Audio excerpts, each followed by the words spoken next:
これがターボババアの力かよ。なえるぜ。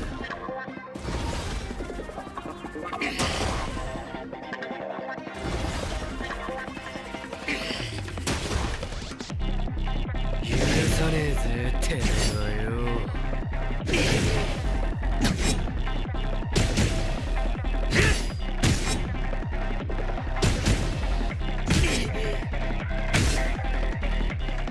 やれやれ本気出すぜ。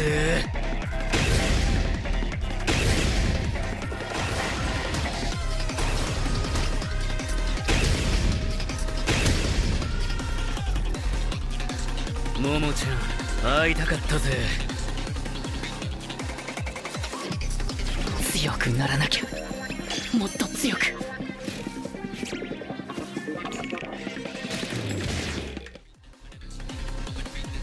そういうことかよ。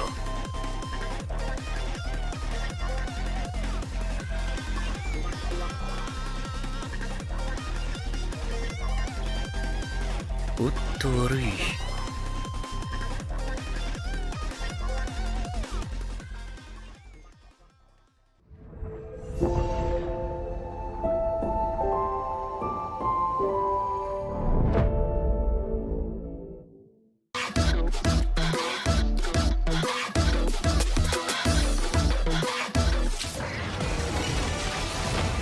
この器は我のものじゃ。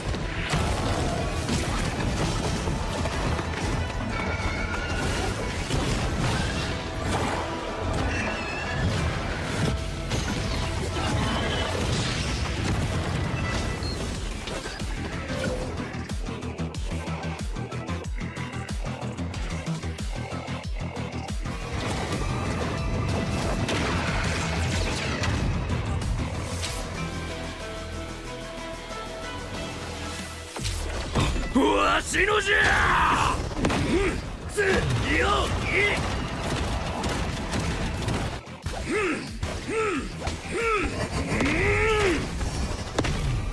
楽しいのう呪いの家。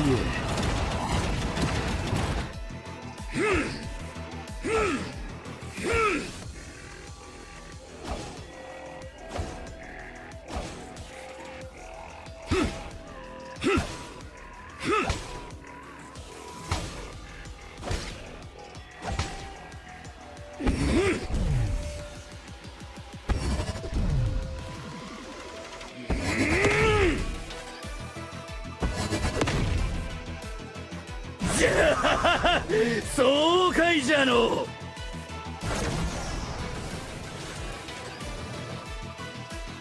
見つけた。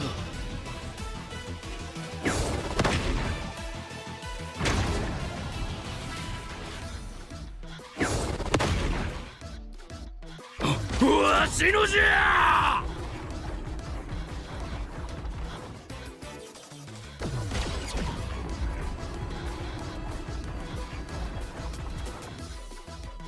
楽しいのう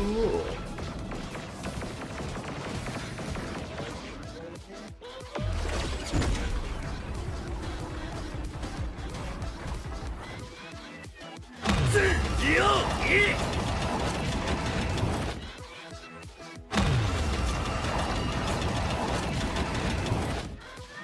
呪いの家。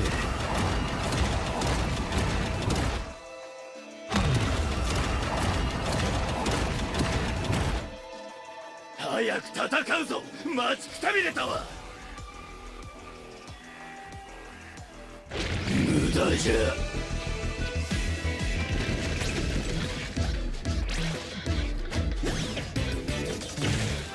これから人間にとっての地獄を見せてやるからの。早くしろ。我は待たされるのが嫌いじゃ。なんじゃ貴様、ぶち殺されたいのか。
だまだ見ぬ新境地目指していこうドキドキしようよ準備快適早もう止まらないこの世界を楽しんでみたんだ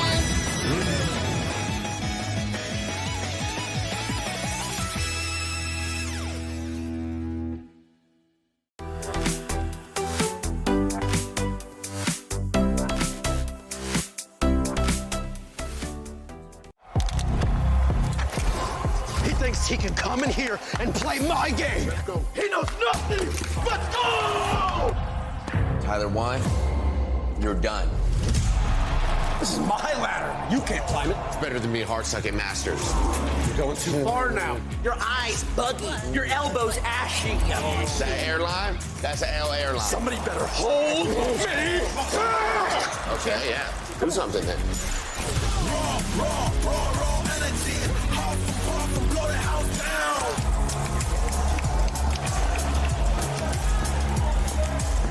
You look nervous. You look short. Everything's good? Mm-hmm. Fight.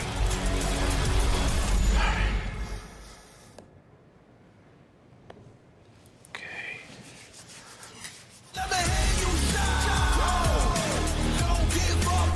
Do you really need the wraps?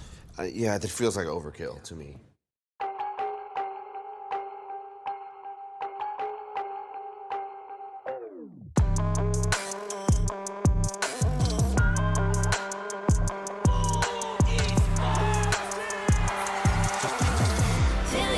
Feel your heartbeat racing. Goes like 3, 2, 1, that you counting down. I won't let this crown be taken. Can you hear me go?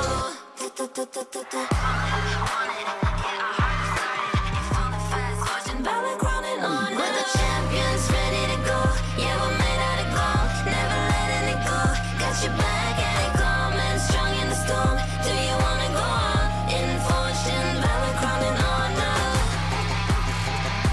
Yeah.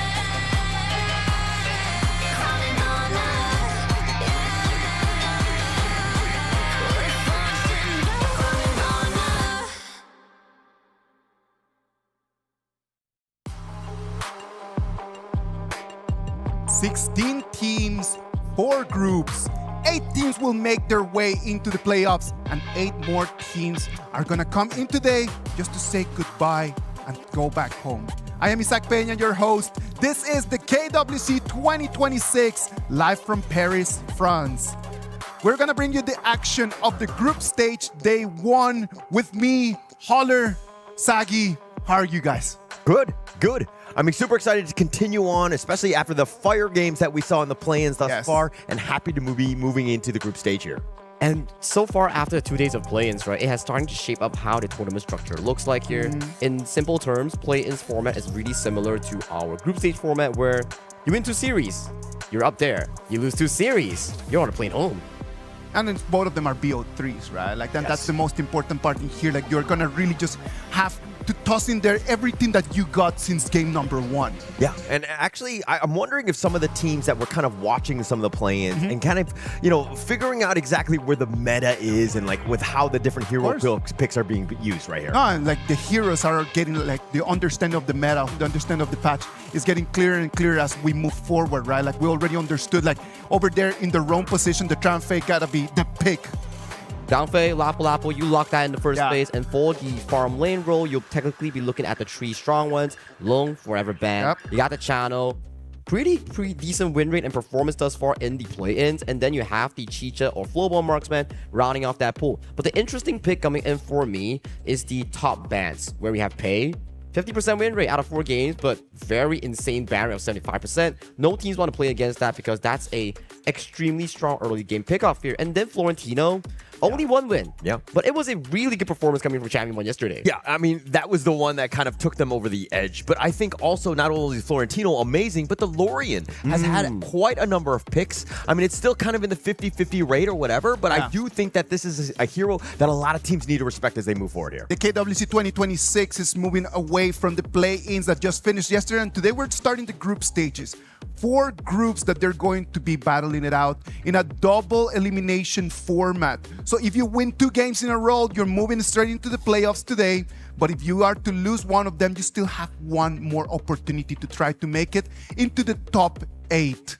That is going to be really difficult because this is going to be the last time that they play best of 3s. Yeah, and actually going in, I mean, continuing with the play-ins, like you lose twice, you're out. Some of the teams have not had that warm-up, if you will. Now they're just playing and they have to go, and they might essentially just be going home 0-2. It's a double-edged sword format, right? Some teams prefer the BO3 and then they can actually push into top 8. Some teams, they don't really enjoy that format here. So technically speaking here, it's coming down to who is much more prepared in a short format in this specific case. The heavyweights are starting to show up right now, as right now the groups have been set since yesterday's draw. Group A, that is going to have action tomorrow, has AGAL against Team Vitality in that first matchup, and MIBR loss against Blacklist International. I mean, all of these teams, I mean, unfortunately for Team Vitality, they're in a familiar spot in going up against AGAL on the top. But I think that they're also looking at the bottom side already because MIBR LOS, Blacklist International, those 2 games that game will be fire as well. I'm just thinking for the side of Group B as well, you got this specific bracket here. Of course. I would say this is one of the group of deaths. One of it, because we are going to have another one. This group features Aurora Gaming, our first match of the day, taking on Titan Esports Club, ROC Esports taking on Influence Rage. So you have 2 MKL teams, the first place and the third place coming in for this specific group here. So if you're a Titan Esports Club and Influence Rage, you got to be wondering, where am I? Yeah, where am I? I think that that's the number one question, especially since we saw the group draw. Danny was there, and he was just like, okay, I hope to God I'm not in Group B, but unfortunately for them, they did drop there. Group C, as you can see on your screens, is going to have the KPL Spring Champions KSG against Revenant X Spark. And Virtus Pro is going to be facing face that we have already seen in these play-ins, Buriram United Esports. Actually, for me, this one, I mean, obviously, Revenant X Spark, a little unlucky going up against KSG to start things off. But I do think that this is probably one where, I mean, if you're looking at the other teams, Virtus Pro is definitely a strong one, and BRU has definitely showed up. But I think that this is one where you can maybe eke out and hopefully look at it as maybe one of the weaker groups. All right, so you think that the gap over there is a little bit wider? Now, back to your point there, Caller. KSG versus Revenant X Spark. You are setting the standard for a new region like Kings of Rise India to reach for that up high. And remember, I talked about one of the group of death. This is the second one here. Yes, you don't have KPL teams coming in for this specific tournament bracket, but Geekay Esports, DCG, amazing performance back in play-ins. And then Boom Esports, Team Nemesis, all these teams are so neck and neck close in this Group D. From what we've seen from DCG, I am actually really looking forward to see them play today against Geekay Esports. I believe that's going to be our match, the highlight of today's match. Agreed. And I think that even Geekay Esports were like, okay, any of the other teams, I think that they would have been a little bit more comfortable with. Yeah. There's a lot more familiarity, but DCG is one that can potentially upset here in this, of course, as you mentioned, the group of death. Exactly, right? And then we talk about group of death, you can't forget there is always the PKL IKL rivalry here. You have Boom Esports going against Team Nemesis, and Boom Esports has a good historical track record against IKL teams. They beat Kagendra, they beat BTR back in KIS4, but the only team that they haven't beat was dominated by Nemesis, which is their opponents coming up. They lost to them back in KIS4. Yeah, and I also think that Nemesis are going to look to prove, right? I think that they were a little upset in the fact that they didn't actually come out the top seed in the IKL. They had a lot of potential, but unfortunately for them, I think it's a chip on their shoulder, and they're going to come out firing today. Well, these group stages are set, and we're going to move right now to talk a little bit about the heroes. Like, and one of the beautiful heroes that we have for this KWC 2026 is going to be Princess Frost with that amazing skin that we have designed for this specific event. That's going to be the Heaven Beacon Princess form for Wang Zhaojun here. Forge and Valor, Crowned by Honor. It's under our KWC series here where we have Alessio and also Elaine in the back-to-back years here. So get yours now in the events tab. You just got to bargain every day to get the best price. Yeah, this is one of my favorite skins. I think that they do it. EWC, skin after skin, has been amazing thus far. I really like the more futuristic look, so this is a nice skin to pick up here. Yeah, and coming in towards this specific game, right, we haven't seen a lot of Princess Frost coming in for these specific drafts. I feel like Princess Frost is one of those heroes where, and you go into a BO7 series. Yes, we saw it from OG Esports on the Liang Princess Frost. Not my cup of tea, to be honest, but as you pace into a BO7, Liang Frost starts being a stronger tool. But in a short series where there's so many strong heroes available, I think it just doesn't fit too well. Yeah, and I also think that that combination just doesn't really work because, as you rightly mentioned, in a BO3, they have stuns galore. Correct. If the composition doesn't have a stun in a longer series, then it can really pay off. But for now, I think that that combination has largely been solved and has really fallen off. I want to see a lot more of Princess Frost, but hopefully we're gonna see a lot more of that when we move into the playoffs, right? Like when we get to those best of sevens. Step by step, we move closer and closer to the trophy, and we get closer and closer to the prizes right over there. As you can see, the prizes over here, $3 million, the prize pool for this KWC 2026, with the first place taking $600,000. I mean, this is life-changing money. Let's be very honest. I mean, the entire stack straight through. Obviously, the top dog with 600,000 USD coming home into that. But I mean, all the way down, everybody's getting a piece of this giant prize pool here. I mean, if you consider conversion rates, right, it works a lot in some of the better countries coming in for these specific regions, and then it actually becomes life-changing money, as our EWC tag suggests here. So we are already done with 17 to 20, so we are now looking at top 16. So every step you win, you up your prize more, you up that bank account more. Yeah, so it's like every single win. I mean, that's all you're thinking about, right? Like every time you win, it's like cha-ching, right? Like Cha-ching, move on to the next piece. Obviously, you want to get to the playoffs. I think that that's where more of the money is going to be at. But again, people are going to definitely be looking at this from game by game. And moving on right now, we're going to move on to our match number 1. Ooh. Oh no, let's look at the schedule first, right? Like match number 1, we're going to have Aurora Gaming against Titan Esports Club. That's going to be our opener for today.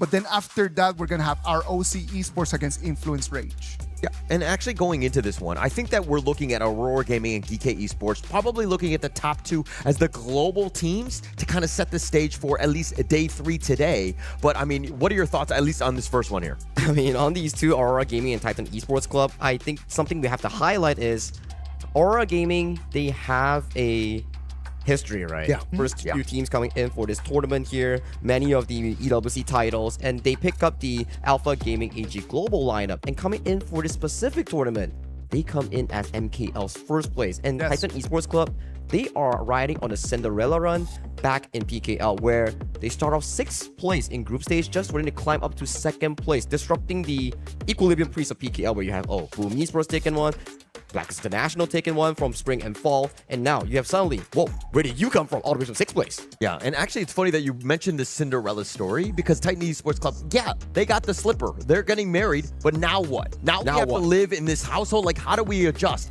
How are they able to take it to, of course, this EWC and to continue on with the Cinderella story when they've already kind of achieved it here? And this will be the featured matchup coming in for today, right? Will Titan Esports Club continue that PKL uprise and convert it into international success, or will Aurora Gaming prove to the world that they are the best MPL team? Well, Aurora Gaming is the clear favorite for today, right? They've always been seen as one of the stronger global teams out there. MKL, we need to respect the region. MKL has always been highly competitive, and just having Aurora Gaming coming in right over here as the first place, it is going to be really hard for everyone else to beat. Yeah, and at the same time, though, while Aurora Gaming will be very confident, I mean, coming in from MKL, as you're rightly pointing out, they're going to be, I mean, not to like think lesser of the other teams, but there's definitely an era of competence, right? They need to be very careful that it doesn't turn into arrogance and to kind of underestimate Titan Esports Club here. And we always talk about one thing. You need to convert regional success into international success. So they have already defeated MKL teams in their local region for the first time ever in the history since 2025. Gotta keep growing. Yes, coming into international success, you need to convert that into the main stage. Well, if you can only be top dog over there in your region, then it means that you are just stuck. Yes. And that you're just standing in the exact same place as you have been already for a while. And we want to see them just growing. We want to see them evolving. And if we talk about evolution, Titan Esports, they have been doing a lot of that this year. A lot of that. I mean, this is a team that was formed this year. A lot of the guys have been kind of, 3 members from PKL. They actually had a couple that, from Gushing and, taken away from MKL as well as the KML. So they have a lot of experience in terms of just putting it together. But if they're able to kind of play as a team, yes, they had an amazing run in the PKL spring, but can they continue with that, momentum here? Sagi, is it a surprise to have them right over here? Surprised to have them right over here. For me, it's already a surprise that they beat Blacklist International, but you can never slander or discourage anyone's success. They earned that slot by defeating multiple opponents, sending Blacklist International to the lower bracket and then defeating them again. So it's interesting enough to see that Titan Esports Club, they're representing as PKL second, but like we said, you need to continue that dominance. If you can upset Aurora Gaming, maybe, just maybe, you can make it out of Group of Death in Group B. Just keep on expanding over there about Titan Esports, right? Like for people who have been looking at our matches already for a long time, when you think about PKL, you've always thought about like the two teams, right? You think about Boom Esports, you think about Blacklist International.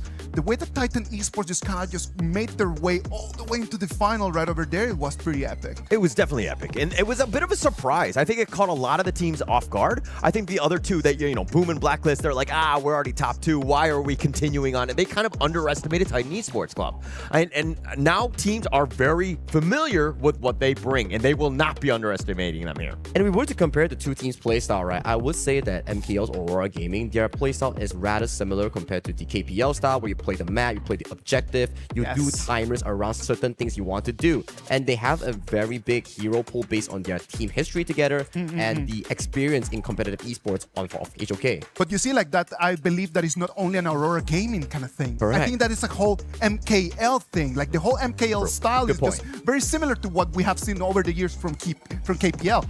And I'm really looking forward to see if right now all of the other regions in this KWC 2026, they can come and challenge that. Yeah, and I mean, I think a lot of the teams have gone through boot camps. They've gotten a lot of experience in terms of just like trying to grow the game and to learn the proper way to play. And I think that the way that most of the teams have kind of picked up on that has just really leveled up the overall experience for all of the group teams. Now, we talk about how the MKL's playstyle is really similar to KPL's playstyle, but when we look into PKL's playstyle, it goes into a much more wild environment that looks into team fight. We call it a fight club, where Boom Esports is the prime example of it. And if you were to look into TEC, they are something similar of a mini Boom Esports for my personal perfection. There was only one rule to Fight Club, and it was to not talk about Fight Club, but I like the fact that you brought it up again, Sagi. Come on, like, I am really looking forward to that, man. I've never been live to a Fight Club. That's not one of the kind of things that I do in my life. But I would love to see some fights today. From the experiences that we have had in these 2 days of play-ins, there's got to be a very fast time, like a really quick pace, a lot of fights. Everybody wants to just really come in already swinging as the time goes in. You're talking about pace? This is the perfect place. I mean, in the sense of a best of 3, now is the time. If you want to shake things up, you want a surprise, you can do it best in a best of 3. And for specifically me in this coming these two teams, right, for Titan Esports Club and also Aurora Gaming, if there is a featured matchup here, I think it heavily goes into the mid lane here. Yeah. I think that all eyes will be on that one. You're looking at two very different sides of this coin, right? You're talking about Jihong. He's, absolutely, I mean, he's still like KIC champion 2025, bringing that experience over into this team. Then you're looking at the other side, Katsu. He's a rookie, right? The first time he's been showed up in the PKL, and look at what he's on. He's playing on the international stage. But it's going to be like a two battle of philosophy, right? Is it going to be calm, collected, cool on the control mages that Zihong is so good at? I've heard from some of the players that's been commenting on Zihong as this player here. He's the central core of Aurora Gaming, and his mid lane, especially that Lorien pick, will be the most nastiest one out of all the players here. I'm looking forward to that. I think that that's something that, we haven't really seen too much. I mean, if he's scrimming with it and he's kind of showing off with it, but I think that you can give him almost any mid and he's able to have a large amount of success because, again, all roads, in my opinion, this team revolves around Jihong's play. It's just the playstyle coming in as a whole here. So for Titan Esports Club, first thing to disrupt is the pick and ban phase here. Bring something that's unconventional or hidden, your pocket pick, so you can disrupt the flow of Aurora Gaming here. They've seen it all. So if you can disrupt that expectation, maybe you get a competitive edge going into this game one as we start off the BP, Mai Shiranui, Diadia, Pei, Zhangfei locked away. And we talked about the Lorien here that has been amazing in play-ins. Immediately, first pick by TEC. Yeah, it's had a lot of good play, right? And I think that most teams are kind of arrowing in on just how much, it provides a lot of damage. It has control. It has everything that you want, that you're looking for in terms of a mid. Plus, it's in, dare I say, probably one of its finer forms right now. And being able to pick that one first will really set the tone for this draft here. And for the side of Coach Quinn's here, it will be the priority coming in for the side of JR. the Alien will be picked up, and Lapu Lapu. So I like how Isaac mentioned just now, right? In this tournament patch of KWC 2026, Zhangfei Lapu, extremely high priority on these two picks, and then you will come down to the other tank roamers here. So if you were to look at this right now, Zhangfei locked away, Lapu Lapu picked, and then the first trade from TEC, there's no real tank roamer in mind. And then you look at the crowd control available. This is why I talked to Kin. When you have a Lorien, you want hard engage, and hard engage comes from picks like the Guan Yu. And so far, in the first 3 picks of TEC, there is no hard CC to lock down this horse. Yeah, it will be tough to kind of lock down, right? And I think that if we're looking at just kind of how they were looking to ban here, Coach Quinn's right now, I mean, you banned out the Pei, which is one of the most banned in the entire EWC thus far, and then also the Zhang Fei, #1 picked. It's very popular, and plus you've picked up the Lapu Lapu, which is kind of like a, you know, almost very similar in terms of playstyle. But that's the question, right? Can play-ins data define the group stage data? Because sadly to say, the power rankings of the play-ins team doesn't measure up to the group stage teams where they are higher in towards that standings. So do you think the play-ins meta will define what is being shown on the stage right now? I think that, I mean, not to disrespect the teams that have played in the play-ins, I think that they were very honed in on what the meta was, right? What is very strong, and they're continuing. Like, they were not, like, completely off base of what heroes are good and everything. They've kind of figured that out. Most teams have, and I think that's why we're seeing the same sort of heroes here. Yeah, it's very similar, just in different priorities, Agreed. right? Usually, when we were to look back into what's the play-ins, Lorien is more on a second and third pick, first phase, but never a first pick on the either of these teams here. And coming into the 4th pick, I'm pretty surprised that Haya is still up and available up until this specific point here. Yeah, actually, I was like, oh, Lorien, what a great pick. And then everyone like, oh, yeah, I forgot about the Haya. I mean, it hasn't been banned. This is probably my favorite mid-hero pick because of the fact that it adds so much. That Mirage really dictates the entire team fight and sometimes the games because of how he's able to literally abduct you. It abducts you and then forces both teams, the 4 remaining members outside of the Mirage, to come together like, hey, guys, we got a group up here. I don't know what's going on inside, but once they come out, we better be ready to fight or actually like evacuate and disengage. Yeah.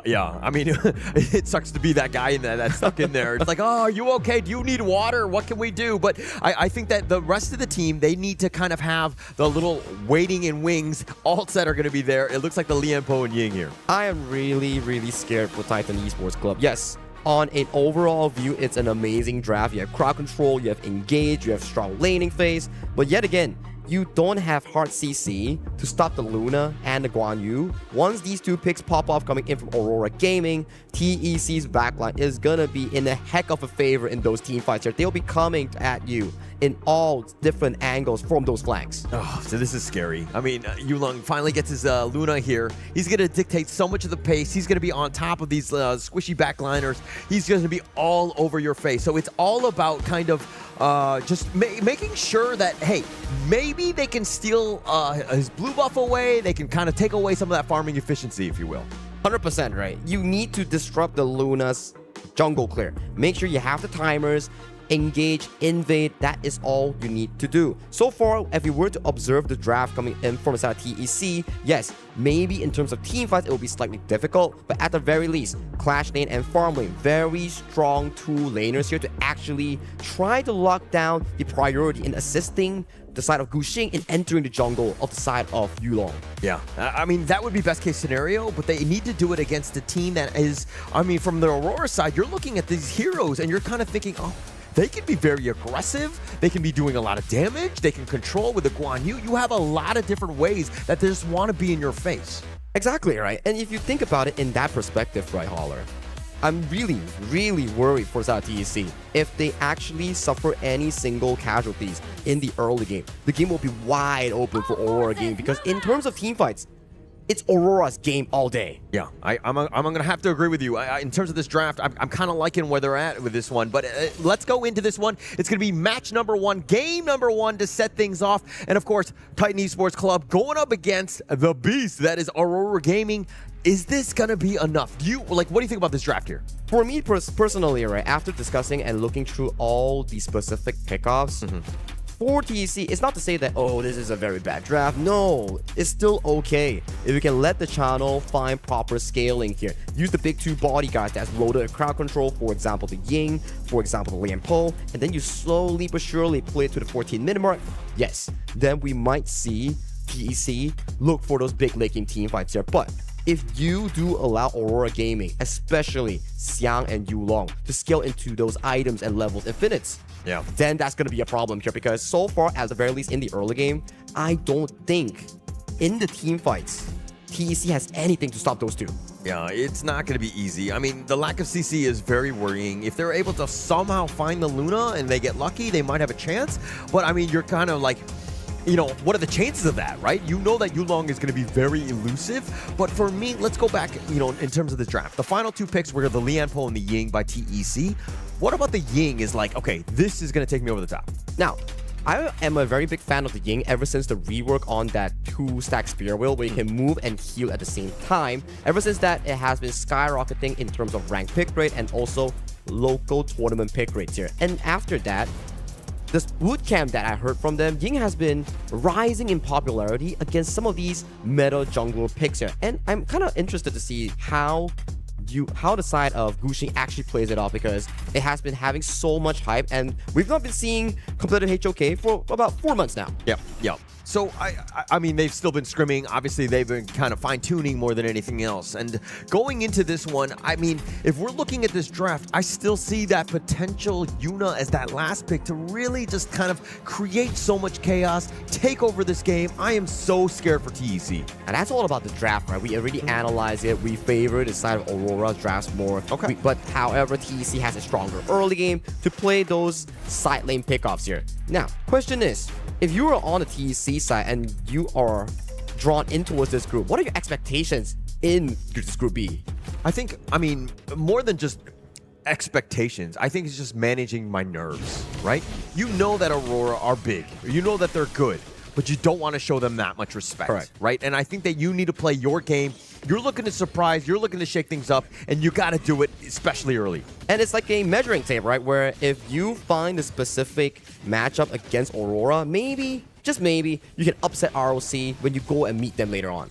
Best case scenario, right? And I think that you're looking to surprise. You got to use the guise of darkness, if you will, to kind of catch them off guard in some fashion. If it's either through rotations, it's about being a little bit more aggressive in that early game to potentially kind of threaten Yulong here. Interesting that Gushing's clear at 1 minute is only at the Wolves camps right now here. So it's going to be slightly slow coming in for both of these junglers as they are reaching their level 4. But hit that CD key in the communities tab to get some Dragon Crystal for that Luna skin later on. Yeah, so for me, I'm kind of looking at like TEC, how do they respond to Yulong? They know that the Luna is going to be there, wanting that blue buff. He's gotten both of those buffs, and they've largely been staying on their side of the river. They have not been aggressive in that case. I think the CC layering, right? Why is Lorian so prized as a mid lane this patch? Yes, insane laning phase with that damage output, but the ultimate, that knockup is like what? 2 to 3 seconds if you get caught by it, and afterwards, it's going to be CC coming in from the side of Ivalice, and you will be wondering if Yulong doesn't enter the fight correctly, he will be taken down instantly. Yes, definitely a bit of a problem there. And I mean, if we're looking at Ivalice and Saber, both of these guys have been kind of the rock on their team in the sense of just being able to stabilize and just, you know, everything kind of runs through those two in terms of initiations and how they like to control. But if we're talking about Ivalice and Saber, are you giving any of them a bit of an edge in this one? Ivalice or Saber? Ooh, at the very least, I think both roamers, their role in this game is surprisingly the same, right? Okay. You're looking for the CC, you're looking for the backline. Saber charges in, doesn't find much of a play here, but Xiang. Yeah, a little bit of action. The hero charges just pushing Calm back. He just wants to go back home, and Jihong is showing up as well. And it looks like it's going to be too much damage. Jihong is going to get first blood here. Simple and clean coming in for the side of Aurora Gaming here. Individual pro play coming in from the side of Xiang to find a 1v1, and Zihong didn't even have to use that Moonscape Mirage for that play. Yeah, Xiang there, that was the Honor of Kings equivalent of an alley-oop. Just made it, set it up perfectly for Jihong, and now it looks like the Moonscape Mirage will be locking in Gushing. If anything, this is actually going to take away that farming time from him, but they go into the mid lane, they do have enough damage, and they will take him out. Ivalice is going to flash away, and Aurora Gaming starting to roll. And it's at the timer of the red buff respawn here. You win out that fight. Jungle is open for your buffet here, and this pulls on the goalie so further away. You won that fight topside without using the Moonscape Mirage. It sort of just leaked through, affecting that mid lane 1v1, making sure that Gushing drop there, get the buff, and you were talking about like, oh, we gotta control Yulong. We gotta make sure that this Luna doesn't scale out of control. But now, look at it. It's trailing 2 levels above Gushing already. So you can't panic. I mean, if you're TEC, if anything, just stick to your guns. Find a way. I mean, Gushing did die.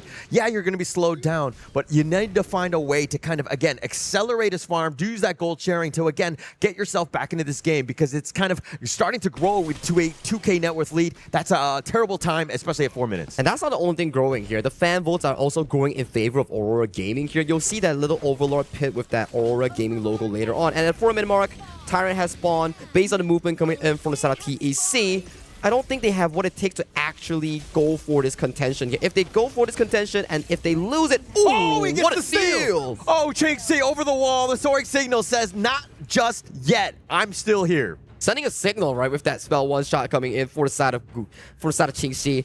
But it's still questions. How do they scale? I know you got the Tyrant, but you still need more than that to actually reach the equilibrium point here. At the very least for me, if Qingxi is able to hit that 3-item Shadow Ripper, Eternity Blade, and also the Daybreaker here, maybe TEC has much of a chance at the 10-minute mark. But for now, we gotta observe first. The next upcoming play, potentially at the top side. Yeah, and I think that was a bit of a mistake by Aurora, right? Just going on to the side. But now the Moonscape Mirage, it looks like he's been locked in. This is so scary. As a physical melee hero, he's going to be stuck. Calm has no chances. They had 3 members of Aurora. They're looking to clean up, and Ivilus taking some shots as well. But that space created for the bottom, the Raging Sea, is not actually going to connect. The Infinite Vastness catches him on that U-turn. Qingxi running for his life, and he will fall. A bit of an over-aggression coming in from the side of Qingxi there. I would say, yes, you have more members there, but you were like, what?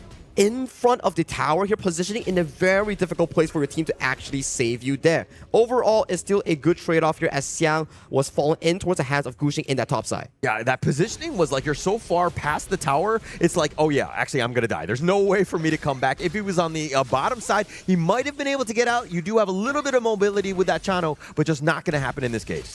Yeah, it's going to be difficult, right? So far, Zihong has been the prime guy in setting up all these plays. Out of the 4 kills, he's 100% kill participation all across the map. You see him topside setting up a play against Calm, then he teleports down to defend JR against that dive. So he's everywhere on the map right now. And look at his position in towards that bottom side here. He wants to catch Qingxi and slow down this channel's growth. Yeah, and it looks like Aurora are starting to make some moves. They find Ivilus, at least for now. The pull back from Yulong. He's going to be hiding under the tower, but space created, and you got to just fear Yulong wherever he goes. There's just no signs of life so far coming in from TEC. All 3 waves are simultaneously crashing into the towers of Titan Esports Club, and this leaves the bottom side open for the taking here. Very clean map movement coming in from Aurora Gaming. Next up, what is it? It's going to be the Crimson Golem here. If TEC takes this and loses the fight, it's going to be over. Oh, the Raging Sea on to 3. The Tremor Smash in return. Now they try to go on to Ivilus, who gets out of the tower, but he will fall. The Moonscape Mirage is going to be used as well. And they have the pushback onto Calm. They take him down. Aurora with 3 kills, and they want to go even for more. They're not going to die the bottom T3, though.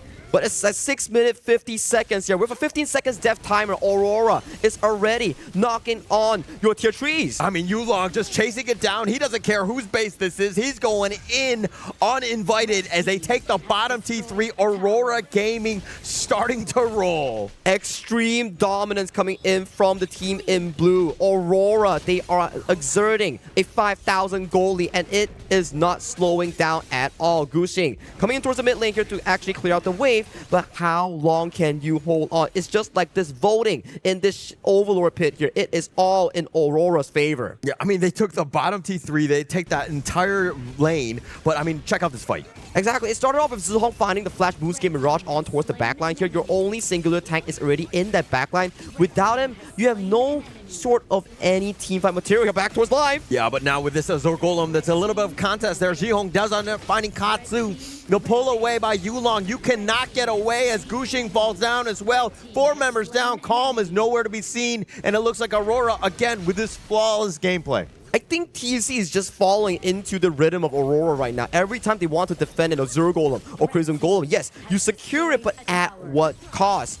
Every single time it's either an ace or 4 members going down, and this just accelerates Aurora control over the game. And right now, at 8 minutes, you have 8,000 goal lead. Absolutely huge. I mean, they've been in full control of this game. Aurora Gaming just taking everything from them. But the way that they're able to kind of dismantle you, even when they're taking towers, their players are in the perfect position to protect. Nobody can even defend the tower, and Aurora Gaming, they take the initiations, they take the fights that they want, and again, they coming out with a lot of success. Very disciplined gameplay coming in from the Aurora Gaming side here. MKL's champion debuting in the KWC stage. In the pregame show, we were talking like, hey, can they convert that local success into international success? So far in this game one, they seem to be having it. Yeah, I mean, they haven't won this game yet. They haven't won any sort of championship. We're still a long way there. But Aurora Gaming right now, definitely impressing, right? I think that this is what they wanted to do, especially to start this. They're like any other team that's looking at this game, they're like, oh my gosh, Aurora Gaming, incredibly strong here.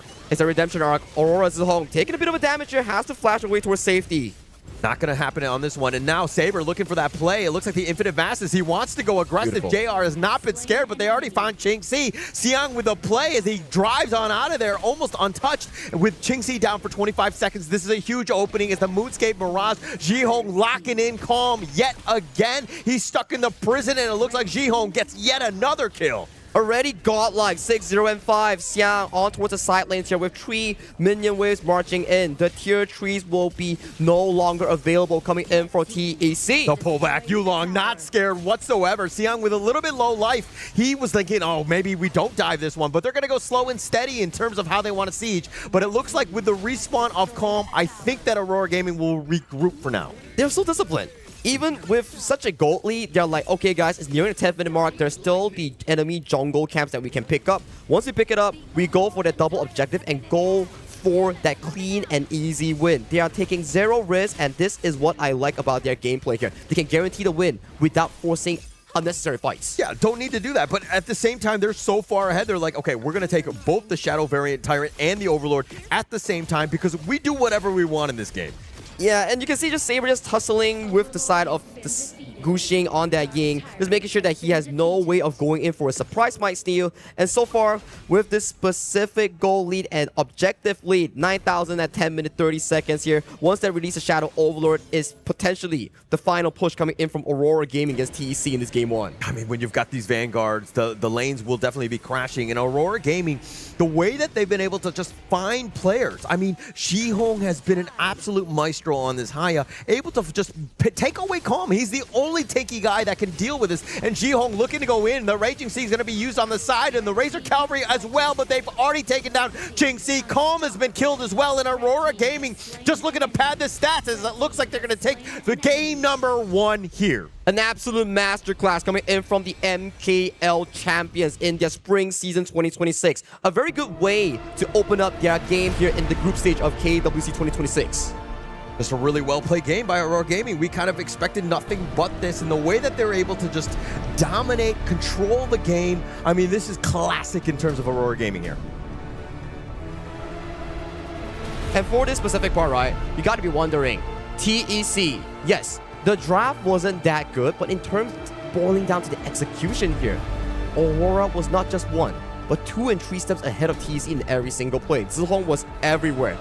Like we do say, like, okay, numbers advantage is really important in Honor of Kings, but when you have your Haya making a play in top side against Calm multiple times, teleporting mid, getting Guxing, the second time, go top, catch Calm again, go bottom, and then defending Jigger and getting the side of QC, you gotta be wondering, how does this mid lane appear everywhere? Yeah, Jihong was just like controlling the game. He did whatever he wanted. I mean, look, if we're talking about some of these stats, I mean, a lot of, you know, donuts, dare I say, in terms of the Titans Esports Club, they weren't able to get at the kills because Aurora Gaming was not getting out of position. But, I mean, we've already talked about Jihong, but the 708 insane, clearly cementing that MVP performance. I think that it's not only the fact that Jihong had such a great performance, but actually just the strategy that they had.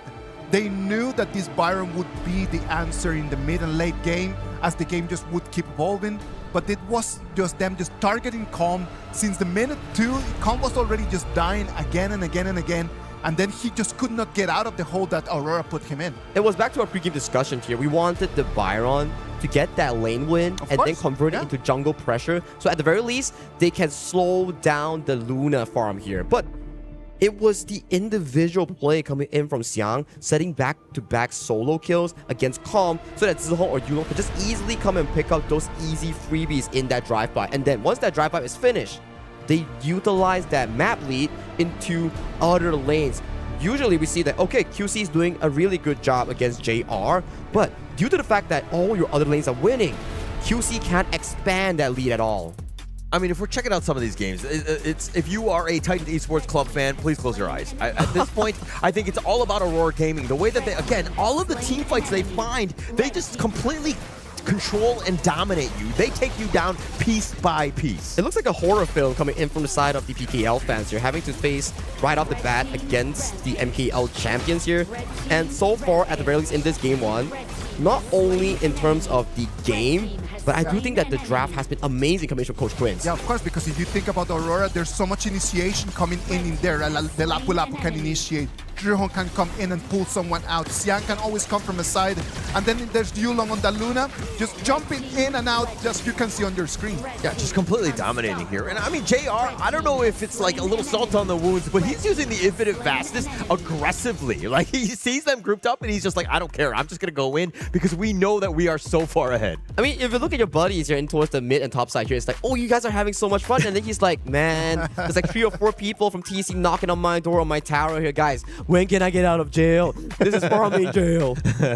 All right. Thank you very much, lads. Right now, Aurora Gaming already with a 1-0 advantage in their match number 1 of this KWC 2026. It was an amazing performance by them. We're going to break it down a little bit more after we come back from this break.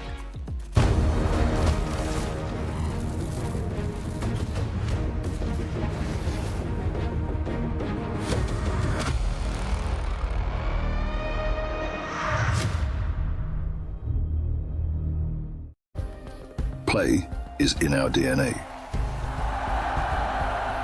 Whenever we let it out, it becomes our superpower. Now imagine an entire city being built to supercharge it. Kadir City, powered by Play.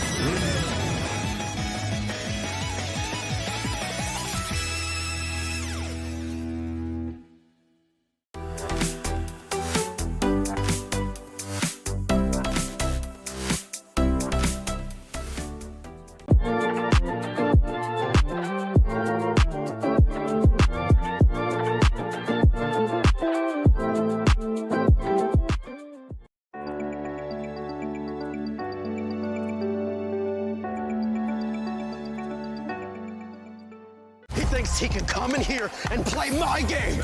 He knows nothing but go! Tyler 1, you're done. This is my ladder. You can't climb it. That's an L airline. Somebody better hold me. Okay, yeah. Do something then. Raw energy. Blow the house down.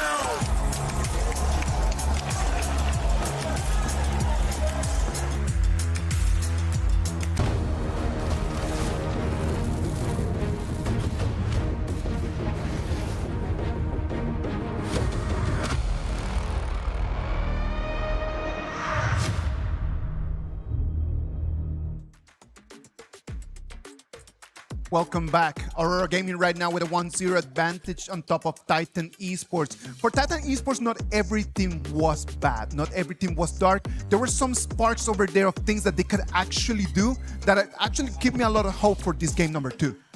I mean, I'm kind of struggling. It wasn't too much lightness, I would say, in terms of being able to find some of those moments. I think that this is more of like a reset, in my opinion, right? I think that there were definitely moments where you're kind of like, how do we kind of deal with this? I think it's more of the adversity and kind of the mental state more than anything else. Because right now, Aurora Gaming, they were completely in control of that one. Yeah, but Titan Esports they showed resilience. It comes 4 minutes in that Titan fight, and the stole it. QC comes in, and he can steal the Tyrant as well, right? I think those are like good signs of life, right? Coming in from the side of TEC. But if we were to delve into the competitive aspect on how they actually have more of a chance to win, drafting wise, yes, I understand you want the Lorien to make those fancy combos, but to make those fancy combos, you need to make sure that your early to mid game is as smooth as butter. At the very least, don't trail behind 5,000-6,000 gold. 2,000-3,000 still acceptable at the later stage because you can still force that 5v5 the Tyrant. So coming into the second game, the direction I have still, yes, strong side lanes, perfect, but your mid and roam needs to have more of a control over that mid lane here. Lock down Zihong, make sure he isn't able to use that mid lane pressure and convert it to side lane wins for their team. Yeah. And I don't want to be negative, Nancy. I don't want to be like, oh, TEC are completely out of this one. But I do think that they need to make some adjustments. It's more about the strategy and the execution. Again, you were talking about how to limit Zihong, right? As much as possible. He's just, again, you cannot give him any space. It's very weird because as a mid laner, you're thinking, like, he's roaming around, he's doing his own thing. But this is one where, again, I think you need to lock him down so that he's not able to kind of roam freely as he did in that last one. I'm certain that the coaches have the same ideas as we have right now, right? Like the coaches have been doing a lot of work for this specific matchup. I know that yesterday, as they knew that they were going to be fighting against each other, they went back to the hotels, they checked on the footage, and then they checked on what their teams can actually do. What do you think the coaches are going to be doing differently for this BP? I think for me, at the very least, Aurora, they're still going to be sticking to what they have trained. Like, let's say the prime first picks like Lung has been used, or Pei, or even Jing, those has been amazing for them. And Lorien, still one of the best ones so far. Zhangfei was banned as well, so I think both teams might want to get that Zhangfei to, at the very least, secure that crowd control and safe laning phase. Yeah, set themselves up a little bit more for success. They've used some power picks already. I think that going into game 2, you're going to see even more aggression, right? And I think that the Aurora Gaming, I mean, unless you stop them in some fashion, unless you're aggressive yourself, there's really no way for them to kind of stop this train on that strategy of being able to be aggressive themselves by Aurora. Well, Aurora Gaming in the previous game, in game number 1, they not only were aggressive, won the fights, but at the same time, they just slowly started piling up gold, right? Like, it comes to the 7th minute, and then they already had a 5,000 gold advantage.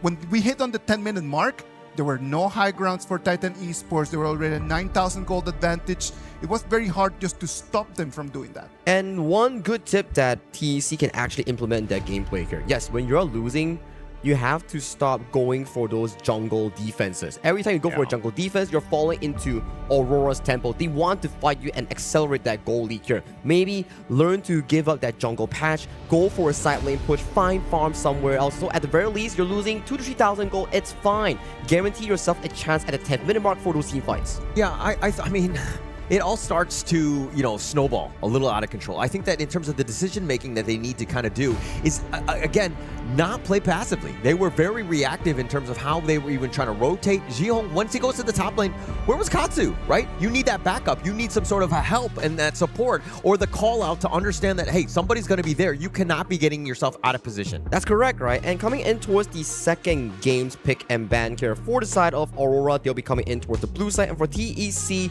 going on towards the red side. And right off the bat, you see a lot of these mid lanes removed from the pool. No Mai, no Lorien, no Haya. And for the side of the Yin, also removed from the pool. Pei. This pick has been one of the highest bans so far in our play-ins here. And in our first day of the group stage, it's coming back up. It's definitely coming back up. And I think that it's more of, I mean, you were trying to, Coach XZ was trying to limit what Zihong had. Like, take away, attack that player. He did dominate you in game 1. But again, it opens a lot of the doors. Now this Pei is going to be there. Or you're talking about more early aggression with this one. Yep, but I do like the pickup coming in from Coach XC with the Chicha and also the Xiao Qiao. These two picks are extreme duelists in towards that mid-range combat, which Pei enjoys. So picking up these two are extreme counters here, but I am loving the Florentino focus here coming in from Aurora Gaming. I've heard that Xiang, one of the better Florentinos I've seen so far in the scrim rumors. Yeah, and actually, we saw the first win with yesterday's Chammy. Yes, Chammy won. He was able to kind of pull out the W for it, so it's not winless. But I am super excited to see exactly, as you were rightly pointing out, Xiang here on this Florentino, if he's able to kind of get the maximum value out of this hero. I'm a bit worried so far for the side of TEC. Yes, you have a pretty decent first 3 picks. You have a lot of damage, but where does your tank ability come from? Yeah. You don't have the Zhang Fei. Potentially, the Lapu Lapu might be banned out later on. And then you gotta be wondering, am I strong enough in the early game to sustain against the Florentino and Pei combination? Because this is like Pei plus Byron Pro Max. This Florentino, he's strong from level 2 in that 1v1 matchup here. So for the side of TEC is not only about protecting their own jungle, it's also protecting their side lane for a comfortable matchup. Yeah, it's not looking easy. I mean, the Florentino and the Pei, both of these guys are looking to invade, right? Jing is not going to have the free farm that he's looking. So at the same time, now is the time, all right, for TEC to, again, round it out. You need some sort of early game heroes that can potentially help you defend your own jungle. That's correct. I think something like a Lapu Lapu. Ooh, I like it. Anet, our second one of the tournament thus far. The only win on Anet that we've seen and the only pickup was the one with DCG, where they pick it up on Sin on the Roamer role. And coming in for this specific game, I am kind of wondering, like, what's the purpose of Anet? Because we know for a fact that Anet is different from Zhuangzi. From what I have heard from some of these players here, they mentioned that Anet is actually Zhuangzi, but you can engage with it. People think like, oh, Anet, you're just there for disengage, protect the big carry, but no. You can actually ult flash on this thing to get that stun off. Okay. And again, I kind of want to see it, right? We haven't seen too much in it, at the EWC thus far, and having that potential to kind of counter what, again, Aurora Gaming are looking to do, but they're going to pick the counter U and the U1. And I'm loving the draft coming in from TEC, because it's like we talk about, you can't pick conventional against a team that is, or that has mastered the conventional playstyle. So you pick something that you have mastery on to catch them off guard, and they go with the Jing, Liu Bang, Chicha. So all these are prime carriers for the Liu Bang to access towards the backline to pick up those squishy targets that you mentioned. Yeah, and it's going to be delivery service, right? And when they want to go in, everybody's going to go in together. Ride or die we go as we try to go into this one. And of course, this is going to be game number 2. Is TEC's lineup, is it good enough to take down at least a game, or at least for this one? A game is a far stretch. Let's control the first 10 minutes first. Then we see whether it can take a game. Because so far, in the first game, TEC has been completely in the hands of Aurora Gaming. Every single play has been orchestrated by Aurora, and TEC is just in the line of their rhythm here. So at the very least, in this game, I want to see how they play this Liu Bang. Yes, Liu Bang is great. You have the level 4 Battlefield Command to chain with Guxing. Question. Florentino, what a strong laner. How do you control it as a Liu Bang? That's a number one question, right? Like, how would you deal with that? That doesn't seem like an easy out for him. And this is also Liu Bang where if you fall behind, you're just basically like that shield bot. Yeah, you have that numbers and you'll be able to shift, but it doesn't really add anything more. That's true, right? So at the start of the bat here, we do see Yulong stealing away the Wild Boar already, simultaneously clearing up that mid wave. So that's not going to be a good thing for Guxing's Jing. And I'm kind of surprised. How do you outsmite a double smite Jing on her clones? Yeah, very good question. I mean, going into this one, this is what we were expecting. This is why a Pei is so difficult to deal with. It's going to be in your jungle very early on. Yeah, exactly here. Oh, nice pickup of the clear here coming towards the mid lane. So that's going to be wave directly in towards the mouth of Yulong. At the start of the game, you already see Zihong putting more pressure in the top side against Calm, making sure that Xiang gets every single objective in that triangle. You get the teleportation sprite, you get the fire beak from the side of Liu Bang, and also the spike Bilby. So everything won by this Florentino. Yeah, very efficient, right, with that movement. If you're looking on the south side, I mean, Katsu was there to kind of deal with the help in that bottom lane, but he's not farming as efficiently as you were just talking about. So those are the little things, and that's why you're seeing a little bit of a lead in terms of Aurora Gaming's net worth. Very efficient in that farming, right? Right. Like, I like this coming in for the side of Aurora Gaming. If you want to funnel gold towards the side, but hang on, Guxing. It looks like Guxing gets the pull in. It looks like Zihong is a little bit low. He actually is going to sidestep it on the side, and Zihong is still alive as well as Guxing, but Ivalis now, he might have been caught. He tries to flash away. He does get to safety, but now they're looking to go right back in. Guxing trying to make the play on the Saber to get first blood, and Qingxi will secure it. He comes in from that bottom side, making sure that they get the numbers advantage.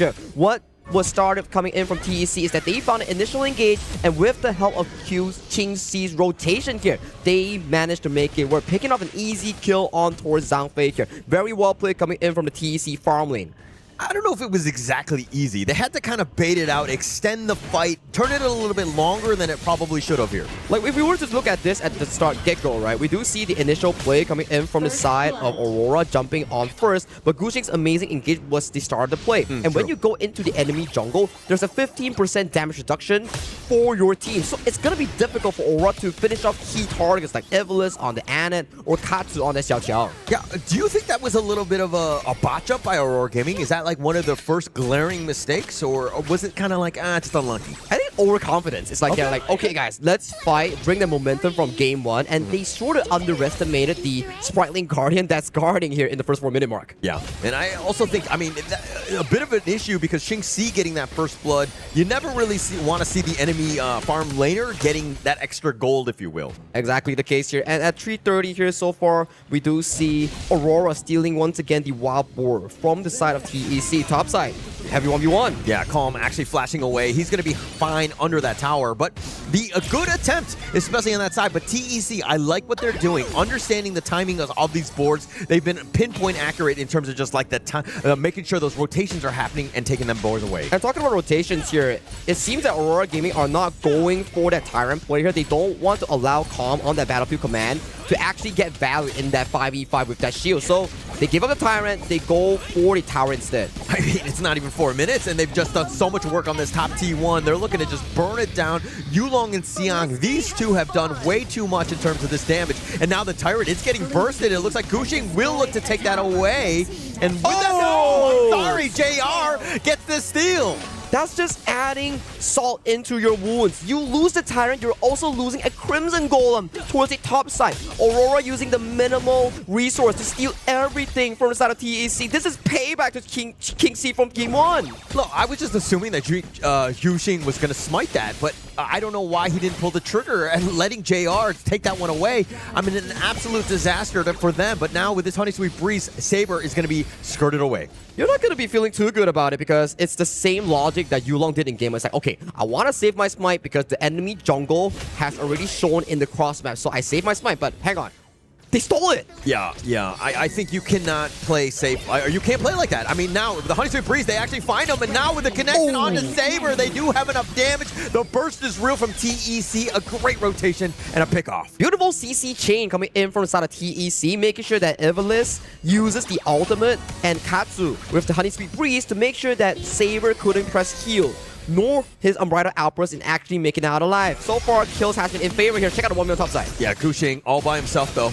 Looking to just dance around. He actually steps out, and now Xiang, too much respect in that sense. Yulong pouncing forward, gets the smite onto Gushing, and he says, "Where you going?" as Yulong smites him down. It's a bit of a bait play here, but Calm having the force of flash ready. He's so low. He tried to flash. He got slowed down. Jihong is on a train. The Unbridled Outburst will connect, but they're all outrunning it now. Here comes the cleanup. Yulong on the side. Ivalis, he too will fall. Jinxie is all by himself, stuck between a rock and a hard place as well. He goes down. Is Yulong going for fast food or something? He got a kill in the top side, immediately went towards the mid lane, and everybody is serving for their jungle here, setting up quick back-to-back kills for the Aurora jungler. Aurora Gaming, they look absolutely possessed, and they just want to go.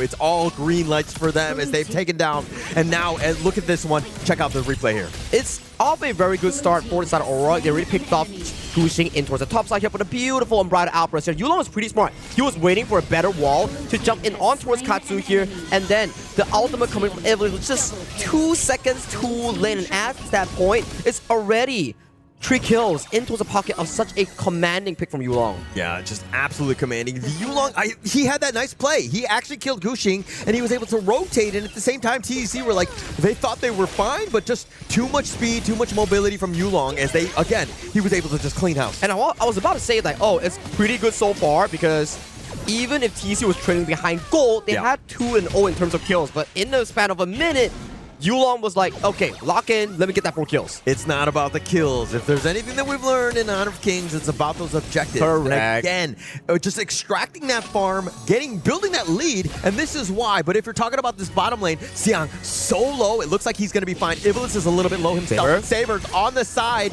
and now with that ult, is he able to stay alive? Ivalis gets onto the tower with that flash, and it doesn't look like Aurora are going to continue with his pursuit. Saber was so smart with that. He was just walking, make sure that Ivalis has to to burn the ultimate and also the flash. He was holding his Umbrella Outburst here, just being a menace in that specific play alone. And with the minions marching in from that mid lane here, tier 2 goes down, jungle is spawning once again. It's just a repeat of game number 1. They beat you in one fight, and your jungle just falls into total control in towards the opponents. Yeah, Saber there. I mean, very patient. Very patient. Not only did he not use it, but he was just kind of threatening to use it. But now he's got it for this potential team fight that's coming up. And again, just getting maximum value. Sometimes it's not about using the ult. It's not about it. It's about utilizing it for the same effect. It's like, if I don't use it, it's like a trigger discipline. That Quay hook, they're just looking at it menacingly. If you release it, then it's like, oh, he doesn't have to trade anymore. I can go in. And so far, in this 8-minute game, 7,000 goal lead for Aurora Gaming. How does TEC come back from this hauler? Well, I mean, Gushing is like 3K behind Yulong. That has been the biggest diff, I would say, in terms of this gold.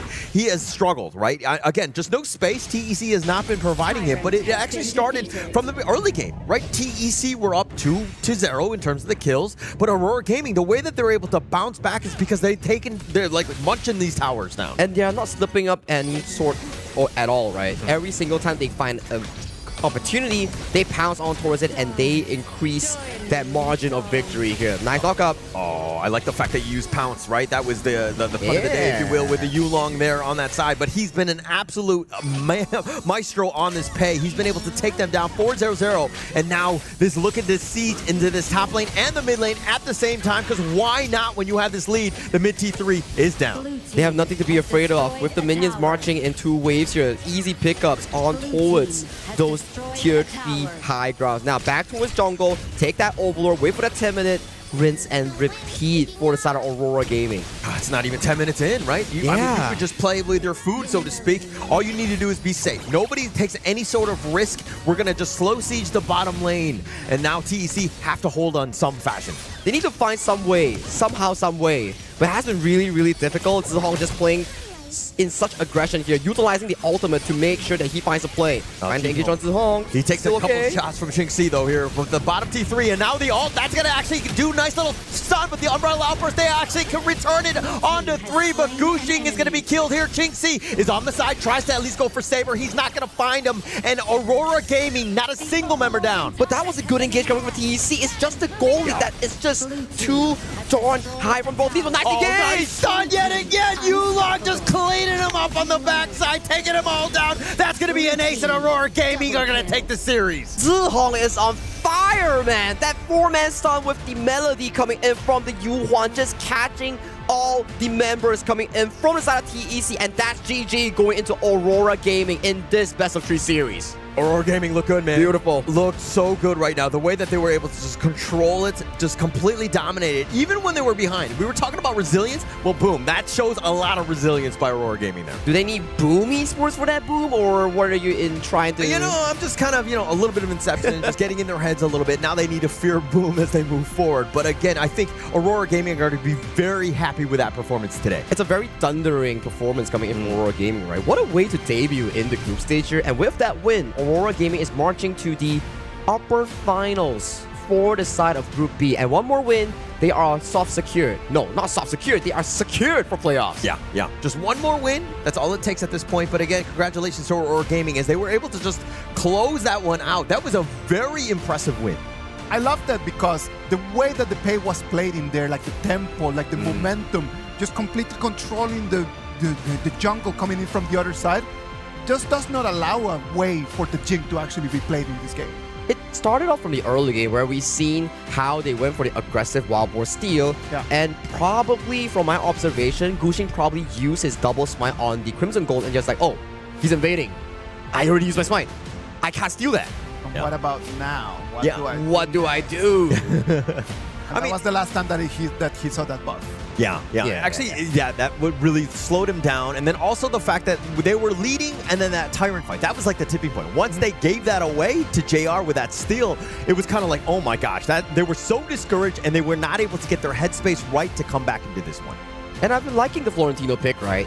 Instead of focusing on that 1v1 purely, what Blacklist International and Aurora Gaming did is that, okay, we use this Florentino and make sure that it generates a strong enough lead so that strong junglers like the Pei can consistently invade with that wave priority. Yeah. Are we just saying that right now Florentino has become a bait?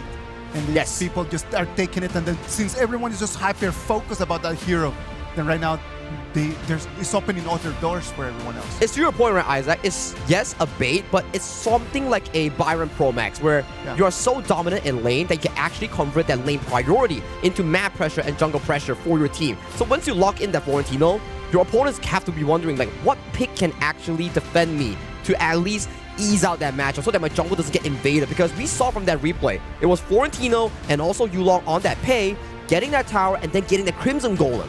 So what is that counter to the Florentino in terms of the laning phase at home? I think so far from what I've heard, it's lane swapping. Okay. You lane swap your farm and roamer towards the top side and bully him with a strong matchup. It's not any sort of 2v1 that can actually achieve this, but you need strong laners like Aoyan, for example, Chicha, for example, part of like a Diathea, Mozi. Okay, and also if we're talking about, future games with Aurora Gaming, all of the coaches and teams that are watching this, like, what do you do in terms of this first phase ban? I mean, the Florentino is definitely very strong. You're talking about like a Pei that got through, and then you're seeing that Jihong like striving on every single mid hero. Like, how are you dealing with this? I think it's no longer about picks, right? As we advance towards these stronger and stronger power ranking teams, it's about what you do in the game. Yes, draft decides a lot, but when you're locking in a 50-50 or 60-40 draft, the decision that you make in the game is very important, because TEC, what they did wrong is, yes, they're wanting kills, but they're not capitalizing on the map objective. And when they're losing,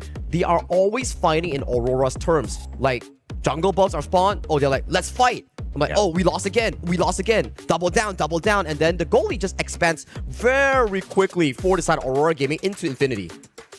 Well, right now, Aurora Gaming, with that 2-0 victory, they are going to be waiting for the next team that they're going to be facing them in the afternoon. Look at the highlights, just the way, how dominant they were in this whole matchup. Absolutely dominant. I mean, like, it looked good for TEC. This is probably the best start that they had, but then you're seeing some of the kills that turned it around. Yulong, once he pounces, this is the one. They were all out retreating. They thought, okay, we're going to be diving, we're going to be fine under the towers, but Yulong comes out of left field, cleaning them up with Saber to just back them up. I mean, this is just Aurora Gaming at its finest, all in your face. It's just drive-by for fast food, right? It's like, pick up for Yulong for 4. Guxing, Katsu, Qingxi, Ivalis, thank you for coming towards the Aurora Express. Taking them all down. I mean, they were just completely on the defensive. TEC, they were not able to amount any sort of comeback. But again, stuns after stuns. What a nasty one coming in from Zihong. That was just beautiful on the mid lane of Aurora. Just really well played. I mean, what else can you say by Aurora Gaming? I think that was a flawless one. I think that they're going to be very happy with that as they create, this momentum as they continue on even later today. Well, let's wait and see what they can show us different later today. I'm very happy to see Aurora Gaming. Just we said about like how in this group stage we're gonna have already like the heavyweights coming in, and I do believe that Aurora Gaming might be ranked in the top 4 of the teams that we have over here in this Kingdom 6. Yeah, definitely expectations are very high, right? I think that for Aurora Gaming, I think that if you're a fan of Aurora Gaming, you can continue to ride that flag, because I think that you're going to be in a fine spot. They look nigh unstoppable on this one. I mean, the next step is for them to challenge the KPL teams, but that is still very far away in towards the playoffs here. For them, it's about moving on to the playoffs here and potentially facing off the winners between the series of ROC Esports going up against Influence Bridge later on. Yes. Right now, for Titan Esports, they need to go back to the draw board and they just start checking exactly what they want to do, what to change right now. Maybe this matchup against Aurora Gaming was just going to be only just too one-sided, and we needed just to get someone else out there. Right now, they get to go back to the hotels and start thinking about that, but the next match is going to be really vital for them. Now Mara has the players from Aurora Gaming right over there on stage. Let's go to Mara and let's see exactly what she got for us. From the winning team, Jihong, congratulations! First match and you already dominated the opponent. Game number 1, it was 16-1. Game 2, it was 10-2. Great rotations, great mobility, and you kept your opponent always one step behind. What allowed you guys to be so dominant for this first matchup today? I think we are very confident, and my coach just said enjoy the game, so we just play at screen, play at normal, so that's why we win the game. So enjoying the game, it really is the key. Now, you found your group, Group B. When we did the live draw announcement yesterday, and you took a look at your opponents for everybody, what did you think about your group, and who do you think would be the toughest challenge for your team? I think it's quite interesting because we meet Nova again, we meet ROC again. There's a very sure very strong team, but I don't care who they are, so we just play our best, then win easily. You said it was quite interesting that you're meeting the previous teams that you've met before, including Nova. Do you think that you can sweep them, just like the strong, dominant performance that you showed today? I think it's an easy game, and a message to Nova, and message to ROC or the influence. Make sure you are ready to meet us. We are very strong today. Make sure you are eat well, make sure you are sleep well to meet us. That is a very challenging message, but you know what? A lot of your fans also want to hear from you. Invite them to support you. Thanks for your support. This winning show that we are closer to our target champion. So thanks for your support and keep supporting us. You heard it from Jihong. Watch out for them. They're waiting for you. Now we'll head back to the casters. Lead the gorge.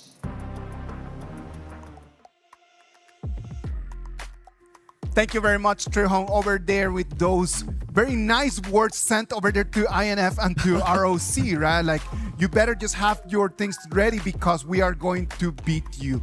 I really hope that ROC and INF are really listening to that, because if that's going to be the way that the games are going to start, I am really looking forward to this whole group stage. Match number 1 of today is done. We're going to move forward into match number 2. Let's go for a quick break, and when we come back, we're going to bring you the action of the KWC 2026.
Is in our DNA.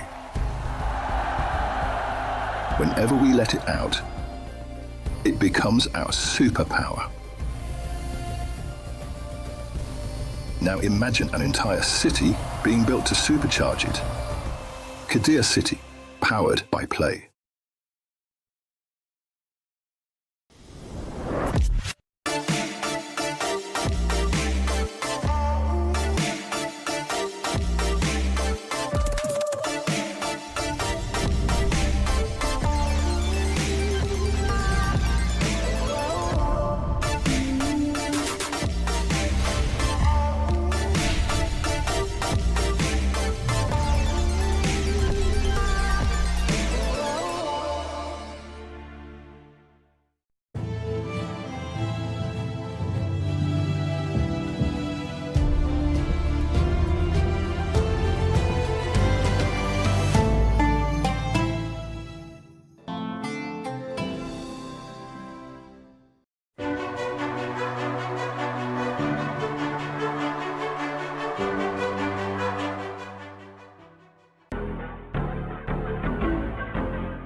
Welcome back. This is the KWC 2026. Today is day one of the group stages. The group stages are right over here. Alpha Gaming already a 2-0 victory over Titan Esports. They're going to be waiting over there in the upper bracket final for this Group B. It's going to be waiting for the winner between this match, because it's going to have Influence Rage and ROC Esports. Right now for this game, we're going to have Nora and Blam. Nora, Blam, how are you guys feeling about today?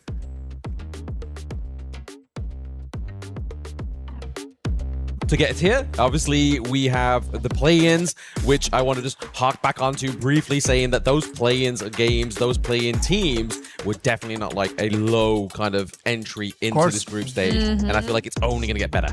And I feel like the teams from now on getting into the group stage, they are elites from elites, right? We got several champions from different regions. So that's why I love the hype about this group stage. I know that the group stage right now is going to elevate the quality of the game, is going to elevate the intensity. So let's move into this match number 2. This match number 2 is going to bring us the ROC Esports against Influence Rage. Influence Rage against ROC Esports. The MKL Spring 2026 third place against the Chalk VR Fall 2026 second place. And I'm gonna just highlight one thing is about this is going to be a matchup in Group B. And we know that actually KPL teams they are considering as the Titans in this place, but there's no KPL teams in Group B. So exactly that. Yes, and which means they have got a really high possibility to grab for the first place getting into the playoff. Absolutely. I mean, definitely it's not the obstacle that Group B have to face right now, but could potentially be that future obstacle later on in the competition. But Rock Esports, I feel like this series for me is the start of a redemption. And I had such a great expectation upon this team because actually compared to the lineup last year in EWC, they were so-called like Nova Esports. Anyway, like the lineups almost stayed the same, and they were the team who took 1 point from TT Global last year. I'm telling you, Xue and CY, Wendy, Moots, Waypit, they know what it is just to be here in the biggest stage and to be able to perform against the top of the top. So I know that they will bring that experience today and face this team that they're going to have in front of them, coming all the way from South America, Influence Rage. Yeah, Influence Rage. They're always a great team to watch, right? Chuck VR region is always a region like you always like to allude to, Nora, is that they love to scrap. But I also like to think they are the underdog always, and always a bit of an overachiever as well. Like, no one really coins them to be like a top 8 team, but then they go boom, come out of nowhere, they're top 8. Danny has been in that top 8 situation for every EWC so far. But let's just talk about like INF and their performance in these last 2 days, right? In the play-ins, they not only performed really well, but they were very lucky as well. Yeah, I still remember the game too, you know, because actually they lost the game 1 against BRU, I guess. And for game 2, it was really tight. It was really close. And then at the end, their minions actually spawned in and just steal away Crystal for them. So it's kind of like lucky, but don't forget about the strength and holding into the late game and let them to be available for the minions to steal away Crystal. Luck is a very important thing in competitive sports, right? Like you need to be able to be lucky as well. You need to be able to perform, but you need luck to be on your side. And I think that in this year for ROC Esports, luck has not been on their side since compared to previous years, previous editions of the MKL. This year, third place is not what we're used to have. It's not what we're used to know. Like, obviously, they were Season 4 Invitational Champions. Obviously, that's kind of been their hallmark of 2026, whereas towards the end of 2025 was where we started to see like a little bit of a decline. So really, we're hoping for this third place to kind of translate something even bigger onto the international stage. And I feel like that's something to do with the fast growth happening right now in MNKL. Just check Aurora's performance in in the last game. Absolutely. So I feel like it's because of the competitiveness that we have in MNKL, so which made ROC even more powerful this year. But well, like they have very big shoes to fill in. Like they were third place in previous KWC. Yes. So I'm really looking forward to see if they can make it all the way until the top 4 again. And that pressure can either just motivate you to do better, or it could actually crush you. Yeah, it's a huge gravity to be under, right? Like that's the if we look at it realistically here, that is one of the highest places for like the global esports teams, right? Especially when we have the KPL teams included. So you saying like 3rd place is last year's goal, you can either go for 3rd place or you're going to crumble under the weight and it's going to be an early exit potentially. And I feel like in that case, you need to make sure that you need to get the 1st place, right? Throughout this group stage, which allowing you to pick the opponents that you want in the playoff. Yeah, absolutely. And definitely speaking of picking up things, we're going to be going into the BP of game number 1 here. Influence Rage going up against ROC Esports. We obviously have them in prior reiterations of other teams, but it's looking like the bans are staying very similar here. The Pei, the Mai Shiranui, the Guan Yu, I feel like it's sort of aimed at Xuan here in this best of 3. Yes, and also like all OP heroes just not available for game 1. But speaking to the drops, it's very interesting because actually INF, they played in the play-in, so ROC definitely gonna watch all those games and do some research upon their opponents this time. So I guess maybe Fatih is going to be a really nice pick on the side of INF.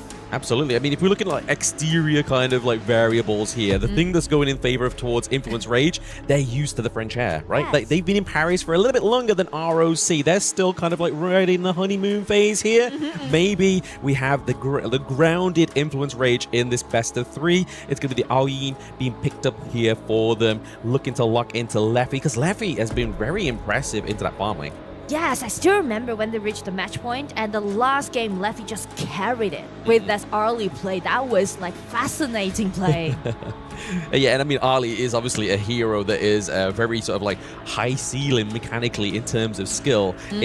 Not anybody can just pick up this hero. It's definitely a finesse here. But if we're looking a little bit further into this draft, we have seen a little bit more of a shift towards the mid lane, right? Obviously, Garuda in the first like day or so of the play-ins didn't really make an appearance, but now we're getting that long range poke here, really kind of like setting up a team fight before you go in. You're going to do a lot of damage to either the front line or the back line if you catch them or are looking to catch them. Yeah, and it can be a good partner with this channel at the bottom because it can pushing forward earlier, maybe around like 6 minutes, and that's going to be a good pace, good tempo for ROC to set for their actually like the debut in AWC this time. Absolutely. Go for something a little bit more comfortable, right? You don't want to kind of like show all your cards this early on within KWC because there is still plenty of days to come.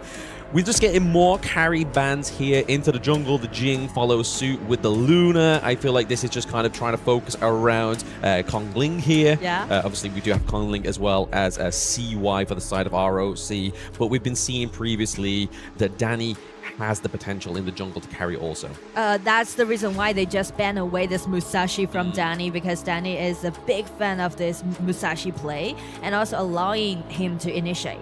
Yeah, I feel like Musashi's kind of like, it's a gamble. Like, it can either work really well, especially when you have so much healing potential. But if you duel to the death a little bit too far and you have no means of escape, you're kind of like in the lion's den. Like, it's a very scary situation to be in. And speaking of being able to dive into the back line, the Yang Jian is going to be taken away here as well. So it just gives me that feeling that they are targeting at both junglers, and both Danny and Kong Ling is definitely gonna be their core player for their teams. So Byron, nice pick. Civic, you could never go wrong with a Byron pick on the top, and also with his Labu. I feel like ROC is trying to build up a really well-rounded composition for game 1. They just want to do it in a pushing way, but in a safe way. Yeah, in a safe way, absolutely. You've got the kind of sustainability, as you were just alluding to there, Nora, with the Byron. Lapu Lapu, we've been seeing some fantastic ultimates, right? Like, I feel like we've yet to see a Lapu Lapu ultimate not catch onto at least 3 members of the enemy team. And if that does happen, the reverse, happens, it's a wasted ult. It's a wasted engage. But if you look towards Influence Rage's draft here, they've gone for the Agudo for that kind of like early game tempo lead that they want to build for themselves here.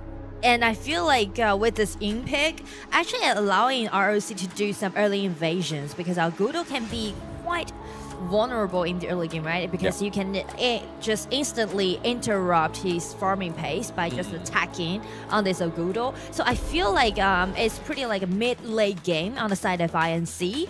But for ROC, they can do a lot of things in the early game, maybe like before 6 minutes. Yeah, I feel like the Ying's a really good kind of like counter towards the Agudo as well, right? Because obviously, if you put down the Wild Growth, you're basically spawning minions for Ying to get that passive up. So she can build up that combo and come up with some crazy combos there in terms of obviously not only self-sustainability, but that CC that's also included within Ying's kit. But that is the draft for game number 1 here. We obviously saw the Dharma onto the side of Influence Rage.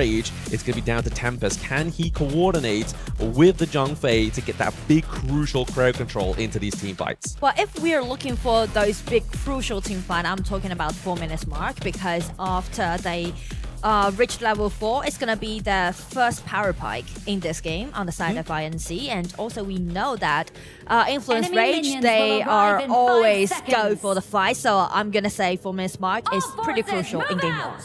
Yep, getting into game 1 now. Ladies and gentlemen, we are kicking off the second part of Group B here. It's going to be ROC Esports going against Influence Rage.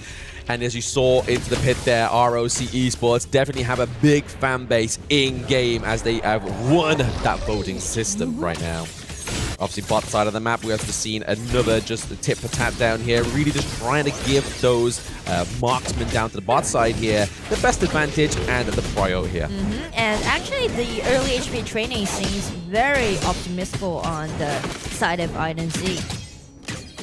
Yeah, just looking to go for that neutral objective point down bot side, right? Obviously get that Phoenix, get a little bit more extra gold here because ROC are just looking to make sure that their pockets are fat into the early game, but nice little steal away that little neutral point there, the spike there, the fire beam, sorry.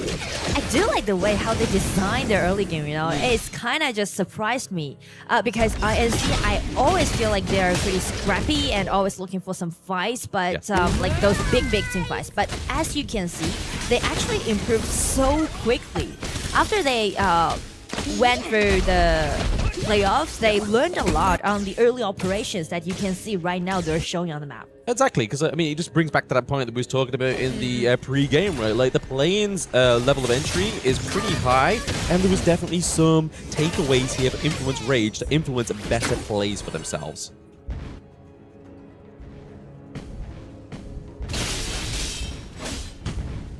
Currently between these two teams, not quite a lot happening into the side lanes, right? Obviously, a lot of the magic is happening here into the mid lane. Just obviously, once again, creating that map control here. Okay, into the wall here. Wave Hit is actually taking a lot of damage, but he's able to actually have that charge out thanks to Lapu Lapu's kit. I do like the way how Tempest just foresee what ROC is going to do, because the vision shows that ROC is going to rotate into the mid. So Tempest just ambushing in that left side of the bush and just make that happen. Yeah, exactly. Just trying to get some kind of way in, or maybe even try and force somebody for a recall at this point. So obviously that's going to then mean that somebody is away from their lane. Fury there taking a few 2 punches, too many for my liking. He has to kind of make sure he's here for the takedown of the Space Sprite, using the flash there as well. That's an important common skill being used here by the side of Influence Rage. It means their mage is going to be a little bit more easier to catch here. But speaking of catch, we see Tempest looking for an approach here for Swan. It's just some like nice trace, some skirmishes right now. Shen waiting for the night moment. I think they're just building that calm before the storm, right? Obviously, Mayna here just using that intel. Just like, guys, we need to see where the rotation is next for Rock. Like, where is the priority going to be leading here into that 4-minute mark? I feel like if they want to prepare for that 4-minute mark, then they should unleash both silence, actually, especially for the top lanes. They need the Dharma to be at the front, help them to initiate, so does this Biopic. Speaking of which, Dom is actually taking a bit of a trading blows top side of the map here right now. It's definitely going to put them into a little bit more of an interesting situation when it comes to trying to get him down to the mid lane, use the Space Sprite so he's there for that neutral objective. But it looks like Swan is going to go for the lane cut off here as well. So when it comes to this next minion wave, it means that Tempest has to be top side of the map. This is a small trick that they did, right? Before the 4 minutes mark, you should just cut the wave and help you to gain the priority. Yeah, you're expecting just like the Clash Lane just to go one-to-one all the time. Yeah. But when you have these calculated moves here from such experienced players like Schwan, it makes it a little bit harder for the side of Influence Rage. And now, speaking of hardships, it's going to be Ying getting knocked into the wall there. Con Ling, you don't want to be losing your smite as the 4-minute mark comes up here. This is a problem for ROC Esports. This is a 0-2 trade around 4 minutes mark, and just check Tempest ulti, right? He just ambushed him again in the bushes, and Tony didn't see it actually. Yes, the feistiness is what we were alluding to here from Influence Rage. Like you were saying previously, Nora, they picked up a few things here from that playing stage. They are playing very dominantly, and they're not just happy with that Tempest Dragon, right? I mean, the Tyrant, they are taking the T1 down bot side as well. And I feel like the way how these two teams are playing right now, INF, they are continuing their momentum that they gained from play-in. But as for ROC, this is their first game, right? Maybe they are just, I don't know, just not that into the game right now so far. You mean, like, yeah, they're just warming up, right? They're just getting a bit of a use to what they can do here onto the court. That's it, testing the limits of their group right now, but oh no, Danny goes down there. That is going to be kill, given over to Muchi. He is going to be looking to amass some more kills here, trying to get that late game online, but Schwan playing the Byron. He's taking the damage, and just a bit of damage over time there from Fury on the Lurian. Just means that they traded 2 for 1. And ROC, they are fighting back by just concentrating, pushing on the top. Yeah, they're looking to obviously just replicate what the damage has been done down to the bot side of the map, right? Obviously just playing the other half, but this is not the game state they really want to be giving over here to Influence Rage. That mid-tier 1 falling, I think this could be a probable cause here for the victory of game number 1 going to ROC just by that moment alone. Exactly. By taking down this tier 1 tower in the mid, ROC can gain great vision control due to this Lapu-Lapu and also this Byron, because Byron actually prioritized Clear Sky in such an early age. So I would say they will just use their tankiness and try to brought more vision control into their side and let this Garuda to pushing forward. I think this is just ROC Esports knowing the limitations of their roam, right? Because obviously, if you look at Lapu-Lapu, if you look at Zhangfei is definitely more tankier. So we saw Schwan make that consecutive decision and be like, you know what? I need to be tanky as well. Taking that Pure Sky, I think is a very good call there. And they just keep their composure. They just stick into their original play. They didn't just disrupt or annoyed by INF's attacking rhythm. Yeah, and then we're just looking for Influence Rage, but more pressure down to the bot side of the map here. This Agudo is the reason why they're able to do this. T2 getting taken down here, but it looks like it could be a favorable engage here from ROC Esports. You do see Schwan here literally just roaming around the mid to bot side. He's looking for a pickoff. He's looking for some weakling here. He's waiting in the wind. Danny may be the suspect to be taken down, but Lefty actually gets the pickup here. Danny gets the pickup onto Schwan. And Maina is just looking for just anything to make a means of control here. I mean, like, you know, Influence Rage, they're never afraid of going head-to-head, right? You're ambition, all right, let's just fight. That's Chuck BR specialty. Like, yeah, it's pretty Chuck BR playstyle, right? Yeah. Like, it seems to be like an encounter that they did around the ambush. But the thing is that with ulti, with a double knock-up from INF, they just can easily fight it back. Just check the double knock-up, right? First, it's gonna be ulti from Zhangfei, and then it's gonna be Dharma's ulti, and it's like really nice combo that they did, help them to turn it around. I'm very impressed with Influence Rage in this game, number 1, right? They're kind of like playing like as if they're not, like they're still using the identity of Chuck BR, but they're using the identity from other regions where team fights take place, but little objective gets taken from them, you know? Yeah. I feel like INF, they still hold their own personality, but as we're talking about their fighting playstyle, they're not doing it in a reckless way. No. Instead, they're doing it in a brave way. Yeah. Like a slight difference, but just let them to be more sophisticated. It's more coordinated, right? It's definitely like, what can we get from this team fight, and what's the potential loss? So the rate of interest is seeming to be what's in the mind here of Influence Rage. Like, okay, we're able to get a good team fight. We're able to try and take some more here. We see the ROC's Esports are just looking to go for a bit of an Overlord catch here. Not quite being able to catch that second Tyrant of the game. It's because that ROC, they spot that it's gonna be impossible for them to confront INC in this case, so they just make some dragon trade happen, trying to bought them more time, buy them more time for this move, for this channel pick. This channel haven't died yet, right? Got a 1-0-0 KDA, so really nice. They're just gonna play around with their channel and give him the red buff, give him the priority, give all he wants. Yeah, I think giving the attention over to the KDA board is probably a good means of making sense of what's been happening here, because if you look at Lori and Fury as well as Leffy, this is the backline that ROC Esports should be accessing, should be taken down, but the fact is they've had no deaths, which is probably why they're struggling to actually get these team fights to go in their favor. Especially Alwyn is one of those marksmen have the survivability, right? Use the ulti, he can easily just take care of it. Yeah, he's an independent boss lady if he wants to be, you know, like he has the dragon to take him out of these sticky situations. But speaking of sticky situations, definitely Influence Rage being stuck into the enemy jungle, but Muchi's able to get that Crimson Golem. Unfortunately that would have been a beautiful steal. Extra damage given over. Now that we have the Shadow objectives onto the Gorge here as well, it means that would have been a beautiful transition down to the tower. And as you can see, they're preparing for it. Agudo taking the red buff. It's really rare to see the jungler taking the red buff around the tip mark, and here we go, burst out damage. Beautiful unbridled outburst here, just to push away the side of RO Esports. Really opening the backline there as well. They do trade both marksmen. Unfortunately there, Leffy is no longer on the no death run, but it's going to drive ROC back into the base so they can go with the Shadow Tyrant. I do like the way how Leffy just sacrificed himself to do that 1-1 trade. He knows that using his ulti, he can easily do the burst of damage. Just check the farm lane, right? Leffy goes in, flash out, and he's just looking at this Mutsu. He's so committed to take him down. Yeah, he's like, if I'm going to go out, I want to take somebody with me. Exactly, yeah, really going for it there. And I feel like that's just another layer to Honor of Kings' team fight, right? Like sometimes these sacrifices need to be made for the greater good.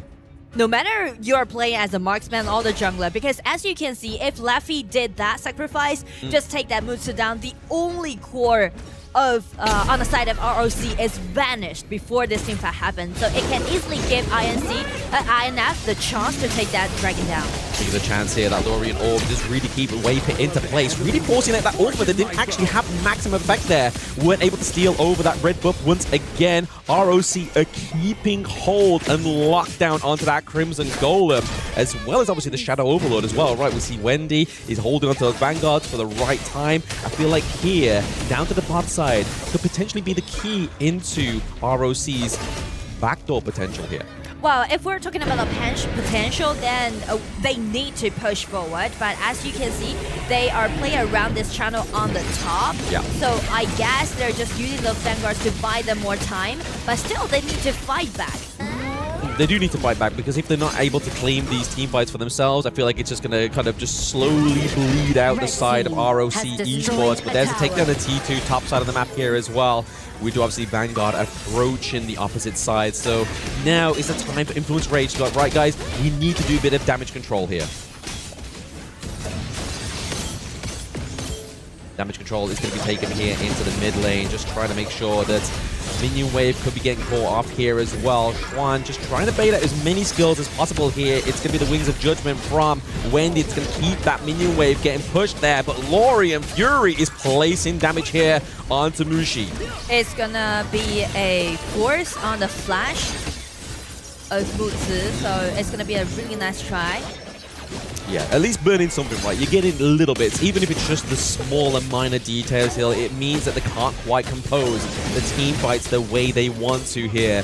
Kongling on the retreat. Danny trying to stop and mitigate any damage from the Wings of Judgment once again from Wendy. Because, I mean, if you look at both of the mid lanes, neither of these two mid laners have died. So I feel like there is definitely props to be given over here to these two players. Yeah, and not only about those two mid lane players, but also like for the team. As you can see, even though the goal difference is there, but it's totally acceptable on the side of ROC, right? Yep. It seems like the game is reaching a deadlock because INF, they are seeking for the fight. Actually, they're waiting for a fight. They are. ROC, they're playing in a really nice way, right? They are just holding back and using all those long attacking range from Garuda, from Channel, from his ulti, and try to shred down the HP on the side of INC. So ROC, they are actually guarding their high ground tower and also just pushing those lanes as it is very even. Yeah, one of my biggest concerns moments ago is the fact that Influence Rage wasn't really getting kind of like any minion wave priority there, but outside of the map, we saw it get around about kind of T2 territory, but then it was caught by ROC. So I feel like that needs to be in the forefront of your mind, as well as these team fights being composed here as well. Schwan is just kind of always finding a lurking left. He has to use the flash escape away from there, but the Unbridled Headburst catches onto 3. Waypit with the disruption means that Schwan has the time into the backline. Tempest falls as well. Minions are at both the top side and into the mid lane, meaning that ROC are slowly but surely claiming ground from Influence Rage. I mean, like, Shen on himself, he just eat up all those damage dealt by INF and just bought enough time for his teammates to do that in close. Okay, we're just using here the Wings of Judgment, just clearing them out once again. I feel like Influence Rage just kind of fumbling the bag a little bit here. They did so much into the early to mid game, but now Leffy comes through, gets a pick up here onto Waypit. Muchi as well is going to be the unsuspected victim once again. Minion wave bot side here is maybe the chance for Influence Rage just to procure some space for themselves. Here we go, Danny and Leffy, the Slaughters. They are just not afraid about taking those 1-1 trade and also gaining them the advantage back in the game. Oh, look at this. Influence Rage going to go for the 2 neutral objectives here. We obviously take the Overlord here once again. Means that they're going to have a bit more pressure into these side lanes. Looking at this replay as well. Well, again, the ulti. I feel like, you know, a lot of players use this ulti as a retreat. But as for Leffy, it's always going to be attacking. Oh, great control here around the Tyrant Pit. There is no access here for ROC Esports. Influence Rage do it. They claim both of the neutral objectives. This is going to be a hairy, scary 80 seconds for ROC to keep that base alive. It's gonna be a little difficult for ROC to seek a really nice setting for Moods. As you can see, Channel, he's fully decked out, I guess, right? Yep. Enough money, enough gold goes to this person, but the thing is that he's facing so many threats from a Gudo, from this Owing, from this Dharma. It's really hard for him to do all those same outputs in the same fight. Yeah, when you're in that so much danger, it's hard to kind of play in a calm, collected manner, right? And you just saw that with the damage dealt. You see that Wendy's right at the top with 120k damage. That's exactly what's been keeping Influence Rage at bay at this moment in time. And in this moment, without the flash, can they make it to guard their high ground tower? As you can see, INF is pushing forward in a fierce way. The beautiful use there of the Wild Growth, just keeping the minions there long enough to get the T3 into the top side of the map here. ROC's base has now opened up. Vanguard's going to be making sure the work happens as that incredible Unbridled Outburst connects onto 4. Influence Rage gets so much more with this one. Defense is now measuring down to the bot side of the map here for ROC.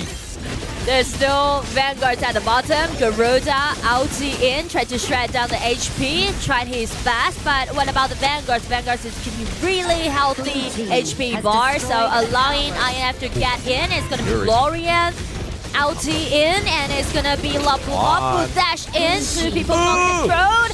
Rampage goes over to Danny. They're still coming in. They're not going for an end. They're trying to close out the game, actually. Oh, no. The City Sanctuary gets burned off here from Conling as well. Swan, Muchi, Conling down. Influence Rage is doing what the impossible was last year and takes a point from the MKL.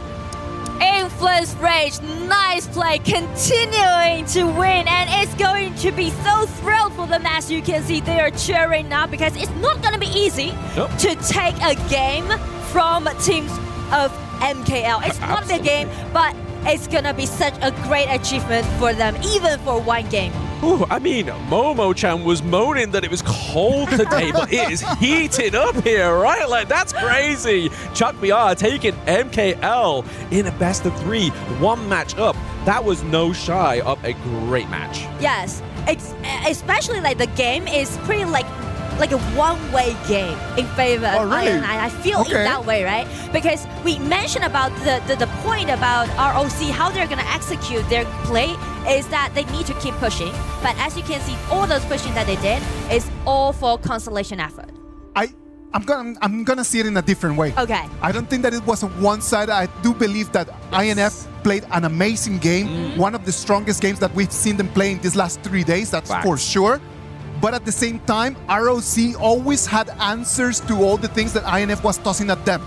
But at the end, it was just the pressure from the Agudo that I believe turned things around, just because the turrets were falling, the pressure was coming in, but Konglin was trying his very best just to keep everything together. Yeah, absolutely. You put it perfectly right there. Obviously, just having that kind of like argument with somebody that always has an answer comeback, it's very frustrating after a long time, right? And I mean, this game went quite a distance, not quite the Tempest Dragon. We were around about 2 minutes and 15 seconds away from that point, but Influence Rage knew if they didn't finish it there, it would have been like insurmountable and hard attack. It needed to be right over there, man. Like, I actually started sweating because the dragon was not coming in, the minion wave was not pushing, and then they start falling out. Like, oh my gosh, it cannot be that you're gonna fall right over here. Yeah, all the way to 20 minutes in, it's just like, denied. But no, honestly, props has to be given over to not only Leffy, but Fury there as well, right? Sure. Like, he was really kind of composing this Lorien to, I would say, Nunu's masterclass. He's really been owning in, watching Nunu. He has been taking the notes, and that is the most important, just to come in, take the notes, and then just to try to apply it in your own games. And I can see the trust actually behind those plays, because around first this one, right, that's going to be an ambush, and INF just put back. And I want to highlight this one because of the Laffy's play, right? Yes. It was a 1-1 trade explosive play. And also I want to point out that actually they gave Danny this Agudo, the red buff around 10 minutes, which is not usual to see that. But you see, that's a very interesting thing, right? Because we're always talking about like, oh, Danny and the assassins.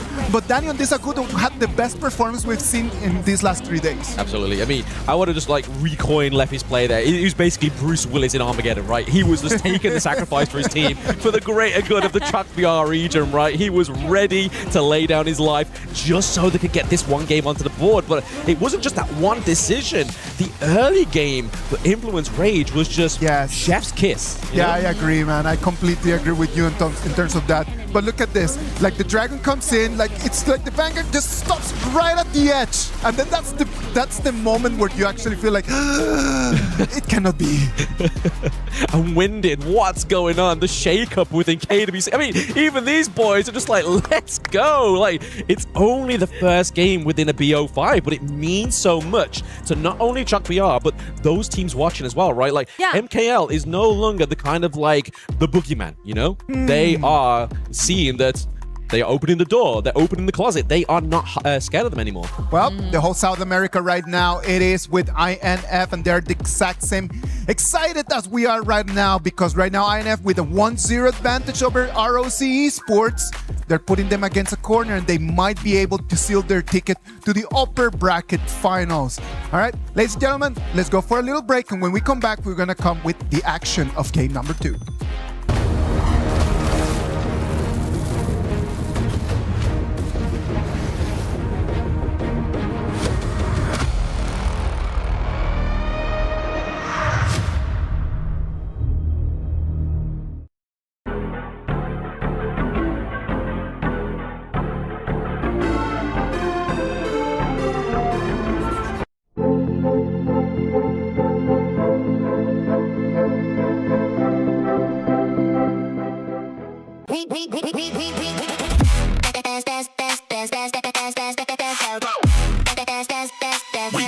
Esports World Cup up.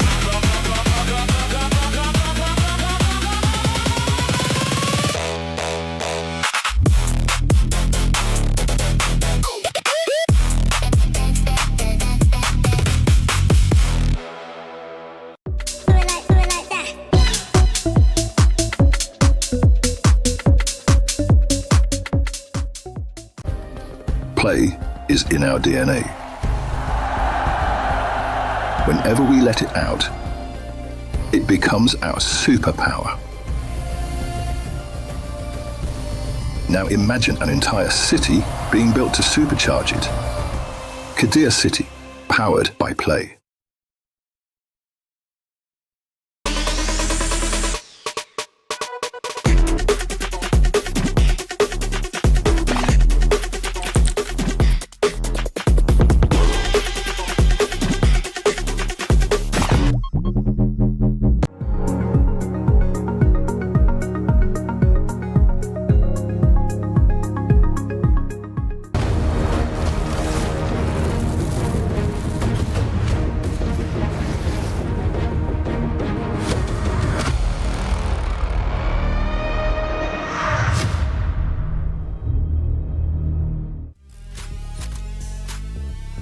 Welcome back. We're live from Paris, France. This is the Esports World Cup, hosting here the KWC 2026. This is going to be our game number 2 of match number 2. Influence Rage right now with a 1-0 advantage on top of ROC Esports.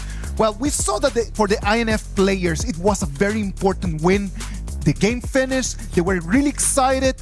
What do you think is going through their minds right now? I mean, I have to come down. I mean, I'm not even playing and I have to come down. So I can imagine the boys on stage are going to be exactly the same, right? Like, they're going to be, right, okay, we got 1 point. Let's keep composed, let's keep calm, and let's see if we can do that again. And I think that composure is going to be the key for this.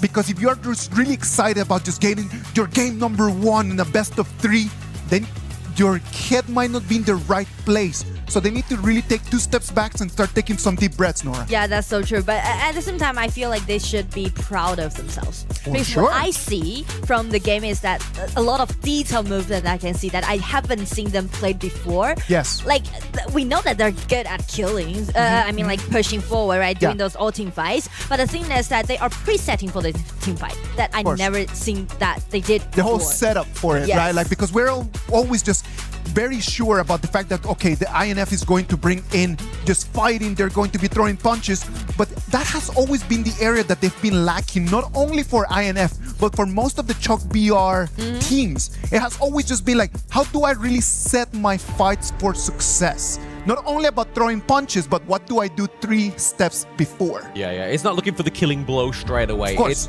how can I block the potential killing blow coming to me, right? Rather than just going like right, left, and then bam, you get one in the left gut, you know, and then just fall over. It's kind of like Chop BR's now, like, okay, I'm keeping my guard up and I'm calculating where I want to go. All right, but let's just take it to the other side. ROC, a little bit shaky, did not have the best performance in that game number 1, but they're experienced. They know how to turn things around. It's not the first time that they lose their game number 1, so they know exactly what needs to be done.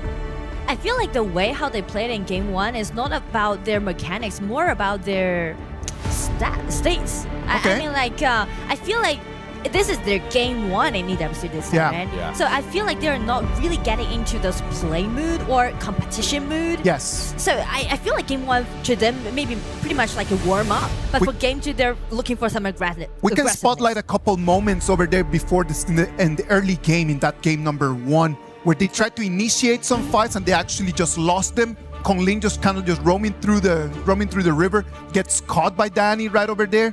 They had answers to that, but they shouldn't have been put in those positions. Exactly. And I feel like in terms of that, I feel like the awareness matters a lot in this case. It absolutely does. Awareness, knowing what you're working with, knowing what the capability and the maximum capacity of your draft is, was where Influence Ranger felt like that's where their strengths fell in game number 1. Where we get into game number 2 here, obviously, it's going to be a very emotional, very decisive game here for them, right? Like, never did we dream within KWC 2026 that MKL would lose their first match or first game within this competition. That hurt. And I mean, like, in that case, ROC just go for the Chicha pick. I think it is a really wise pick because it can flex a lot. And it just gives me that kind of feeling they are trying to looking for some aggressiveness. Yeah, I do love the Eren into the Chicha, right? I mean, both of their ultimates kind of very similar. They go in with a big AoE, a lot of burst damage, but obviously over to the side of Influence Rage, it's going to look a little bit more magical. So I do like this one, and I do love the point that you bring up there, that the Chicha is a flex pick, kind of keeps you guessing going into that 3rd and 4th ban, right? Like, that's going to be the scary part here for the side of Influence Rage, but they pick up the Lapu Lapu, trading it for the Jungfei, which is just being kind of like the tail of KWC within this best of 3 format, right? So true. Like hundreds of times so far. You have this pick, I take this one, we swap. At least the sharing, right? At least the sharing. They are good boys. They're all good boys on stage. But the Lorien go to the side of Wendy. I mean, Wendy has always been coined as one of the greatest mid laners within HOK Esports. So to see him here on the Lorien, as well as how Fury navigate this pick, I feel like this is going to be a very interesting matchup here. Lorian can do great versatile damage in the team fight and also speak to Wendy. Actually, in this MKL spring regular season, Wendy got 12 MVPs in total, which make him to be the second place of those MVP ranking. Yeah, I mean, he definitely has the Valor, right? He has the Valor, he has the accolades already built up. I feel like he just needs that moment to shine, right? And maybe this is it with this Lorian. But we always say the way to kind of go for against the Lorian is you go for something like the Xiao Qiao, right? You have the extra poke as well. Use your first skill just to try and outrange him. But then also the most important thing is trying to synergize those knockups.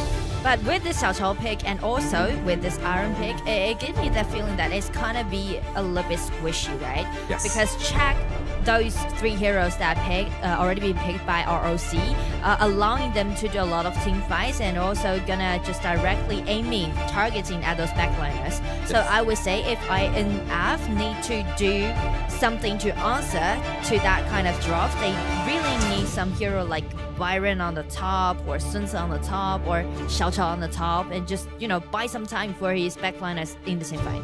Interesting, yeah, interesting point here. Obviously, we've been seeing a lot of where they kind of need to demand that front line. Like, if you only have one frontline hero, it becomes a very hard team fight to navigate, right? Because if you're before the team fight even happens, if your support gets run down, you kind of say, oh, this is going to be the point where we just reset, go to lanes, and see what we can do. But it's going to be the Baichi here. Oh, yeah, same feature, actually. Into the top side for the side of Influence Rage. Definitely going to be able to kind of I'll let Tempest's suit, right? Like, we saw a lot of the time, Mayna as well as Danny were kind of dictating the fights, whereas now it's going to be up to Mayna and Tempest, I feel.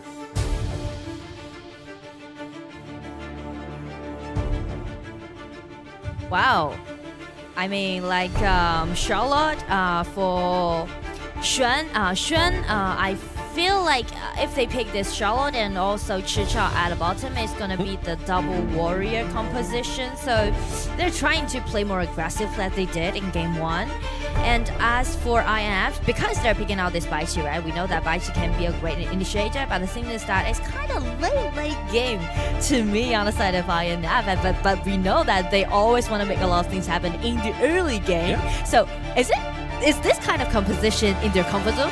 Well, they make it to like after like 12 minutes, all right, they already give us the answer with this kill pick and just try to accelerate their pace, right? We're not waiting for those late game. We're just trying to do those things happen around 6 minutes. Yeah, I mean, if we look at it here, right? I mean, worst case scenario, Influence Rage lose this one. But the best case scenario that comes out of that loss is the fact that they burnt out such a good draft here from the side of ROC Esports, right? They don't have to worry about the Lorian. They don't have to worry about the Zhang Fei. They can just keep banning out the Guan Yu for Xuan here. They get rid of Charlotte, Chicha, and the Orgren.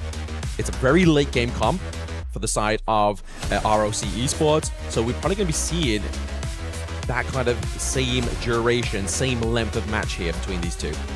And the only difference between these two comp is that ROC, the Charlotte, allowing them to do a lot of splat push in the mid game. So I would put Xuan on the spotlight in this game too. And also we know that Xuan has played for such a long time and he saved ROC for several times, so well, he succeeded this time. Absolutely, he is one of the golden boys of ROC Esports, but he's having one golden boy enough here for the team to try and take game 2 from Influence Rage. Only time will tell, ladies and gentlemen, but we have to say, we have to prove a point here. Kong Ling is taking a little bit too much damage here. We're trying to hope to linger in that lung bush to go for an invade into the red. And speak of the invasion, because a lot of Orgren player in this patch while trying to steal away those neutral objectives in the early game on the from the other side. So INF is actually predicting that ROC would do that kind of movement, so they're just ambushing in it and did a really nice HP trade. And that's what I said, that INF proved so much in this game. Leffy gets caught onto the wall there thanks to Cheech's lockdown, but he's still going to stay alive, right? Obviously, there's no real follow-up there. Nobody is level 4 just yet into these side lanes and into mid, so there's no real kind of catastrophic ultimate that should be looking out for just yet. But I feel like if Leffy catches too many of those strays, it could be a problem. They should just wait for our ring. There was no real kind of like contest for that neutral point down bot side as well, right? Like we saw game number 1, Influence Rage was able to secure that one away. It looks like that goes over to the side of Influence Rage there, able to just get the last hit onto the Space Sprite.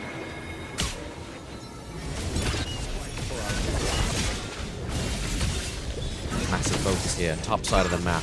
Like you were saying in the draft there, Nora, like they're looking to kind of just make sure that the early game state here is for Xuan, right?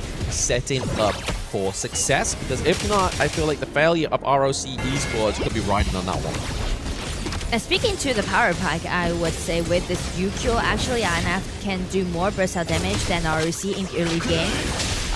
But ROC, they should just wait for the 4-minute mark because of the Zhangfei pick, right? Allowing them to just push all those opponents away. It's going to be a nice setting for them to do so.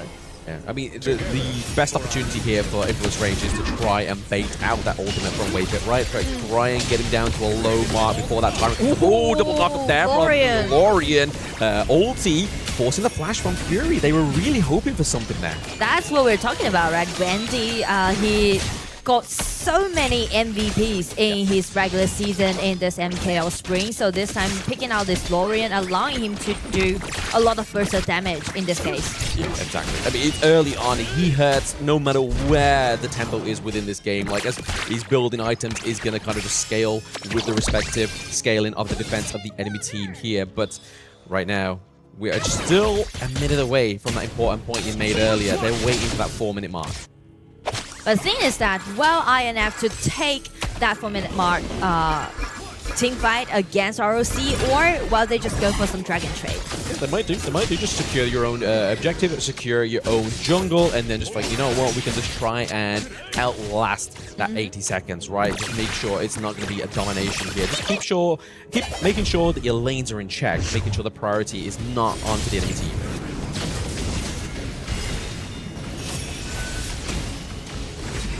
Speaking of which, mid lane priority does go over to the side of ROC Esports just this time. But I mean, I think the wave clear for the side of Influence Rage means that even if they do get the priority, it's pretty quickly altered, you know? Yeah, exactly. Yeah, the mid lane priority is definitely very important. But I'm looking forward to seeing that, what kind of movement that Danny will do, because he's the only pace leader on the side of INF in the early game. If you want to go for that Dragon fight, he will call out for Tempest. And it seems like they want to do so. They are not seeking for a Dragon trade, they just want to compete it head-to-head. Potentially trying to get the lockdown here. It's going to be Tempest coming up from the Unbridled Outburst. That's not going to be the position there that Influence Rage really were looking for. And down goes Tempest as well.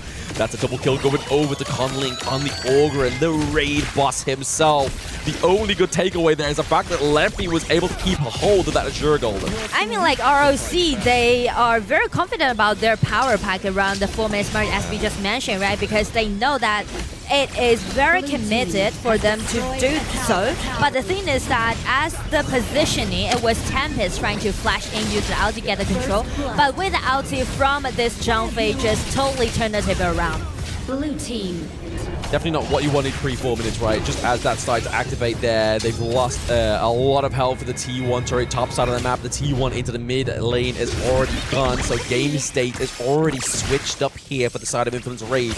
We know that Fury cannot be sticking around in that mid lane, or else he's going to be a prime target for a pre-kill pickup here. And now they're targeting on this Lorian. Instead of an insta-kill. Nice try from Tempest. I mean, like, Tempest is really proactive today. Very proactive, absolutely. He's had his morning cereal, clearly, and his morning coffee, but I have to give props, though. Obviously, ROC are like, okay, you got the kill, but we got something a little bit more important. We're still opening up the map of Influence Rage. I mean, the game is still in advantage of ROC, since this Ogre already got 2 kills, and another skirmish is happening in the mid. If you want to take my Lorian down, you're gonna pay with your life. Yep, just burning out this Tempest here. They're like, you know what? Yeah, you can go for the Baichi, right? Obviously, we saw Isaac's expression onto the Baichi pick. Not quite the favorable one we were looking for here, but definitely a true tell here. Flash. Fury is looking very low. It's gonna be a flash trade. As you can see, Shen already level 9. He can do a lot of things. A lot of potential play actually can be seen or expect from Shen in this game too. Yeah, he's definitely looking to be the playmaker, right? But I mean, you have to give over props to Conlink. He's 3-0. Obviously, on an Orgrin, that's definitely the early game you really want to be having here with this pick. Some teams generally fail when it comes to the Orgrin, thinking it's going to be a free cash win there, but it's not going to be just so much here. We are seeing Kongling into the backline once again. Danny's going for a 1-for-1 here. Wendy does get taken down, however, but Moochie comes through with the burst potential, but it's going to be a 3-1 trade. Influence Rage was like, okay, you're entering at our home. We are going to punish you. I mean, like, INF, they are really... They're polishing their mechanics about doing team fights. I'm like, just highlight this one. Check Xiao Xiao, right? This Fury. Even though she died, but she unleashed his skill too and got control of several people and allowing his team fight to fight back. I mean, kind of, you saw there, Moochie was kind of trapped in at the pit of the red golem, right? So he had to use the flash. So a little bit of a bittersweet farewell there for the team of ROC Esports in that last team fight. But Danny here, you don't want to get caught out in the early part of the team fight. Maina is looking for a bit of a flank here into the back line. We do see some parkour here from Danny, but it's going to be enough to get him out of this one. Moochie gets taken down, but it's going to be for the trade of Danny. Can they get a little bit more? Health bars onto the side of ROC Esports are looking a little bit too full here for my liking. Double kill once again. Triple for the side of ROC Esports. A possible play for ROC. It was incredible. I mean, like, everything just went so chaotic after they're just trying to chasing that Fury down, because Fury is kind of lost in that kind of positioning, and just open the window for ROC to make that team fight happen. And because of Kongling, he already got 6 kills in his hand, right? Yeah. Just check the highlight. First Tempest, again, nice control, but just check Kongling's positioning. He's so safe. Like, no more burst of damage can be seen, or like damage can be seen upon this Kongling, so he just break out his ulti and got enough HP restore, and then just chasing down all of those opponents that he can see. Yeah, like, you can see that Tempest is just trying to basically soak as much damage as possible from Wendy, obviously trying to block those orbs, as you saw there within that team fight. It was literally just kind of like attracted to him. He was like, they had magnets in their pockets, they were stuck together in the backside. So like you said, Kongling was not going to be at the behest of any real big damage anytime soon. The way that how you're gonna deal with those Orgrin in game is that you need to use burst out damage to take him down as soon as possible. And right now, I don't think Influence Rage has enough burst just yet. Obviously, Leffy is still looking for some more kills, looking for a little bit more gold to go in his favor. And the fact is that overall, the gold leads shifted over to ROC Esports. Means that there's going to be some real deficits in terms of itemization for Influence Rage. I mean, 4,000 gold advantage, allowing ROC to play in a more bold way. As you can see, Loria. He uses the Radiance, he slows him down, forcing the flash. Actually, no, Maina still has his flash. He's going to use that ultimate for a retreat mechanic here for the side of Influence Rage, but it's just going to be too much damage. Kongling leads the charge, but it's all just for that T2 into the mid lane here. Because of the gold advantage that they have, so you can see like Whippet, he's playing a quite fierce way, and also Wendy, the pre-poking was really nice because he just take Tempest into a really low HP bar and just shred down the only initiation that we can see on the side of INF. Yeah, the fact is they're still obviously the 10-minute mark, but they've still got 30 seconds or so still on that pre-10-minute tyrant there. It means that I feel like this is going to be a very hard situation for Influence Rage to even try and intercept the takedown here. It's going to take a miracle to get that steal. It's magic.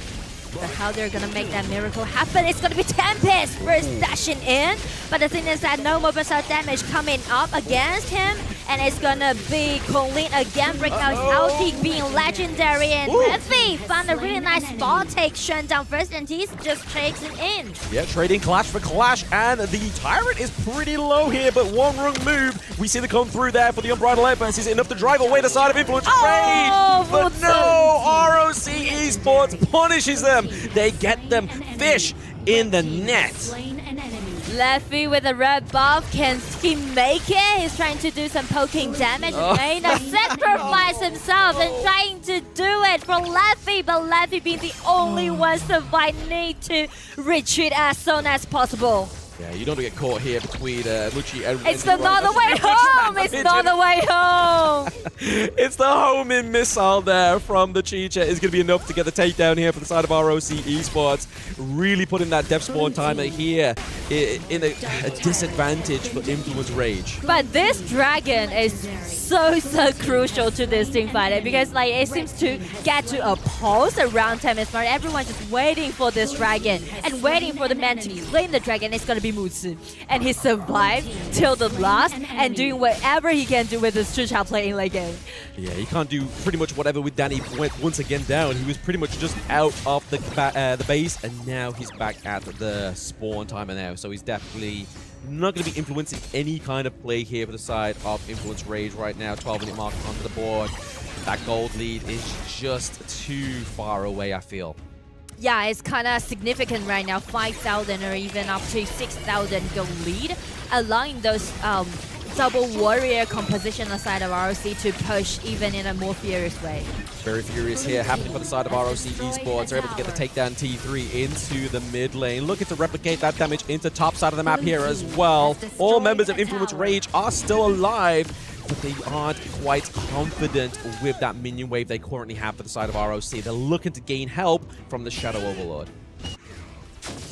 Waiting for the Vanguard spawning, helping them to push, because once you got double warriors, you really relied a lot on your minions helping you to take all those towers down. Yeah, game state here for the side of Influence Rage. It's not looking too good. They don't even have a single T1 takedown onto the side of ROC Esports. Their base is still all propped up with the beams. That is those turrets. Vanguard gets placed bot side of the map. They were trying to create some kind of space here for themselves on red side, but now it feels like you're just an impending doom. You are in the waiting room here, and the doctor is ROC Esports, pushing you away with the Unbridled Outburst, just making sure, creating space for the Vanguard bot side of the map here. Gonna get taken down as well. There is nothing standing between themselves and the Crystal other than the 5 members of Influence Rage. I mean, like, trade's happening right now, and Lapu, skill 2, getting in, but Chucha again breaking out his ulti, he's dashing in like a true warrior! Nice crowd control, and double kill goes over to Kunlin, it's Venus in the Crystal, and right now game 2 goes over to ROC. ROC with a better performance in that one, but I do want to go back to my point that I was making. Maybe, just maybe, Influence Rage was like, you know what, because me and you, Nora, we weren't too impressed by that draft, right? Maybe it's just the long game they're playing here. Maybe they're just like, okay, we see the ROC's potential here with that draft is very deadly. Let's see if we can win with what we have. If not, we just go for game 3. No, exactly. I think that the biggest problem in here is that the Bitesy pick is an interesting pick, not for a best of 3. Yeah. That is the issue. It's a best of 3. You need to be a little bit more aggressive into the early and the mid game.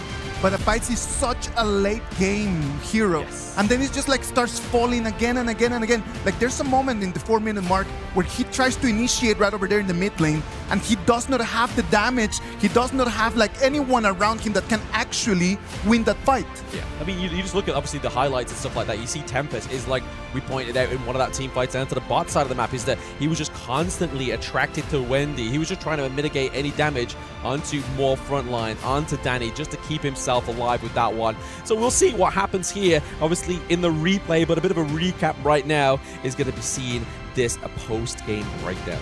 And as you can see from the KDA, Kunlin is just being unstoppable. Yes. 11-1-2. That's too much, actually. 11 kills in one game. Kunlin is the answer. That's very simple. ROC, if they want to actually move forward in this game number 3, they're gonna have to just pass the ball to Kunlin. Exactly. Give the ball to Kunlin, put him into these kind of heroes, and he's going to carry the whole team. Because even in game number 1, Kunlin had an amazing performance. So, comes into game 2, continues with his amazing shape, and he shows us that with that KDA, like, he is the man to carry the game. And speaking of that, I'm looking for a potential pay play. Okay. For Kunlin, because if Sure. he wants to lead the pace and he wants to outplay Danny in the early game, I mean, Yes. Pei is gonna be a open choice for both junglers. And INF don't have Yukio Tachioana already. Exactly. So that's already like with a Pei pick over here from ROC. How do you answer back to that? I don't think either of them go for it, right? I feel like it's still going to be in that ban phase, the top 2 picks before anything comes through here. Absolutely. Or you're just giving up a free game like Nora was alluding to there. But you're looking at, obviously, once again, the replays. You see Wendy's always just trying to man-check Yuri, man-check Leffy, and then by the time Tempest is like, right, guys, I'm going to try and keep him away from you, but it's just not possible. You just don't have any damage there. You're just delaying the inevitable. And because of the positioning, right, it's kind of chaotic in this place. And also speaking to the 10 minutes dragon, it's very interesting that everyone just stood in a pause from now on, just waiting for the dragon, but no one wants to lose control of the dragon. And finally, after moves to claim that, it's going to be a one-way game on the side of ROC. Yeah, I thought that was going to be the potential comeback, right? Obviously, that Tyrant fight, the Shadow Tyrant fight, was looking very clutch. Both teams were able to get it down to a comfortable health bar. It was positioned so beautifully that it was just almost too good to be true for Influence Rage. Well, 1-1 right now. Everything is back as it was at the beginning of this match. We're going to go for a break, and when we come back, it's going to be the decider to see who's going to move into the upper bracket final.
Play is in our DNA. Whenever we let it out, it becomes our superpower. Now imagine an entire city being built to supercharge it. Geekay City, powered by Play.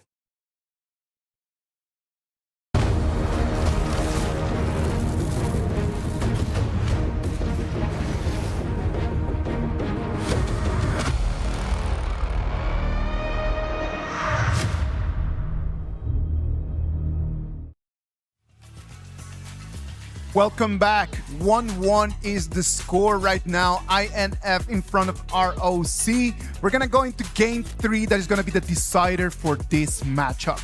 We said that Konling is the one that needs to have the ball over there for ROC. In front of them, INF, the ball needs to go to Leffy. I think it either goes to need to go to Leffy or Danny. I feel like the matchup here for me is so much centric into that jungle, right? All right. We saw obviously the leader of the pack. We saw Agudo into game number 1, and that was the clear direction that I feel like Influence Rage needed and lacked in game number 2. I mean, like potential play can be seen of this Pei, right? Yeah. So the team on the red side in game 3 might just ban this Pei away. And speaking to Leffy, if you're talking about Leffy being the hero, I would say Arlie with the idea at the bottom will be the best choice for them to pick in game 3. Arlie and the idea over there, that would be a nice matchup in there. Like if we can have that combo in there, like the early game, that the laning stage is going to be for them for sure. Absolutely, and the fact is, like we were alluding to, obviously the Pei pick and the fact that Yukio's gone. But if they go for the Diadea and the Arlie, the Xiao Chao's gone, which is obviously a good counter down to there. So obviously, if you're waiting for Arlie to call back to her umbrella or a parasol, get the knock-up, and it's a hard way to actually try and navigate that team fight. So maybe it's a 4D chess game that we've been seeing here between these two teams. ROC Esports will just limit testing in game number 1, like Nora was saying.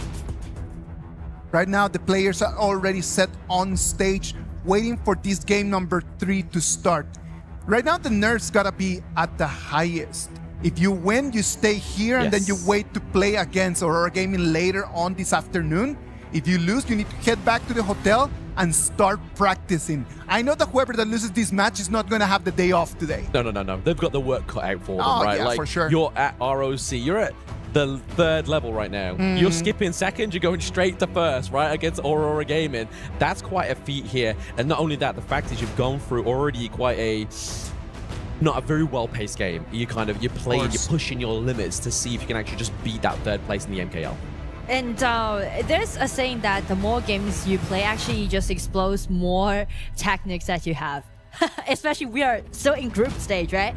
But this is game 3. It's gonna be the most deciding point. I mean, like on the side of ROC, because they're from MKL region, so definitely people are expecting a really high skill from them, right? Yeah. And game 1 is a little bit disappointed, to be honest, right? They are still warming up, but game 2, they get great performance, and that's kind of just pressuring in our INF because we can see like how excited they were when they just got game 1. Absolutely. But I mean, this is the answer to your question you was posing earlier, Nora, right? Maybe the pay comes through. Not available? Exactly. We see the influence rage is like, you're not going to have an early game 1. You're not going to have the pay either. And they are taking out the lung here as well. So I feel like it is opening up that prospect you was talking about earlier, the Ali right? and the Diadem, because you're taking away kind of like the natural the counter already, right? Exactly. So I feel like this is a potential early play on the side of INF, especially there on the blue side where Ali is open choice and they're banning this out and wait, trying to build a really nice laning phase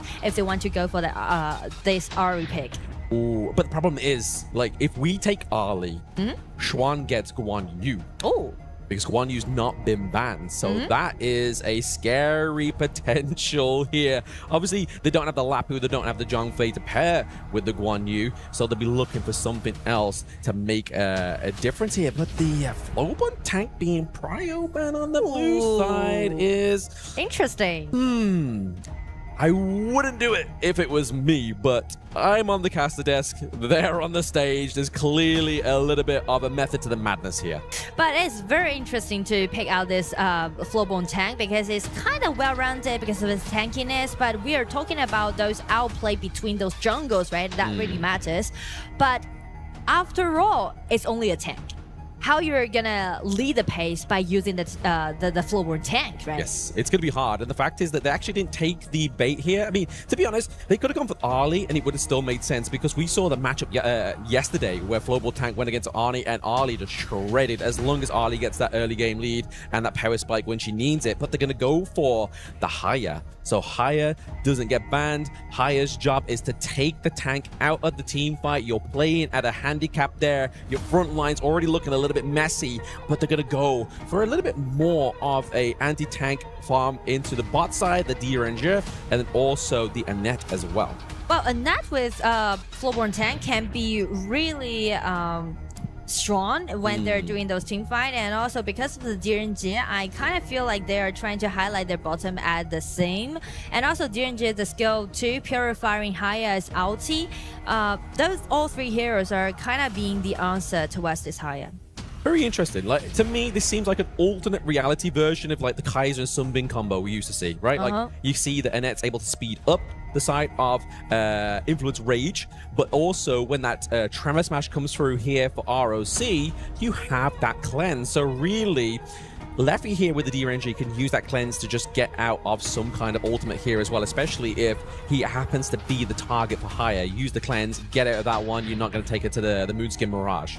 And if they want to complete this kind of composition to play against this Haya, then Byron is open for INF. So I'm wondering whether ROC is going to take this Byron away or just leave it as an open choice, because we've seen how proactive that Tempest is, and also what he can do in the early game, and Byron definitely going to be the hero for him in game 3. Yeah, taking away the Florentino here. We haven't quite seen Xuan on this pick just yet. We saw obviously Siang for Aurora Gaming pick it up and get the first win within KWC here as well. So giving it over to another MKL Clash Lane Titan. You don't really want to be seeing that if this is your 3rd game in a BO3, right? Yeah. So Hopefully, maybe they're going to take off the Byron here for the side of ROC because they've already used it before.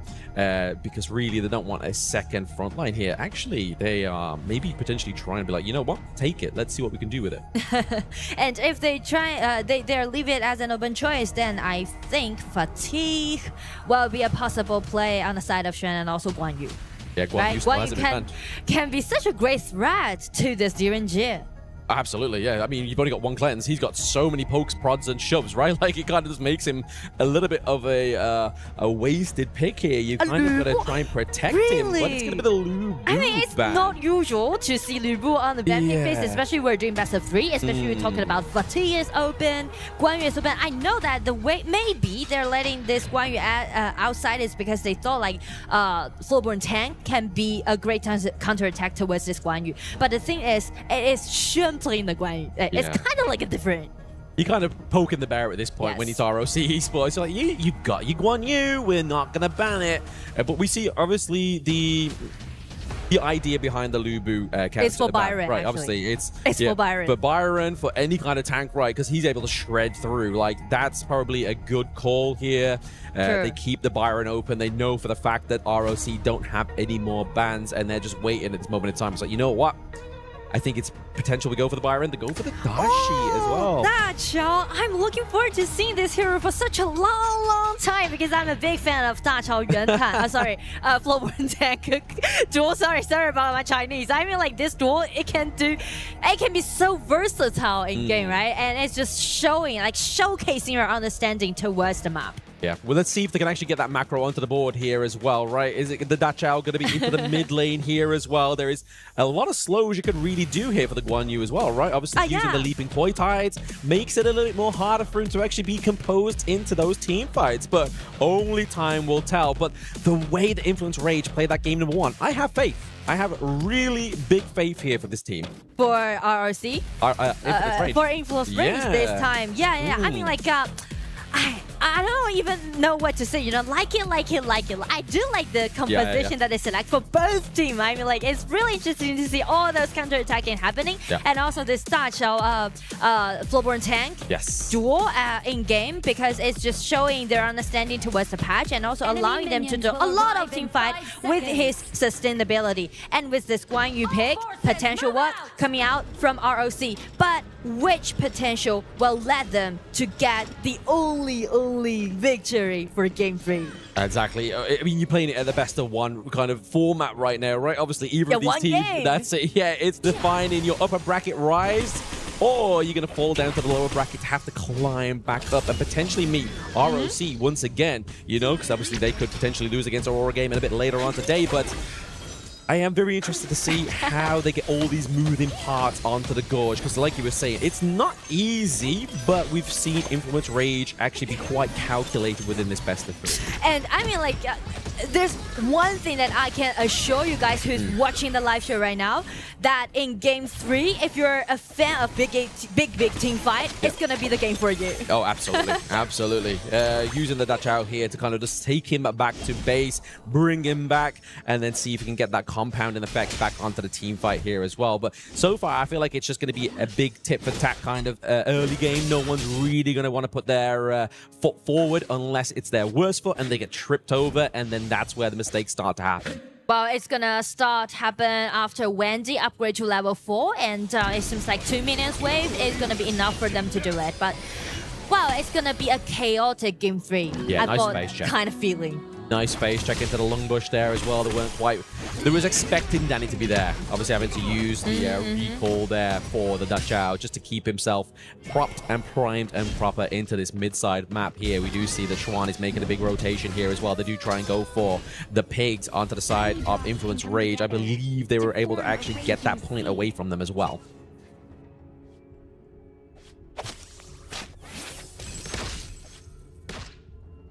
I must keep my posture.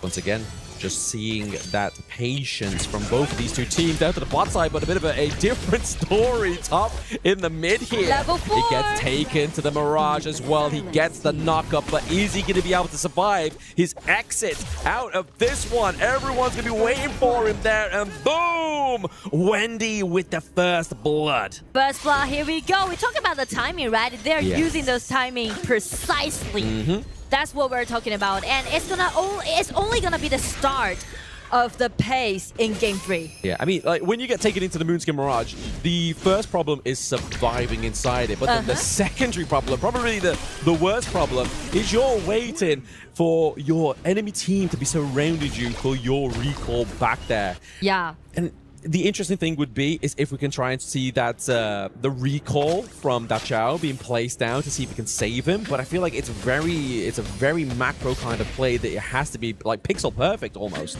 Yeah, because you need to take the teleportation, standing there for like several seconds and allowing you to be recalled back.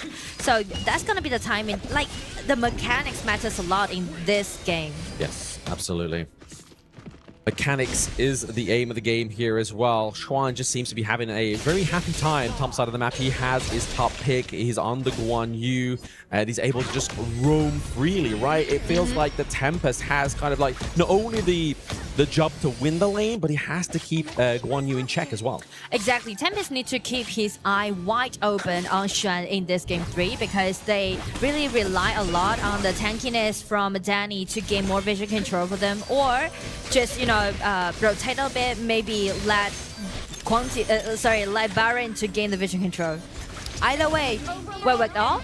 But for this Dragon, it seems like ROC, they already take a really insta gank on this Dragon and allowing them to do a lot of things. Yeah, the Dragon gets taken down here. Tyrant's first time going over to the side of ROC Esports this time around. And when you're behind around about 1.6k gold and you have the Tyrant in your favor, it's just going to sharpen that blade. The damage coming through here for the extended 70 seconds for the side of ROC means they get to play a little bit more with their food here. A good 3-man Tremor Smash being connected there for the side of ROC Esports. Wave Pit is just going to be the charging round, the Trojan horse for the side of ROC. Ooh. Flash being forced out. Onto the side of Maynard there, and the flash as well. That's going to put you in a scary situation for the next 2 minutes or so before that comes back onto cooldown. And it means that Influence range, yes, obviously they're putting pressure down to the bot side of the map. Tempest is trying to make a good work out of a bad situation right now. I do like the way how ROC is microing this game, right? Because you can see the positioning of Xuan. He's not really coming in. He just gives the sense of threatening towards IF and allowing Kunling to do a lot of like monster stuff and also just check the gold difference between those junglers, right? Yes. Kunling already got like 1,000 gold lead against Danny, which is massive in those early game stage. And I think that's just aided and abetted by the lack of mobility for Danny on this pick, but also the fact is that you have the increased mobility, the increased burst damage here from something like the Ukiyo Tachibana as well, right?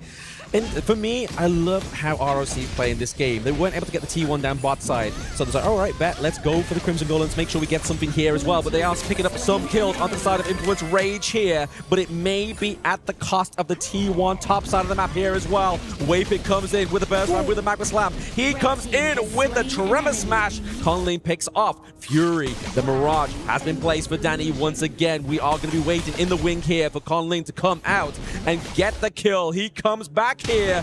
The Spectator missed that one, but it is going to be the claim for ROC. ROC is well prepared for that coming out, and also Conling 102 KD. I feel like almost all those gold difference that ROC has is on this man. Yes, I mean, that's all they needed to. Like, we were talking about this in pre-game, right? It's down to Conling, it's down to Danny, and as soon as that Flowborn tank came out, I was like, it's not the answer we wanted, but is it the answer we're going to get? Is it going to actually get them the victory here? It's already a little bit hard to say for the side of Influence Rage. Bit of a tip for tap, just trying to make sure they defend that Crimson Golden, right? But they lose so much more. They lose a T1 into the mid lane. It's not looking too good here for Influence Rage at this game state at around about 7-minute mark. Because here's the thing, if you want to use this Flowborn tank and Da Chao well, you really need to preset Da Chao's skill 2 and allowing this Flowborn tank to get back to your fountain and get back again. But seeing the timing, Limbo is just knocking in and personal damage is enough to take Danny down. It's just CC after CC here for the side of ROC Esports. Leffy is left alone on the run and gets taken down. That is going to be a team ace here for the side of ROC as they look to open the map once more, but the composer himself, Schwan, is awake and he's on the gorge. Schwan using his most signature hero, like he's being thirsty. Like after this Danny has been taken down, check his positioning, right? Waiting for a second. It's all about the pace, the rhythm, and getting in skill 1. 3 people be controlled and allowing Colleen to grab that double kill. Yeah, he's beautiful combo. He's like, so what you've got in the net? We're gonna just wait till we see Waypit burn out that ultimate of a net, and then that's just the green light that the side of ROC needed, right? Like, they were already ahead in terms of the gold. They had the minion priority as well. It was just the right moment, and that was it. And I mean, like 3,000 gold lead on advantage of Kunlin. Like this man, this Yukio can do so much damage that he can. Yeah, exactly. He can just go into the back line, burst the heck out of you, and then that's it. You've kind of used there one moment, you're gone the next, unfortunately, here. And I feel like it's a little bit late for Leffy to be building the Doomsday here as well, right? Obviously, we needed that just a little bit early on before these team fights started taking place and start having a massive impact in this game number 3. But once you are playing this Da Chao, you can always go to your plan B, which is pushing your laning. But the thing is that because they are going for like double tanky hero, so it's gonna be a little bit hard for them to do so. Maybe Da Chao would be the only person to do this flat push, which is kind of squishy when she just encounter with this Guan Yu or this Yukio. Yeah, I feel like it's kind of very difficult to do that when you are behind already, right? Like, you do obviously have the High of the Whirlpool to send you, teleport you around the map, but the problem is you're going to get caught out before. You've got so much CC here. Guan Yu into the backline here, just trying to just keep pressure onto Tempest. And we mentioned in moments ago that Da Chao, the only thing that we could really be looking for here in terms of a split push, gets taken off the side here, the side of ROC Esports. Danny looking pretty low as well. Highest first skill is hurting, poking the side of Influence Rage. I mean, like, it seems like they are trying to close out the game because Mina has already been sent in and Limbo is ready. He's very ready. Just getting in. It's going to be the quickest game of the series. If that's the case, it's almost 3-10 minutes. Danny has to feed himself just to keep the crystal alive. But unfortunately, we have 3 minion waves here. Down to the bot side, it's going to be the earliest arrival right now. Can the side of Influence Rage keep them alive? But the answer is no. ROC rise in this best of 3. 2-1 win. It seems like they faced a little bit of trouble them at the beginning of this matchup, but they quickly pulled themselves together, showing their synergy, showing their coordination, showing their pure mechanics. Just check game 3, right? The understanding towards the patch, not only towards the patch, but also this duel that their opponents selected. And you can see them right over there just shaking hands, just showing to each other the respect that they need to have, because this was an amazing, very level game, right? Yes. Like, I would dare to say that a couple years ago, this would have been a clean, quick 2-0. But this year, it was actually a lot more competitive. ROC Esports is going to move into the Group B upper bracket final. They're going to be playing against Aurora Gaming. Yes, it's going to be pretty much like an MKL matchup again, once again, right? Obviously, but I feel like going into that one, maybe ROC doesn't quite have the confidence that Aurora Gaming had, right? Aurora Gaming's match, very clean, very quick, whereas ROC was kind of like, it took a while, but they got there. And I feel like if I was either of those two teams, Aurora Gaming would be where I want to be. But I mean, like, because of the familiarity that they had, right? So it's going to be a great game to see these two teams like, play against each other. One of the things that made ROC so dominant in this game was just the way that they just forced INF into making decisions. You want to protect your turret? All right, I'm going to jump into your jungle. You want to protect your jungle? Okay, I'm going to take your turret. So it was just INF just very passive, just trying to react to all of the different curveballs that ROC was tossing at them. Yeah, absolutely. But I mean, I have to give props to obviously Chuck BR again. Like you were saying, as we came out of that game, this may have not been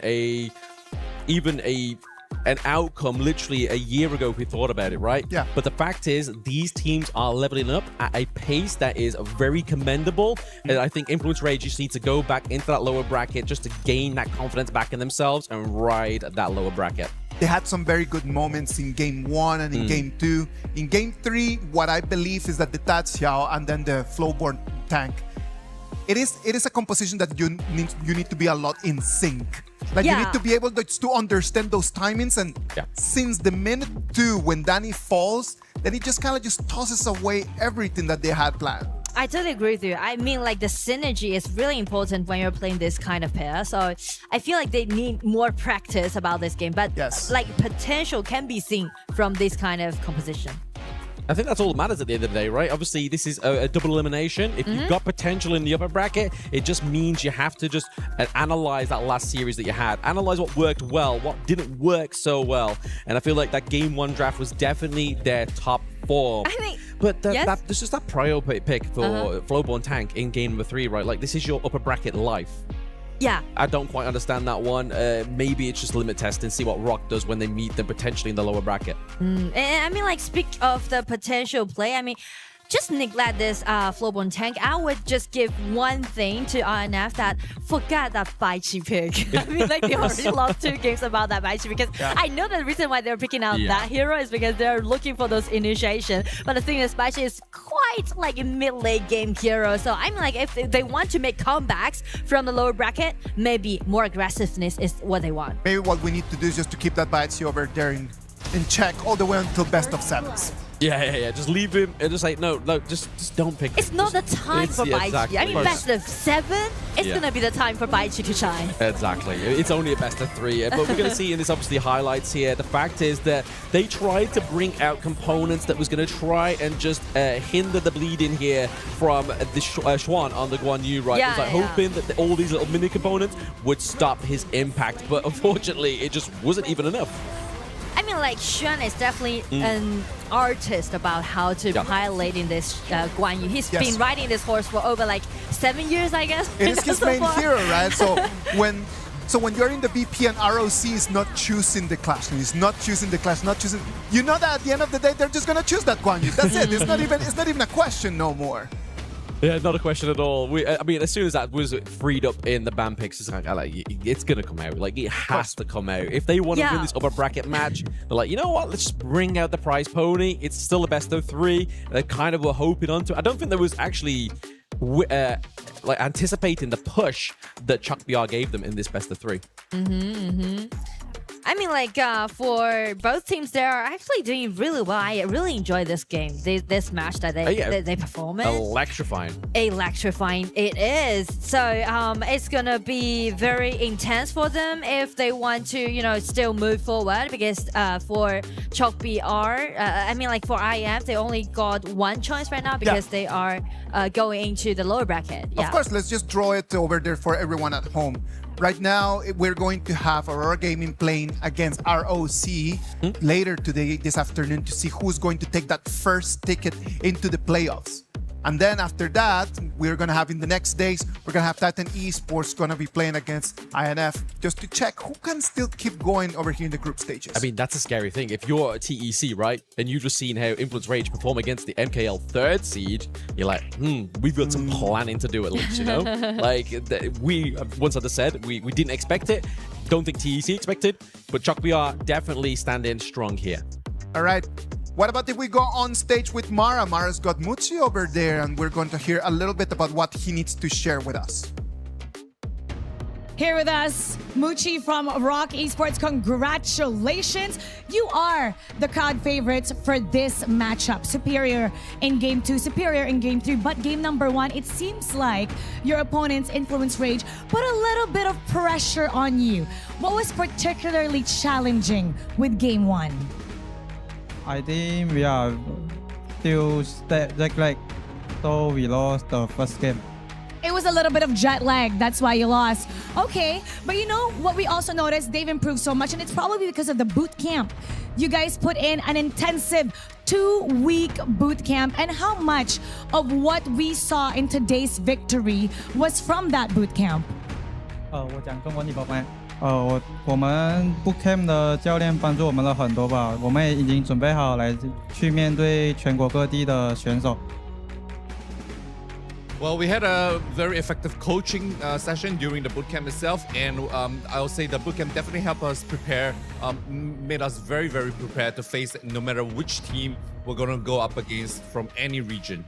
And we love seeing how that boot camp helped out your team and everyone else. Thank you so much once again. Congratulations, Moochie. Now we'll head back to the casters. Lead the gorge.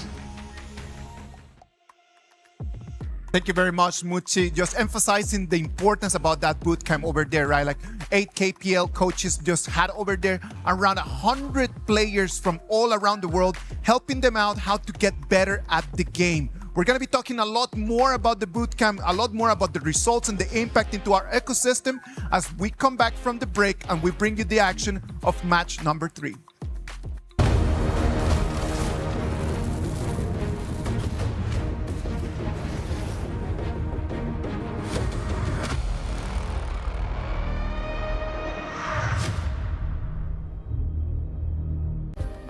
Play is in our DNA.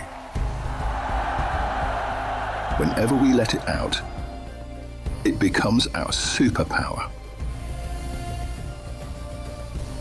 Now imagine an entire city being built to supercharge it. Geekay City, powered by play. We were there. For every click, every clutch, every respawn. We were there for the years of grind, and we're here. Now, the proud founding partner of EWC, powering the biggest event in gaming, shoulder to shoulder with the world's best, making history. Greatness deserves a stage. Lenovo Legion, reach your impossible.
Welcome back. This is the KWC 2026 live from Paris, France in the Esports World Cup. One more edition of the top of all around the world. Now, Group B is already set. Aurora Gaming is going to be playing against ROC later on today into what is going to be their upper bracket final for the first ticket into the playoffs. What about if we move into Group D? Right now, we're going to come in with match number 3 of today. It's going to be Geekay Esports against Deep Cross Gaming. In order to make sense out of all of this, I've brought Kin and Holler for this match. And I'm excited to be here again. I think that this is a matchup that there were a lot of questions in terms of just like how Deep Cross would actually be able to play against the juggernaut that is Geekay here. Well, I mean, if we take a look at how they progress into this stage, I would say I'm pretty confident for Deep Cross Gaming. But there are still some question marks ahead. There are plenty of question marks. There are plenty of topics for us to talk about today. So what about if we start with the Crunchyroll story of the day for today that is going to be focusing about Sun, right? It is going to be our Crunchyroll story of the day, the content of truth, redemption, or destruction, Kin. it's I would say a sad story for Sun, right? He came in second place in the first ever appearance of qualifiers for HOK and KIC. And that was the best result he has ever gotten up until this point. The most recent competition, 4th place. Not where you want to be, but I think this game might prove to the other teams that not picking him from 2025, 2026, that might have been a mistake, and today he's going to try and show that. Yeah, and I think he's kind of been an outsider looking in. I mean, it's like with the team, there's been issues with the coaches at times. I mean, there's all extraneous issues, right? But I do think that Sun at the end of the day is fundamentally sound. I think he's a very experienced player, and I think Deep Cross Gaming are very blessed to have a player like him in the farm lane. No, Deep Cross Gaming as a team has been just showing us that they're ready to go. They're the real deal, that's for sure. But in this whole story about Sun, why is the reason that he has always just been looking from the outside? Because he was never allowed in. This ticket into the big teams, the big squads, it's always been, okay, look, maybe you're not good enough. Maybe you haven't shown us the strength yet, right? And he has been through a lot of teams. Started with Team Secret, went on to Todak, actually went on loan away from Todak to APG. And even despite that loan, it felt like it wasn't good enough because he went back to Todak at the end of 2025. Last chance he got onto SLTD Gaming, I think he might have impressed, right? Because then this year he got to Deep Cross Gaming. And this one might be the first time he makes a good appearance on the international stage. So he's actually just kind of bouncing around in between teams, just trying to prove his worth. And this might be the first time that he actually has a spot over there in the starting lineup to show his real value. There's a lot of that value that will be shown today. And I think that, to Kin's point, it's not about revenge or anything like that, but it's like proving all of those teams wrong. Like, why did they create a super team or whatever, and he was never included into it? I mean, he's going to be, again, this might be a villainous story, I'm not sure, but I do think that, this is a time to really rise up. It could turn a sad story into a very happy one here. We can already see Geekay Esports jumping in over here. They're going to try their very best just to do better and better and better compared to their performances around. Of course, they come in here as the second place of MKL Spring 2026. I got to see them in the Challenger Cup in Beijing where they lost 0-3 to E-Star Pro. It's a tough pill to swallow, but in terms of the global standards, GK is definitely on top, right? We talked about the boot camps that all these teams have taken part in. GK were the champions of that one. So that is a huge mountain to climb for the side of Deep Cross Gaming. And if we go back to Sun, his first challenge today is actually to go up against Gem, who is the farm laner. And for Gem itself, this guy on paper, he was non-existent in the global scene, right? Came in 2025, but he has consistently gotten first place finishes with GK Esports. He's impressed, and I think that that's kind of what you need. You need to solidify that farm lane, and I think that if you're looking at the rest of the one, they have a lot of championship roster. Like, this is a very strong team. You have Guyu in the Clash lane, Finals MVP. He's going to have that skin from Fatih. He has, he's clearly been able to make plays on his own. Then you're talking about Musan King. They call him the king for the reason, right? Because of the fact that he just absolutely dominates from the jungle. This is a very solid lineup with a lot of all-stars, and again, it will be tough, and I love Sun, and I want that redemption story arc to happen, but man, this is a formidable team. Yes, I mean, it's not a one-man show at this point. I mean, I hope for Sun it is a one-man show. He needs to step up. But that matchup, the Guyu versus Clean, this one I'm super curious because Clean in the Deep Cross game so far, he has shown up. But those teams, were they strong enough? Same power level as GK Esports? I don't think so. So today we have to take a look at the 1v1. So many of them, one in the Clash lane, one in the farm lane, one jungle as well. I mean, for me, it is about that Clash lane, right? Guyu, I've already highlighted the fact that he's, Finals MVP, but then now you're talking about Clean. This is a role swap that he went from jungle, now he's in the Clash lane, made way for Godwoo to take over that jungle, and this is going to be an interesting one because we've seen Clean actually shine at the EWC thus far, and now to be playing it on the group stage that is here against Geekay Esports, this will be fire. And I think that that's one of the important things, right? Like, if you need to make space for someone better than you in that specific position, evolve.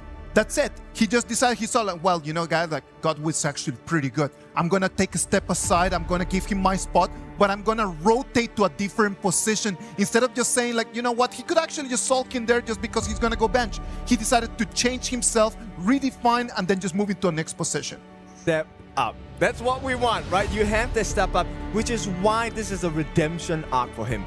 All these years of being on the bench, all these years of not getting the shot that he wanted, if he proves himself good today, he is going to be the new superstar, and his team is all behind him. This jungle matchup will also help define the results of this particular match, because yes, a king, Musan King, he's pretty strong, but we have seen a god in the jungle, God Wu that is, and so far he has been pretty godlike. Yeah, I mean, he comes from the KGL. He had a bunch of MVPs even when he was there. He has definitely made an impact there. But this is a team that has kind of had a lot of other people kind of throw them off, where they've created this hodgepodge squad that when you look at it on paper, you're like, wait, why are these guys free agents? Why are we able to create these teams with these players? And it's been explosive thus far. Yes, and explosions we will have, because right off the bat, single target burst for the side of Geekay Esports is going to be the Aoyan pick, the Lung. And this is paired up with our traditional Frost Liang combination. Huge lockdown, huge burst, but they need a shield in front. So this jungler and Clash either needs to be a person that is helping them enable entry into the backlines, or it needs to be a super shield in the front. Meanwhile, for DCG, yeah, so for DCG, it's about the Guan Yu, and you know that's just going to wreck this Princess Frost Leon combination, right? Then you have a net, you have your ult, you have your ability to kind of just stay away, plus you have the Mirage from Haya, right? So these are targets, like it's an incredibly strong mid laner. We know Ethan will be able to play that one very well, but if we're talking about this Princess Frost Leon combination, I've been talking about it from the past 2 days thus far. Yep. I am not a big fan. It has really fallen off. The Liang is very vulnerable. Yeah, I think it really comes to the point where who pulls the trigger first, right? Because if you get that combination in and it's not onto the Guan Yu, he will push you from the back and you're not gonna like it too much. But on the inverse, if we take a look at the Guan Yu flank, if the Guan Yu comes in too early, then the Liang and Princess Frost actually gets whatever they want. And side note, I really hope they're picking out EW Sin, for skin for our Princess Frost Heaven Beacon. Yeah, we just love that Heaven Beacon skin. But going into this one, it's all about that early game to really spike, to take advantage of that level 4 control from Liang. If they're able to start getting early ganks and snowball, they're going to have a good time. If they actually kind of come into some sort of resistance, it's a 50-50 game. I really struggle to see this lineup doing well even into the late to carry them over the edge. Okay, I hate to say this because I don't normally agree with you, but I feel like that is the case. Because if you take a look at the lineup they have on the side of Deep Cross Gaming, there is a lot of utility that stops the combination. You have the net with the ultimate able to push you out, get the mini stun in. At the same time, you also have the Haya with the Moonscape Mirage locking a singular member in an alternate dimension. And now this Jing, we have seen many a times come up with the most incredulous plays, especially in the hands of God Wu. Yeah, I expect nothing but fireworks in this one. I think that they have a lot of answers. Again, this all in on this Liang, right? To set things off in a best of 3, I think that is incredibly scary because for me, I'm looking at this more, this hero as like a best of 7 tile, where they might not have as much CC and control, and then you can kind of maybe get that pick off. You can kind of catch them off guard, if you will. It's a 50-50, right? True. Because if the combination works, you get really good snowball effects where you can just keep using the combination over and over again because they can't take you out in one shot. But if you're playing from behind, then it's you're gonna be caught in no man's land every single time. Yeah. I mean, he's literally late game and he's very squishy and like he's like a dude with just glasses and you just want to punch him in the face, right, Kin? No, I fully disagree. I wear glasses and for good reason, and I do not want to get punched in the face. Now, with that being said, this time, Geekay Esports, let's see what they can do, because while the stats in terms of the draft may not stand in their way at the moment based on what we see, this is Geekay Esports we're talking about. Yeah, you can't really count them out. I do think that, you know, at the end of the day, we're talking about the pilots of these heroes. And I think that if we're talking Geekay Esports, they're number 2 in MKL for a reason. This is a formidable squad, but they're going up against Deep Cross, who has surprised time and time again thus far. Surprise is definitely a good choice of words because I was not expecting this level of proficiency coming in, right? Especially having to come together in, a very short amount of time. And now they've pulled off a nothing short of a miracle coming in here. Going up against Geekay, this result is going to be something that all the teams have to look at in their group. Yeah, and actually we already saw a little bit of a surprise earlier. I mean, not to say that Influence Rage, I mean, they pulled off that one game, right? And that they stole that one. And I do expect to see a little bit more of that type of style where they want to be, taking the fight to them. And, these play-in teams looking to surprise throughout. Yeah, I think this is all dependent on Clean. And they know the answer here. They're pushing Clean back all the way into his T1, which means they will get this Primal Portal, they will get this Space Fight as well.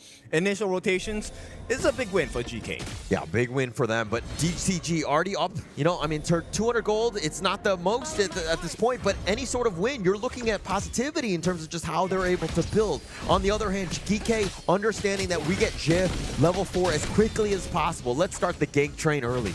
We haven't really spoken about the roam on the side of Geekay, right? So I feel like unsung hero, this guy has always been very consistent and very adept at making sure that Geekay is well protected. This time, I think it's more aggression than defense, especially when you're playing a Liang, right? Because you want to get the CC down, and with the suppression can only be stopped when you stun the original hero. So this is going to be a game where just positioning is monumental. He needs to be the core of the team in terms of positioning. Yeah, and I like how you bring that up because it's not about him. Early it's going to help in terms of that initiation to get that control, to lock down, flash control, right? Yeah. You blow him up potentially. But come the mid-game to late game, he needs to completely change his style in terms of how he wants to proceed. If Godwu goes in, you're looking to lock him down. He's target priority number 1. Yes, and while that is one of the things they have to consider, the second consideration that, this combination, ideally you want to use it fully onto one person.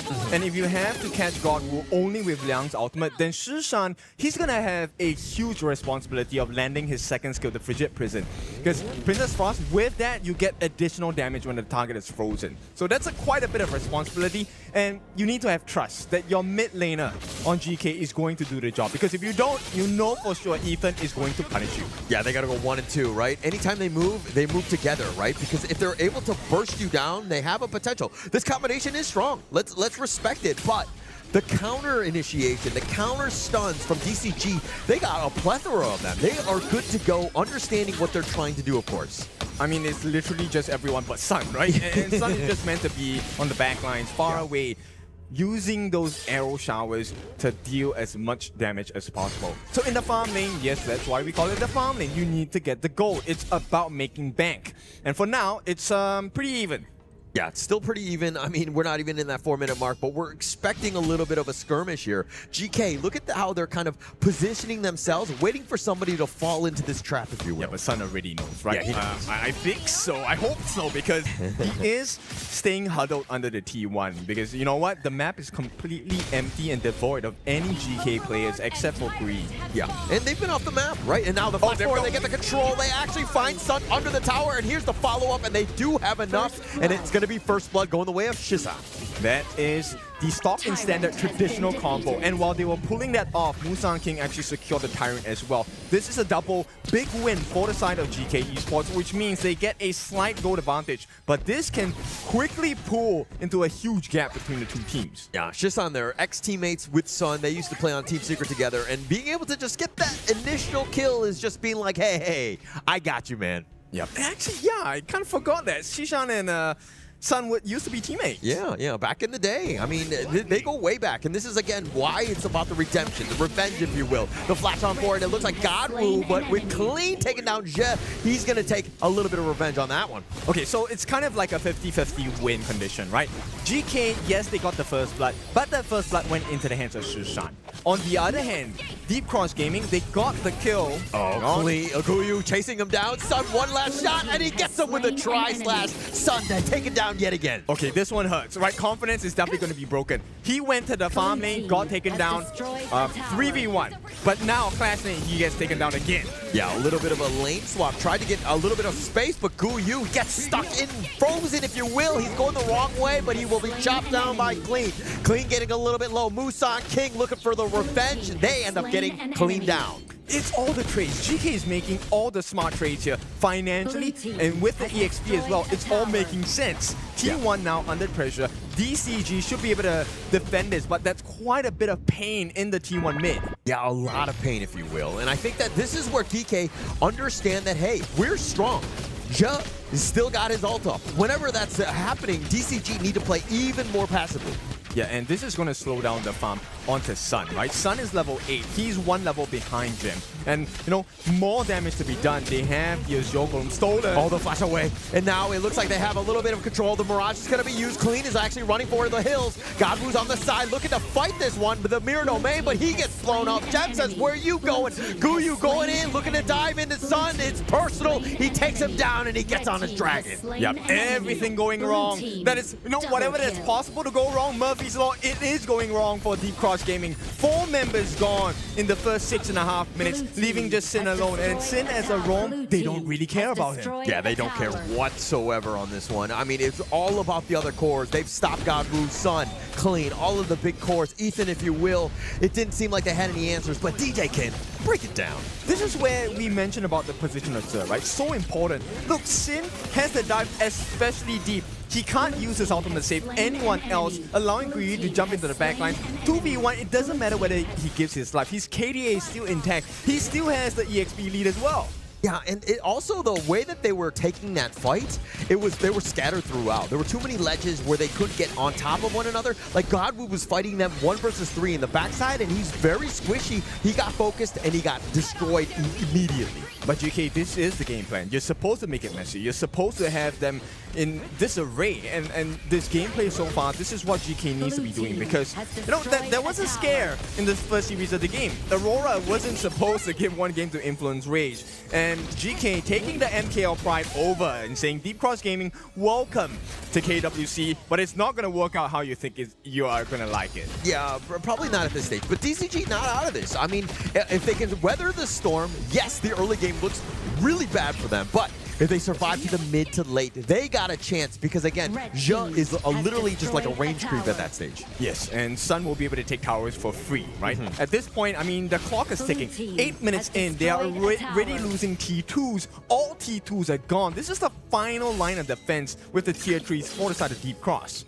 I feel like we shouldn't have highlighted Sun, because it looks like DK were like, oh, okay, that's the main target. We need to go in, because now if you're looking at the level differential, Gem is 12, Sun is level 10. They've been focused firing him, taking away all of his space. And you know what? The biggest pain point here is there is a 2,000 gold lead between the two. Of course, in advantage to Gem in the farm lane. And along with a gold advantage means you have more items, you have more bursts. And Sun's life is no longer something that you can protect that easily anymore. We were talking about how he's got that range advantage, but yeah, to your point, he's still not going to do a whole lot because he's not able to kind of get that net worth going, if you will. Shisan, though, is on the backside. And again, here come the reinforcements, instantly looking to go in. They find the control, and just like that, Ethan's going to be taken down. Jin is running for the hills. The infinite fastness. Does he go aggressive? It looks like he's going to be backing off as they find Clean on the flanks. Musan King wants in. Their own charge pushing him back. Clean now running under the tower. The power gradation slowing him down, but Jay getting a little bit low. Sun gets that, at least that pickoff, but at what cost? Musan King, they're looking for the flanks. I mean, this is just a last gasp defense at this point. Sun does well to get one kill for himself, but it's onto Ja. Once again, it's a roam, right? Every single series, especially for MKL teams, you'll notice that they don't mind having a sacrificial lamb. That lamb normally is a roamer, and everyone else still stays alive, still stays safe. Musan King, Shishan, and Gem, nobody is taken fall yet. Oh gosh, Sun, he's going to be joined by Godwoo. If they're able to do enough, they're not. He's just too mobile. Sun with that arrow storm just zoning them away. They back off, and it looks like they're not able to get any sort of kill here. Okay, but he did cut that level lead by half, right? So it's just one level that separates Gem and Sun. Right now, as we hit the 10-minute mark, this is going to be a very important one. DCG needs to get something. They need to make sure that GK gets nothing. Yeah, and it'll probably start with that mid T1 if there are any sort of comeback into this game, finding some sort of pick. But I mean, the Tyrant is going to be taken out here by, it looks like Geekay, as DCG are completely not in position. They can't. I think it's a huge risk to try anything in terms of aggression on the side of DCG. And for the most part, God Wu as well, he's not doing as well as he should be, right? Level 13 against a level 14 Musan King. So far, it looks like the King has everything in order. Yeah, he's looking to be more of like the lesser God Wu at this point, but now Musan King going to the back, finding it, but it looks like the Hurricane Wall push back, Zin getting a little bit low. Musan King chases in, takes him down, and now with his Mirage, they're going to continue with this one. Musan King taking the bottom T3 as they come out of the Mirage, the flash away. Ethan is going to be fine, but it looks like the charge on forward. Guyu not playing scared. It looks like Clean is so low, but they find Gen. They get the little bit of a pick off here, but it looks like Geekay Esports are going to limp away.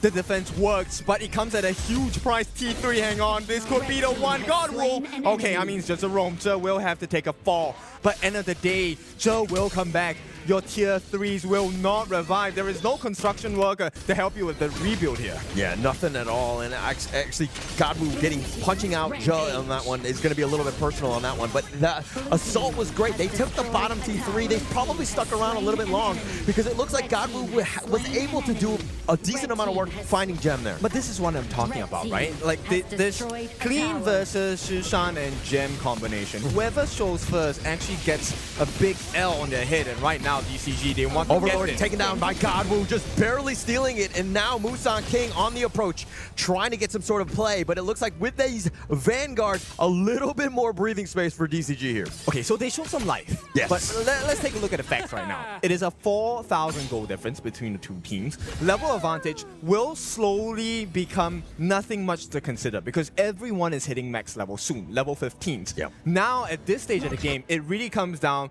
to positioning, communication, and vision. Right? Yep. So far, this map is completely in darkness for the side of DCG. So if they were to win a team fight, it has to be a miracle play of some sort.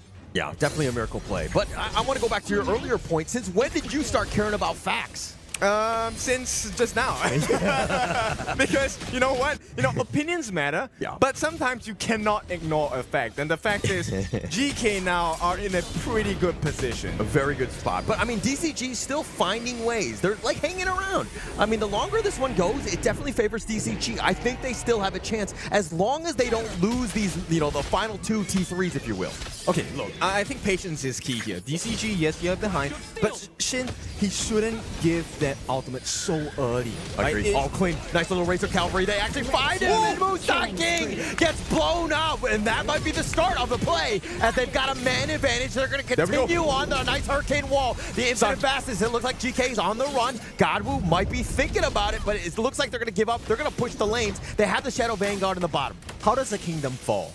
When the king falls first. Right now, Musan King has taken that first trip, and with DCG, game plan is very simple. We don't need to get the kills, we just need to push them back, get the T2s, and then we start to explore. Can we take the T3s? And once the T3s are open at the bottom, it's fair game. Everything is back to square one. Yeah, and DCG, this is what we saw in the play-ins. They're a very resilient team. They are a never say die. We fight until the crystal is down, and they're coming back as they're looking to seize the bottom T3 here.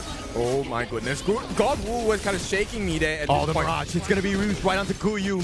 Maybe not the greatest of targets, but here come the reinforcements are on the way. Ethan is a little bit low, looking to trade with Guyu as they come back into reality, if you will. And now Ethan's so low. Guyu tried to go for the kill. He's going to be picked off. The Flaming Palm is going to be eaten by his teammates. And who's the one that made it happen? It was Sun. The finishing blow. Redemption maybe in the cards down here. All they have to do is to take this Shadow Tyrant, get another fight going. Shishan, that was kind of dangerous. And DCG, I mean, the nerves are starting to show. GK looking a little shaky at this point. It's about closing out games. The difference between a good team, a great team, and an amazing team is the ability to close the games out. DCG right now finding ways to get back in. Sun now is also being very respectable in the damage in terms of this net worth as well. He's close to 12k. He's close to the 6-item full build, right? We haven't stepped into the world of the Sage's Sanctuary yet where we play with the double lives.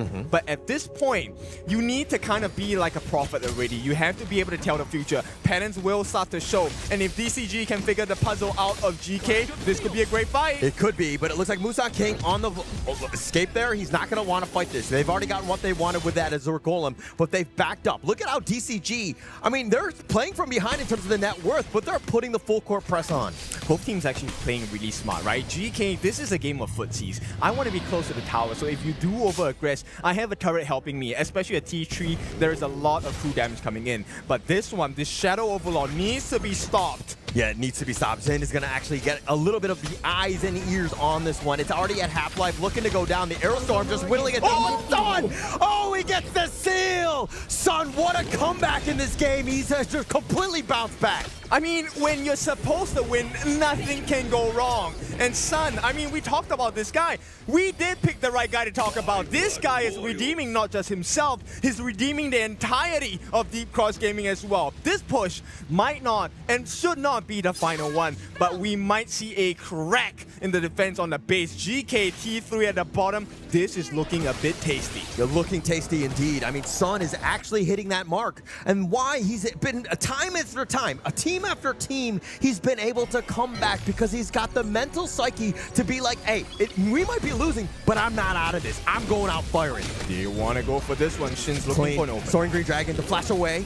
He's not able to get any more. The control used in return. They have enough damage to burst him down. Musan King's going to take him down. They might have gone a little bit too far playing with fire, if you will. But they're going to continue 4 versus 5. Godwoo, that Sage's Sanctuary. Guyu on the back. They've got the power grenades, and they send him into the barrage, if you will. But Godwoo is already down. GK are low. And now Shisan, he's going to use Gold Golden on this one. Sun looking to do some damage. He too will fall with the Sage's Sanctuary. And now Zin trying to keep him up, but Sun has been taken down.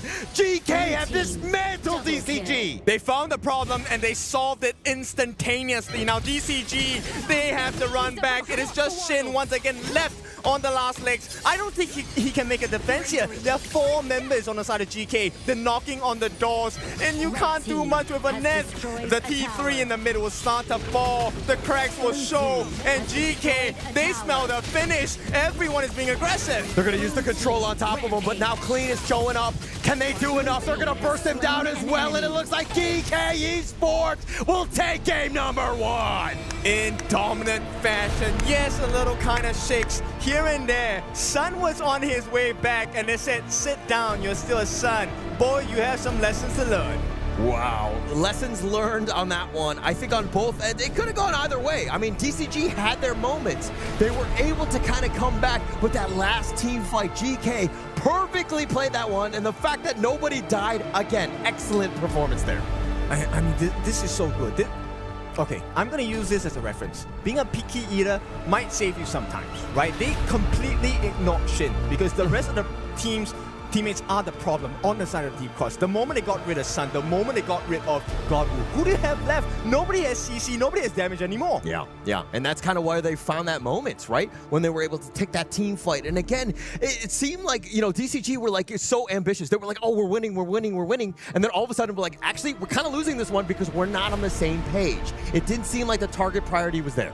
Okay, so Isaac, I'm gonna throw this to you after this, but you were shaking your head. Don't mind me, don't mind me. I can just stand over here. I'm gonna chill. You were shaking your head, and I saw it because I was shaking my head as well. When Clean got caught, why? Why were you there? I mean, you showing first. Yeah, exactly. If the team had backed you up, Sin was nowhere near to stop the CC and the suppression. If they were close enough, this would have been a completely different result. They were riding the wave, right? And that is the issue. Like, you're riding the wave, you already have like 90 seconds where you have already like taken the dragon, you are already winning the fights, you're pushing on the high ground.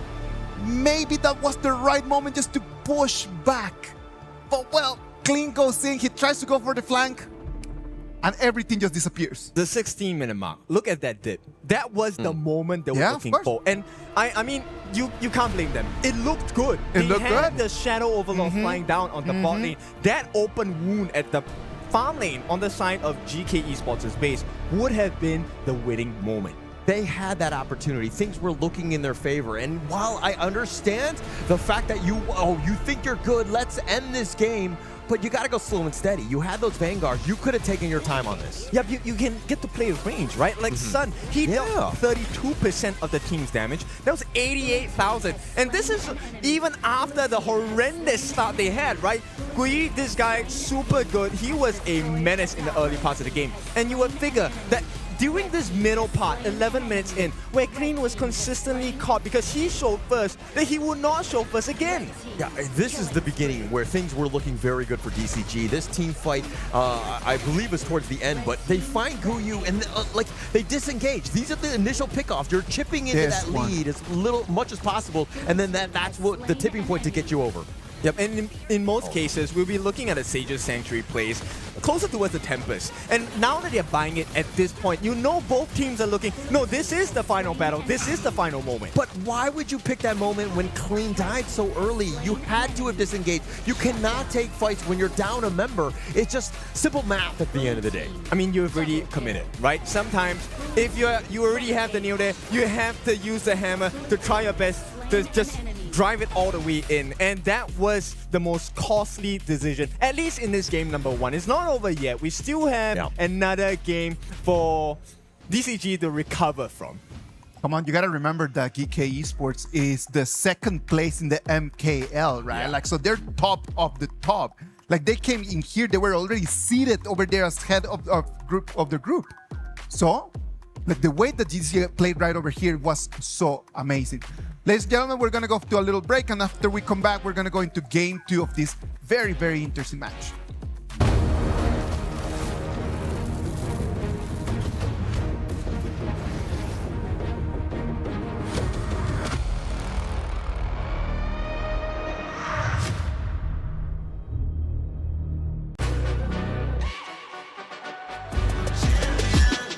This ain't no regular thing. I came for the ring, you know what I mean.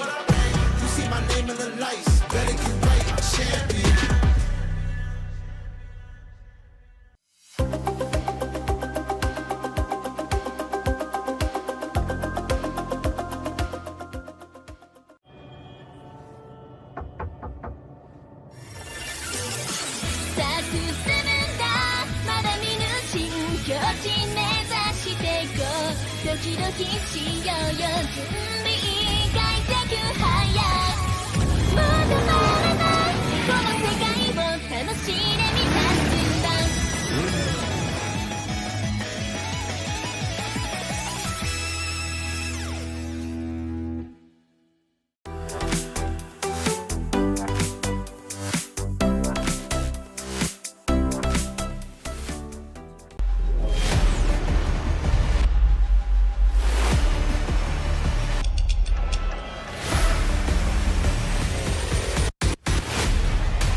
Deep Cross Gaming qualified into the group stage through the play-ins, and right now they're fighting their way head-to-head against the MKL second place. Ken, what is going on in here? Like, what do you think is the key that has been leveling this matchup right now? I think it really comes from, number one, the confidence and the way they execute their draft, right? Understanding what is available for you to pick and choose from in terms of options during the fight.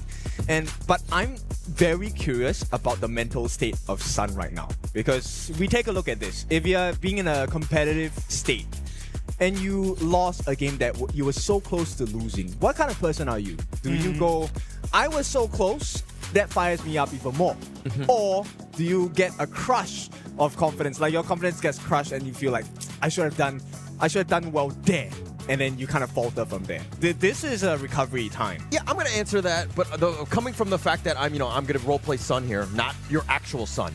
But I do want to say that this is a thing where we've seen time and time again, even in the game itself, things were looking bad, but he was able to bounce back. He completely shook that one off, and he was just like, yeah, hey, I still got you guys. We're going to have a good chance here. I think that Holler just touched on the evidence out there, right? Like, Sun started horribly that game, right? Like, on the Flower Marksman, it starts really, really bad, and then after that, he turned the game around. So that resilience is already there. Right, let us remind you what happened. He got a 3v1 in the farm lane, died once. said, okay, you know what?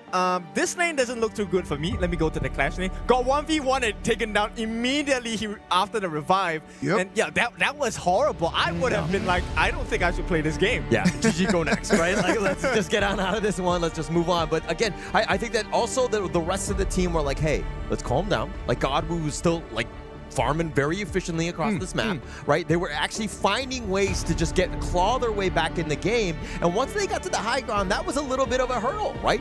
If Geekay Esports, I don't know how if they were able to fully overcome if DCG were to just stay in their base, if you will.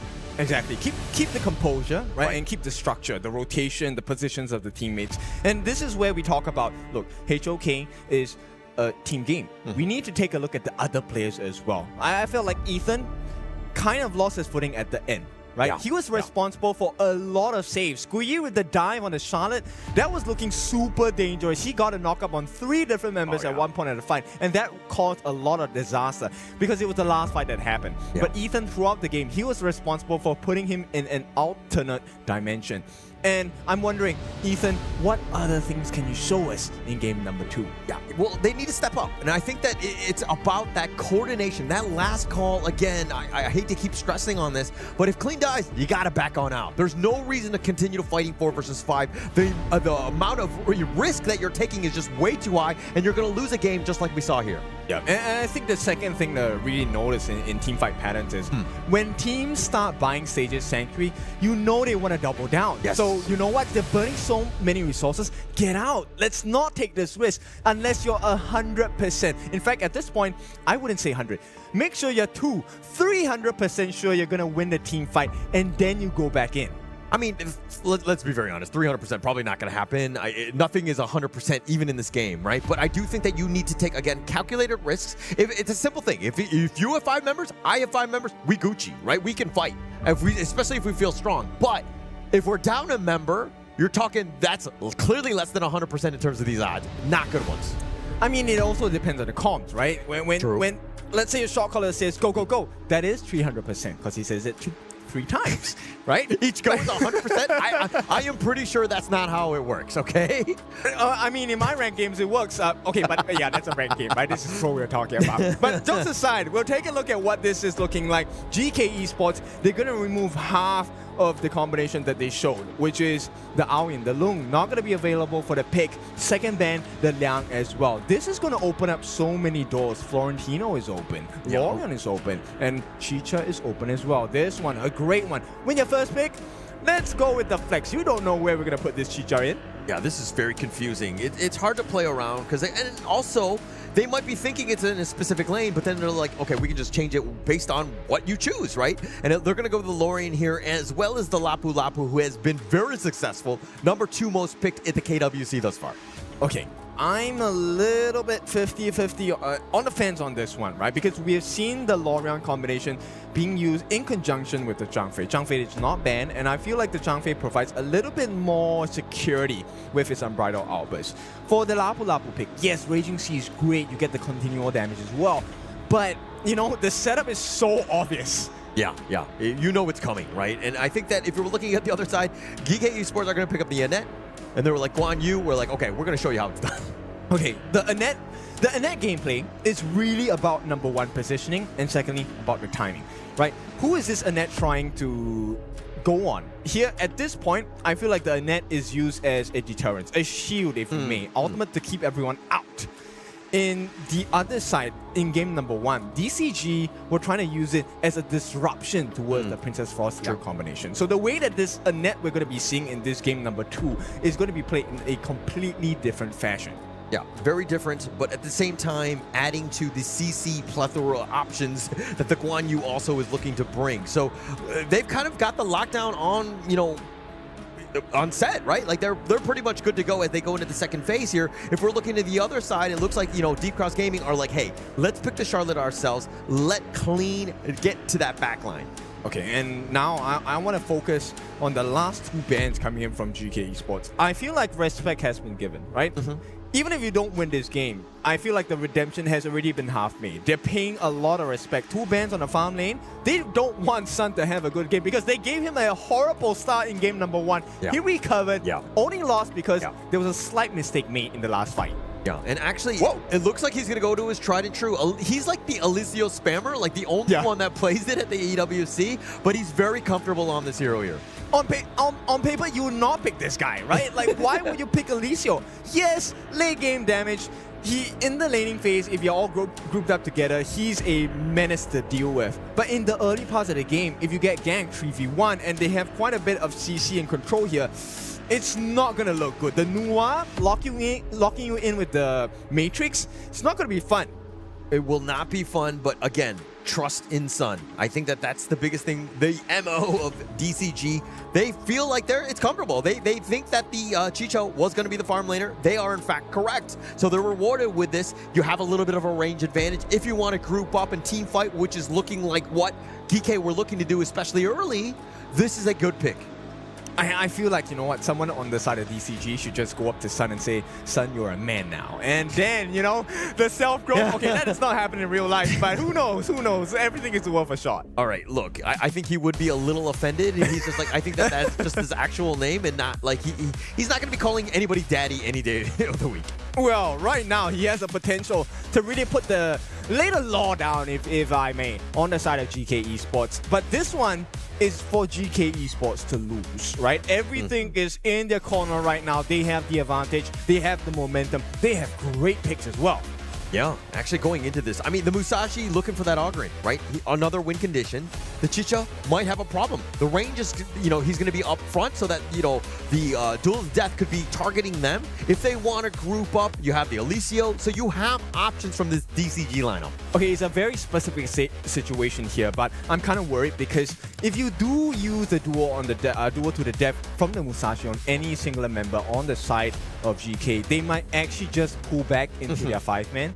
And all Gui has to do on the ground is push everyone else away. And suddenly you're caught in a 1v5. Yeah. Again, it comes back to the execution at the end of the day, right? I think that if we're looking at this one, but Kin, who are you giving the edge to? Just look at the draft. Now, don't look at the players. I still like the GK draft at this point. Okay. Now, because with the Noir, that's late game insurance. You are able to take down Sun with ease. Oh, Shisan taking a decent amount of damage. Xin with just not enough. He's a little pillow-fisted at this point.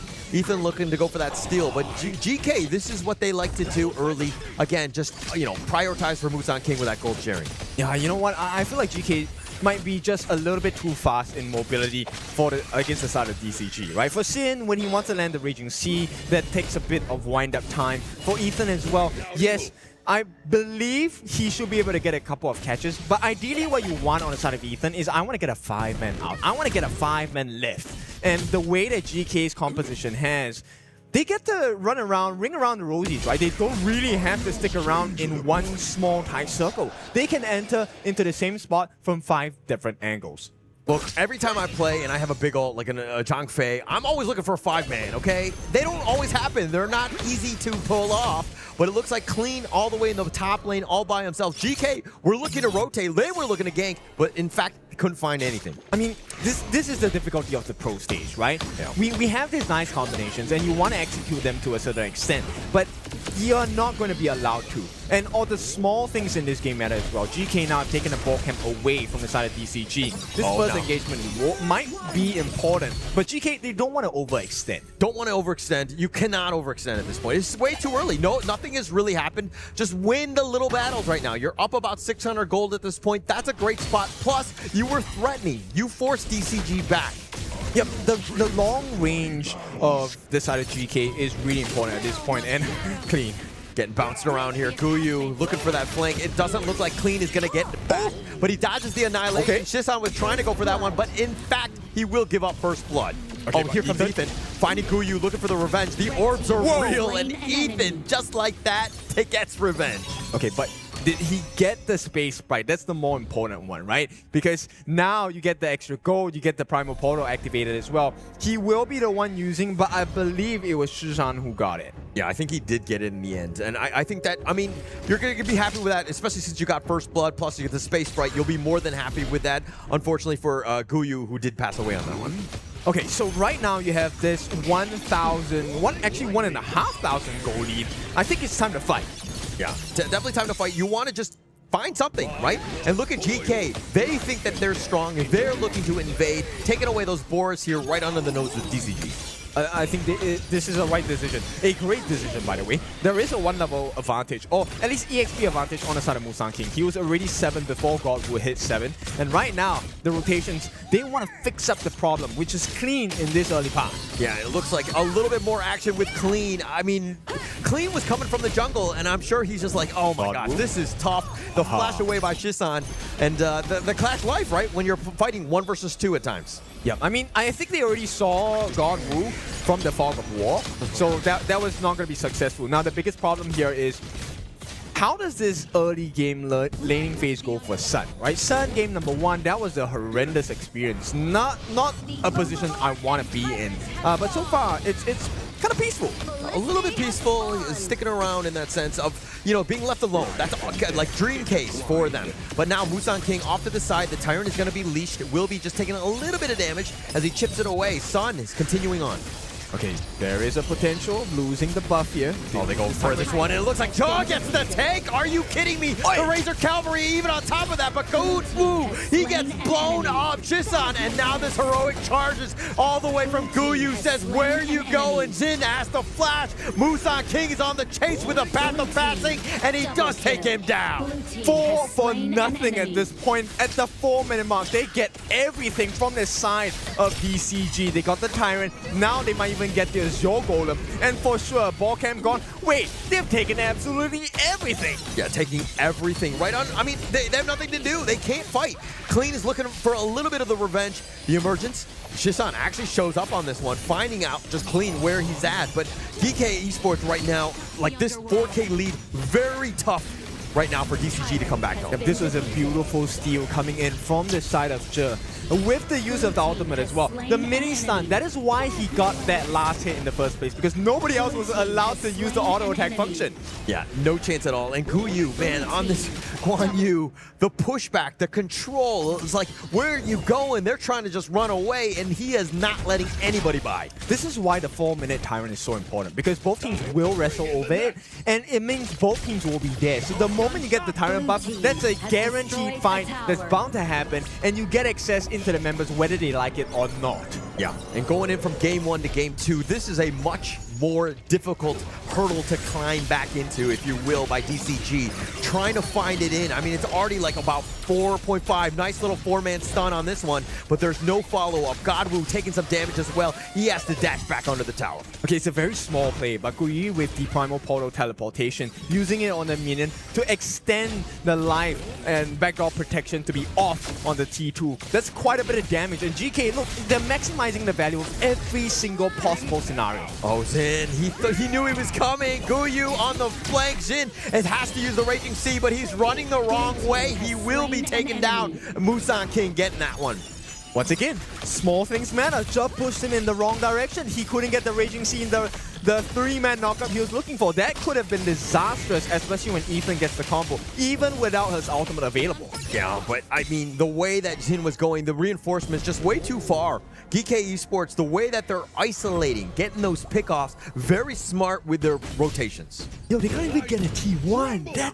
That's how far ahead they are. It's a 7? No, it's a 6. 4,000 goldie going into the side of Geekay Esports. Same story as game number 1, but this time, yeah, dual death. He's going to continue to chase. He's on this motorcycle, but he does have enough speed. The slash is not enough. Godwu, and here come the reinforcements, if you will. Gem looking for revenge, says, how dare you go on him? As it looks, he's looking to trade. Godwu taking a lot of damage on this one, and now with Jen to kind of back him up, it looks like Godwu will in fact lose on this one. Emergence finding Ethan, and he actually gets hiding under that tower.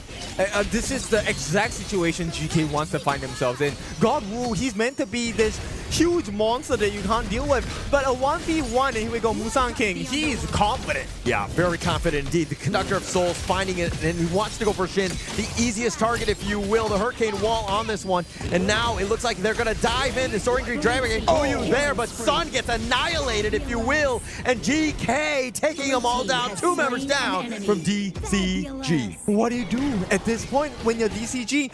You're supposed to be the ones going deep into the base of GK. You're supposed to make them cross. But right now, everything is going in the way of GK Esports. Jungle is practically in their hands. And we'll take a look at how this moves. Look, Kui, I love this movement. Making sure that he pushes them in so that the annihilation lands on its target, even though it was already perfectly aimed. It was absolutely perfect. But let's kind of address, oh my gosh, Godwoo getting killed on the bottom with Shisan and Gem. They just had too much. But this is a problem, right? We were talking about Godwoo. Hey, he needs to be that raid monster. He needs to be really big in terms of the net worth. But he's too busy fighting, and he doesn't have any of those items yet. Because he's not allowed to, right? At this point, GK, they're so strong, they will invite you for a fight every single time. And you can't do anything as God. You have to fight. Goyu with the Razor Cavalry. That was on point. Ethan trying to flash away. And now with that Conductor of Souls, Musang King looking to dive, gets the execute on the Zin. They're going to continue to chase. Ethan is back in his base. DCG can't even defend the mid T1. And they took that fight while they were under the T1. That is the most impressive part. And that shows you how far ahead they are. 8,000 gold and building upon it some more. Musang King takes another camp from the side of Deep Cross Gaming. And this one, it hurts. Definitely hurts on this. Kuyu, even in the bottom lane they go. They're just the threatening from all angles. They can't even get close to defending. Look at where Godwoo is. He's on the other side of the map just trying to find any little bits of farm. And that's the only space he gets to have. 9,000 gold lead at 9 minutes. This is the GK remember. This is the GK that showed up in the boot camp. And this is the GK that might make it to the next stage. Oh, Godwoo uses the dual death. He has to dance, if you will. He's taking most of it, and it looks like Gem gets the outplay. Yep, superb usage. This is why you buy the spike meal on the Shisha. You want to fight, we can scrap, but if for every hit you land on me, you're going to get some damage in return as well. And this means your jungle is left fully open again. Nobody deal with T2 at the bottom. That is probably going to be gone by the time they reach there. Yeah, no chance. This bottom T2 just barely hanging on, if you will, by thoughts and prayers. But this Overlord is going to be started here by GK. When you control the map, you're going to take everything from them. Maximum efficiency, and the king stands tall. The questions that we asked at the start of the day, how does GK do? How does Musang King do? How does Guyu do? They will do splendidly for themselves. Yeah, GK came prepared, right? I think they weathered the storm of DCG, even with that ability to come back. But I think that this game has gone too far in favor of GK, where DCG need a miracle. They need multiple mistakes from GK to come back. That is not a miracle. That is a complete different reality at this point. DCG, they're staring death at the face. The loss is coming through. And right now, I mean, Godwoo, he can't even be back in the base to make a 5-man defense as well. Yeah, Godwoo, I mean, he's trying to get farm. They can't defend the bottom T3. Ethan is all by himself. Musang King literally just running it down, but spaced away, if you will. Zin looking to go in for this one. And now with that wage, you see how much damage can they do. Sun gets picked off. GK just running over all of them. Yeah, defense becomes aggression, and it's going to be the end. They will take the win. And GK show what's up with MKL. 2-0 clean series. Very clean. Unfortunately, the player named Clean is on the losing end of this one as they drop 0-2. They will be in the lower bracket now. But again, it was just too much Geekay Esports in the end. Very strong play. It's, building blocks. Every single thing matters. The small camps, the first blood, the movements, the position. And at the start, this Annette pick, we were kind of like, okay, it's going to be a different playstyle, different fashion. It's going to be more defensive in nature. But what happens when you put the shield against the face of your opponent? That's an aggressive move. It's no longer a defensive one. Yeah, not defensive, no real way. And I think Geekay Esports are going to be happy with that performance. They're going to be moving on at least into the upper bracket part of their group here. But now, I mean, we have so much praise for this team coming in with a lot of hype. Number 2 team in MKL, how would they perform here? Well, they showed up. This game number 2 just showed us exactly the level, right? Like they did not like their performance in game 1, came into game 2, really very aggressive. Yep. I think it's important to recognize what you don't like, right? And after you recognize what you don't like, what are the changes you're going to make? And GK, I love that you said that because GK was like, I don't like game 1. I'm going to show them how powerful MKO is. Second place, no, this is how a first place team plays. Of course, you got to remember that in the boot camp, they were the ones with the best performance, right? And we're talking about the boot camp where the best teams were invited to talk to the best coaches, right? So they took that learning, that understanding, and immediately they started transforming it to wins. Yeah, turning it into wins, that's a good way. I mean, it was just completely on another level. And the fact that they were like, hey, this is our play style, come at us, right? You know where we are, we're an MKL, let's go. So this truly is the gauntlet of truth. And the truth is, Sun, he is still in this redemption arc. There is still a long journey to go. Lower brackets it is, but I think Sun did impress today, right? The recovery, he's resilient. This is a time to show the other teams that they might be missing out. That's why it's called an arc, right? It's not just a straight line. It's gonna go have ups and downs, and I hope that by the end of this redemption arc, he's going to find the place where he wants to be. I'm hoping so. I mean, but this game was not his or the team's finest, right? I mean, when you're 0-3-0, it's just like Geekay Esports, the way that they're able to kind of take over the early game, force you to play their game, which is a losing one, a very defensive game, and this is kind of what happens, especially, I mean, 5-0-3 by Musan King, really just, you know, next level, I would say. And to add it on, this is, yes, number 1, a gold chart, but this is also a pressure chart if you take a look at it. Right? The blood levels were rising on the side of Deep Cross Gaming. And with this gold growth, it was so dominant that, look, we're talking about Sun's redemption arc. No, this has become a Deep Cross Gaming redemption arc. They are going to come back with a vengeance, because if you take a look at the stats, yes, the numbers look good. 40% of damage on Ethan. You want the Lorion to come in with the damage from afar. But what happens when the rest of your team gets taken out? You don't survive. You don't get to clear the waves as well. There was no space on the map for God Wu. No space at all. And it also seemed like Godwu was overplaying his hand at times. He was not ready, fit for fighting at all, right? But he was continuing to kind of push it. And I think that this is something that they need to go back to the drawing board and be like, hey, where should we be at? How do we get there? How do we just like shore up some of these weaknesses that we have? Yes, how do we get the squatters out of our house? Right. Because the whole jungle on the side of DCG was not theirs at all for the entire game. 0% team fight from God Wu. He was trying to farm everywhere from the map. He was looking in the drains for coins. I mean, going back into the highlights and seeing exactly how this one worked out, look at how, you see Godwu forcing it, and then Guyu, he's fighting 1 versus 3. He's just like literally just herding the sheep into the rest of GK, and GK are just like hounds. They smell the blood. They're going to continue to chase. Yep, and I like this. This is one thing, if there's anything you take away from this series, which is once you acquire the advantage, we talk about ending games, winning games. Look at how GK did it. They put immense pressure the moment you have a lead, not just in EXP, in gold, in items. And with the ability to flank, the mobility was a huge issue. You have to make aggressive plays. You have to. But it's hard when you're getting Razor Cavalry from the back. You're coming in from all angles. ZK just like literally running down. You get 1 kill, boom, everybody has to retreat. You can't even fight into this. Plus you see the Ogren, Musan King on him. He's going to be a raid boss. He's tough to deal with as well. You have 0 answers when you're outnumbered. Well, this is their first series against an MKL team. And this definitely was a huge lesson, right? There's a lot of things they can take a look at. Look at the review, look at the replay. Where did we start losing from, right? Was it because of our position? Was it because of the last hits? Was it because of communication during the team fights? Or maybe even before the team fights? Yeah, I think I started losing when I met you. No, I'm just kidding. That is a fact. No, but I do think that this is still, there's a lot of like lessons that they could have learned, right? And I think that DCG can keep their heads up. They actually fought a good fight, at least in game 1. Game 2 was okay, the wheels had kind of fallen off. We have definitely been shaken up a bit, but I do think that this is still something they can come back from. Yeah, definitely. And, Isaac, I want your opinion as well. Well, my opinion is not valid at all because the players are the ones that need to tell us exactly what is going on, what's going through their minds. Well, Guiyu and Mara are waiting on stage for the cameras to go on to them. So what about if Mara, you take it from here? Here we are with Yu from Geekay Esports.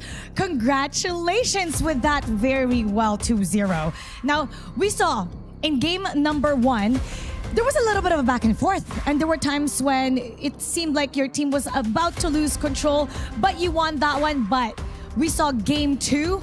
First 4 minutes, it was evident you guys had the tempo. 9 minutes, 9K gold lead. What happened backstage? Because game 1 was a lot different from your very dominant game 2. I think first game we just long time didn't have tournament, so we have some nervous. In the game 2, we show our normal tempo. This is normal.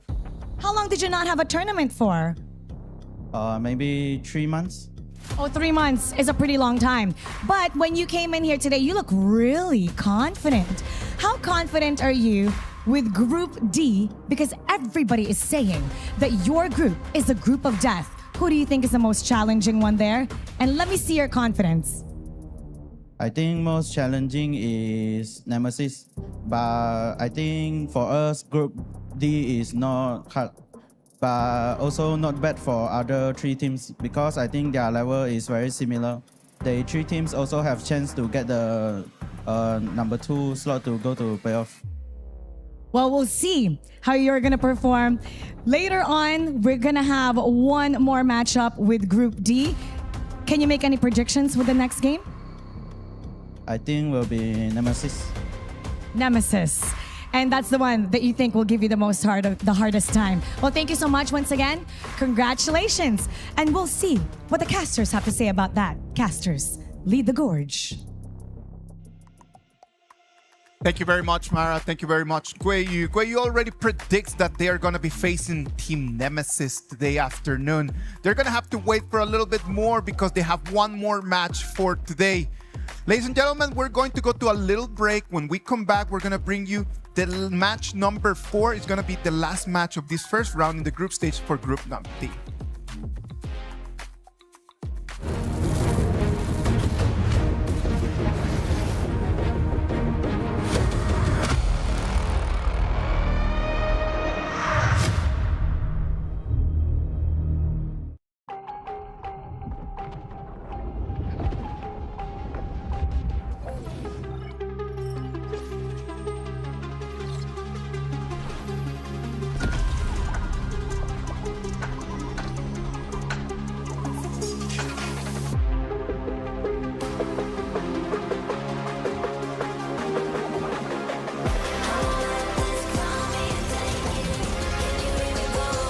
We're the champions, ready to go.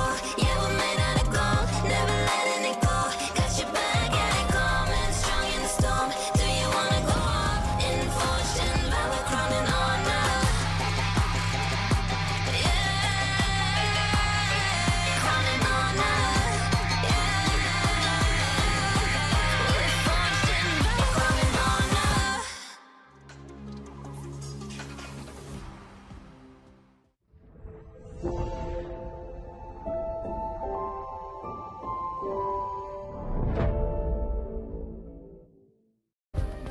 Play is in our DNA. Whenever we let it out, it becomes our superpower. Now imagine an entire city being built to supercharge it.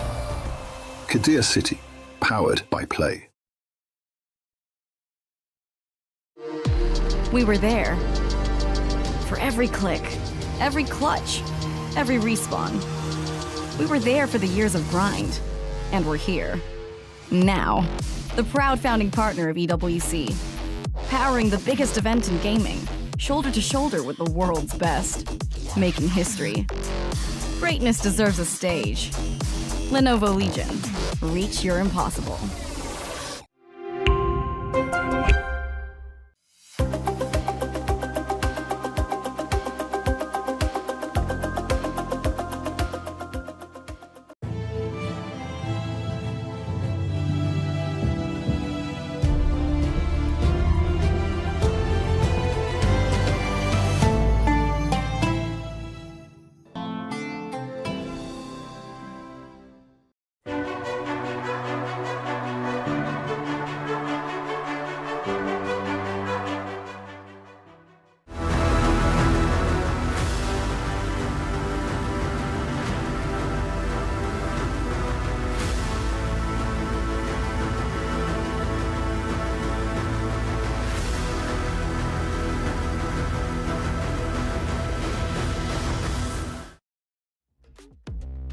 Welcome back. We're live from Paris, France. This is the KWC 2026.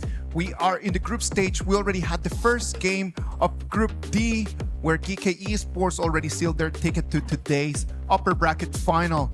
Their contenders are going to be the winners between this match number 4 that we're going to bring between Boom Esports and Team Nemesis. With me, Sagi, Noram. How are you? Good. And I really enjoy the matchups today because, last game it was like a pretty clean, like 2-0 and show the dominance about Geekay Esports. And I kind of like it, right? Considering the fact that all 3 MKL teams coming in from all their respective groups of B and D, they all made it to the upper finals here. So that's going to be an interesting one later on. But coming over for this series though, Isaac, what do you think? Well, it's going to be PKL against IKL. And like this has been history. It's been always that rivalry between the PKL and the IKL. Like they look at each other. They might be friendly with each other, but friends? I don't know. On the battlefield, there's only like one winner for the game. So definitely it's going to be a very classic battle between Boom Esports and Team Nemesis. And I would call it a very even matchup, actually. All right. Yeah, I think it's pretty 50-50, right? Considering these 2 teams, they have a very long historical record in the scene of KWC as well. As we talk about these 2 teams, right? What kind of historical value have we seen so far between these 2 teams? Like Boom Esports, how is their track record against IKL teams?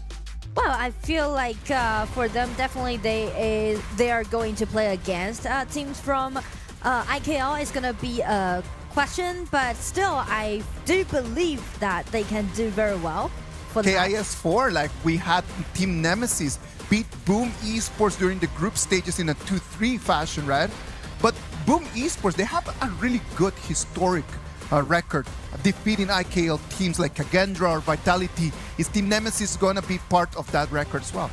I mean, it's pretty difficult to say, right? If you were to base it off of 4 months ago from their respective pro league, at the very least, Boom Esports, they were the champions of PKL Spring 2026, and for Nemesis, still yet to break through the second place curse going into IKL. Well, let's wait and see. I know that I got to see Boom Esports over there in Beijing, China for the Challenger Cup this year. I actually took all the kids over there to go and watch it, and it was such a cool experience. The result was not the best for them, but at least they gained a lot of experience. Yeah, and actually I interviewed them in Beijing, and I thought like throughout the journey they were in the Challenger Cup, I feel like they grow really quick. And also I feel like a lot of techniques that can be seen, and I'm expected to see them pull out a lot of like different techniques that we've ever seen. Well, Team Nemesis in front of them, what do they have today that they can show us that could impress Boom Esports? I think it's their flexibility in towards that mid to roam pool here, especially when you talk about the double L combination, Gerald and L in that mid roam. I do believe that yes, as a team, they are very well constructed, but it is always revolving around the mid and roam, opening room for players such as TNX and also CC to get that domination that they're looking for in the mid game. Well, let's wait and see if Team Nemesis can actually surprise us with something very IKL-like, right? Like, because IKL has a very interesting, a very unique style to the game, right? Exactly, right? For me, IKL as a whole, their playstyle is very traditional, slow, steady map play. And PKL is on the entire flip side. They are looking for wild fights. It's like how we referring back to TC, the mini Boom. This is the actual Boom Esports here. So I'm expecting a battle of fights versus a battle of calm strategies throughout map play. And speaking about calm, I would say Team Nemesis, I would highlight the farm laner actually, CC, because I know that he's well played, and also he already been very famous back in China actually. And I would say like he joined to this team this year, and he actually got 13 MVPs in the regular season back in the IKL Spring. So yeah. Right in front of him, he's going to have Danny, and Danny is a name to be reckoned, right? Yeah, I think the pool of farm lanes has always been a discussion for us, right? When we talk about BP, it's about the first phase farm laners here. We have the Lung, we have the Chicha. Yes. Floorborn Marksman and Chano here. And if you're coming in with a matchup where it features both of these respective Marksman players here, I do think in the first place, specifically that pool of 4 heroes has to be locked in by both sides. That's an interesting question, and I mean like for those heroes, definitely the draft matters a lot, especially you highlight about those distinctive playstyle that both teams has. So definitely I would say for those, I do remember that TNX is a very good team player. Oh, yes. And as for Carl, he's a really good UQ player. So I'm looking forward to seeing this signature hero being picked out. The Battle of Assassins, right? The team's two core players here. I do think that when we talk about Jing, when we talk about Luna, when we talk about Ukutachibana here, there's one pick that we can always highlight, the Pei. I feel like Pei will be a 100% pick band between these two teams. If they can actually bring it out, it's definitely going to be the core essence of the team in bringing out those tactics. Exactly. I feel like Pei definitely gonna be an open choice for both team. And also as for the mid laner, because you just highlight about the combat, the battle between the mid laner, I would say I would hold a question mark to it because I know that Tatsula is really good at playing that Mai, but I'm not sure if they're gonna take it out with another combo with Pei or any like heroes like that in game or not.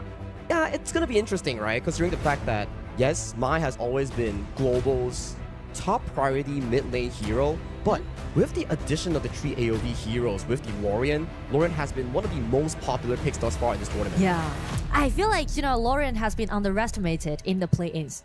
And as we already jumped into the group stage, we can see a lot of Lorien just showed up today, right? And the win rate is really high. And in your opinion, right, Nora, what do you think about Lorien as a pick? What are the counters? What is it good against? Well, I feel like a lot of teams like to pick Xiao Chao as a kind of a pick towards this Lorien, but I'm not that sure about the Xiao Chao pick because I feel like Lorien is also good at mid lane clarity. Right, yeah. But it just made me feel like Lorien is quite a mid-game hero, so yeah.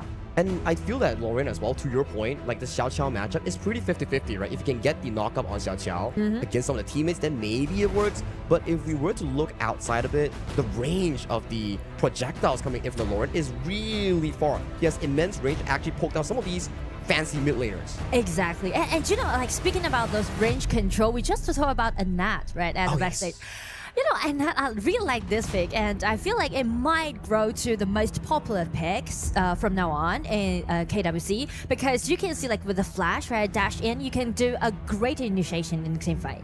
Perfectly said, right? We saw how just now in the series between Geekay Esports and also DCG, the player known as Ze on that Anet, he was out flashing, setting up beautiful team fights for Guiyu's Guanyu to come in for those flanks here. So maybe for different teams, they have different philosophies here, but so far the AoV heroes has been pretty interesting thus far. Exactly. Well, maybe without Florentino. I mean, I'm still holding my question mark onto that hero because, yeah, definitely showcase, but Florentino didn't really play well right now, right? It depends on the performance on the battlefield. So I would say Lorien and also Anat can be very popular. It's funny, right? Because every single game in the play-ins, we're seeing like Florentino bans, and then when you look at the no statistics, one's winning the game with that Florentino. I know, it's like, there's only like 2 wins and 2 losses, and that's it. Exactly. So actually, I'm curious about just like you said, right? They are good at playing those assassins, and also Pei might be a really nice ban pick. And how do you think about Haya? Because a lot of people just took that. I think Haya, like we featured the matchup between Tatsuri and also Jurl. This is a hero where it really revolves around the decision making of the mid lane player, where it's like, okay, who do I pull? And is it a good time to pull because is my team farming the minions? Is he clearing the jungle? And if I pull the wrong time, does it disrupt the farming tempo of my team? And speaking to these two here that we just mentioned, as we are scrutinizing those drops, as you can see, Nemesis on the red side just ban away all those popular heroes that we just talked about, right? Pei, no. Haya, no. They're gone from the draft real quick here. And then the Lorien here immediately picked up by mid lane Boom for their pick off here. I like the Long and also the Byron pick up here because for me, Aoyin is a pick where it's really good on the weak side, where you absorb pressure and allow your strong side, which is the Byron, to go for those aggressive trades into jungle pressure, into lane pressure. I do agree with you. I feel like these kind of side laners is really well balanced actually for the game. But as speaking to the counter attack towards this Aoyin channel, that will be it, because channel, I don't really think like channel is a great counter attack towards this Aoyin because it really relies a lot on their mechanics. If you can use your skill 2 and your ulti to just kind of kiting this Aoyin, then allowing you to do a winning lane at the bottom. But if you are not executing in that way, yeah, it's gonna be a little bit weak. It's a lot of micro details, right? Exactly. Where your mechanics is very important in that sense, because if I'm too close to the range of the Aoyin's 3-1 combo, then maybe I get poked off. But if he pulls the range perfectly with his skill 1 poke, with his wolf traps, and then chunking down the Aoyin, then those are the specific micro details between the channel and also the Aoyin matchup here. But I like the idea pickup here, increasing that 2v2 strength in that bottom lane. But at the very least, you're securing more priority for CC to win against Danny. So, you know, the way how they're drafting just made me feel like they're really experienced. And they have a bunch of tactics that they can have. But in game 1, both teams are trying to do it in a more well-rounded way. That's correct, right? Considering the fact that we are playing the BO3, sometimes we're playing the BO5, it's like, okay, game 1, we can test the waters a bit, draft something that's not so heavy, and then we test it in game 2, game 3. But in the BO3 setting, you gotta come up strong and win that game 1, because once you win that game 1, it's match point. And as for game 1, as for those initiation or burst out damage, we can see Nemesis on the red side just going for this red hero Angela. Angela with the idea is pretty decent in the early game because you can gain such a great vision control around the river. But it comes into a very big price, right? The mid-roam synergy that we talk about between Zhou and L has to be really, really good. It's like how we play Kui Xiaoqiao, Kui Angela. If the Diadea goes in for the 2-2 and the Angela doesn't come in with the stun, that's going to be pretty difficult for them to actually pull off the combo. But I mean, like, you just praised about their synergy, right, between Zhou and Il, so I do believe in this kind of duo. Oh, Zilong? Zilong, yeah. I mean, if we were to watch the KPL games, Zilong is a perfect, beautiful counter in against the Aoyin, but this is the pre-revamped Zilong. What do you think about that? Well, because the patch is a little slightly different, so I would say in this patch, Zilong kind of great combo with this Dharma's ulti, but about the burst of damage, I'm not that sure. I agree, right? But one thing's for sure, there's a lot of crowd control coming in from Boom Esports lineup here. You have the knockup coming in from Lawrence Ultimate, the Raging Sea from Lapu Lapu, and then the knockup galore again coming in from the Dharma and Zilong. So if you are on the side of Nemesis, those 5v5 team fights, you better watch out. Exactly. But the powered pike seems to be a little bit different. But I mean, like on the side of Boom Esports, they're picking up those heroes pretty like mid-late game. Agreed. I would say mid-late game. Maybe after 6 to 8 hours. Minutes. 6 to 8 minutes. That would be their time to shine. But on the side of Nemesis, because of the Angela and the Diadea pick, allowing them to do a lot of things in their game. So, going back to that question, right? Yeah. If Boom Esports isn't able to hold on to that early game and they allow Nemesis to snowball, that's going to be a key issue for them here. So going back into the 3v3 mid lane, Boom Esports needs to be careful here. That Diadea Angela combo is really deadly, and if they get caught, not once, but twice, the game will be totally in Nemesis' favor in that mid game. Exactly. And also the most interesting part about game 1 is that we talked about the different distinguished play style both team has. Actually, team Nemesis, they are good at playing those late game, but as for Boom Esports, they're looking for their aggression in the early game. But this time for game 1, it's totally go opposite way. Exactly. They're flipping the script, right? It's like Boom Esports, you're known for that team fight play style, but I like it, right? You're talking about team fight, you have so much CC, so much setup here. But the only key point, you need to make it out of laning phase and play it safe here. Early game here. L finding a spell too. Just a bit of a tip and tap here into the bottom lane. It's all about detail microing at the bottom. But because of the sustainability, it's kind of different. So I would say if they go for HP trade, Nemesis will do good. That's just the poke damage coming in from the Diadea, right? That's why we are seeing the 1-2 pickoff on the Diadea and Long. Once the Diadea lands a 2-2, and then you have the Long use that 3-1 combo later at level 2, I think Danny without sustain, it's going to be a pretty tough lane for him. Exactly. And also, we mentioned about the sustainability is different, right? The idea can provide more HP recovery for this Loom pick, but for Lapu Lapu is just like a vision control bodyguard. Good point. It's like all in versus sustain and poke. Exactly. 2-2 coming in for the side of L here on towards the side of Danny. Finding a bit of a poke in towards that bottom side here. This freeze is going to be amazing for the side of Nemesis here. You can see how much priority is being put on by Nemesis in towards that bottom lane. And also, what really intrigues me is that the different about these two mid laners, because Tatsumi is trying to accelerate the pace for Carl, but as for JRL, she's just trying to make a lot of things happen at the bottom. It's like different playstyle, right? Like for Tatsuri, it's about farming, getting those goals, going to the mid game that you talk about. And for the side of Joel, they're like, okay, we have a perfect freeze in towards the bottom side with the teleport coming in.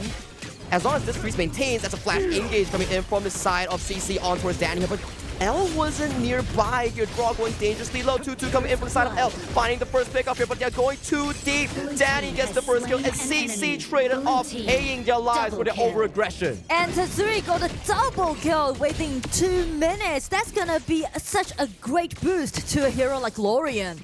I mean, like, the Nemesis, they took too long to take that Lapu down. Like, the damage down, like, personal damage down isn't allowing them to do that insta-kill, actually. And it was already really good, right? The wave was frozen, they were winning in terms of trade. They just need to make sure that they go in together for that instant pickoff. But CC and L felt like they were not in sync, and Carl, he just stole away the Crimson Golem. And it may feel like that was a personal thinking on the side of CC because he just flashed in, right? Alright, it's gonna be for Miggy, putting on the spotlight and getting the news that there's a killing happening at the bottom. Yeah, well, he'll feel happy for Tatsuri get that double kill. I mean, yeah, right. We're talking about how he needs to farm towards that mid game for those crowd controls, but all of a sudden he's like, oh, free kills towards the ball lane. Don't mind if I do. Exactly. Slow mid-game thus far, right? And we are looking at like a 50-50 goal lead between the two teams. At the very least, if you are on the side of Boom Esports, you're pretty happy, right? You want Channel to actually scale over to that critical item trinity. We talk about the Shadow Ripper, Eternity Blade, Daybreaker. That's where you can actually take down tanks like TNX and also Top Z. Exactly, and even better is that with this Lapu, they can actually gain in the vision control at the bottom. As you can, they just kinda lock Gel up, right? Yeah, I mean, we're still missing a bit of the 2v2 combo action coming in from the Angela and also the Diadea. Yeah. Like, L has been fantastic in towards that bottom side, but when you talk about the 2v2 combo, not much from the mid roam coming from Nemesis. So it pretty much, like, to me, it seems like L is trying to concentrate in at the laning at the bottom, right? Instead of just complete those combo with Angela. That's true, that's true. And with the 4th minute mark here, Tyrant has been spawned. Take a look at the positioning coming from both teams here. We do see a charge coming in from the side of L. Raging Sea casting on towards L here. L has to escape towards safety, but the river has been won over by the side of Boom Esports. Danny getting charged in by the Skyfall, gets taken down, but TNX, where can you go? You are in the middle of 2 towers. That's a 1-for-1 trade, but at what cost? Tyrant control given over to the side of Boom Esports. I mean, like, the way how Nemesis is playing right now gives me that kind of feeling that they are really committed into getting kills, no matter what cost they need to pay. But I mean, like, after this, Boom Esports can actually rely on Carl's sustainability and get this Tyrant. And Carl has been amazing, right? He was finding pickoffs after pickoffs here, but take a look at the Skyfall from downtown, looking for the play, but Tatsuri manages to escape towards safety with the help of the flash. So far, Tyrant goes in safely for the side of Boom Esports here. No fight will be continued whatsoever for the next upcoming minute. I mean, no fight, no go different is definitely acceptable on the side of Boom Esports because we mentioned they need time to farm up. So everything just went very optimistic on the side of Boom. It's a ticking clock for Nemesis, right? You don't really have a lot of late game. True. Allian's late game is not the best when you compare it over to a Channel or towards a side of the Tatsuri's Lorian, for example, right? So as the game progresses onward, Boom Esports, that team fight is going to get even more deadly as the clock ticks. I feel like they were trying to do something right before the Tyrant, right? They were in the bushes and trying to make that burst out damage happen. But the thing is that the synergy is kind of out there for the first movement they did. Yeah, we don't really see the 2-2 combo here. That's the first time we've seen, but the mistiming is just really difficult, especially when your roamers or tanks start getting that boost of resistance. And that's the reason why we talk about the synergy between the mid lane and also the support. You need to be very synergized to complete your kill. Like, as of this point, it's slowly starting to shift in favor of Boom Esports. Yes, the goal lead is dead even, but Skyfall towards the backside here. CC finding knockup on towards Danny. Danny being first casualty. Nice 2-man knockup, but where's the follow-up here? There is the difference in manpower advantage that is in favor for the side of Nemesis. But that's the thing. It's only a kill. It doesn't convert into minion wave wins or tower wins that Carl is actually doing right in the top side. Yes, I mean, like, no one's actually curious about Carl right now. Carl is having his good time, actually. He's just farming up and taking whatever he wants. But actually, I do like the ambush that Nemesis just did because CC was hiding in the bushes and trying to gank with TNX. So they really succeeded, right? Take that down as soon as possible. But the problem is that Tatsuri, again, just making those conflation effort again. Just a very comfortable situation thus far for the side of Boom Esports. They are going in for the aggressive jungle take. We do see the Skyfall tagging on towards Tatsuri. Who gets the Azure goal? It will be going on towards the side of Carl. Nice combo coming in from Nemesis mid-end roll. Top Z finds a knock on towards Danny. Danny is forced to fall. Skyfall coming in with infinite fastness, finding multiple targets. CC finding the Tree Dragon pops on towards Tatsuri. That's a 4 for none in favor for the side of Team Nemesis. Plus the potential kill on towards Carl as he is tagged by Skyfall. And he will be taking that killing spree over to TNX jungle. It's gonna be an ace! What an explosive teammate that Nemesis just did. I mean, like, that was a triple goes over to CC.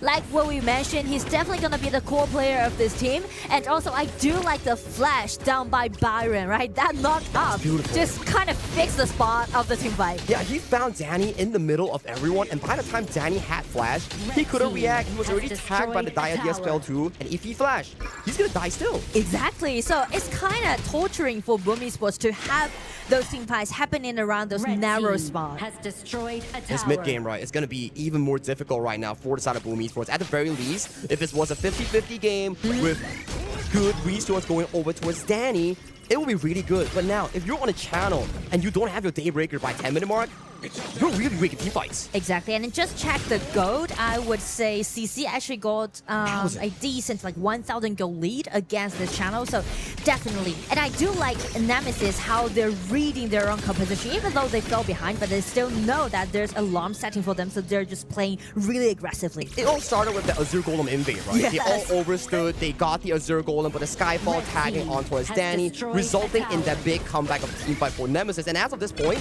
Nemesis, I would say, they're in a comfortable position here. If they keep on rolling the jungle, getting the Tyrant, 10-minute mark, Boom Esports might start to choke out. And there's only 1 minute to go, so it's gonna be kind of painful for Boom Esports, especially they are kind of suffering from those lanings. The only way that they can do is let Zilong to do the splat push and try to buy them more time. But that's also a problem for Zilong, right? It's not the best late game hero like the Jane, Luna, all those, for example, here. But going back to live, there's a bit of a tip and tap here, but I don't think there will be much of a fight. And for this Zilong pick, right? Yes, you get a lot of farm. It's like a floorborne tank. You're strong early to mid, but late game, you start to fall off because you don't really have that much pressure and you have to play with the team more. And especially you just highlight about the Skyfall feature again and again by TNX, this Nerja. So it's easily for Nerja to use his skill 3 and just catch this Zilong at the side lane. Exactly. And it's starting to be really difficult for Danny, right? He's so far behind in terms of gold. Every time the Skyfall pops on towards him, you don't really have a lot of crowd control to fend off the Nerja against the channel pick. Exactly. Their lack of controllability, actually. But still, they're feeding Danny with this red buff and trying to play around this channel because they know that channel is definitely going to be the core in the late game. But still, 10 minutes mark is going to be the most deciding moment. But so far, I think like Nemesis, they didn't recognize that it's going to be the 10 minutes mark. So it's going to be a little late, but still on their way. Oh, Skyfall coming in. Tatsuri once again being tagged on. Has to use the mobility to dodge away towards safety. TNX barely dodging the ultimate coming in from Lorian, but that is a lot of spell expended by Boom Esports. Getting in, trying to get a touch. Slowly resetting the Shadow Tyrant. But the thing is that you can see Danny, this channel, he's low of mana. He's out of mana. That's the problem. Like, that is a problem. They're poking a lot, but it's like out of mana. It's like you're poking, but there's like HP regeneration coming in from the Diadea, constantly amping Tough Z. I like the little play here coming in from Carl. He tries to sneak the Shadow Overlord, but Ring of Fire pop, you're seen, you can't trade, and this Shadow Tyrant goes in freely for the side of Team Nemesis. Exactly. But still, Nemesis needs to hurry up because since the time just goes on, it will be very difficult for them to close out the game. Yeah, a bit of 2-2 combo coming in from L. TNX force out the Skyfall. But the damage has already been done. Tower down for that bottom tier 2. They just need to wait for 3 waves to march in simultaneously for the upcoming play. You know, I can see some potential play maybe by Tubes. Like by this Baron. I feel like with the Pure Sky and also the Flash and how he's using his go-to, just give me that kind of feeling maybe he's gonna be more like, I don't know, explosive. It's like how you say too flash. Hammering, like hammer. Hammering. This is just too crazy coming from side of TNX. He's diving on towards 4-man here, almost getting punished here, but he still manages to limp away. Miggy being the first to fall. This opens up all the high ground turrets for their own taking here. One little cannon minion and towards that bottom side. Slowly but surely, minion waves will be marching through in a short moment. 20 seconds when Miggy will be back up again. And also, like, all 3 minions are on their way, but with the numbers advantage, I think like Nemesis trying to continuing pushing or just go for another Vanguard. Yeah, I think if they just go for the Overlord, then shove in 3 waves together with the Overlord Dragons, that's gonna be easy for them to actually end up the game. And so far, they're looking for a promising game, I feel like. And we were talking about like Boom Esports draft, it's really knockup teamfight heavy, but most of the fights, it's just Skyfall on towards the backline target, and they're all running instead of fighting. So exactly, that's the reason why it feels like a little bit passive, right? When they're trying to counterattack Nemesis, it's all because of the initiation is not that tolerant as the Skyfall coming out from TNX. Because the only initiator you can rely on is this Lapu Lapu and also Dharma, but coming in front of it, it will be easy to dodge. And especially to the fact that one thing's for sure, when you Skyfall on towards the channel, who's gonna do the damage later on, right? When channel falls down. You see Miggy going in, getting tagged on by a bit of a spell here. Flash engage towards the side of Tusk. Finding the backline draw is in the middle of a few members on the side of Nemesis here. Just a bit of a trade-off on towards the spell. As the Dragons are marching in, how does Boom Esports defend this? It's gonna be very painful, very torturing. They need to take care of all those lanes first, but now Berserk damage coming out from Angela is explosive, and right now it's gonna be Die Dead jumping in again, and with another 3-1, it's gonna be Rampage on CC. Draw falls in the final few moments here with minion waves marching in from all 3 angles. Boom Esports, you need to respond. 3-man through drop towards the backline, but the kill is sufficient coming in from the side of L. Minions are cleared by Danny. They still have signs of hope, but TNX towards the backline picks up 2 quick, easy kills. Gerald flashes forward, gets picked up by Danny with the infinite fastest dropping down. He fears him, he finds him, but the minions are still in the base. It goes over to the side of Boom. Boom gets taken down in this game 1. Game one. We mentioned about how different playstyle they'd have, but this time, it seems like they are pushing it in such a decent way. And we were talking about the key matchups, right? On how both farm lanes have to hold their ground, make lesser mistakes, farm into those item trinities. But this game, the channel on the hands of Danny just wasn't enough. I mean, like, he's too busy to, like, handling with all those initiations coming out from TNX, coming from this Noja, right? Exactly, and okay, we were discussing about in-game, it's like, okay, nice knockup team composition. Oh, Zilong goes in, Lapu Lapu knockups, Dharma comes in, whoops out the team fight. The only good Dharma ulti that we've seen towards this game was the last one. Yeah, the last one, that was overwhelming, but like no more damage can come up with him. It was very difficult for them since the beginning of the game, right? Like for Boom Esports, nothing worked out up until the last initiation that he got right over there in the high ground, but it was just too little too late.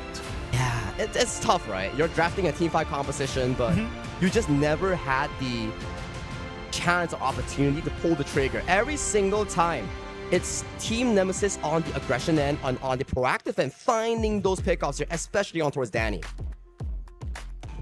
I feel like, Boom Esports they really comfortable with those kind of farming or skilling composition, right? Just because you mentioned before the matchup that they are known for their aggression, but this time, as you can see, they suffered so much in the late game, right? They can't push back. I mean, like, Dharma is trying to find a nice angle, but all the time, he just blocked away by the ulti coming out from Angela. It was always just very, very, very close to each other up until about like the 6th minute when things just start turning bad for Boom Esports, right? Like Team Nemesis completely got control of the game. And one key player that I really want to point out coming in from the side of Team Nemesis, L on that Diadea. What a nice play coming in from the entirety of him. Yes, you can say that it was a bit of a miscommunication in that early 2v2 where they dropped, but in the later stages, he was playing super duper well, CCing the correct targets, and then healing, funneling all that HP back into the correct target as well. Yes, from his play, I can see this kind of energy, you know, because from the very first minute, he's just playing such a fierce way, just jumping in again and again, continuing pushing his teammates to do the team fight. I think Nemesis had a very clear idea on just targeting Danny. Yeah. And just understanding that Danny, if the channel was not going to be able to have any items, there was no damage that actually could come from Boom Esports. And for me, this was a key team fight, right? That triple kill or going over to the side of CC, supplementing any single loss that he had back in towards the laning phase, and then they get a clean ace. It became a snowball effect for the side of Team Nemesis. When you have no items in the team fight composition, even if you get the best wombo combo, there's no damage. No finishing blow. Yeah, there's no damage. You're just gonna just keep hitting them with pillows, and that's it. It's pretty overwhelmed. Since it goes to like up to 4,000 or 5,000 goal difference in advantage of Nemesis. How does Boom Esports come back from this, right? I think the playstyle of Boom Esports is really different compared to what we've seen back in the PKL Grand Final. Yeah. And coming in towards this series, they seem to be more reserved, good on the map. They were doing really good in those split pushes, but when it comes down to team fight execution, it took them quite a while to actually realize they have to be on the proactive end. And speaking of that, I think maybe for game 2, they will like hard to play his UQ. Because I still remember his play, his showcase by using that UQ. Well, right now, the IKL Spring second place team Nemesis got an advantage on top of the PKL champions. Let's go to a break, and when we come back, game number 2 to see who's going to be moving forward into the upper bracket.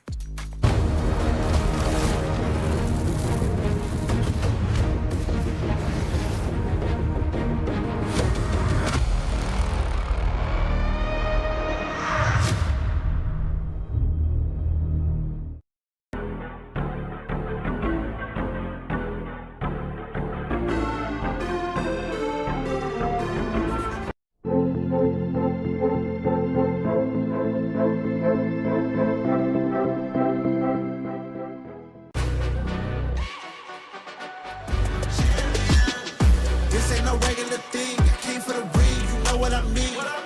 You see my name in the lights, better get right, I'm champion.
The IKL and PKL rivalry has always been one of the emblematic things in our game. And right now, IKL is just taking the advantage on top of the PKL. Sagi, have we seen this before? What are your thoughts? Because the game, it just felt like Team Nemesis had better answers than Boom Esports. They were more daring in taking risks, right? Yeah. We did see Boom Esports, they had the first few moments of excellence in that small little goal lead. But after that, every single play with such an offensive knockup team composition, it was just fights after fights after fights in favor of Team Nemesis. Always starting by a Skyfall, never an engage coming in from Boom Esports. So, Boom Esports drops because of their fault or because Team Nemesis had a better strategy? I feel like it's pretty much to the draft that they picked. Okay. Because the draft just pushed them or forced them to farm up. So you can see like they play really passive. I feel like they put a lot of efforts on accelerating Zilong's farming pace, as you can see Lorian's positioning, right? So actually they just neglect the strengths at the bottom. So you can see like Danny suffered so much in the early game. No, like Danny, like he was 0-3 all the way until the last fight. Yeah. Like in the last fight, like he kind of like just polished a little bit his KDA, but at 0-3 channel, there's no damage that he can actually deal. We want the channel to have like good item power spikes. Make sure that he goes into the late game with guns blazing, good damage, cutting down tanks. But every single moment that we've seen, he's being targeted down by Tuff Z's auto attack flash on that Byron, the Starfall coming in from TNX. Those are the moments that you are thinking to yourself, is it Danny's fault or is it Boom's fault in not being able to protect him? Well, let's just flip the page and let's just wait and see what's going to happen right over here in this game number 2, because the PKL champions are going to have to really demonstrate why they come here with the PKL crown. And then IKL, they're going to want to just take that crown out of their heads. And Nora, the last time we've seen these two teams, right? It was back in KIS4. And it was a full series between these two. But NMSS was the one that came out on top, took a, 3-2 win over against them. Do you think it's going to be a 2-0 in like our previous series here? Or will Boom Esports manage a reverse sweep or at the very least equalize the series? I feel like it's all about the draft, right? If Boom Esports, especially they picking out the blue side, if they can really just form up a like aggressive composition, it is very possible for them to even it up. But on the other side, if it goes to NMSS again, then it's going to be a 2-0. That's just the difficult part, right? Because NMSS so far, their plays, their setups, the way that they lane around CC has just been amazing to see. Yes, there are signs of excellence where we see Tatsuri picking up those early few kills. When it comes down to structurizing those team fights, fighting around those objectives, I think NMSS currently, from that game of performance, they seem to be much better. Exactly. So I would say just highlight the Tyrant fight and also just trying to build up a more aggressive composition in game 2. And as we can see, they're picking out this Limpo quite good with this Haya, because like Zhang Fei was banned away. I'm not like take away on the side of NMSS. So it's a really nice draft, and also with this Flax Chicha pick, I would say they are looking for fights. Yeah, with the Haya especially, yes, game 1, Tatsuri had all those kills, couldn't really convert it into big catch. It's not his fault. It's much more of a team effort in being able to structure those fights. But now, when you are on the Haya, one ultimate, you force 8 people to come towards you to wait for that. Well, I feel like I'm crowned if I can do that. I mean, like everyone is waiting for my ulti. Wait outside. Exactly. But this time, Limpo and also Zhang Fei waiting outside. Well, just put a lot of effort on these two roamers, how they're gonna use their ulti. And if we were to look into the bans as well, right, a much more Clash laner and junglers are being targeted in these specific drafts. You have to Pei, you have to Jing, Agudo, Floor 1 Tank, all removed from the pool. And surprisingly enough, even Florentino is also one of the specific bans, because I talked to some of the pro players here. They mentioned like, Charlotte is pretty great if you can survive the early game into those mid-game power spikes, but if you fight a strong laner like Florentino, it can get really stressful for the Charlotte. Exactly. So that's the reason why they just ban away this Florentino. And also, actually, NMSS, they just highlight a lot, showing their trust on TNX, this jungler, using this Luna. I still remember when TNX is playing Jing and Luna is pretty showcased in the game. It's just like totally leading the game pace. And it's a bit of a bait coming in from the side of Boom Esports. You can see they banned Floor 1 Tank. Yeah. They banned Agudo. Is it inviting the Luna here? Because who else is going to be countering this Luna? The 3 Korg assassins, Jing, Pei, and the Luna, all removed from the pool. And it goes back to what you said. Carl's Ukyu Tachibana. It's here. Yeah, I really held my high expectation on this Yukio. Like for Carl, Yukio is definitely one of his signature hero. But this time with this Luna, I'm not that sure actually, because both Luna and also Garuda and even the Shadow, they're quite like long attacking range hero. And that's a Devara farm lane. Even longer. I mean, like full poking heroes. Yeah, four scaling heroes here. If for the side of NMSS, they lose that mid lane push, that Ukyu Tachibana is gonna eat the Luna jungle. Oh, exactly, because it has a like stronger power in the early game play against this Luna. So definitely it forced Carl to play more aggressively in this game too, and also because of the UQ play, they need to, save the time. I mean, like the alarm is setting for Boom Esports this time. And we go into the Boom Esports draft. You have the Chicha, Haya, Rienpo, Ukyo, and the Clash lane is Ata. These 5 picks, I don't think there's any single late game. So if they don't find a lead in the first 8 to 10 minutes, it could be difficult of them. But where there is risk, there is reward. If they explode the early game and make TNX fall behind, this is definitely their early to mid game to make that snowball. So while they make it, it all relies on Carl this time. Can he rescue his team? Or it's going to be Nemesis with a clean 2-0 getting into the upper bracket. Only time would tell. It's an important game for Boom Esports. They are coming in from the respective group. They don't want to go into the lower bracket. When you go into the lower bracket, there is so much worries here. What if I lose? What if I drop one game? What if I go home? What if I disappoint my region? All these are unnecessary stress for both of these teams. But as Nemesis, they are reaching the match point. You can see CC is playing Devara right at the bottom. It's really rare to see Devara as a flex pick. I mean, some players might use this to play against Koso or this time for Chicha. So pretty much this game we're gonna see a lot of big team fight because there's double warriors for both teams. And for double fighters or warriors that you mentioned, you need them to scale slightly after 4 minutes when Devara starts getting that Sparks Forge dagger, get that red buff, and then he starts punching people left and right. So it's still a traditional farm lane playstyle, but it depends on how fast he can actually get into those item power spikes instead. Exactly, and maybe they will just swap lanes after 4 minutes and just trying to let CC this Devara to have more red buff that he can. There will be a fight around that specific point because so far, if you were to look into this first 4 minutes, my personal player to look out for is Carl, Tatsuri. They need to force fight. They need to make Nemesis uncomfortable. Before Nemesis gets those item power spikes on Tough Z, on CC, that's where they need to start forcing those momentum so that it shifts into the momentum of Boom Esports instead.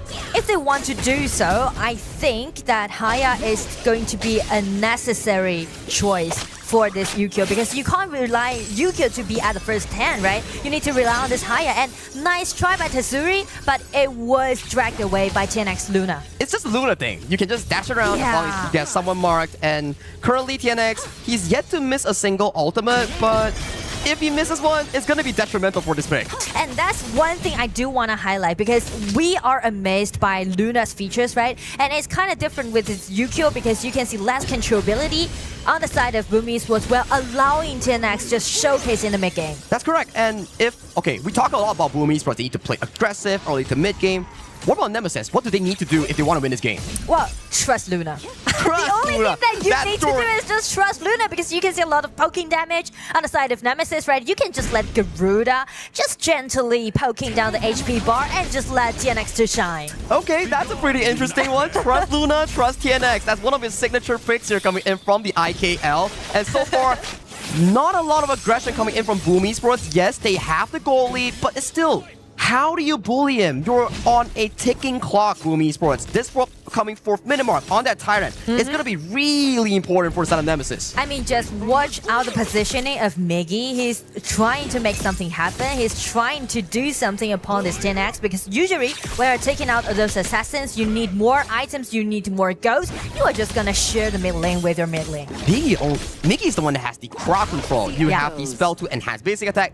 Luna flying, pull him back. Maybe that's something that they can actually do. But so far, nice flash coming from Gerald, canceling Tatsuri's ultimate here. That's going to be an important spell not available coming in for the upcoming Tyrant fight. Exactly. So for Boom Esports, they really need to buy a little bit more time for this LT to be ready again. It's around 20 seconds, so no worries. Yeah, you break the chain. It gives you 80% refunded into Haya's ultimate. So that's going to be a good trade-off here. Tatsuri's position is very peculiar. He might be forcing a play on the TNX right here. Wait, where's Tatsuri? Tatsuri just rotates down and let Ada to gain the veteran control. And sneak into another bush, actually. That is a very good position coming in for the side of Tatsuri. He can find TNX. He found TNX. It's a 1v1. Brought into the Mirror Dome in the Broken Mirage. Tatsuri, Tatsuri without the ulti, like Luna can do nothing He's a without walking ulti. Luna! And with that, Carl secures the Azure Golem towards the backline here. Gerald gets locked up, he has no flash. Gets taken down by the side of Miggy here. Tatsuri is still running away from the thunderous palms off the side of CC. He manages to limp away, and with that win, 3 kills in favor of Boom Esports, plus the mid tower, plus every single jungle camp available on the map. Tatsuri, the shot caller, definitely just lead the pace for his team. You can see the positioning, the roaming of Tatsuri. That was so good, so smart. He's predicting, he's reading. He's like, read Nemesis, read 10x as a book. I was thinking like, okay, they're gonna go for the Crimson Golem, find a play. But what does Luna want? The Azure Golem, and he removed the Luna in that play. And Luna is one of those heroes after level 4. You start to have the momentum, and if you lose around level 12, yeah, Luna is really, really bad in late game. And when they encounter, the most fun part is that 10x trying to do the same trick, use his ulti and try to cancel Haya's ulti. But the thing is that the range isn't enough for him to do so. And you have like a reaction time, like someone in the bush starts pulling you, like, oh, wait, I'm getting pulled. And it's already too late when you are reacting here. So in that specific play, Tatsuri plays so well in hiding his vision and limping all the way into that specific bush for that specific win here. And with that win, already almost a 3,000 goal lead for Boom Esports. Yes, and definitely the tempo's on. And right now, like for Boom Esports, they just need to pushing forward, play around Tatsuri. I mean, you know, sometimes when we're looking at those high-level competitions, it's not only about your mechanics, but also like pretty much like a psychological game. Exactly the case here. TNX goes in, finds a steal. TNX is still fresh with the ultimate here, but once he goes in, he is not able to go out. Gets pulled into the Moonscape Mirage, isolated and taken down by the side of Tatsuri. 2 quick kills in quick succession for the Boom Esports mid lane. On the flip side, CC takes down Danny in a 1v1, but that doesn't matter. That does not matter at all. I mean, like Boom Esports, they're totally leading the pace. 5-1. It hasn't been even 7 minutes. So definitely they are pretty on the upper hand. And also like for Tatsuri with those double buff, she's gonna shine. This is the Boom Esports I wanted to see from game 1. Aggressive, controlling in terms of the gameplay. They want to fight around objectives, and CC with the rep up, that is pretty scary, almost taking a life of draw. Now coming back into this specific game state here, 4,000 behind for the side of Team Nemesis. It's gonna be hard. Yes, and because of the build difference that they have, allowing Haya, once he's taking 10x into his ulti, capable of killing 10x. TNX wants to jump in, reset, go out. But if Tatsuri links on towards it and he predicts the time that you're going out and flashes forward, exactly, you get removed. Exactly. And if we just, you know, take one step back, we mentioned about Aurora, it's gonna be another engagement happening right now. Tatsuri still holding on towards the ultimate here, doesn't have it, gets blown up. Tatsuri has to run for the hills. Tough Z finding the backline, but can he find it? Draw goes down. Tatsuri is to fall later on. CC in the midst of multiple men. TNX's ultimate is still up and available. He can still reset. Dashes on towards Draw, picks up the kill. That's 3-4-2. Still in favor of Nemesis. But take a look at Carl. He's stealing away the Azure Golem right now. Exactly, he's doing his own job, but the thing is that Nemesis did a really nice pushback against Boom Esports around that red buff. Oh, Miggy, he doesn't get it. And TNX, his ultimate is still up and available. He's still refreshing, he's still dashing, he's showing the moonlight. Miggy, pretty tanky, he's out. Yeah, since the tier 1 tower is still standing there, and also it's a little bit terrifying for TNX waiting for that higher. But just check this initiation, right? Zhang Fei got a nice breathing control, and also after Devora ulting with the ulti coming out from Joe, you can see that the poking damage is totally enough, and then just leave the field to TNX. CC did so much damage this entire team fight. Yes, he almost fought, but in that specific moment, he flanked towards the backline, got Danny, got Tatsuri, and from that goal lead, yet it's still not the biggest, but at the very least, there's still fighting chance for the side of Team Nemesis. Exactly. And also, I mean, like, just take one step back. It's all about the logic between those engagements. It's totally different. For Nemesis, if they just landing those poking damage preset, for the preset, then it's gonna be the time for them to use TNX and just trying to win against Boom Esports. 2 fighters as well from the side of both team compositions here. Chicha, not the most traditional marksman. When it comes out to the late game, it doesn't shine as well compared to Charlotte. That's at the very least for my take.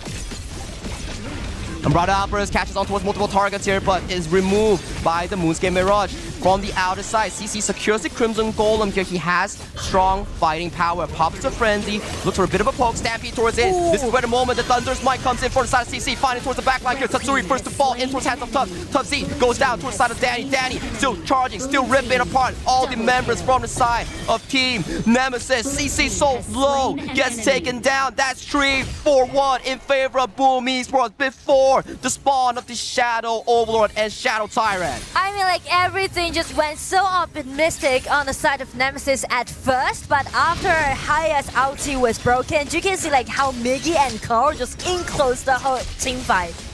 And for me personally, alright, CC on the Devourer, that was amazing. You were chasing down multiple members here, but you're not hitting the same target. Yeah, you got Tatsuri, but what's next? You run out of your ultimate, and then Danny is still ripping apart of the multiple members in towards the backline. That's not what you want. And with that loss to the team fight, it's going in favor of Boom Esports for the next, at the very least, 2 minutes. Exactly. And I mean, like, Carl, you can't just neglect Carl, right? We mentioned about how good he is playing with this Yukio, not even mentioned to he's with a 2,000 gold lead right now.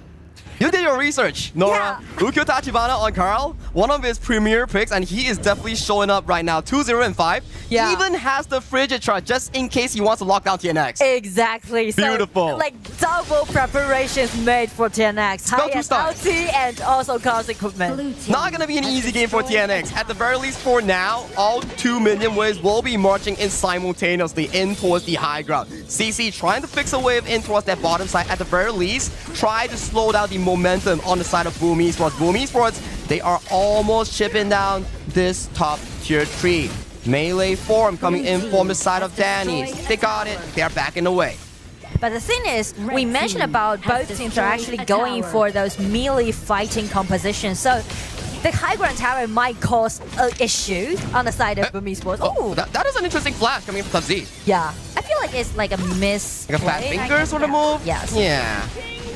Oh, Miggy goes in, finds a play on towards TNX. TNX has to use the ultimate, has the refresh still.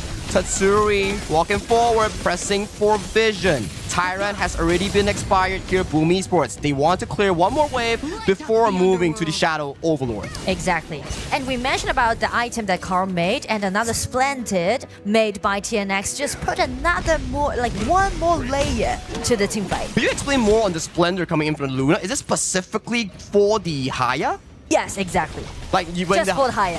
When you go in, you can use the Splendor to break the Haya chain, right? Yes, yes, yes. You can trigger it out, and also allowing you to just slash back with your ulti in. So it's gonna be like put one more layer to the engagement, but because the vision control is so huge, like the whole map is controlled by Boom Esports right now, so it's kind of a bit hard for Nemesis to push back so far. They need to find a perfect team fight. My perfect team fight is Haya misses the ultimate, gets picked up by CC, then TNX gets the free unlimited dash towards the backline. That is my dream scenario for Nemesis. But whether or not it happens, it depends on Carl whether he hits that CC. Exactly. Blue team has destroyed a tower. Vanguard's at bottom with a red buff. I mean, Carl can do such a great insta-kill right now. Slowly, Overlord double waves in towards that bottom lane. TNX finding a bit of a poke, but good wave clear, good defense that's being held up by the side of Team Nemesis here. So, at the very least for the side of Nemesis, they still have time to farm. Let CC, let Tubbs skill into the late game. Because of the Garuda that they picked, they don't need to worry a lot about the wave cleaning, but still they need to worry about this Limpo pick. It goes in, finds the engage, good wave clear coming in from the side of TNX. Carl being forced out by the Wings of Judgment here at the very least for the upcoming 2 minutes. It won't be much of a push here. The Stronghold is still holding on great for Boom Esports. This is the problem with Chicha. Chicha, when you go in as a tower pusher, is not as great compared to a traditional farm lane. Exactly, and so does Aurora. So that's the shortage that both teams sharing in this game 3. But you have to prepare your passive as Chicha, then walk up, push for 3 seconds, and that range is so short that you might actually get engaged on. So that is a good thing for Team Nemesis because it actually gives them more time to farm. Exactly, and especially there with this Garuda pick, right? So that's the reason why we just see like the tempo slow down a bit. CC got caught. Tatsuri Pull CC in towards the Moonscape Mirage. Everyone is moving here. TNX is very far away from this team fight. This could be a once-in-a-lifetime chance for Boom Esports to isolate the members. They find CC, and that was off of a very smart bush check coming in from Miggy. I feel like that is very clever for Miggy to clean up all those bushes. They're not lower their guard, even though they got a huge back control. They're trying to make sure that every bush is clean for this hire. It's like what we say about discipline, right? It's like the protocol. Has this bush been checked? Can I go into that bush? And then Miggy's like, okay guys, I'm the tag. Let me go in. I'll clear the bush for you.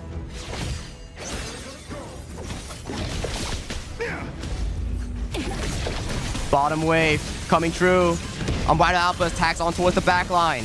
Draw assisting by tanking some of these damage here. It's a good play coming in from the side of Boom Esports. Mission is done. All two Clash Lane and Farm Lane towers have been taken down. TNX gliding, trying to look for a potential comeback play. But damage has been done. Boom Esports, they pull off cleanly, and they will reset for the Shadow Overlord. I mean, like, this is totally enough for Boom Esports to push right now, and they just trying to design another promising engagement around the camp on the top side of the map. But as for Nemesis, both side lane, high ground tower has been taken down, so they need to get out. But since Zhangfei without any ulti, there's no initiation can be seen. Ultimate Flash coming in from the side of Boom's draw. Not a lot of follow-up here from the side of Boom Esports. They want to take the safe route and go for this Shadow Overlord. If they want to go for the Shadow Overlord, they need to make sure that Zhangfei's ulti is prepared. But there's no minions, no monsters, but TNX and launch are still away. Oh, TNX still dancing. Got the refresh. Draw, tanking all the Wings of Judgment. Just being annoying, actually. It's being annoying. Just poke in with the ultimate coming from Luna. Red buff being picked up by the side of CC. CC farm towards the late game. It's gonna be an overall tussle, but at the very least, for Boom Esports, they can wait. The ball is pushing in. Exactly, they got a winning lane at the bottom, so they are not worried about Bahaya break out his ulti for Zhangfei. Okay, so they're just gonna pause a little bit and wait for the outside. Okay, they're coming out. CC on the side lane. Overlord down to half. TNX trying to chunk out the Overlord for the potential cast. Nice Unbridled Outburst, but Carl finds the steal. Immediately changes in towards that Safe Sanctuary. Comes back up, gets taken down. 4v5 in favor of Team Nemesis. This could be Nemesis' chance in that one-time double kill going over to CC, the farm lane. Waves coming in towards that bottom lane, but it doesn't matter. These are the late game moments that you need for Team Nemesis. Maybe they can push it to 20 minutes. That is a 0-2 fight, 0-2 trade. I mean, like, Nemesis, they are playing in such a smart way. Everybody just waiting for L breaking out, and as soon as he just get out, everyone just using all of those ulti and just put it all in. And this is Devara's main power spike. We talk about how Devara is a hero that needs so much items, so much gold, that sometimes doesn't work in rank. But when it comes to competitive, every single one is giving CC the room to farm, and with this specific late game here, is looking to be back in control for the side of Team Nemesis. And it's still continuing. As you can see, they're doing something onto this Tyrant Haya. This ulti has been cancelled by his opponent, so it's gonna be such a great threat upon this Haya. Haya has been taken out instantly, and it's coming out the ulti from this Leon 4. 3 member has been knocked out, but here comes Zhangfei with this well-prepared ulti. Getting it seems to be as a close on the side of Nemesis. CC is still chasing towards the backline here with minion waves marching in towards that mid wave. 30 seconds on 3 members of Boom Esports. It was looking good for the Hungry Wolves, but now Team Nemesis, they have the shot in going for that game-winning push. Yeah, 3 gets taken down. Come in, because the minion is also on the top side of the map. Limbo is trying to sacrifice himself, trying to rescue his buying time, because there's Vanguard spawning on the top side of the map, but there's still a little minions coming into the crystal, and it is going to be a victory. Goes over to Nemesis. Heartbreak for the side of Boom Esports. They were in total control for the first 80% of this game, but one key team fight on that Shadow Overlord turned the script, and this is Team Nemesis, IKL second place, advancing to the upper finals. They definitely just play so well today. I feel like they're well prepared for this KWC to showing their power. Because you just mentioned, right? They got their spot into KWC as the second place of IKL Spring. But this time, they play up against the first place from PKL Spring, Boom Esports. And they outplayed Boom Esports for today's matchup. Boom Esports played so well in the first 80% of the game. But then the team fight, CC just popped off and he started punching every single one coming in from the side of Boom Esports. It is not the way that you start, but the way that you finish. And Team Nemesis with a 2-0 advantage. They're gonna move later today, this afternoon, into the Group D upper bracket final. Congratulations to Team Nemesis on that amazing victory. Oh, wow, that was a breathtaking win, right? Every single moment that we see, like, okay, Boom Esports, you're doing good, Tatsuri, finding those flanks. But this is the thing. For a all-in or nothing composition like Team Boom Esports, you can't afford these mistakes. I think Haya broke her ultimate 3 times. And all that 3 times, it led to disaster. Exactly, and also because of the splendor that we mentioned 10x just made. And also when it comes to like late game, actually nothing is really promising. That's difficult. Like, for Boom Esports, what do I tell them? You already play so well. It's just, patience is a virtue. If you just slow down your tempo, potentially wait for the Tempest Dragon, then you can use the 2 silent advantage in winning out the game. But they were too hasty, unfortunately. I think that the Devara was just coming in that moment of the game, just was going to become just the spotlight, right? Yeah. It was just going to become the main hero over there in that specific moment, because the Luna over there, like as the time passes and after the other team just start making the magic defense, then it's going to start dropping a little bit more.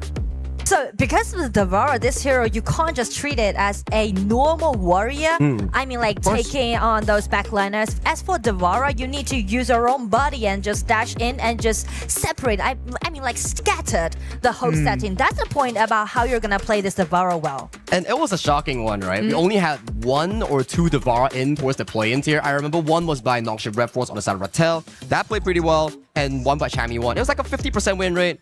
And we never had a first ever Devara from lane coming in HOK. Yes, that's what I mean. You know, I really enjoy to seeing those flex picks. It's just like, use your imagination, maximize your possibility. Come on, like, that is really amazing that Team Nemesis is going to move forward into today's game. For Boom Esports, they're gonna have to go back to the hotel. They might not be able to enjoy a lot of the Paris, a lot of the sightseeing, because I'm totally sure that their coaches are gonna send them directly to start practicing. Curtains closed, log onto your phone. It's time to train and review for your mistakes here, Boom Esports. But congratulations once again to Team Nemesis, because that was a really good showing. They did not give up until the very end in that game too. It is not all negative for the PKL champions, right? Because they did have the game in the bag. It was just like one little mistake, one fight, and then everything just fell apart. But PKL champions actually did really well. And I feel like something went wrong on the side of Boom Esports from that red buff invasion, because like for 4 minutes mark, everything just went so optimistic on the side of Boom Esports, but check Nemesis, how they just handle, how they tackle this kind of invasion, right? They just playing as a team, just do the group round. And this is the thing, that I want to highlight, because they're waiting for it, and jumping in, Devara, ulti in, even though the controllability seems very possible on the side of Boom Esports, but the damage down isn't there. Laura, question for you. Early game, we see a lot of higher ultimates on towards the key targets. Why did Tatsuri start ulting Zhang Fei? Because it kind of gives them the feeling that with the gold lead, we can easily just taking them down. And when I take away this Zhang Fei, my teammates will just dash in and just let the opponents collapse. There's no tank anymore, right? As long as we just take the tank away, then the backline is already open. Yeah. What a comeback instantly. I mean, we were looking at CC, we were thinking like, how does this Devara farm lane work? And he showed you. Super tanky, with the ultimate shielding and spell 1 shielding. He soaked so much damage. I think the full burst coming in from the Chicha, and that made it such a big problem. If you can't use the Chicha to break a double fighter and a singular tank composition, you don't have any damage. And I do like the way how they're using their own understanding, helping them to create advantages both on laning and also in teamfight. So I do feel like not only the mechanics but also the resilience that we can expect from Team NMSS. Nemesis, yeah. Nemesis, sorry. Nemesis. I'm so thrilled about their performance. I'm so sorry. No worries. Team Nemesis L is right over there with Mara, waiting on stage to share a little bit about their thoughts. Mara, take it from here, please. Here with me, the smiling L. Congratulations.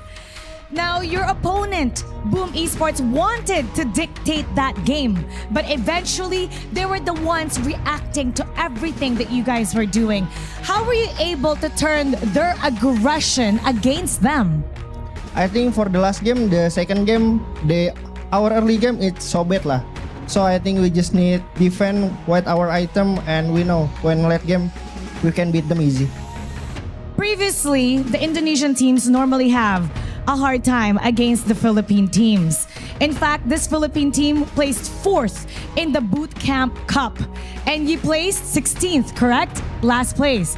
So what did you learn from that boot camp that's being very effective in today's match? From our boot camp, I think we learning more discipline, and we lower our ego, and we more trust each other lah. And for sure, me and Jero have good history against PH lah. We never lose against PH team, so we're very confident this game. Congratulations, and it's always great to lower that ego and to have more discipline. And you know what? It's paying off. You defeated Boom Esports once again. Congratulations.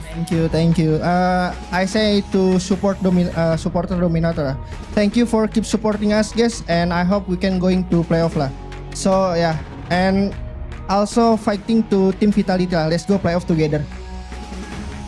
Job well done. Congratulations once again. And now we'll head back to the casters. Lead the gorge. Ego is not a bad thing. It's something that just needs to be kept in check, right? Like, it's something that you need to learn to understand. It's something you need to learn to control. Patience at the same time is something that you need to always keep in there. And Team Nemesis, even though they did not have the best performance, they were able to take that patience and just at the end just cash it into a victory. All the 4 first matches of this group stage are already done. Today we still have 2 more matches that is going to be the upper bracket finals. The playoffs first 2 tickets are going to be done right after this break.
Play is in our DNA.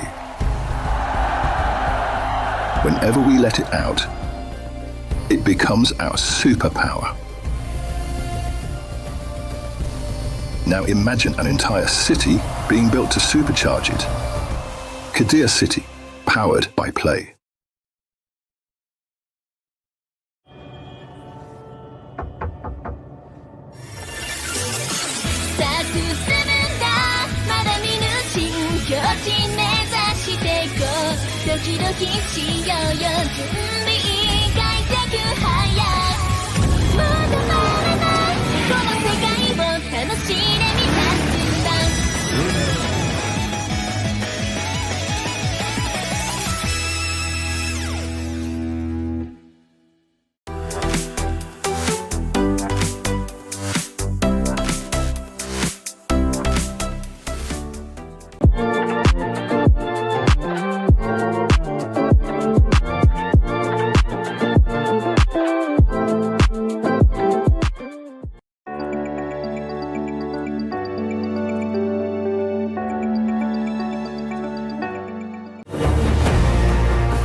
Welcome back. The KWC 2026 is a beautiful tournament that we are hosting here in Paris, France. It got the play-ins, it got the group stages, the playoffs, and all the way to the grand final. There are 20 teams that they have been invited all over here into our tournament. In order to know a little bit more for those of you who are not very clear how this is going to work, I have a video right over here for you to understand. Welcome to the Honor of Kings World Cup, happening right here at the Esports World Cup 2026. Before we get into the action, here's how the tournament works. The global ban pick system will be implemented, and there will be 3 stages: the play-ins, the group stage, and the playoffs. The 8 qualified teams have been split into Group A and B and drawn their placements on the bracket. The play-ins will have best of 3 matches, where the top 2 of each group advance to the group stage. The 4 teams who advanced from play-ins will be joined by 12 teams that qualified from their respective leagues, forming a total of 16 teams for the group stage. The 16 teams are split into 4 pools based on their performance, with teams in Pool 1 being the top-seeded team in each group. The rest of the teams will be drawn into the groups, with each group having a team from each pool. The group stage will once again have best of 3 matches in a double-elimination format, where the top 2 of each group advance to the playoffs. Teams that advance through the upper bracket will have an advantage, so placement matters. The playoffs is where things get interesting. The team who advanced through the upper bracket in the group stage will first draw their selection order. Then, they each get to pick one from the other 4 second-place teams to play against. When all teams are picked, the stage is set for the playoffs. The playoffs will have best of 7 matches, and where teams tie 3-3, the ultimate battle will be the deciding factor. No second chances, no room for mistakes, and only one team will be crowned the champion of KWC at EWC 2026.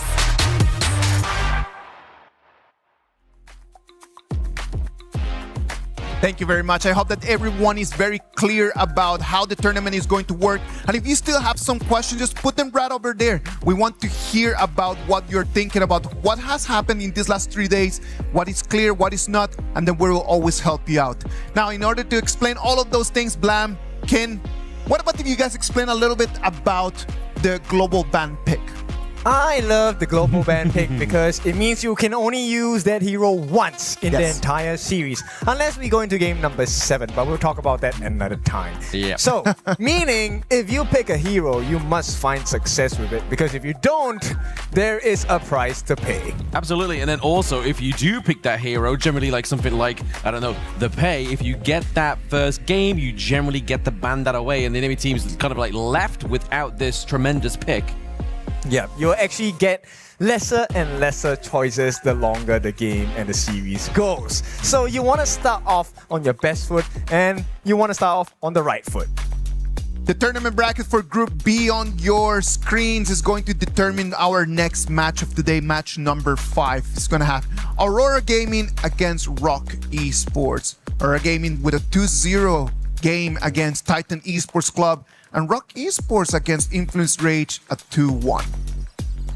Okay, now let's talk about this one, because you know what? Both MKL teams, Aurora Gaming and Rock Esports, they are the powerhouses of MKL. And MKL is a very difficult league. Yeah. But what surprised me today was Rock Esports. They actually had to take 1 L against Influence Rage. Talk BR is coming up. I mean, they could have just had the morning coffee, right? But no, instead they took a bit of a beating on the gorge by the Chuck BR team, Influence Rage, which, to be honest, very, very emotional. We saw the players on stage. It was definitely one of the displays that we love to see in KWC. Okay, so we'll give you a little bit of a background for this before we head into the match. Yesterday, when we were doing the draws, the coach of Influence Rage was actually really scared. He was like, I do not want to be in Group B. And hello, behold, you go into Group B and you go up against the one team you did not want to play against. And we can see why. Because the opponents, Rock Esports, are really strong.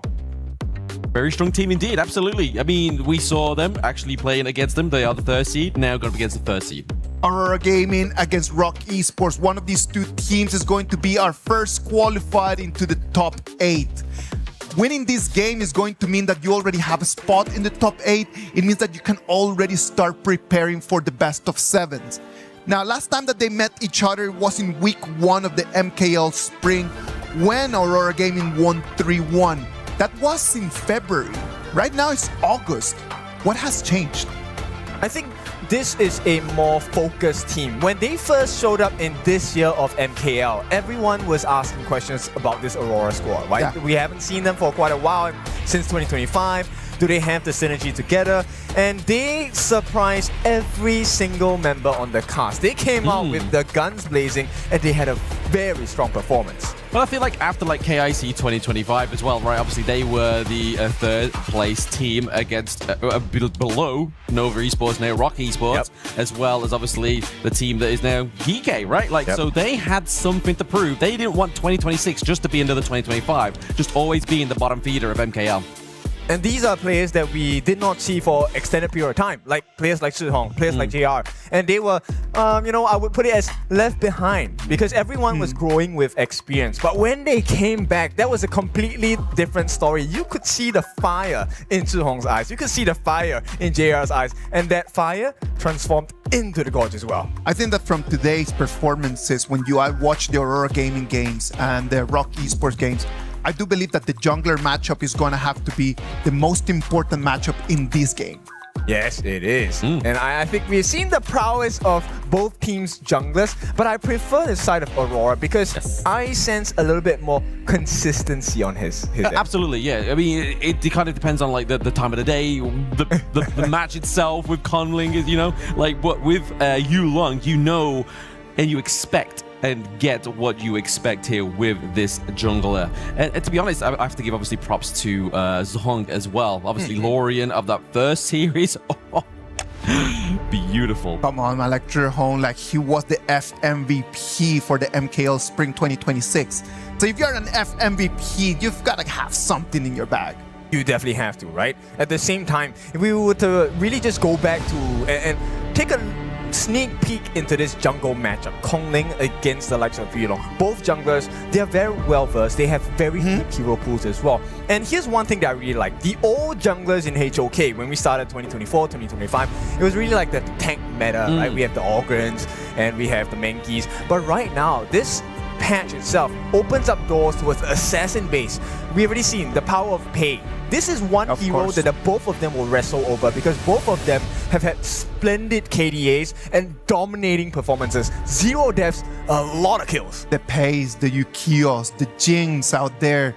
It is just going to be a patch right now for the assassins in the jungle. Yeah, I mean, it is going to be, but I mean, there is obviously teams and comps that obviously happen with obviously the junglers as well, the jungle tanks as well, right? Obviously, we've seen a bit of Nurture come through as well into the jungle, generally just kind of giving more of a global presence for the team, being able to kind of play the macro from anywhere across the gorge. Yes, and one thing I'm curious about, because we finally have its first win, the Florentino. Do these teams bring it out? Because Xiang did pull out the Florentino today. He is the one that has given this hero its first win in KWC. Yeah, but I mean, I want to go back to the point. What's more impressive, Xiang's Florentino or Zhong's Lorian? Oh, okay, that's a good question, because you know what, both of them have performed really well. But here's the kicker: both of them are on the same team, so it doesn't matter what you pick because domination is in store. Now, we won't get that option. We won't get this storyline. Lauren has been banned.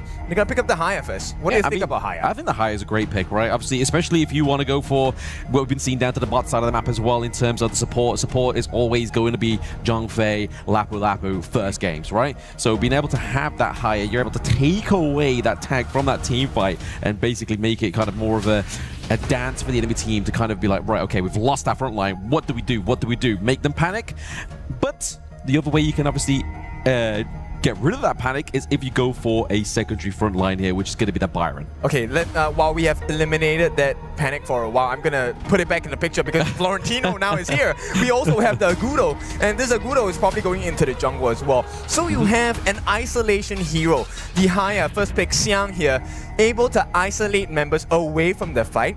And what does that give you? It gives you space. And who loves that space? Xiang does, because he's going to pilot this Florentino. And we know Florentino is a 1v1 beast. Absolutely. I mean, there's the unlimited refresh with those little flowers across the floor as well, right? Obviously, he has his own little mechanic within terms of CC, as well as a bit of a CC immunity effect as well. So, really, we're going to be seeing that, trying to obviously counteract something like the Zhang Fei if we see that Zhong is not quite as successful to take away this beast off of the Gorge.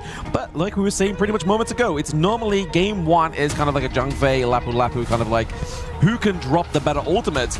But Rock Esports aren't a fan of entertaining that one. They have taken the Lapu Lapu away. Okay, that's a big difference in terms of the role matchup, right? So, and with the Lianpo as well, they have taken out the big major 3 tanks, right? These are the standard ones we are looking at when we're talking about tank in the roam position. So you might have to go for utility, heals, recovery on the side of Aurora as well. But you know what? The healing comp in the farm lane duo actually works against Zhang Fei's favor. Yeah, absolutely. I mean, you may get the unbridled lead burst, but then you're going to get that kind of second sustainability, right? Like any damage that has been done can be healed up here.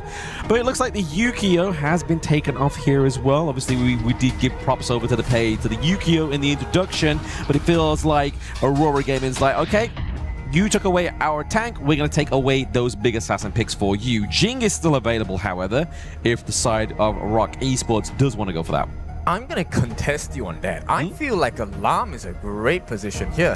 You have 2 big CCs, 3 if you want to count the Aoyans ride the win as well. And the Lam is a natural counter against the Agudo, right? Able to use the space split into perfect synergy with the composition. And here we go. Rock Esports picks up the Nuwa. And Wendy, if you didn't know, this guy is one of the strongest players. He also hailed from KPL, and he's bringing his talents to the side of Rock Esports for years. He has found success, not the kind that they want, because he wants to win it all. And Aurora is standing in the way right now. What do you think this matchup is going to be? Because the mid lane wave clear, he's going to lose out. Wendy, that is. Yeah, he's definitely going to lose out there. Obviously, higher with her first skills. It's just kind of like slow cooldown refresh. He's able to spam from quite a long distance. But I feel like it gives you the late game here for the side of Rock Esports. You kind of already starting to see the picture being built here for them. They want to play towards that latter part of the game itself. But if you look over to Aurora Gaming, they're going to go for the Orgrin here. A little bit more frontline, which means that Agudo is going to fall into the farm lane for the first time within KWC 2020. Well, we are in Paris, so we talk about romance, and the romance is here. Orgrin along with the Diadea, this is a couple date, and this couple is a power couple as well. The heals and the sustain and the instant execute. So instead of Lam, they're going for the other natural counter of the Orgrin, which is going to be the Musashi. I'm just curious how this is going to work out, because in most cases, you are looking at a 4v4 fight. This is no longer a 5-on-5, right? And if the mid lane higher on the side of Zhihong, which we have seen Aurora players, he seems to be the best mid laner up to this point. He's going to win that 1v1. It becomes a 4v5 immediately. Yeah, it may do. It may do. But I feel like we have the Musashi to counter the Orgrin. Obviously, he's going to use the duel to the death to make him in that imperiled state so that he cannot heal up. But then you've got the added attraction of Diadea, right? Musashi flies in, you get the bit of farewells, you lock him into place. That's when we start to see the wraparound from like the likes of Siang to just to close in on that team fight. And you know, those microseconds he buys with the mini stun might be the one that changes the fight. Because in this particular exchange, you take a look at Shren, who's holding on to the Byron. He needs to make sure his Storm Strike, the second skill, slams them on the floor. The most important person he needs to stop is the Florentino. And Siang is known to be a very defensive class lane player. He does not over-aggress too much, right? Until the time is right, he's going to play a really safe game, which means you probably will be at a level disadvantage. And absolutely. I mean, I feel like the performances already from both of these two teams is influenced massively in that in-game vote there. You saw that is a huge lion's share of the in-players votes going towards Aurora Gaming. People want to see consistency. People want to see wins with ease, and that's where they're putting their money in for Aurora Gaming. Yeah, but you can see right off the bat, this is a completely different case Yulong did not use a smite for the ball camp, gives it away back to Kongling, which was the original plan, right, for the side of Rock Esports. But this means they know that Kongling won't be able to invade. Oh, okay. We'll see Siang's actually taking a bit of a beat in there and a bit of a switcheroo for the side lanes, right? Obviously, don't want to be going Florentino against Byron in that early phase there.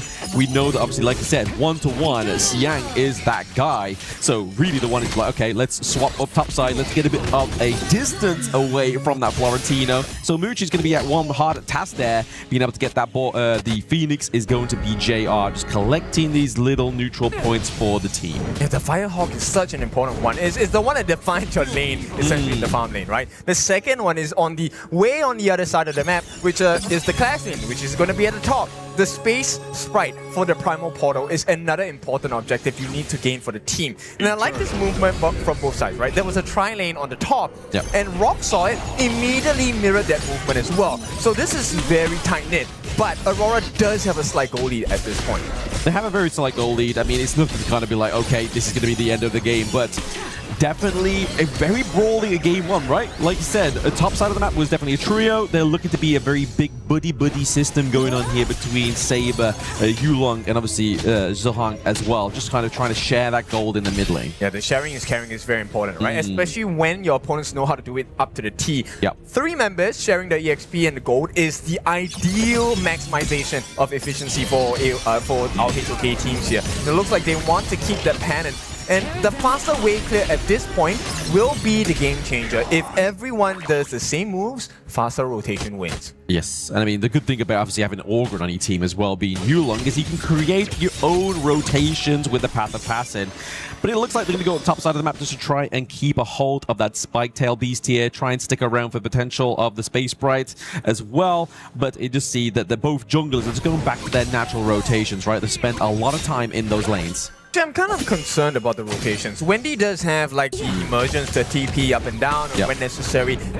You know, that's even out by Zhihong, who's able to clear the waves a lot earlier as well, which means he gets to start running towards the either side of the map.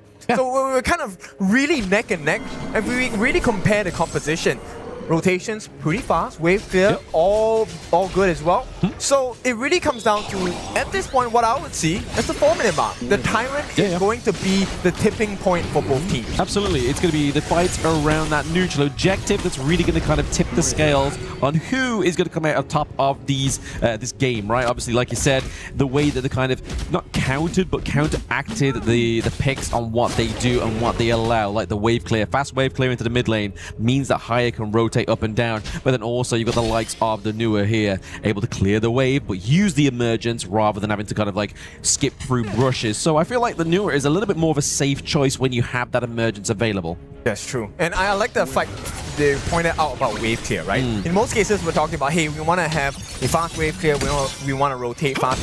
Muchi did the exact opposite of that, actually, right? He did a lane freeze, so he has an EXP advantage against the likes of Xiang. And right now, you can see they have put on a completely different gameplay. It's about the T1s here. I think they might actually be able to get it. They potentially might be able to here as well. Obviously, the minion wave is still at the gate of that T1, but it just means they are going to be able to negate that push for now. But I feel like if everybody on the side of Aurora Gaming makes a focus down to the bot side, it just means that they're giving over that T1 for free. So what do they desire more? The Tyrant, the T1, it looks like Aurora Gaming are just keeping this one split. That Annihilation almost claimed it for the side of Rock Esports. Okay, Wave Pit, that was kind of overzealous at this point. Tries to get the Mirage down onto Muchi to try and force out the Infinite Vastness, which is the Dragon form. Was not successful. Rider Wind pushes him away. So you can see, right? It's the little things, but you can see the difference in terms of the players' mentality. They know how to play at the absolute limit. Oh, absolutely. They know the limits of these characters. They know the limits of their communications and team comp as well. Xiang being drawn back to the T1 there, just keep himself safe. Han Ling is looking for the duel to the death. He takes down Saber.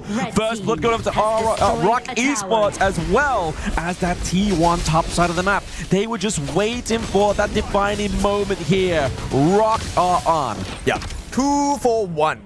they get the T1, they get the first blood as well. While it is on Saber, which is a roam, not say the most valuable member on the side of Aurora, they have to also kind of watch out for the rest of the map, because at this point, while they have made the trade for the Overlord, T1 at the bot farm lane has been taken, and this one was taken by JR. They need to watch out for this Agudo, because late game, Agudo is a tower shredder, it's a tank shredder as well. Agudo with a frenzy as well, like that. That's an aggressive Agudo. Okay, the Umbrella Lightburst didn't quite catch on to them there, but it means that it is going to be the setup here for Rock Esports to come through. A double kill on Wendy. He is going to be the carry of this one so far. JR's able to get the pick off here onto Schwan. He's looking for those that he's protecting the backline of his team. Yeah, for Rock, that was a great trade. We can trade the life of Xuan any day, but we got Yulong. And Yulong is one of those MVP junglers we were expecting to have, and Rock Esports recognizes that as well. Right now, with a level deficit and a potential buff to steal from their blue side of the camp, Aurora is in a tight situation here. They are, but they haven't really overextended into... Rock's not overextended into Aurora here, and vice versa. We just see the Annihilation come through just to chip a bit of damage away from Aurora Gaming, just to keep them away from that mid T1 there, just making sure it's a bit of a stalemate. The replay here. Yeah, so with the emergence itself, this was a nice ultimate by Wavehit. They were stuck in the air for 2 seconds at least before Wendy got the perfect timing and aiming on the Annihilation. That combination we can see here from the side of Rock is going to be so important, right? So Xuan together with Muchi as well as Wavehit, the amount of knockups you have, you can't do anything when you're knocked up in the air, and this provides Wendy with one of the easiest Annihilation ultimates ever. Yeah, exactly. It was just a beautiful follow-up from each of the skills of their team composition, right? I mean, it's definitely kind of put a little bit of a wedge between the gold lead. It's just now thinned out a little bit there thanks to Aurora Gaming from their rotations, from their farming potential here as well.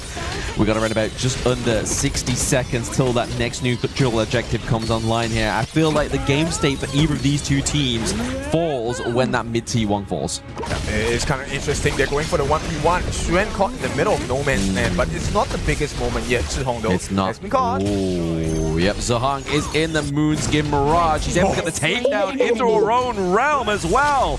He was invited. He got the takedown onto the side of Aurora Gaming. That's going to be a big takeaway here now as Rock Esports are into the enemy's jungle as well. What can they do to stem the bleeding here onto Aurora Gaming? Conlink has to get out. He gets out just with a lick of health. This could be the T1 takedown. Yeah, it's not working. Whatever they have in mind for the side of Aurora is definitely not working. And here's the thing. I feel like Wendy, he is super trigger happy with the Annihilation. Yeah. And for good effort as well. Why is Wendy doing this? Because he's going for the 25% cooldown build, right? Yep. So instead of going for the full burst damage with the Savant's Ra first, he's actually going for Venomous Staff, Twilight Stream, Mask of Agony. Yep. In total, you get damage over time, but you also have 25% cooldown reduction. You can keep throwing the Annihilation for free. Yeah, absolutely. The Unimization allows you to do that, and I feel like that pressure also, if you're able to chip away a lot of your enemy's health, or at least a chunk of it before a team fight even happens, I mean, look at that. That's like, what, about 1/5 of a bar of the health there. I mean, they were able to get the Tyrant. It wasn't quite as successful as Annihilation in terms of stealing the objective, but it's enough to put fear into the hearts of Aurora Gaming. It is, and with the Matrix, it's not going to be fun, right? No. And right now, Zhihong, we talked about this guy. We were expecting him to be, high flying from the get-go. He has been currently, I think muted is the good word for him, right? He's been trying to get Muchi to use those Infinite Vases early. Never in range. No. He gets the start of the ultimate. This is how close it is. Muchi allows him to get close, activate the ultimate, but pushes him away with the right to win. Instantly, you go into cooldown with your ultimate. Yeah, exactly.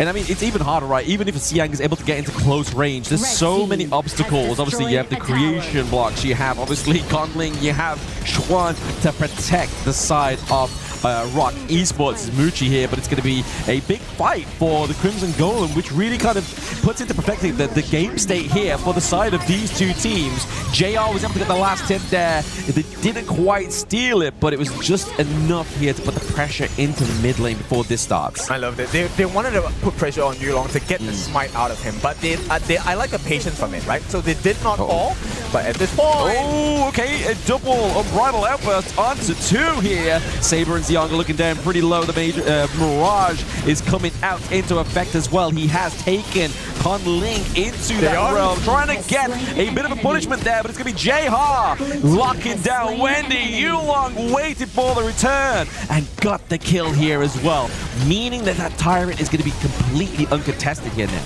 0% of a steal at this point. Conling is out, he does have his smite, but more importantly, Wendy is out of the fight. There is no Annihilation to try and attempt the steal as well. So the one thing they need to do now is to protect their resources, of which Rock Esports have already done. Muji said, it's okay, Conling, I'm going to have to hold this Crimson buff for you at this point. Yes. But the cost is the T1 in the mid. Now we talk about the fight. This catch from the Moonscape Mirage onto the backline, that was the important one, because this is where Conling was caught in no man's land, isolated. Exactly what Zhihong needs to do. Meanwhile, the rest of Rock have to deal with the backline. The aggression coming in from Yulong was perfect. The spacing, they split the fight perfectly for Aurora to get the win against Rock. Yeah, I mean, yeah, they were able to get the T1 into the mid lane, right? They just kind of like neutralized the game state at this point, right? Obviously, we saw that Rock before that point was definitely having a steady go at the lead on this game number 1, but now Aurora Gaming, after that successful team fight there, have definitely mustered up a bit of a gold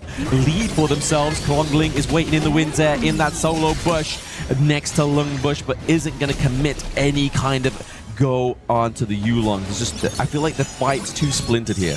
It is a bit difficult, right? Because the way that they have itemized on the side of Aurora, it's all to make sure that JR as well as Xiang have space. And it's working out perfectly, right? On the side of Conling, for his Musashi, he went for the Rapacious Bite build, which is a damage build. Yes. For Yulong, he went the complete opposite. He's going for the Giant Script. So he's going to be always consistently in the face of the Rock players.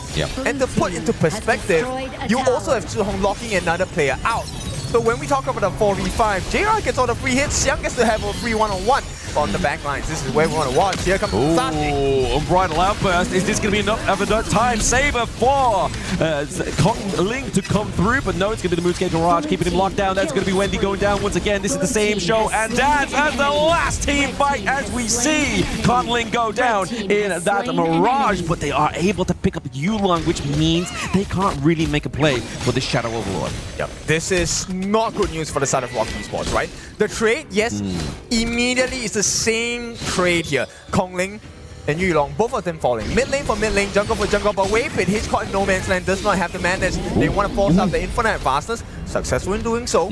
So Rock, they get to walk away. But this means the situation stays the same. They still have a 2,000 gold advantage for Aurora. Yeah, I mean, Rock Esports was really kind of hoping that that last team fight was really going to turn the tides into their favor, but unfortunately they fell short in the same means of disaster there. But now, obviously, with the emergence, means that Wendy can get in on this one, try and get the creation blocks to block out JR, but there is Xiang as well. But we really need Yulong here for some kind of steal, because it's not going to take place. But Conling, he is a little bit too far behind enemy lines and gets taken down. That's why I said, do you really want to fight this? Rock Esports, yes, I know they feel the pressure of taking the Overlord, and Shadow Overlord at this point, it buys them a little bit of time. But you gave the life of Conling for free.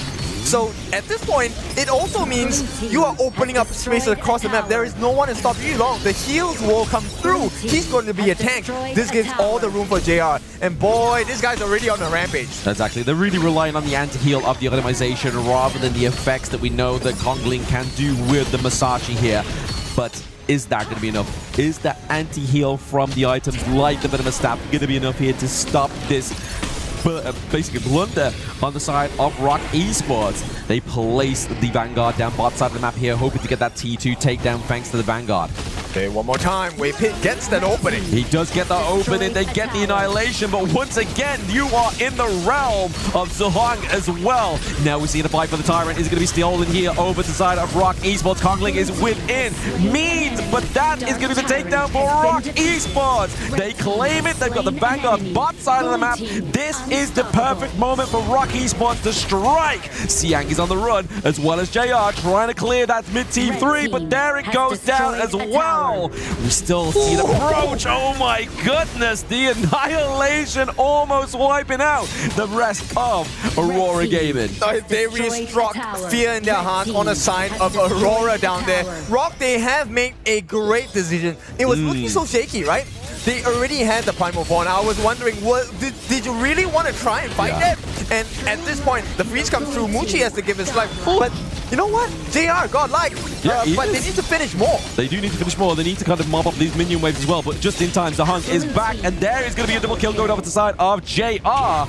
Is this going to be the turnaround? Can they do it from this point forward, Kin? I don't think so. We'll take a look at the replay here, right? The whole focus here, I always feel like, okay, Waypit's ulti was kind of early at that point.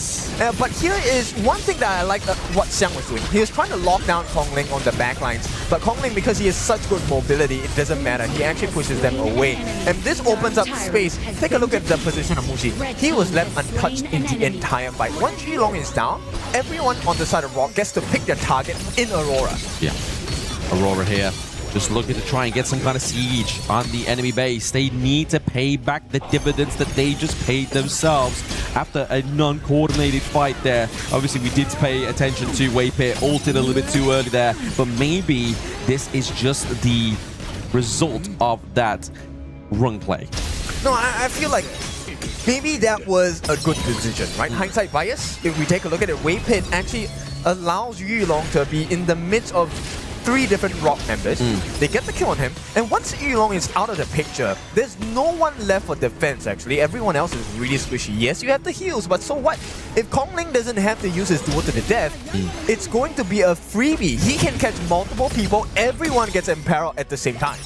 They do get imperiled at the same time, and that's going to be a potential problem here for the side of Aurora Gaming, right? But you can kind of see a bit of a Hail Mary play here for Xiang down bot side of the map. He's just trying to get some control there, trying to get some pressure to keep them away from that mid. But the Mirage is going to come back anytime soon, and the health bar is not looking low enough here for the side of Kongling. And there it is. They all collapse onto Zihang as well. He falls down there now playing a 4v5 matchup. I don't think that push down bot side is really going to give them the space that they need. Yep, that positional advantage. You could tell, right? The moment Zhihong used the Moonscape Mirage, and once our Rock members surrounded him, there was no way. You knew they had the ending in mind. And right now, T3s have been taken down. This is a completely empty base, and Yulong cannot fall here. If he falls, this game's over. Yeah, the raid boss, he is the anchor of the team right now, but he's into the backline here, just taking a little bit too much damage. JR has to buy and save Sanctuary as well. They do have the minions approaching the crystal. I think this is going to be Rock Esports taking game 1. Oh, you know this one means a lot to them. The screams of victory for the side of Rock. They had a very shaky series the previous time they played against Influence Rage. This was also kind of shaky at times. Oh, yeah. But they figured out the puzzle. Let's just get rid of Yulong. Once there's no more tank, no more shield, the backline is easy for us. Yeah, definitely not like the perfect display of what we've seen of Rock Esports prior to this moment in time, right? Like, they definitely have had more of a hand in perfection when it comes to handling their opponents on the Gorge. But this time around, I feel like Aurora Gaming definitely did trade blows for blows. I was kind of disappointed for the side of Aurora, right? We were expecting more from Zhihong. Yeah. We praised him. He has been phenomenal coming up to the event of KWC. Yeah. But I feel like Rock Esports have done a lot of homework on him, and they're not allowing him to play his game. No, of course, but Zhihong, what hero was Zhihong playing? He was playing the higher. But that's it, right? And how does Rock Esports reply that? With the Musashi pick, right? And then that makes everything very difficult for him, because then there's one person less that you can actually not pull in because of the way that Musashi works. So I think that Zhihong was just put into a very difficult position with that pick. Rock Esports shows us a little bit of how we can reply to that if you're going to allow that hero out. But impressively so, though. I mean, even though they lost, Aurora Gaming here, JR on Agudo, that normally isn't put down to the farm lane for like since like a couple of patches. 7-0-3, man, and taking the frenzy, he knew what he needed to do. Just launch the furball into the enemy. He gets the on effect from all these items as well. It's kind of like having a 6-man at one point. Yeah, but knowing what to do with the hero and having a good KDA is not enough. It's a team game, right? So, you know what? The vision that Rock Esports have, I'm really so in awe of it, because they knew what the answer was. They could leave JR alone. They can tank the damage. It's fine. We just need to get rid of the shield. After the 6 or 7 minute mark, they realized, actually, if we just isolate Yulong, get rid of the shield, what kind of defense do you have? Saber has healed, sure, but you have no other thing. You don't have enough life points to survive the damage they can give on the side of Rock Esports.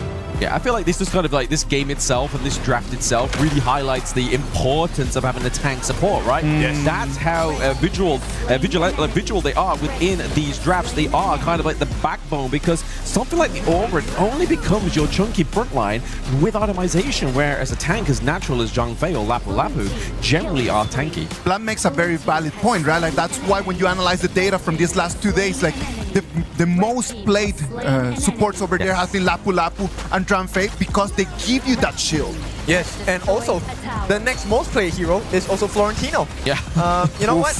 All our players here love Florentino because they're allowing him to come through, but they love him too much that I think it's suffocating. This is the third or fourth loss that a Florentino has had on our stage.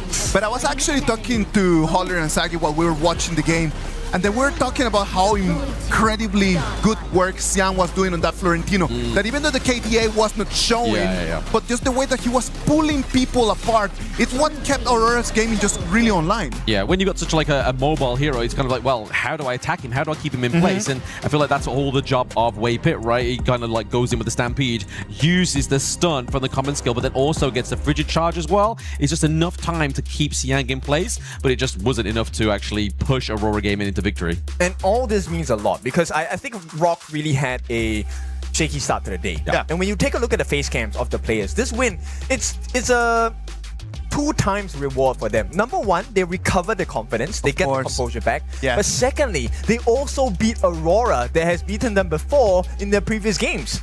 Let's wait and see if they can seal the deal in the next game too. We're gonna go to a break, and when we come back, we'll see if Rock Esports can make it 2-0 and get their ticket directly into the playoffs.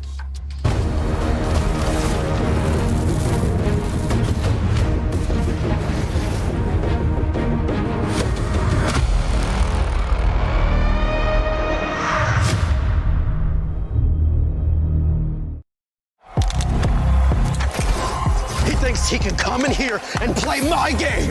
He knows nothing but go! Tyler, why? You're done. This is my ladder. You can't climb it. It's better than being hard-sucking masters. You're going too far now. Your eyes buggy. Your elbows ashy. That airline? That's an L airline. Somebody better hold me. Okay, yeah. Do something then. Raw energy. Blow the house down.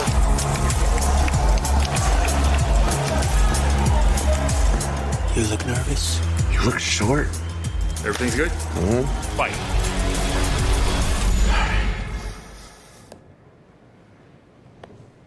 Okay.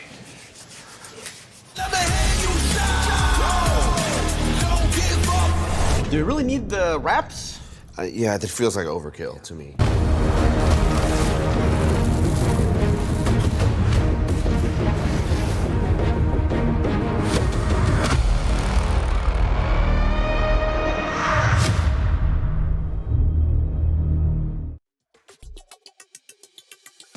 Welcome back. This is going to be game 2 between Aurora Gaming and Rock Esports.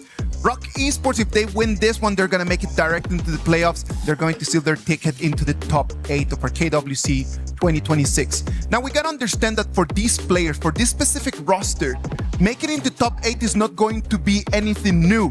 You got to remember that 12 months ago, they were the first team that was able to take one game out of a KPL team.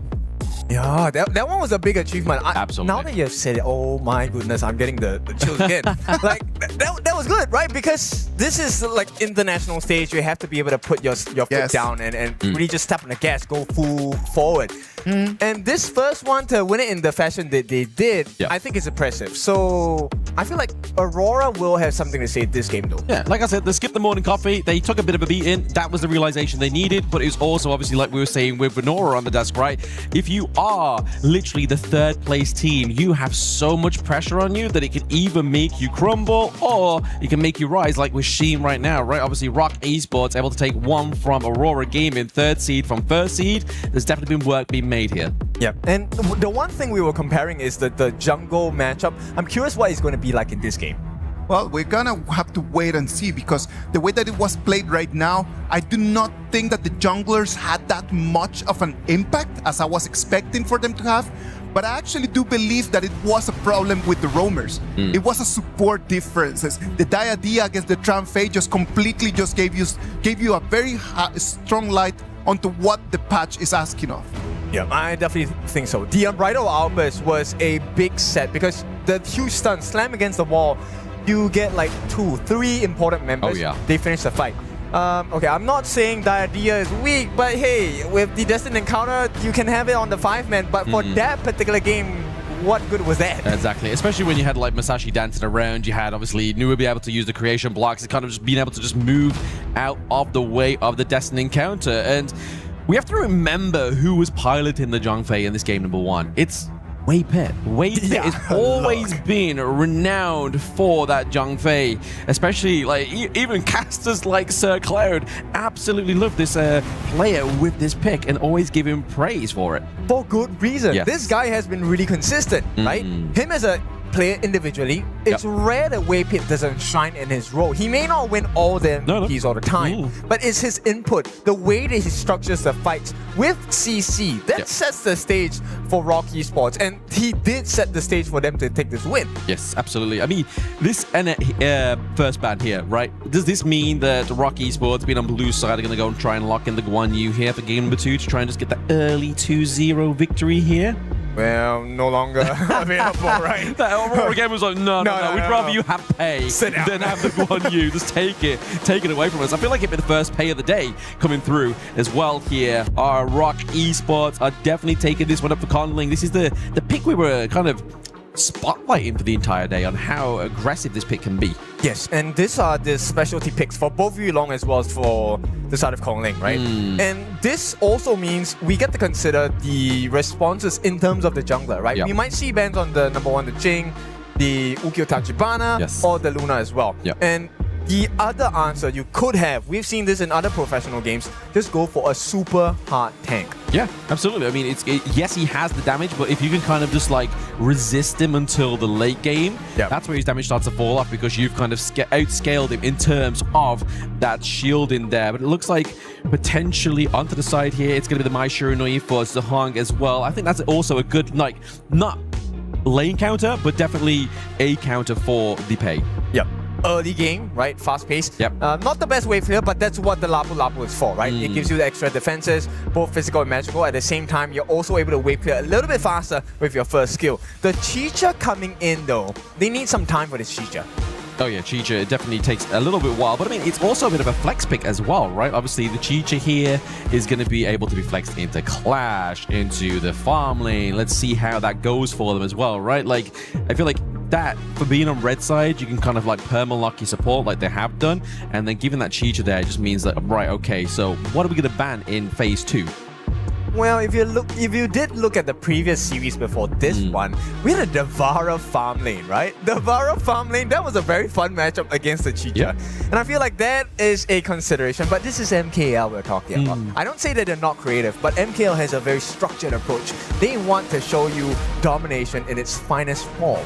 So I'm curious what does Rock Esports have? I mean, this is Mushi we're talking about. Yeah, it is. I mean, to be fair, they've probably taken the inspiration of Devara farm lane from me. I mean, I played it on stream once and actually won a match, so I think I'll take all purposes of the reason why they went for that one anyway. But like you were saying, yeah, MKL, they know they're a region that knows what works. They don't necessarily have to be creative. They just need to master the basically the prio kind of like compositions, the picks here that we know all well work on the Gorge. Yes. So let's discuss what a pay needs, right? Since we have pay as the prio pick for the side of Rock Esports, we have seen a couple of the combinations available.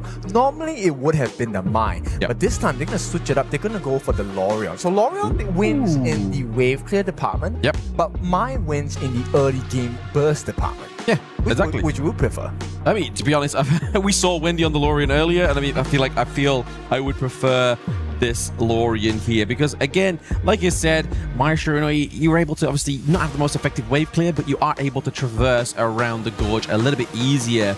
And when you're going to get something like the R lead, it's something you really want to use to try and get that pickup onto that farm lane. Also talking about the R lead and also talking about Muji, this is Muji's signature pick. Yeah. Right? We've known him for many months now. In fact, I think close to at least more than a year. Muji loves the R lead, but he loves it for a good reason, because he is so damn good with this hero. Yeah, exactly. You know that a mechanically skilled player like Muji here is definitely going to have so much fun with this pick, and then pairing it with the Diadea as well, right? Like obviously if Maestro comes through, you just kind of just stop them dead in the tracks, right? Give time for Muji just to escape and just get back to a safe fit in here. But if we look at the rest of the side of Aurora Gaming in terms of draft, we have Siang onto the Charlotte here, a little bit more late game potential for the team, and then Yulong's going for the Zulong as well. I like the Zulong pick, right? The lower your health, the more damage you do. Yep. And you know, the recovery is insane. It's more like you're playing with more than 2 health bars at one point. Yep. But with that being said, one of the difficulties of playing with Zulong is that if you do get a good synergy of CCs down on him, he's gone. Yeah, exactly. It's a hard one to kind of like muster and master here as well, because effectively, until Charlotte gets into that late game, she's not going to be really much of a front line, right? She's kind of like, she needs to dive into the back line, do the damage, then get back out. So we're really looking at both of these two teams. Kind of, obviously we have the Lapu onto the side of Aurora Gaming. We have got like the pseudo front line of the Dharma here as well, but who also needs items to be effective into that front line. So I would figure that maybe, at least for the side of Aurora, from what I can see, Saber needs to be the one that initiate the fight. You can't allow Yulong to start. Yes, he has more value when he's low on health, and then he gets a recovery through the fights itself. But here we go. Ooh, okay. He teleports out there. Wendy maybe just trying to pull them in a little bit too close for comfort there. So Hong has to use the Kachusans to get out alive. Yeah, that is not what you want to have as a Mai, right? You want to use the Kachusans to make sure that you get the damage in. One more round, maybe. Oh, okay. Double knock up there. Oh, and then followed up by Yulong. Oh my goodness. Double kill here from Siang. This will be even more impressive because they got out alive. And they got Kong Ling. This is exactly what you want to see, right? The Tiger, if he gets an early game, it's not going to look good at all. And right now, they have managed to tame this Kong Ling pay for the time being. Yulong gets a free growth in gold, in EXP. This might be a punishing experience. And also, obviously, on a minimal scale here as well, that all goes to Siang, means that obviously he's going to be already out-farming, out-resourcing Xuan on this Dharma as well, right? Like giving those 2 kills over, the extra bit of gold bonus for that first blood, kind of enhances that 1v1 potential here that we might see. Yeah, so 4 minutes is definitely one more moment we have to take a look at. Oh, that's quite a bit of skills thrown with, you know what, not much value. But I want to talk about the next thing of value. Shihong, using that flash at that point, I think Rock Esports, you might have to have expected that, because that was pre-2 minutes. Yep. When it's 4, Tyrant comes out, Zhihong is going to have his flash again. Absolutely. If there's a right time to use your flash and procure all those results, there is definitely that moment in time, because we are approaching around about 1 minute until those neutral objectives do come online, and the votes have definitely changed, right? Obviously, game 1, Rock was literally not even a sliver of votes, and now it's kind of shifting 50-50 here. That's going to be a big motivator for Rock Esports fans. Yep, and we'll see, because if Aurora manages to steal that Overlord, then it becomes the Aurora pit, and I think Aurora fans would love that. But for now, at least on paper, right? Rock Esports is the dominating force. Yeah, they have the point up onto the board, right? They have 1 score against them, which is always going to be a favorable opposition here. But there it is. Xuan's able to get the trick mantra, but he's able to get out alive, not even using the flash there as well. So they really wanted him to exhaust that common skill. 3 ultimates, 1 flash, 0 kills, and we are 15 seconds away from the first time of the game. Aurora, on paper, this should be in the bag. This should be the Tyrant King. Should. But we all know that miracles can happen and things do change upon the gorge once that Tyrant does spawn here as well. Obviously, we are seeing presence from Kongling as well as Xuan down bot side of the map here. Potentially going to go and try and get the Crimson Golden first before attempting this invade here onto the Tyrant. Okay, they want to buy some time on the side of Rock. It feels like they won't be able to contest this. Xuan is keeping the vision. He does have his ultimate, but no flash. So this is not worth the risk taking. Right, so Aurora will secure that first one in the game. game, but Xiang... He's looking. He's trying to get out of there. Will he get out? Nope. It's going to be a 2v1 takedown. Top side of the map there for the side of Rock Esports. Can they represent the same thing down to the bot side? The poke from JR. And there it is. Minion wave here as well. Means they're able to claim that T1 down to the bot side here. But can Rock take something from the enemy jungle whilst that's taking place here? It's going to be the smite that gets taken onto Yulong as well. So they enter the enemy jungle and they don't get a single penny. I mean, at this point, I would think that that's absolutely necessary for Rock. Oh, okay! We see the charge, we see the flash, we see the knock-up onto Kong Ling. That is who we want to be picking up. Yeah, this is an angry Aurora, and it's showing, right? Angry, they have channeled their anger into ferocious focus at this point. The combinations have been real, and we're taking a look at a 2,000 goal lead going to the side of Aurora. Well, this game did not start good for Kong Ling. It's not looking like it's getting any better. 0-2-0, not the highest of deaths, but he's far behind, 2 levels behind, in fact, from the side of Yulong. Yeah, this is like a homing missile precision for a grade of hate, right? Like, they were like, okay, we didn't take that first loss very, very well. We definitely want to be playing with our best foot going forward in this one. And obviously, putting that pressure down to the bot side there as well. Trying to show the Rock Esports they are not welcome into their jungle is definitely the plays they should be making here. It's so difficult because Yulong, they can't even get Yulong low. And that's not even the first part of the problem, right? Yulong gets more attacks and attack stats based on the amount of his health. If you can't even bring him down, I don't think you win any fights as long as Yulong is present. At the same time, he can enter the fights first. There's no need for Saber to take that risk anymore. I mean, he's hard to catch, right? So unless like Chuan gets like a great dive from the pit and uses the Truth Mantra there to actually lock him down, who else is really going to be the one to do that? Obviously, if Waypick goes in with a bit of farewell, then he's kind of like stuck himself behind enemy lines, which we've already seen once already. It's a hard way for Rock to actually answer that problem with this team comp. Yeah, I find like they need a lot more time. It's a 2,000 goal difference, but it feels like it's more than that. Yes. Look at Saber. He's waiting for the perfect opportunity to get the Raging Sea. If he gets it, I think T1 is gone for sure. Yeah, I mean, they don't have a minion yet, so I feel like that's safe for now. Using that phase check there, maybe the launch up onto Wendy. It's going to be enough burst damage there from Yulong as well as Zhang as well. Wendy goes down. That's plenty of damage here from Rock being taken off of the gorge, but Muchi comes through on his signature pick. Can he get it alive? He's able to get another kill there as well. And there it is. Waypit falls, so a 3-1 trade overall. Support, the clash, mid and support. I'd take that trade any day, especially with that T1 falling. And to be honest, Rock Esports, that actually was the ideal setup, right? They had the AoE, everyone locked into one small corner. What was missing? Wendy was missing because he was down 6 feet under. So if they did get that combination, even with this goal differential, they could have turned that fight. So this was a smart decision by the side of Aurora to take the fight at this particular timing.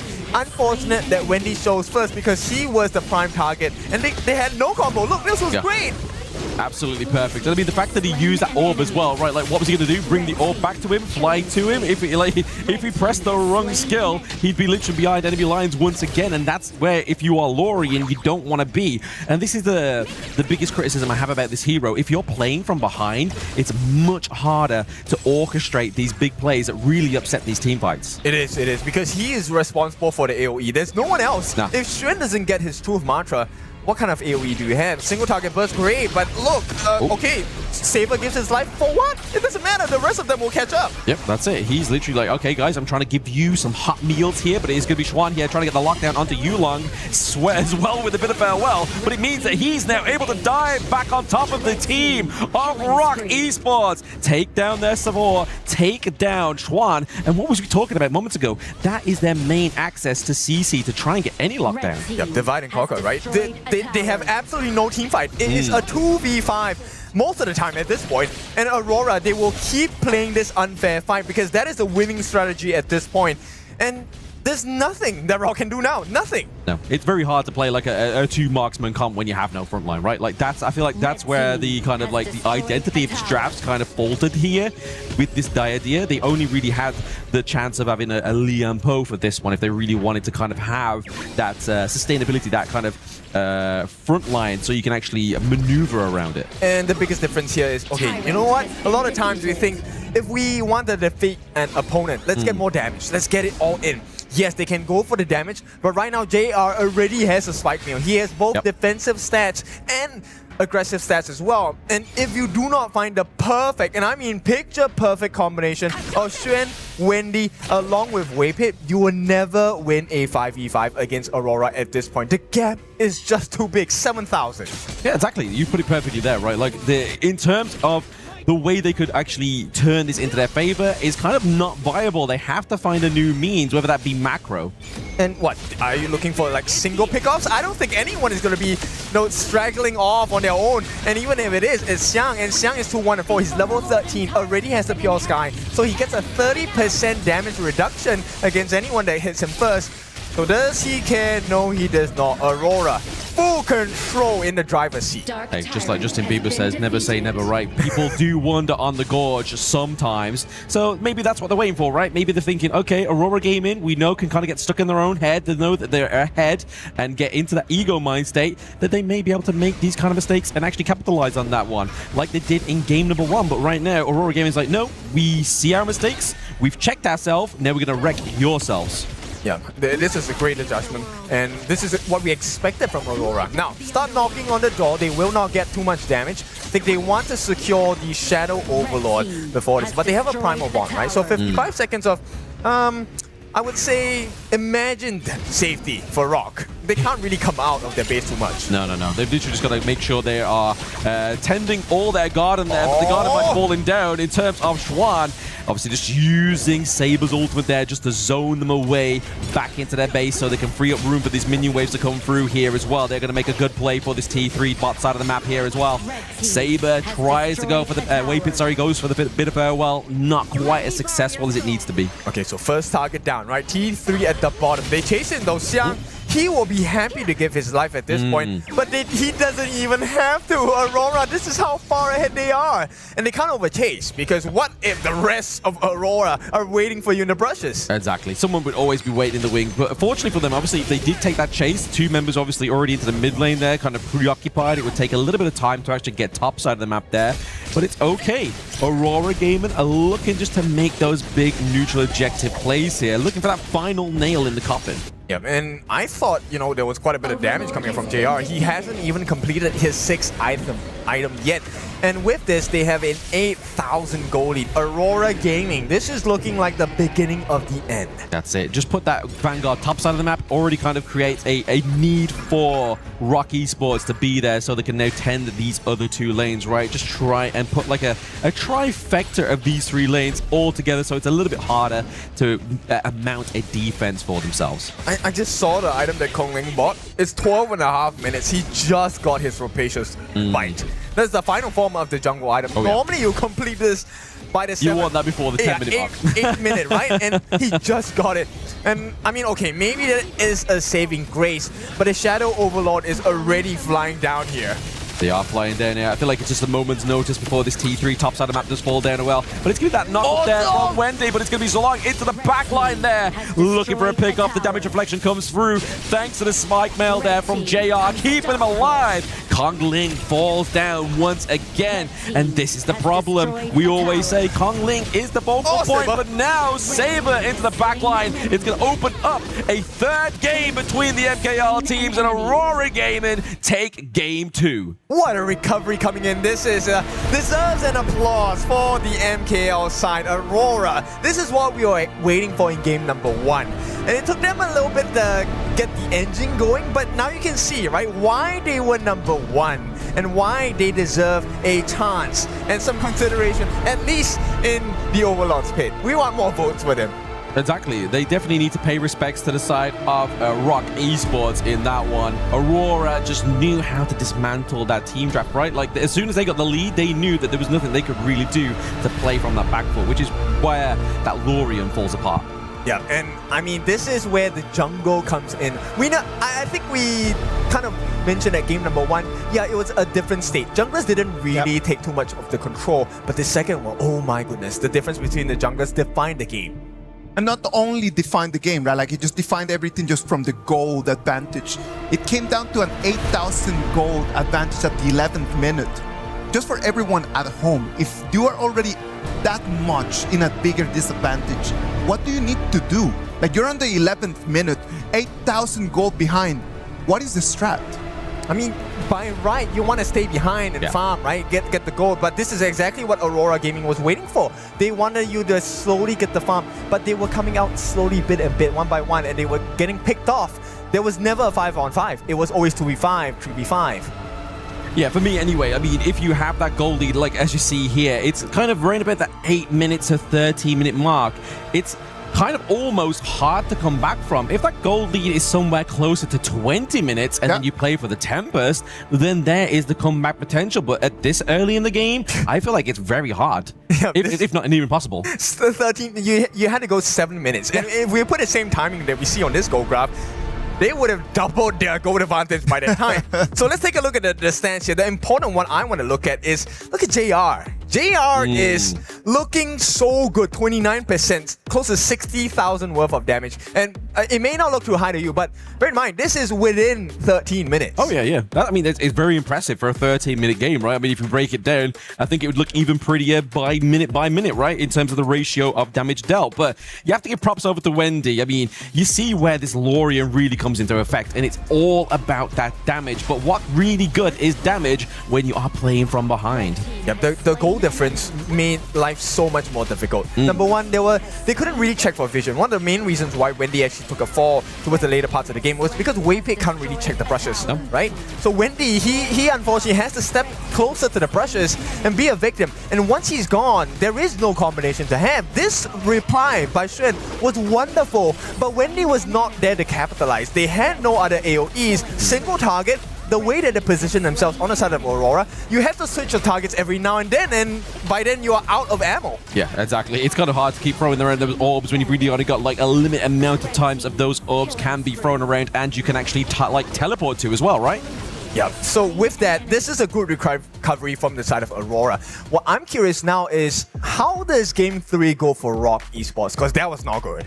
That was not good at all. But you know what? Right now it's 1-1. We're going to have Game 3, and that's going to decide who's going to be the first team in our top 8. Let's go to a break, and when we come back, we're going to have the action of Game 3.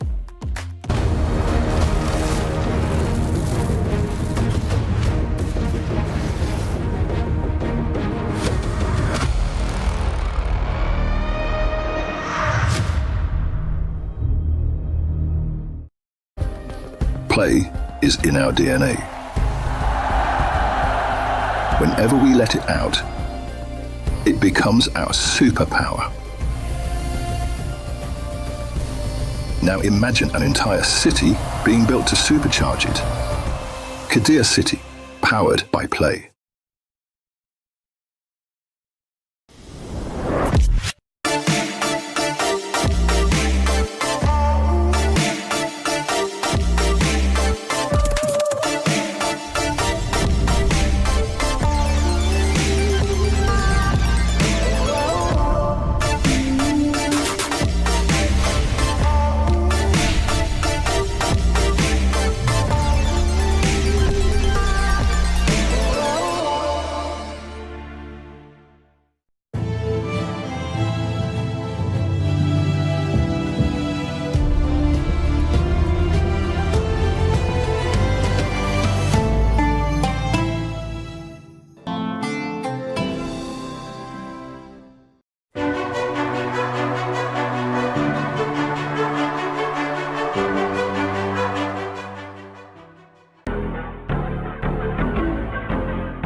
The KWC 2026 comes to its first big decider game.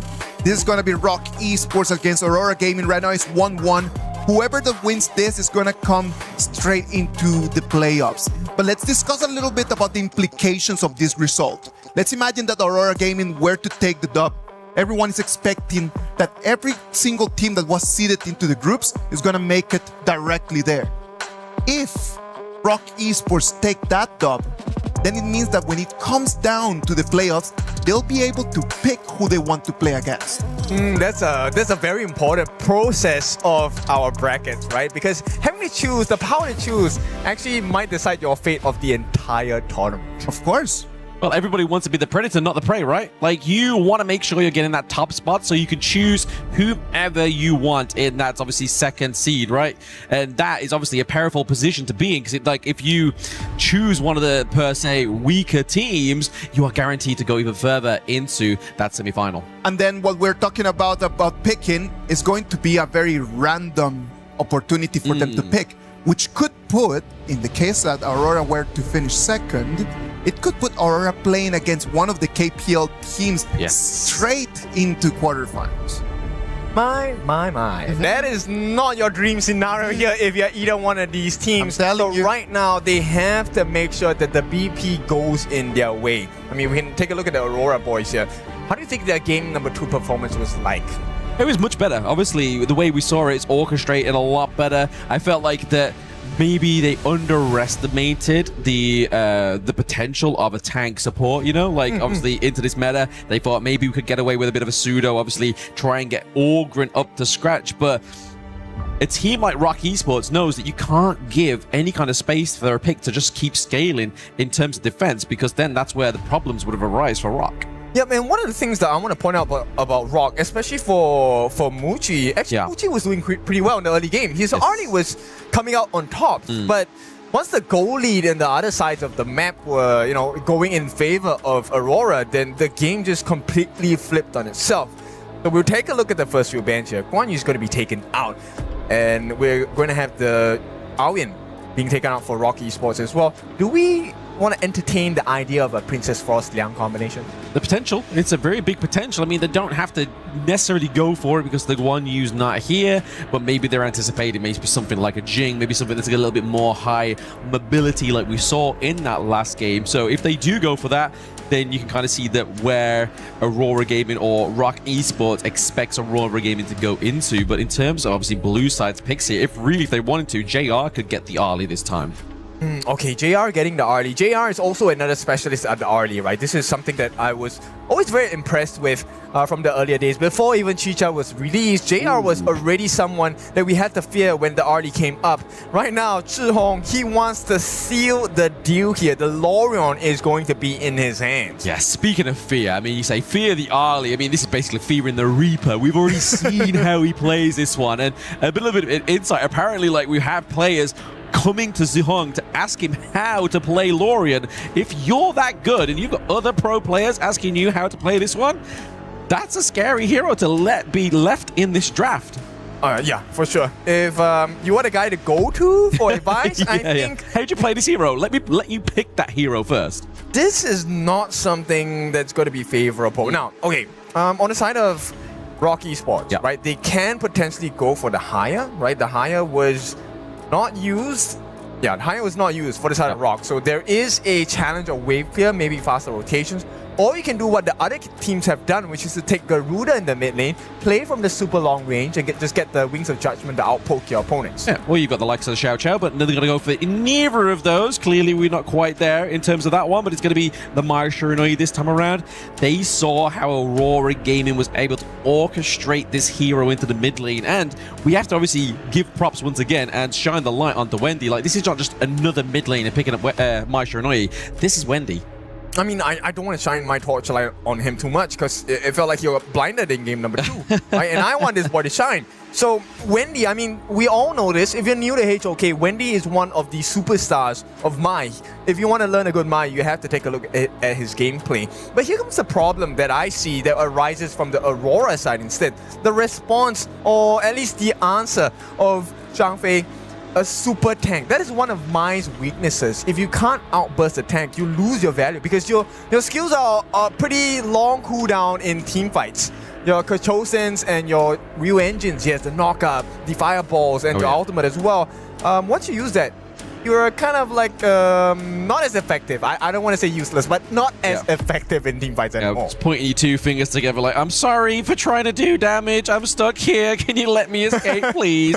But no, yeah, I swear it was just a joke. But no, the ban on Byron here I feel is a really good call for Rock Esports, because obviously having that Zhang Fei, if they have the Lorien, if they have the Flowball Marksman, what they really need is something that's going to deny any access onto the backline. And Byron's one of the greatest heroes to do that kind of catch. Yeah, it definitely is. And at the same time, you know what? We've seen this answer before. The Jinglet is actually a great answer against the Lorien. Yep. So Lorien's weakness, yes, he's really strong when he gets his combo off. But if you outrange him or you super dive him, the Lorien is easy pickings. So Jing is definitely a great ban. But we have to see, do we go for the tank jungles or do we go for the assassin jungles? And it looks like Rock Esports, Nerza is the answer here. Yeah, like we did talk about this in the pre-game as well, right? Obviously, Nerza for either of these junglers is generally one of the better tank junglers to go for, right? Because obviously, yes, you still need the itemization, but it's not just that what we're counting on here for the Nerza. It's the intel his ultimate gives. If somebody's waiting in the wing, if you're trying to find the Zhang Fei to make a play, that ultimate's going to give you that green light go, right? And to add on to that, he can dive here from anywhere on the map, but the more important part is he's able to use his second skill, the bind, right? To jump and change his angles, which means this is going to be a distraction play. I don't think this Nerza is going for the kill. This Nerza is definitely going to be someone that he wants you to lock eyes with him while the rest of the team gets the damage in, particularly from the side of Muchi. But I love this answer. Ukyo Tachibana as well as the Fati. What do we want to do? We want to get the huge burst. Wendy, my instant squishy, gone. If we get our hands on Muchi, stun, gone. So let's see if this game plan works for the side of Aurora. Yeah, the squishier targets onto the side of Rock Esports are definitely going to be the main targets here, but we're looking for the potential clash lane, right? Other than, I mean, we don't normally see the Nerza be given the priority into that clash lane. They're generally into the jungle. So in that case, obviously, Dharma, Byron up, they're going to go for the Arthur here. We know that Schwan loves this pick, right? Obviously, just being able to be just another layer of frontline. They have the Lapu, they have the Nerza, they have Wei Pit. But like you were saying here, Kin, is that Nerza is probably going to be further into the backline just to kind of like harass them so they're harder to get on top of the Rock's backline. And I like the idea of this Xuan Arta pick, right? Okay, the Xuan Arta pick, if we take a look at the ghost ship, in most cases, a lot of people will be thinking, okay, that is like a container play. I'm going to lock you in a cage. But the way that I picture Xuan playing this hero of Arta, it's not to contain, it's to separate. The ghost ship actually will divide the backline and the front line on the side of Aurora Gaming. And if he successfully does that, I think the Nerza pick is going to make a lot of sense. But you're dealing with a Fati as well as a Ukyo Tachibana, so you have to get rid of them quick.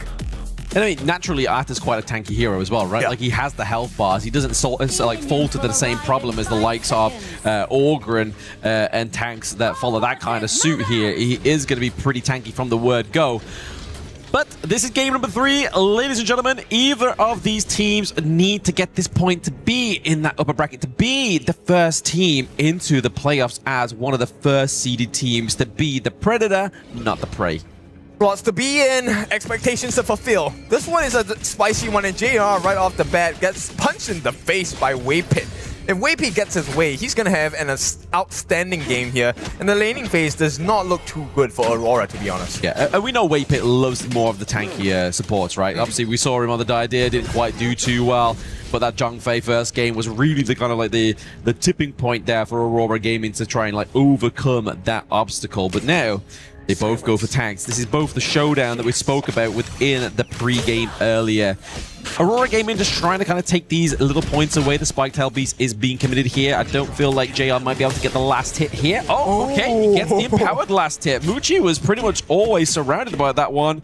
Had every mean of claiming it. Wow, do not doubt him, man. It's JR. He's back with a vengeance, and this guy is focused as well. Now, if you take a look at the exchanges across the map on the mini objectives, we have had Rock Esports take the Firehawk. I believe Xuan got the space right at the top as well. So that was absolutely necessary for JR to have gotten that Spiketail Beast away to even up the odds, because we're at 4.5k for each team roughly. Yeah, just balancing out that one. I mean, you talk about obviously JR's back for revenge. Do you reckon JR stands for just revenge? I think, given the choice, he will want more. But just revenge and victory. So his real name is JR Av. Maybe his name is, there's a dot in his name, and then it's the numbers of pi, 3.1 whatever. 3.14 reoccurring, just to keep your enemy team just counting the numbers. A bit of a nightmare fuel there for those that have dyscalculus. But right now, we are seeing that Aurora Gaming are still able to kind of just maintain that early game state that we saw in game number 2. It's status quo, right? I think this is what they wanted. And even though the farm lane might not be as easy of a lane that they would have hoped for, it is still something that's possible to win, especially when they play the numbers game. Saber here, making sure that he's going to try and give the Leaping Savior, but Muchi. Oof, Muchi is definitely looking very scary here as well, but Saber obviously does have the Unbridled Outburst. He's waiting for Cotton Link to fly in. He's going to take too much damage there, so First Blood does go over to JR, but they're able to get the counter back here as well. And Wendy with the nice rotation, just denying Yulong of any access onto Muchi. Was that a mistake though? Like, you got the kill on JR, but JR got the First Blood. Yes. And he took Kong Ling's life as well. Yeah. So financially, that's a horrible trade for the side of Rock Esports. And right now, Aurora, that one play, they're close to 1K ahead already. Yeah, it's not a good place to be. We was talking about what you do when you're 7K gold ahead between 13 minutes. When you're 1K gold ahead around about 3 minutes, that starts to be kind of like a scary pit that you need to climb out of, right? Like, you can't allow this to keep snowballing if you're Rock Esports. Okay, so we put a count on the timer, right? Rapacious Bite already completed for Yulong. This is 3.5 minutes. Less than 30 seconds away before the first neutral objective. I believe both teams have to contest for this. Now, Kongling gets a little bit more time because he should have his ultimate by the time the Tyrant comes back up. But does he really want to come back in here? I mean, after the way that Saber just dismantled him with Zhangfei, I don't think that will be the case, right? Like, he's waiting and using the Unbridled Outburst to absolute precision, because that play would have worked completely well if Saber just wasn't that good with that ultimate, right? I mean, the tower was there to help them, and it looks like there is a potential for a steal. Something needs to happen. There's no steal happening here. We got our receipt. We purchased and pre-ordered that Tyrant first. Aurora Gaming is able to claim that one as well. So that's going to be another bit of damage, and also just further enhancing that gold lead that they've already surmised here. Yeah, Waypit was showing his ultimate a little bit too early on the Raging Sea, right? Allowing Yulong to just sidestep it. It didn't even need to use any slide. use any movement skills, and Waypit did not have flash at that moment. He couldn't reposition himself. No, that was the whole problem, right? It's just the premature use of these skills right now. For me, we obviously I haven't really seen Zhong pop off yet on this Lorien. I feel like this is something that maybe Rock is scared of. They have not seen the full potential of Zhong yet on this pick. And it's just a matter of time, right? Obviously, we do see that he has built the Venomous Staff here, just obviously for any kind of healing, to try and obviously chunk down Xuan a little bit more. Everyone knows that if you want to kind of make Atter a little bit more easier to destroy as a target, you want that anti-heal, right? Yeah, that's true. I think Zhong definitely needs the Venomous Staff. At the same time, looking at Zhong's gameplay over the past few months, he is one calculated guy. He wants to make sure he gets the kill. No kill, no attempt. Even if he does, it probably is to lower your health. Something else has to be at play, right? So when Zhong goes quiet, I think it's a little bit of a scary sign for Rock Esports, because when he finally speaks up, you're not going to like what you hear. Yeah, you're going to hear the siren song. But speaking of which, Ghost Ship does get poured out here as well. We do see Wendy having to come in for the rotation, forcing out the flash, but it is going to be the takedown here for Xian. Kongling maybe a little bit too deep. There we go. It's the pickup for the side of Aurora Gaming. We are trading Jungler for Clash Lane, but we may be trading a little bit more here. We do have the minion wave crashing top side of the map here as well. They do get the kill. However, can they retain that T1? The answer is no. But who was there? Zhong was there, the Lorien was there. It was his setup that helped the team secure those 2 kills for the side of Aurora. And of the 2 kills you had, Kongling once again was part of the death roster. This is not what we want to see. This guy has already died twice. Yes, he has 2 assists, but you are the jungler. You're supposed to be the one pushing them back. For now, he can't even stand in the front. I mean, but if he doesn't push them back, who else is going to do that? Obviously, Schwan needs to kind of be there to chunk the damage a little bit, right? Obviously, just try and split the team fight into the favor of Rock Esports. So I feel like he kind of has to be this punching bag. And currently, judging by his KDA, whether it's mistakes, whether it's whatever variable, it seems like that is currently the goal here of Conling. He's just going to be the cannon fodder at this point. No, but Muchi's not ready yet, right? I mean, one of the things why you would want your jungler to jump in is there's damage to be followed up, right? Muchi has it here. The setup. Oh, okay. The setup does come through here. Muchi's able to get that red buff, however, so the claim onto the Crimson Golem is going to be enough. The Unbridled Outburst actually was just enough just to move Muchi out the way. Wasn't actually able to lock anybody in place to get a real setup here for the side of Aurora Gaming. Yeah, I mean, it was a sight to see, but once again, like I said, where is the follow-up? And in the meantime, yes, there was a movement from Conling, but he was getting shredded down by JR. JR is now close to 5,000 gold. Is it a lot? Not really. He's neck and neck along with his counterpart Muchi. But as a jungler for Conling, you need to have the level lead. You need to have a gold lead. He is the same level. No, he's under level, in fact. JR is one level ahead. He's one level ahead right now. Yulong's able to just skip out of that one in a beat. But I feel like what Rock Esports are doing here is just kind of like a smoke and mirrors, right? They're kind of like, oh, obviously Congling's gonna dive in. Can we get the pick off here? But they're looking for something else across the gorge. So they're just multiple doing different things. Yeah, and no one's... There's no synergy here. There's no sync, right? The synchronization of thought process is gone. No, it may be not gone quite just yet. Schwan is looking pretty low here. Wendy's already took a chunk of damage there, but it's going to be the takedown of Yulong. That's a payback. He almost wiped out Wendy here, but now we're seeing this all fight around the Tyrant here. Schwan taking a little bit too much damage for my liking. We do see the Radiance being popped here to slow them down. The stuns catch Muchi. Can they get the follow-up here? Siang needs to be in the back line, but also somebody else needs to be supporting because the Stampede comes through, locks him into place. Muchi gets the kill, and currently that is a good game state in terms of the team fight for Rock Esports. Okay, 4-4. Yes, Aurora still has the goal lead, and but here's the silver lining, right? They aren't able to go and take the Tyrant just yet on the side of Rock Esports. So Aurora, they have kind of taken a better part of the fight. They will start working on the time right now, and it feels like Aurora will give them this advantage. Give it over, but I mean, at the same time, they're able to get that T1 into mid lane, right? Mid lane is obviously a very important objective here within Honor of Kings. It just means that everything else opens up after the close of that turret. I want to point out Waypit's play right there. Yes, that Unbridled Outburst was beautiful coming in from the side of Aurora. But thanks to Waypit, Muchi got away safe. The Waypit had to give his life, I don't remember at that moment, but he saved Muchi as well as Kongling's life. That is the more important point. Exactly. I mean, if one tank falls onto the side of Rock Esports, it's not the end of the world, right? They have Schwan, they have Conling to just kind of like fill the boots of the fallen Lapu Lapu. But it's all about a dance here for Rock Esports. If it doesn't go the right foot first like this, the waste of all those ultimates there as well. That's a very expensive start of a team fight. That engage didn't quite go the way it did.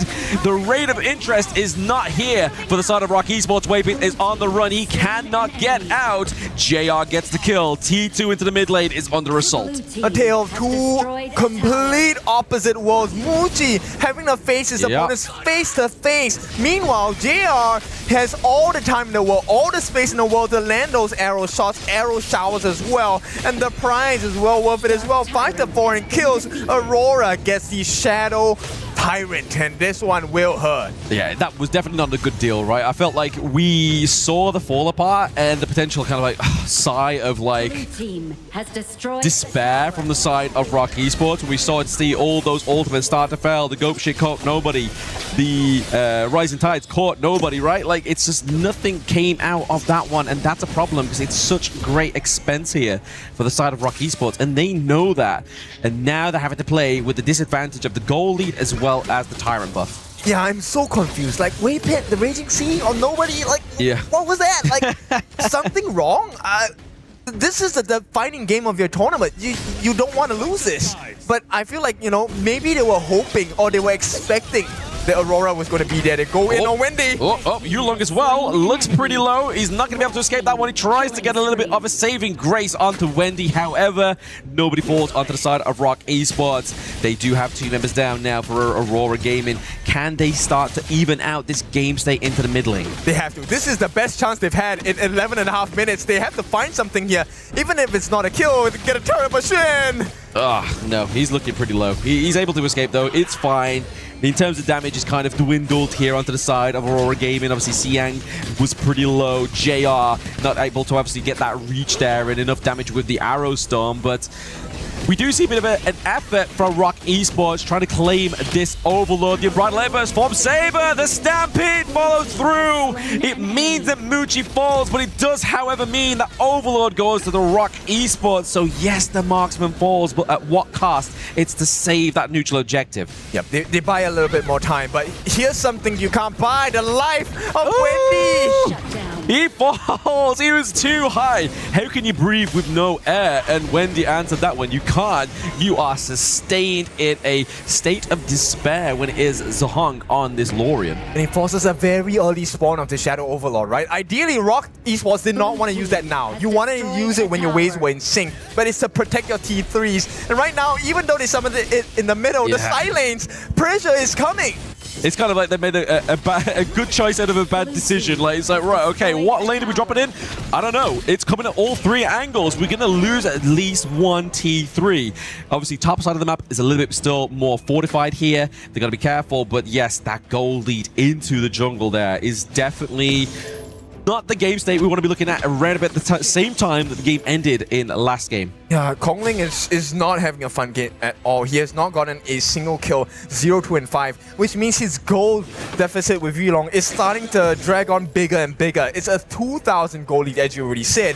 And with 13 minutes, these are objectives you have to win, and these are the shadow variants. The more you lose them, you know, the chance of you losing your slot and your dream of KWC gets a bit too real. It does. You start to kind of have the prospect and the POV of the prey when you go into that next bracket of the tournament. But Aurora Gaming are just really holding on to the chance of being a predator here. But Zhong, he gets caught out into that lung bush.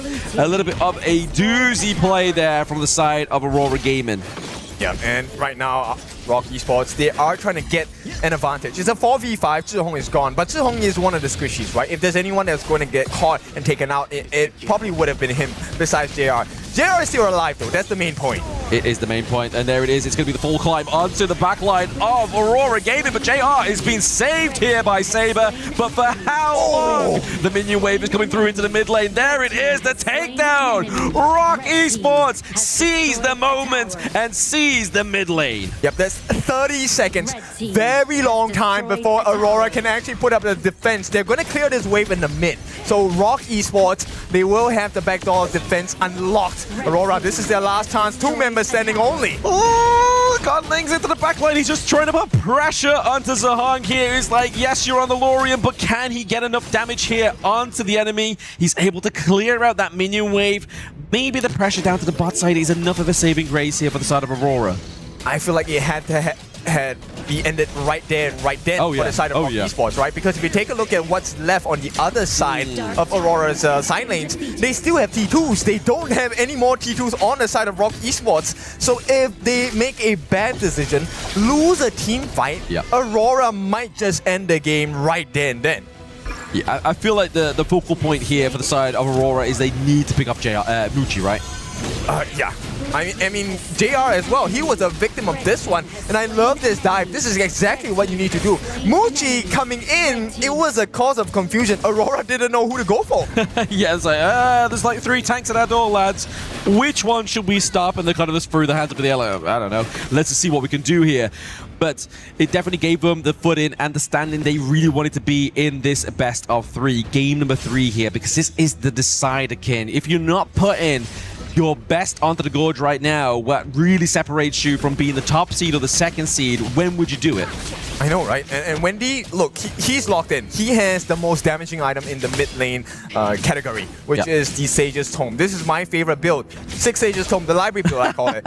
But, you know, this is a pro game, so we'll talk about it later. But Wendy, if he gets a knockup now, onto JR or onto Zhihong, that could be the end of their life. Yeah, they got to be careful. But normally waiting in the wing is normally something like a Byron, but when it's a burst tank, a burst assassin here, and it's Wendy that's piloting it, you've got to be careful. Yeah. 3.5 minutes before the Tempest game. And you know what? It would be a beauty to end it in that way, but I don't think either one of them wants to drag the game this long.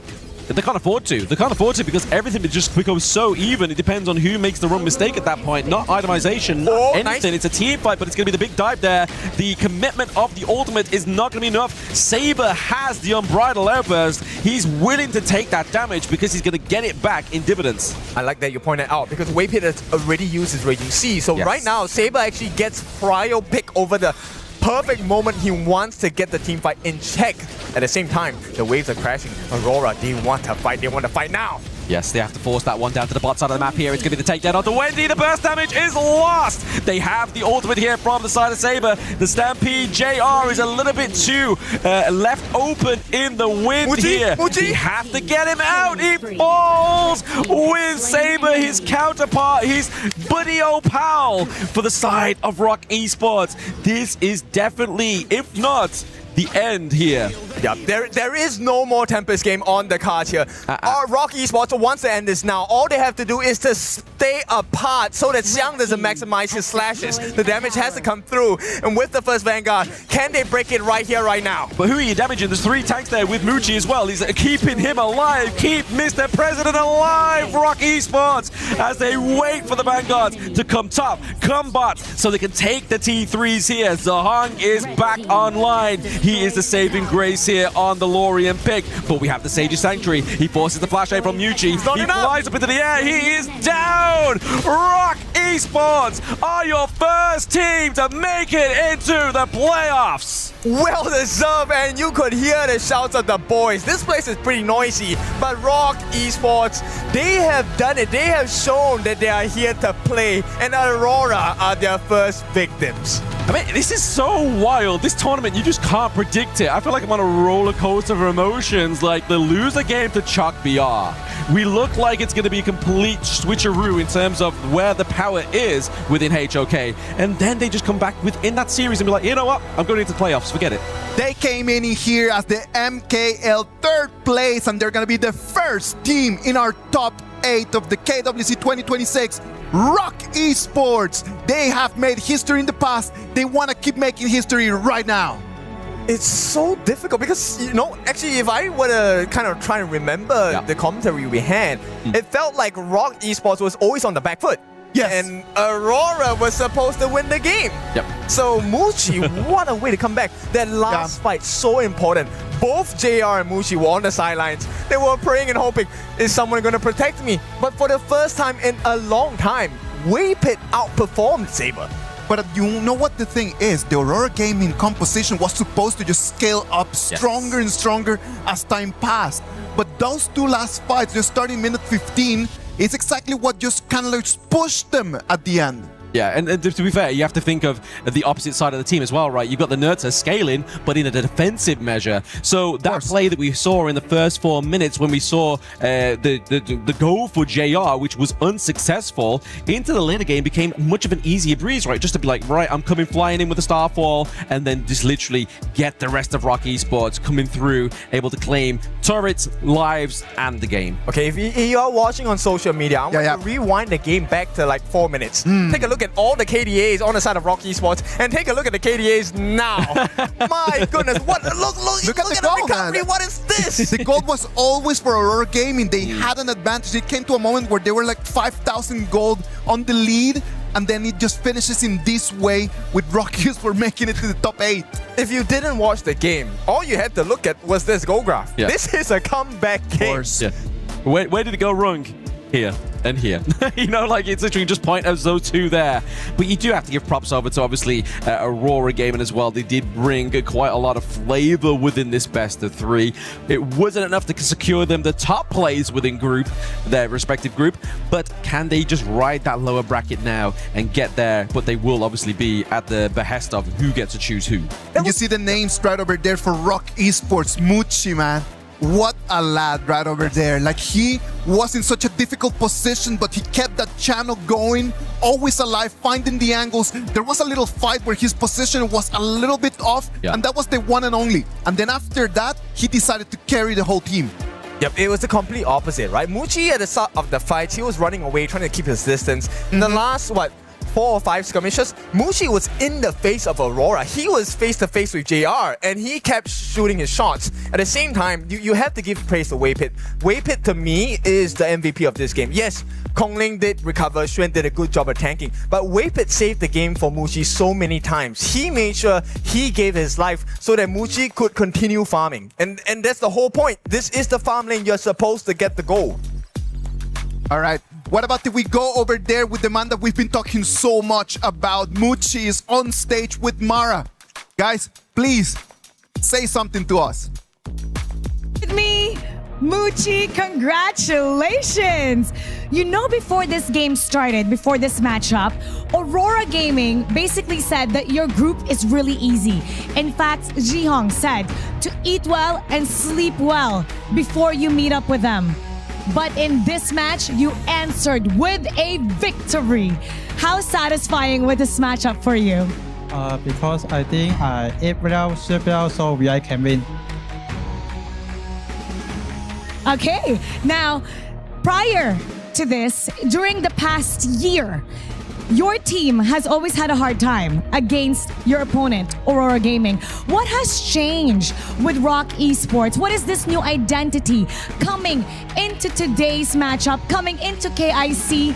What has been the biggest improvement in this new identity? 你帮我翻译我觉得最主要是我们5个人团结一心吧，然后还有教练组的帮助，还有中国教练的帮助，所以我认为我们可以战胜他们。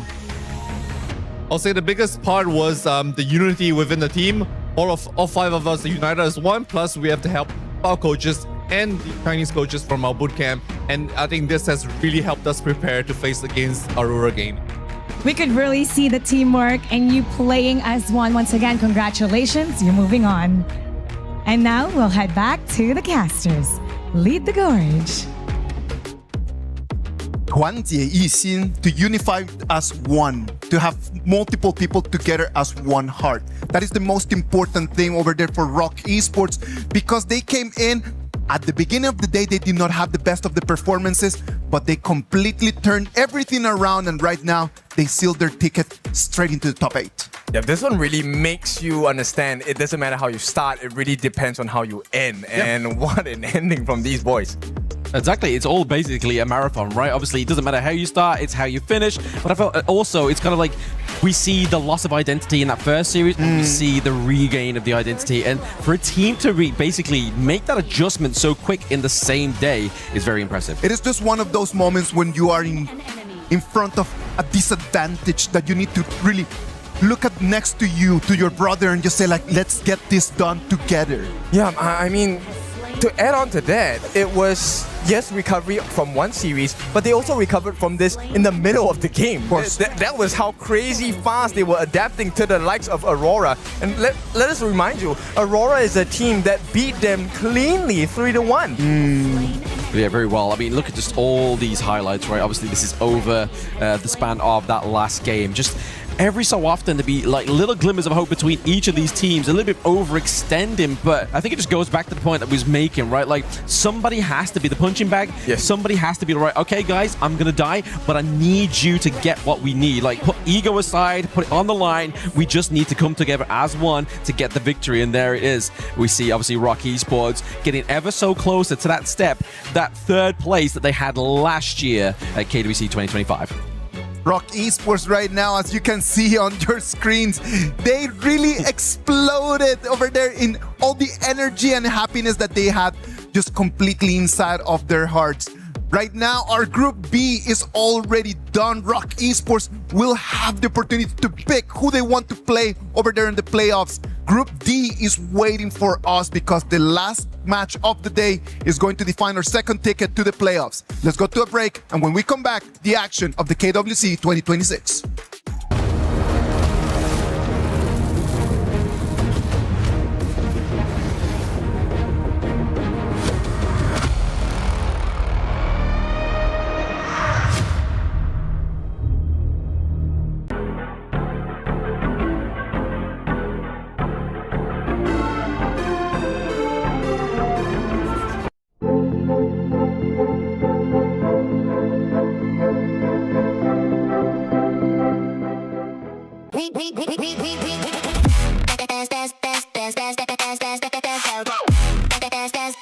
We book Esports World Cup.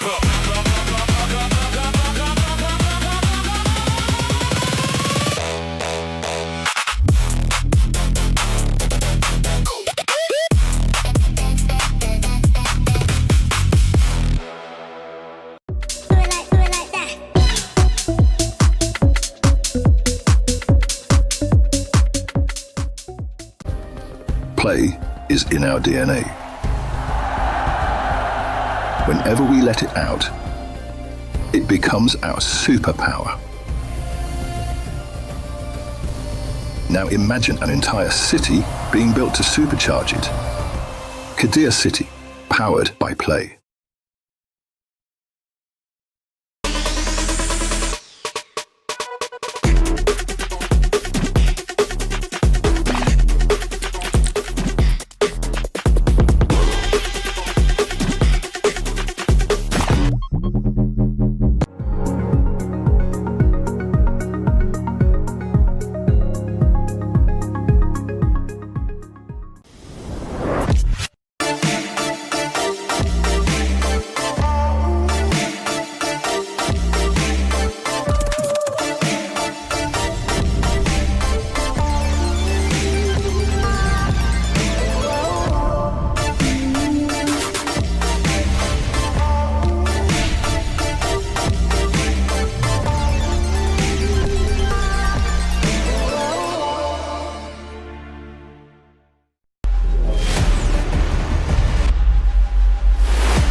Welcome back. We're live from Paris, France. This is the KWC 2026. Group B already has awarded one ticket to the playoffs. It's going to be Rock Esports. And now Group D is still waiting to see who's going to win this last matchup that is going to be the second ticket into the top 8. Sagi, Holler, what are your ideas from that last game that we just watched, Rock Esports against Aurora Gaming? I'd say it was just absolute cinema. Let's be very honest. I think that the storyboard was like the storyline for Rock Esports, for them to have a way to kind of come back. There was a lot of questions going in. How would they do? And they exercised some demons as they took over, of course, this MKL squad here. And as always, it's nice to see that ROC Esports or Rock Esports come back as the Nova Esports self, where they did really well back at EWC 2025, and coming back here, they proved themselves and they march into the playoffs. They march into the playoffs. It's going to be a second team that is going to make it, as we see the Group D bracket on your screen. From the performances today in matches 3 and 4, Geekay Esports beat 2-0 Deep Cross Gaming, and Team Nemesis beat 2-0 Boom Esports, awarding them the chance today in this best of 3 of getting their ticket into the top 8. Yeah, there were. For me, it's the Team Nemesis Boom Esports one, right? I think that they was looking to be very competitive. Boom Esports had the leg up, but Team Nemesis was like, no. We are the far superior team. Representing IKL, we will take you down, PKL. I think that this Group D has the closest teams in terms of levels. That is my idea. Right now, when you think about like these two that we have right now, and then you think about the fact that we have Team Nemesis right over there, we have Geekay, we have Deep Cross Gaming, we have Boom Esports. The 4 of them, very compact, man. All of them very compact. Oh, but you have to measure the opponents coming in that individually based off, right? Geekay Esports DCG, the level of gameplay showed. Can it measure against Team Nemesis against Boom Esports? We're going to have to find out. I think that that's what this is all about right here. I think that there were, again, going into this one when you're talking about, like, you know, for me, it's about the junglers. Correct. Right? Geekay Esports, Musang King, you know, the TNX from the other side, also from Malaysia, but representing Team Nemesis. These two have been going at it for quite some time. And to kind of bring it onto the international stage to see who's the better MKL jungler. And it's always a interesting one where you mentioned TNX. Yeah. He's been always trying to rival himself against Zhang Q, also from MKL, but he's stuck at second place. But if he can topple and triumph over Musang King, known as the best jungle from Malaysia, maybe that status will come in towards effect. But you know what? Like, Musang King is just have had such an amazing 2026 up until right now. He comes in as the MKL 2026 regular season MVP. 12 MVPs in regular season, 5 MVPs in the playoffs. When it counts, you can always count to Musang King. I feel like you can't be good if your name has King in it. Oh. And obviously, he's a durian right there with the Musang King. And obviously, he's representing. And obviously, he's one of the best junglers out there. And it's still kind of up in the air as of who the best jungler from Malaysia is. It's always a argument. It's always a competitive title that you want to gain it for yourself. And if we were to deep dive into both of these jungler-specific hero pool, and I gotta say, it's really, really similar here. They love the assassins, Jing, Luna, Pei. Those are going to be hot ones coming into our series. Yeah, it's about that impact, right? Yes. And being able to just be able to dive in, to get to the back line, and just basically control the game. I think that that's why the MKL junglers are so much fun to watch. And an important thing that we need to also deep dive into, Guiyu. Yes, FMVP from KSC 2025. But Guiyu was also part of Nemesis, or otherwise known as Dominator back then, with the roster of Jurl and L. So this is a reunion, but on opposite ends. But when you know your opponents that clearly, like when you have already played with them for so many years, for such a long time, does that give you an advantage or it actually works against you? I think that it's a bit of an advantage because you know the tendencies of those players. Yes. But I think at the same time, there's a little bit of a disadvantage knowing that, hey, you left me, we're going to go after you. And also puts pressure on Tough Z, right? Yeah. Tough Z is like running Clash lane. It's like, oh, you're the X of my team if I don't perform against you. What does my team think of me? It's like, do they go back for the X? Yeah. No, it's personal, right? I don't think the contracts were like that. But in this case, it kind of does in the sense that, right? like, I mean, it's personal, right? Of course. You want to be the best of anything, right? And being able to prove up, I think Tough Z, there's going to be a lot of eyes on making sure that he can perform. Can he outclass Guiyu? I think that is going to be a lane matchup to watch as well. Right now, all the 10 players are already on stage just waiting for us to start this last match of today. It's been a very long day, and right now they might be already start to feel that stress and feels already how tired they feel right now. Well, I mean, you may be tired, and yeah, this is your second match of the day, but you're in a great spot. Okay, the loser is not out. You can continue on, and you can punch your ticket into the playoffs. That is a big honor here. You want to go for that playoff spot because in the sense that you qualify as your group's #1 seed, you don't get to be chosen. You get to choose your opponent instead. And that is so important. Like, when you start thinking about like the teams that you might be able to pick from against the teams that might pick you, that is a completely two ends of the spectrum. You might be picked by stronger teams like expected ones. We just saw Rock Esports. They made it to the quarterfinals, top 8 as the first seed. So they're waiting for the pool of Pool 2 teams, the second placers here, that qualify through the lower brackets. So it's like, who am I going to pick today? Like, is it going to be you? Is it going to be you for the competitive edge? Yeah, and that's the greatest point, right? The competitive edge, because being able to select one and not being selected yourself is a huge honor, but it will really help you in terms of the final standings and avoiding some of these big dogs out here. Well, right now we already have Team Nemesis, as you can see right over there, sitting in front of Geekay Esports. It's going to be the MKL second place against the IKL second place. One of these two teams is going to have a good rest, because if you win right now, you don't get your next game until 3 days from now. Oh yeah, you don't have to play after tomorrow. Okay, tomorrow is the group A and C. Yeah, exactly. And you get to rest like 2 days straight. You don't have to play the lower brackets here. So it's not only qualifications on the line, it's also rest and observation. You get to see everyone. Yes. You get to take so many notes, man, and you get to at least tomorrow just get 1 day off and just go around Paris and enjoy the city. Yeah, but they're probably not going to be doing too much of that. They're going to be scrimming, right? It is a grind. I think that until you come out with a victory, I don't think that you should be going to do any sort of sightseeing at this moment. The only sightseeing that you want to do right now is check out the pick and bans. NMSS on towards the blue side with Geekay Esports going on the red side. It's already a bit of an action here. That pay is still not available in that draft. Guan Yu as well. Some of the key picks in terms of that early game and also the team fights are not available for this specific draft itself. Yeah, and actually, I mean, for me, it's about obviously the banning of the pay. Pretty key. Doesn't look like, NMSS want to go that direction as well, especially since they've got that first pick. So, but I do think that early game tempo is going to be key.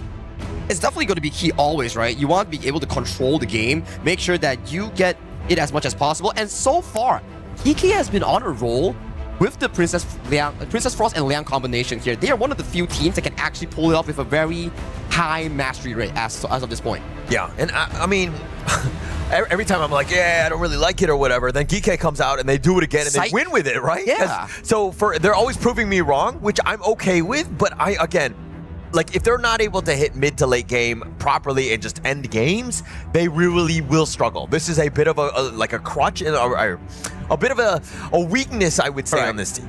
It's high risk, high reward. Yeah. It gives you so much farming tempo on that Ogren that will be piloted by Musang King in making sure that he gets all the farm that he's looking for. And then the Princess Frost Liang, starting from the level 4 of the Liang, starts picking off those map pressures here. Because every time we see Princess Frost Liang being picked up, both of the side lanes coming in from the enemy team, they have to hide until the Liang shows. Yeah, and so also, now that you've kind of locked yourself into with this Princess Frost, it's not the greatest of mid laners, right? So it's also vulnerable in that sense, but does it, can it create chaos? Yes, of course, especially when Liang hits level 4. Yeah, we'll have to see how they play through that early game here. Coming in for the second phase of the pick and bans here, Luna, Agudo, two junglers that have a good historical track record in the counter phase here against the Ogren will be removed. And if you take a look over to the side of NMSS draft, Zhangfei, Dharma, it's a bit of a reminiscence back to their KC 2024 dominated draft that they always like to go for. Yeah, but now, I mean, look I think that when you're seeing the thing like the Chano, okay, it looks like they're going to go with the Lorien. This is definitely going to outclass the Princess Frost in the mid lane. Then you have the Zhilong as well. Also ways to kind of get to that back line. And so now it's going to come back to this initiation. How is this Leon? How is Zhe going to find the perfect opportunity to lock somebody down? He has to find something, right? Any troll of any way, be it mid lane, be it side lane, he needs to open up the game for his team, set up the tempo, set up the snowball so that Gem, Guiyu, Musang King, these three core players get to play the game. And I'm looking at this Zulong pick here from TNX. We've had Carl play it, TNX play it, and also Yulon playing it, and has been having sufficient levels of success thus far. Yeah, definitely a bit of success here as we're going to go into the game. I think that the players are kind of getting locked in. I think that, if we're talking about draft, though, who are you giving the edge to here, Sagi? So far, in terms of proactiveness, you have to give it over to the side of NMSS, and the difficulty in terms of execution. It's easier for Dominated by NMSS because so far, NMSS draft, it promotes proactiveness that they have shown in Game 1 against Boom Esports. They go in, they pull the trigger, and that's all it takes. Yeah. I think that when it comes to playing a simpler lineup, not to disrespect the team, but when it's a very complex game and things are on the line, it's very competitive. You want something that's very simple come those team fights, so you can worry about the other pieces to this. And I think Nemesis lineup does that, but it's about that early game. If Geekay is able to kind of get going, get those controls and that lockdown and those kills, you're going to have a tough time. The first thing that you need to do is to check those bushes, make sure that this Liang doesn't hide in any of them. Once the Liang hits 4, it's Nemesis. They need to make sure that their side lanes are fully disciplined. If this Liang gets an ultimate after an ultimate after an ultimate, it's just going to be snowball galore and it will go out of control, especially Guiyu is on a Devour once again. Yeah, snowball after snowball. I'm not looking forward to that if we're going to be completely honest here. But if we're talking about this lane matchup here, let's talk a little bit about CC and Gem. I mean, the Lung versus the Chano, very classic matchup, nothing to worry about. But if we're talking about one of these two guys having a slight edge, maybe? I mean, historically speaking, right, based on stats, Channel is the better one going up against the Long, but it depends on how well the Long plays. If the Long plays extremely well, it's a 50-50 matchup. If the Long plays slightly careless, it could go in favor of the Channel here. We've seen it from time to time. The only bad part about Channel in this lane is that it has no built-in sustain like the Alien, for example. Okay. And now let's talk a little bit about the Devaro, one of the later, newer heroes that have been kind of added in. Going up against Tough Z, Dharma, right? Like, how does this lane matchup work overall? But before the main matchup here, we do see Tough Z going in for that specific play on towards Musang King, but Musang King stealing away the Azure Golem here. That's going to be a big punch towards TNX in that jungle. Yeah, and it looks like nobody's going to lose too much. Shisan coming along a little bit low in terms of his health. He's going to recall on back to kind of reset everything at this point. But now, if we're talking about Jurl, this has been the guy. Him and TNX and L have been teammates for quite some time. They have a lot of familiarity, especially even against Guyu here. It sort of reminds me of the roster coming in from Blacklist International, where they have so much success with together here. TNX missing the ultimate coming in from the Zilong. Gets taken down by the damage here. Just look at the level discrepancy coming in from Musang King and TNX. It's a bit much at this point. I mean, just to kind of start things off, like for me, it's about TNX in this game, right? Can he outpace Musang King? Is he able to kind of outfarm and create a little bit more pressure than Musang King, who is, let's be very honest, he's very efficient with his farming. Look at this. From mid-wave to bot wave, back to jungle, back to mid-wave again. Shisan holding the wave for Musang King's arrival later on. It's the King's service, if you were to say here. Everyone is serving Musang King. Yeah, everybody's like bowing down, kneeling to the king, if you will. Here's the farm, here's the minions, here's the gold. I mean, here's what they're doing. They're like lowering the health of everybody and just making it so that Musang King, I'm sure he's going to be very tired as he has to only hit the minions one time to get this secure the net worth. He's full of carbohydrates right now. All the gold going in towards his stomach. Like, he's already almost level 7 as of this point, and he has a timer of the Azure Golem coming from TNX. Level 5 versus level 7 here. Zill has already unlocked the power control. Where is the first play gonna be coming in from this Princess Frost and Liang? I mean, Musang King level 7, that's pretty high, Crazy. especially at 3 minutes. But they funneled, again, it's all about the prioritization. Plus, level 5. At a moment's notice, whenever they feel comfortable, and they don't need to rush it, but it will definitely help out when Musang King has those items, because they're going to just burst him down. Plus, Shisan is there as well. I'm pretty comfortable with Team Nemesis right now, right? Yeah. Just making sure that, okay, lanes doesn't go explode. They need to make sure that bottom side, Rider Alpers tags on towards Gem. Gem unable to flash away. The CC Galore stacks on towards him here. Gem forced to be sacrificed under the tower here. Beautiful and clean dive coming in from the side of Geekay. Oh, absolutely clean. Set up by L, and the way that they were able to do that, I mean, Gem had nowhere to go. He was actually going the wrong way. Maybe he did enough to kill L before he was killed, but it was just way too much in the end. And again, feeding the machine that is CC, never very good. Musang King back towards the farming goal, and I think it's a pretty good play coming in from L, right? He hit the vision, stick on towards the bushes here, use an Umbrella Outburst from away of the vision here. That's how they caught Gem in that play itself. Yeah, and now it looks like that 4-minute mark. You see the teleport into the mid lane by Guyu. Already set it up. They burst it down. Look at how fast Musang King took it down. The rest of GK were there, but man, you blink and you just took down a Tyrant. You blink and you miss it. At the very least right now, Nemesis, they need to start looking for these activate team fights here. Where every time you see Zhang Fei having the ultimate, you need to mark where is the Liang. Follow the Liang's tempo here. Wherever Liang ults, Zhang Fei needs to disengage for that specific champion hero. And you see how Nemesis, they usually farm at a certain pace. The pace is quickened here. Geekay here, going in. Geekay here going in, finds the power control on towards the side of TNX. TNX gets frozen up by Shisan's skill 2 on that Princess Frost. Coming up from below, we do see Guoyu using the Thunderstorm going up towards the backline here. Every single one gets a punch towards their face. CC forced to use the Infinite Vast to run and escape towards safety with that 3 kills and above.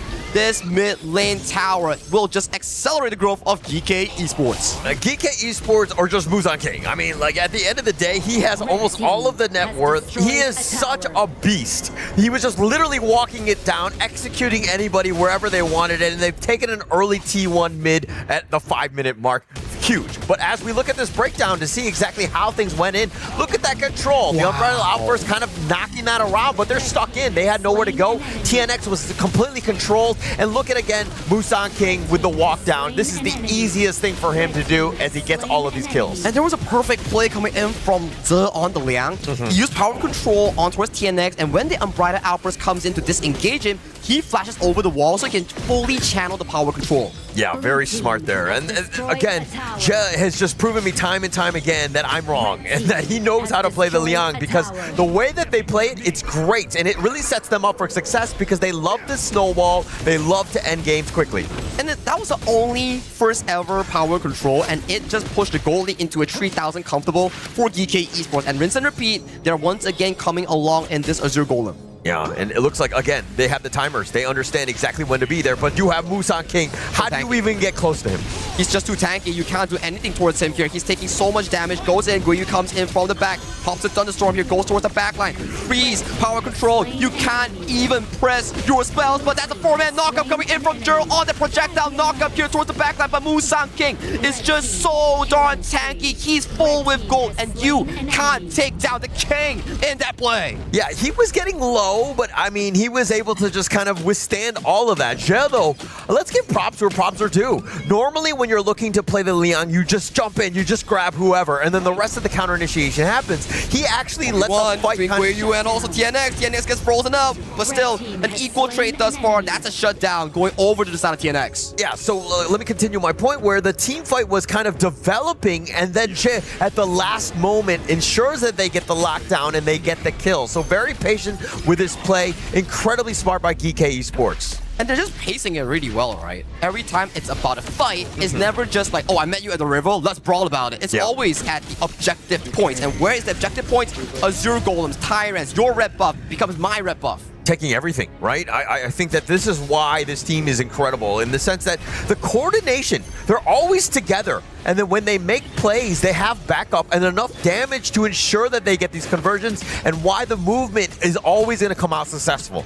Yeah, it's just precision as of this point, right? Yes, Ze has suffered one death, but it's the death for the team, which allows Musang King as of this point. Unbridled Alpha towards the backline here. Shisan gets tagged by the Zilong Ultimate, is the first to fall in this team fight. But where is the follow-up here? Tough Z lashes on towards Musang King, but that's the wrong target. Guiyu unmarked, coming in with the Thunderous Might towards the backline here, forcing every single one to back away towards safety here. This Crimson Golem still goes back over the side of Geekay. Oh, Guiyu, he's like a homing missile. He saw TNX very low, and he was away from everybody else. Geekay had no way to get on top of him, but he homes in, understands who is low, who needs to die. They get TNX. So again, another conversion for Geekay Esports. Very scary Ogren coming in from the side of Musang King. His damage calculation, how much he can soak, how much he can actually walk out for the team, and his calculation is just so on point.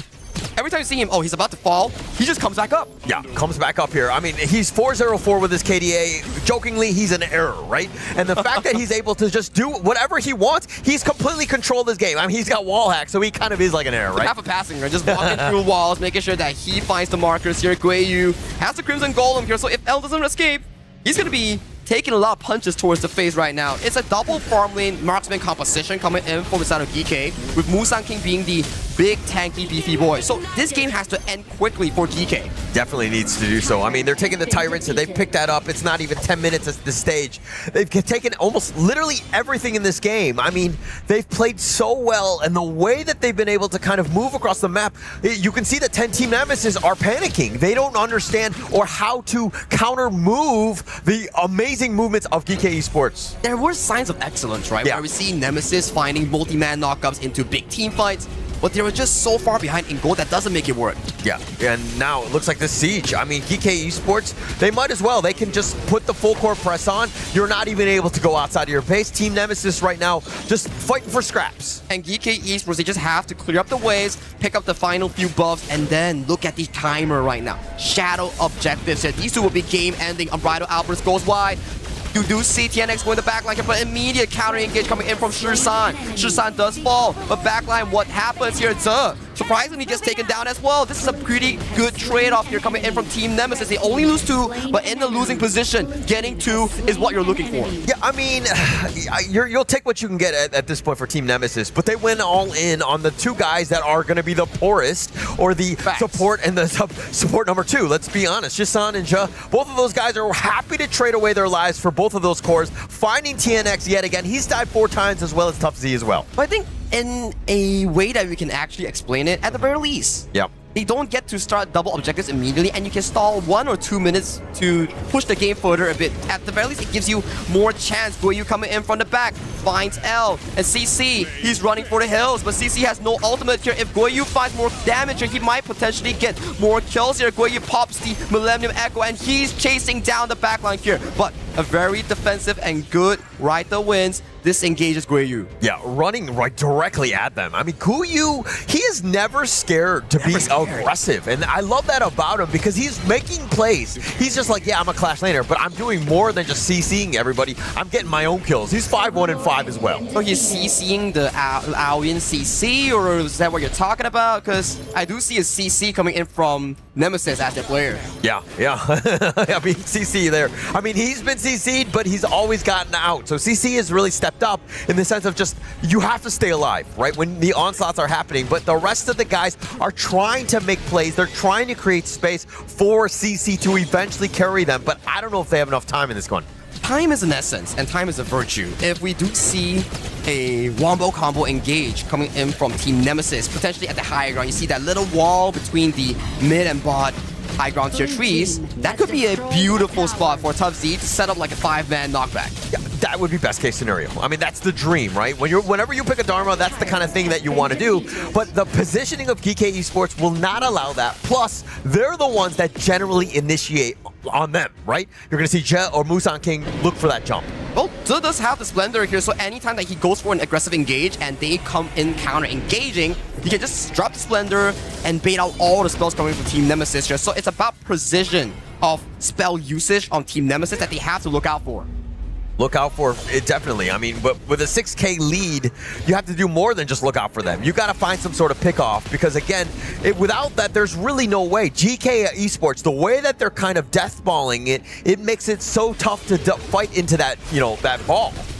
You're just not giving any chance, right? You can see this 4-1 formation coming in from Geekay Esports, riding the Overlord and riding the strength of Guoyu here. Millennium Echo popping on towards 2 members here. CC getting so much damage in towards his face. Guoyu not scared whatsoever here. And with the Overlords marching in, it's the Musan King show riding on towards the side in the front. L forced to use the Unbridled Outburst to disengage. Musan King running dangerously low. Has to pop the Blood Rage. They need to retreat to recuperate here with the minions marching through from 3 waves. So they were doing what they could. It was more of just like, they weren't going to take the crystal, right? But it was more to create space for Guoyu in the bottom to potentially take that bottom T3, but the minions had been cleared out, and that's kind of what stymied the approach here. But Geekay Esports, very smart and intelligent in the sense of just like, hey, we need to back up, we need to regroup, we'll come back in later. They understand the comeback potential coming in from Team Nemesis, right? True. There's just so much knock-up and crowd control that Team Nemesis can actually try to look for the big numbers like Gem. He's 11,000, but if you remove him, that could be pretty big. Musan King gets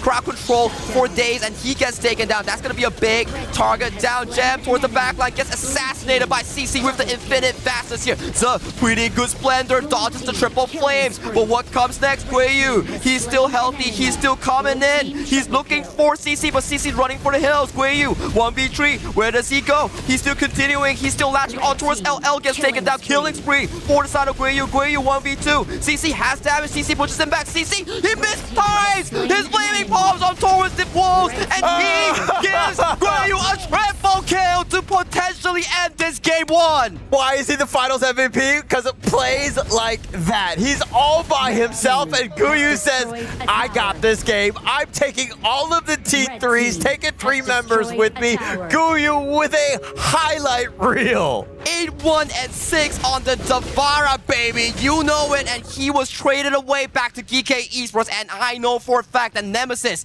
they are regretting right now. Definitely regretting it. They were like, why did we let him go? Guyu, I mean, when he's making plays like that, and everybody was so low, but he was dodging everything, doing enough, finding that everybody was enough for him to go in, and as we check out this replay, it started poorly, right? I mean, especially with Musang King getting killed, they were like, okay, we slayed the dragon, they find the Infinite Bastards on the back, they find Gem as well. Things were looking very dire. Everybody was so low, but Guyu was like, bet, I got everybody. I'm taking everyone down, find CC once he goes down, and they're walking around, they're thinking 3 members, but like, how do we kill this raid boss? No chance, dodges away, Jural's like, I can't help you, buddy, but CC's trying to go, misses the play, and then now Jural tries to go in, and Guyu, outplay, gets the triple. And he's going in once again, dives towards the backline with the Millennium Echo here. CC forced to use Infinite Battle to escape towards safety here. Guyu not stopping and still going in for the punches. 1, 2, kick up and 3. You get the crystal for this game number 1.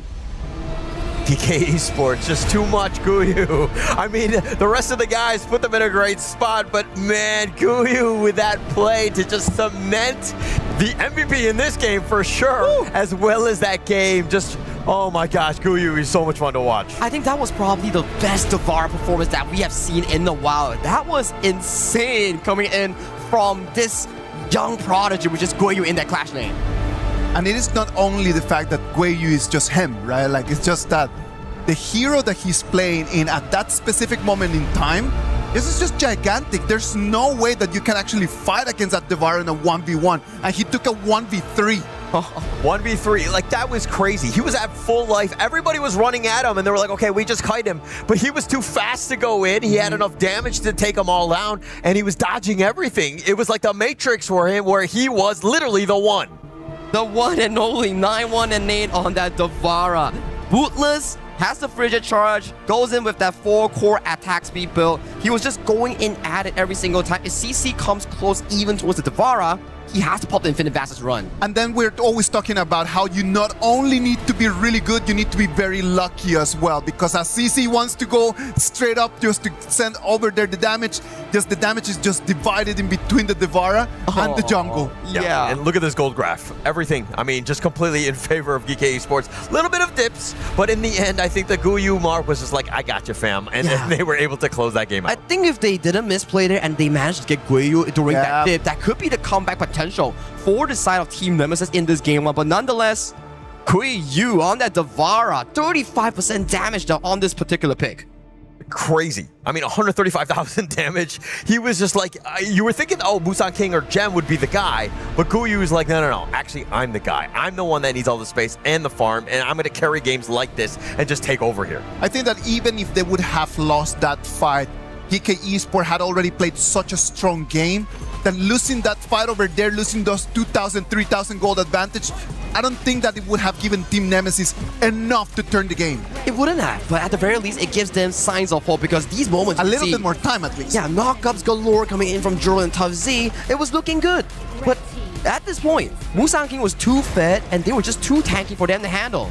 Yeah, too much space for Musang King, and then all of a sudden, the Guyu got online. But the team fights, this looked like it was just an all Geekay Esports game. And yes, NMSS had their moments. They had a chance, especially in this team fight, as they finally slay Musang King early. It's just Musang King falls, and then right after that, Gem is going to fall as well. So that you just imagine, there's no one else. And then Guyu just stood up, man, and then he just takes that 1v3. He just pops in here, finds CC in that isolation here. L, Jural, CC, Guyu with that 1v3, takes down L first, and then you can see, okay, Jural escaping towards safety, but this one on towards CC, the wolf cap, man! Give me the flaming palm, and that turns it around. I mean, they get to go, and actually Jural was like, oh, you got him? All right, I'm gonna walk away. He was walking the other way, and then they missed the flaming palm, and then it was a complete disaster at that point. Well, right over there, Guyu just showed us that when you are him, you're him. Right now, is Geekay Esports with a 1-0 advantage on top of Team NMSS. We're going to go to a break, and when we come back, it's going to be game 2 of our match number 6 of today.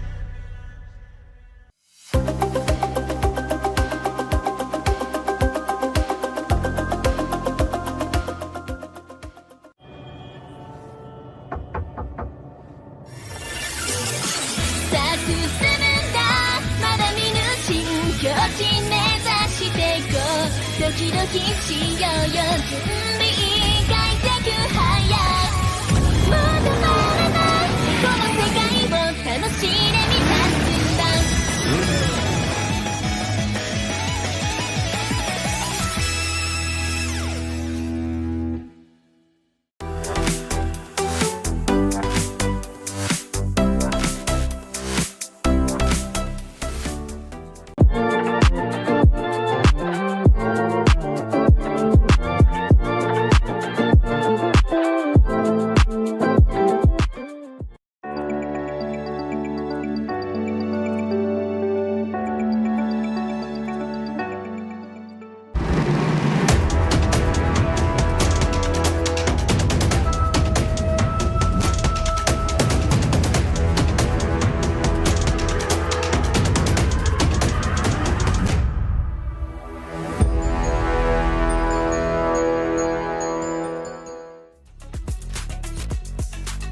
Welcome back. This is the KWC 2026. Right over there, we just saw how Team Geekay Esports is taking the 1-0 advantage on top of Team Nemesis. At the beginning of the game, we saw how Mustang King was just treated as that, right? Just treated as a king. Everyone was just feeding him. He had an amazing advantage, great start of the game.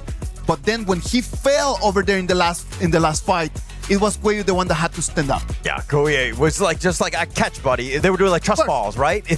Right when Mustang King fell, that was when he like took the throne, took the crown, and he became the new king. And that's the main idea, right? Like sometimes in your team, you need to have multiple cores. You need to have multiple carries. Whenever the Mustang King was not able to start over there, someone else needs to jump in and take that role. And it just shows the beauty of the draft coming in from inside of Geekay Esports, where you draft the Liang Frost, you want to accelerate the growth of your early to strong mid-game jungler, which they did. Mustang King was practically unkillable for the first 10 minutes, but when the damage items start scaling in for the side of Nemesis, that's where it's an issue. But the supplementary picks, Chano, Zavara, stood up, especially Guiyu in that final play. That's why the draft makes sense. But the problem is, it's a very, very difficult to execute draft. Now, the problem over there is TNX, man. I don't think that TNX had the best of the games. Correct. And we just spotlighted him over there like, okay, it's your chance to try to get in there as a jungler that is going to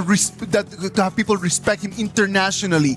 This first game was a swing and a miss for sure. He just didn't get enough farm. Like the play style is correct in the sense of being aggressive, and that's what we like to see from TNX. But when you're like a poor man and you're trying to go for those type of ganks, never gonna work, right? And so they needed a little bit more time and space, of course, for TNX as well. And TNX definitely needs to come in strong in this second game. Yes, Zilong might be an experiment pick.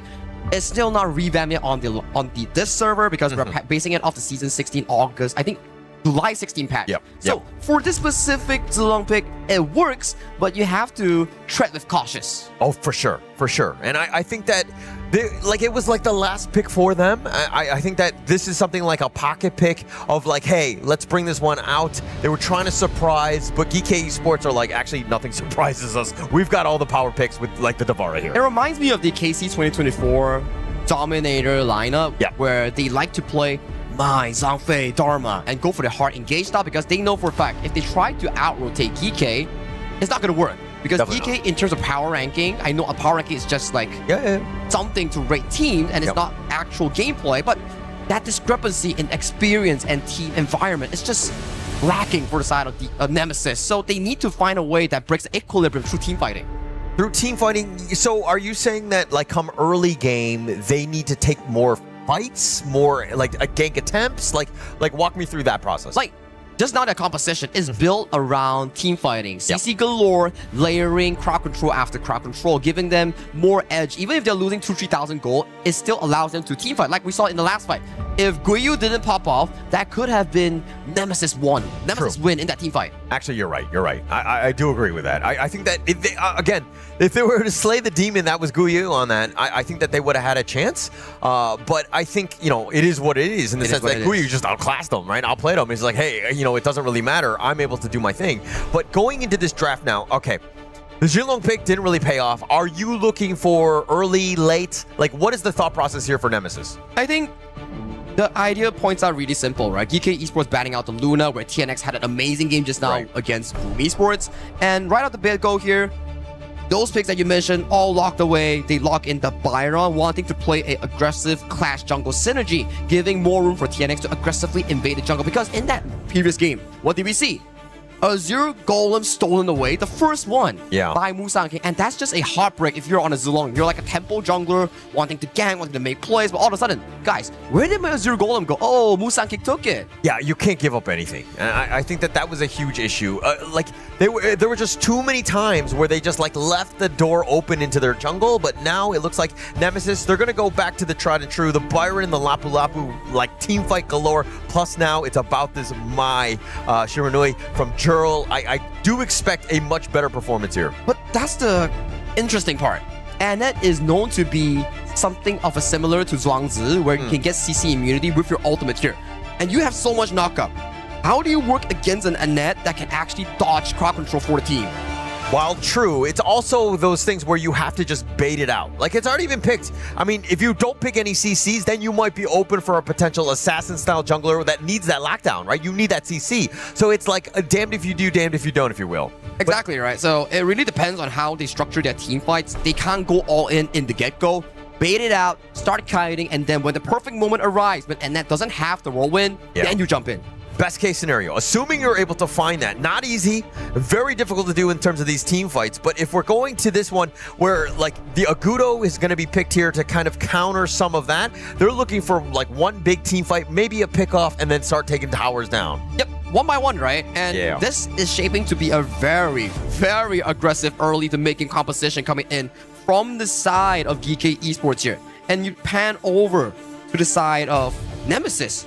Who is your late game here? You can't pick a channel into a Chicha. That is a horrible matchup because Chicha can just utilize those spirit walls, get that spell to refresh it, and consistently poke out the channel here. So they need something to actually be able to side of CC to scale. And we've seen this specific matchup. It's going to be the Devara going up against the Chicha once again. Yeah. So, yeah, they're going to go with the Devara farm lane here and also adding TNX's Lam to the mix. This is going to be fast, furious, going to be aggressive, and these guys are definitely vulnerable, right? Yeah, you have the second life with the Umbrosa, but, you know, if it's constantly just hounding you down, you might have a bit of an issue. And it's interesting, right, where we see the Lam. It's one of those traditional counters against the Agudo that gives him more space split resets. Like, he consistently space split with Agudo spawnlings, but Lam has since been for a while kind of outdated in terms of the stats, damage stats. So the Agudo Lam matchup is pretty 50-50 nowadays, depending on the hero mastery. And talking about hero mastery, Agudo has been one of the staple picks for Musang Kings all the way since 2024. Yeah, he loves that one. I mean, it adds quite a bit, right? What do you want to do? You want to be tanky? You want to be doing damage? You have range? And plus you have the wild growth. You have many different options, right? Which is kind of a very flexible pick. He's not the best at anything, but he's very good all around. And there's also one thing you can do in the Agudo. If you sneak to the enemy jungle and you cast your passive retrieve, can actually steal the enemy buff if you can find out where they start off first. Okay. Yeah, it definitely has more options in that sense. But now if we're going into this one, is this lineup, are you comfortable if you're a NMSS fan? Is this enough to take down Geekay? Very risky draft. It really depends on how well Juro and L, the double L plays. If they aren't able to set up the early tempo before Zerg comes online on the Annette, that could be a very major problem for NMSS and IKL fans back at home. Yeah. And I mean, this lineup, though, to me, if we're talking about Geekay Esports, they have Sustain galore, you have the Agudo, you have, I mean, the Chicha and Annette, very annoying heroes to deal with, but now you've added the Umbrosa and the Haino with secondary lives, essentially.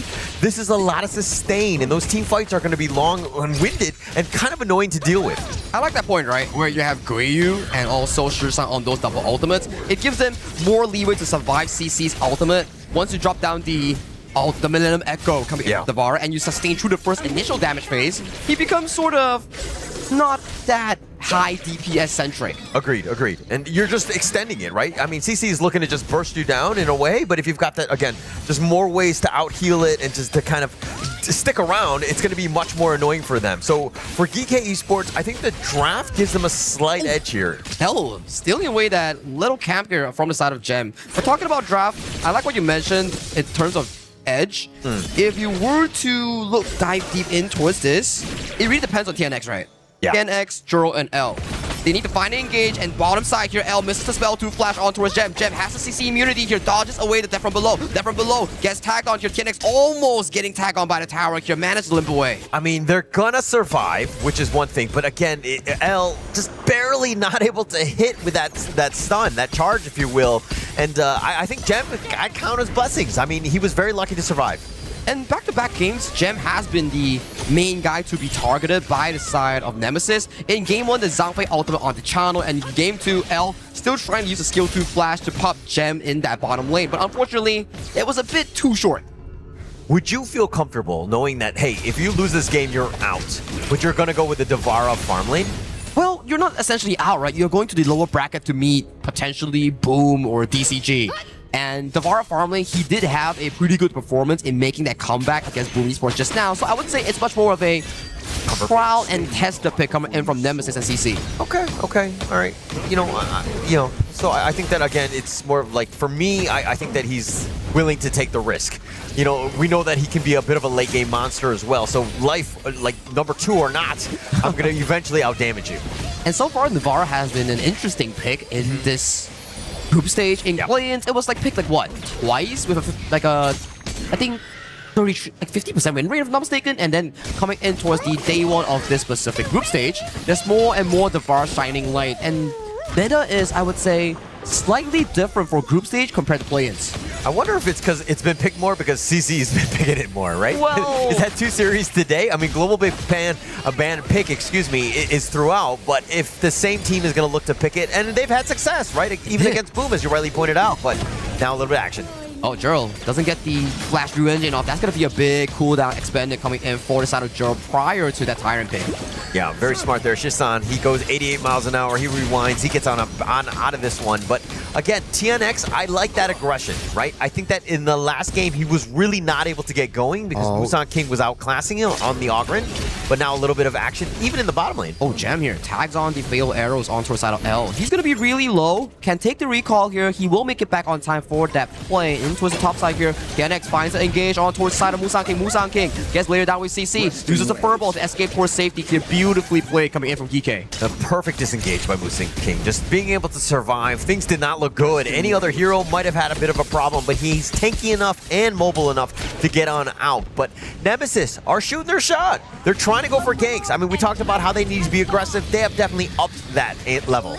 Yeah, they need to find more of these plays, right? Gerald needing the flash in the upcoming 90 seconds. That could be the big cooldown here. But so far, this upcoming Tyrant in towards that bottom side will be given away freely towards the hands of Musan King. Potentially, if they have the timer, they might even invade the red buff. Yeah, I don't like it how they're giving it up for free. I mean, they knew that it was going to be that 4-minute Tyrant. Probably TNX, his rotation was a little bit late in terms of just like clearing the top side of his own jungle, so they didn't really contest there. Yeah, bottom side 2v2 Frenzy and ultimate pop here by the side of Gem. Gem gets the knock up on towards his face, but a beautiful Hurricane Wall disengages for the side of Gem. Musan King is here, lands a furball on towards CC. CC has no immunity towards crowd control here. He gets taken down for first blood. And TNX, he continues to jump in from the dive from below, but doesn't catch on towards anyone. But Shisan towards the back, he's tanky. Fatal arrow lands. He manages to limp away towards safety here. 1-for-0 for the side of Geekay. L was so low, he barely survived, but CC was caught out of position. That GK, just like the perfect play. Like the way that they were able to ambush right under the tower. They were not playing scared whatsoever. TNX came in a little bit late to that party, if you will,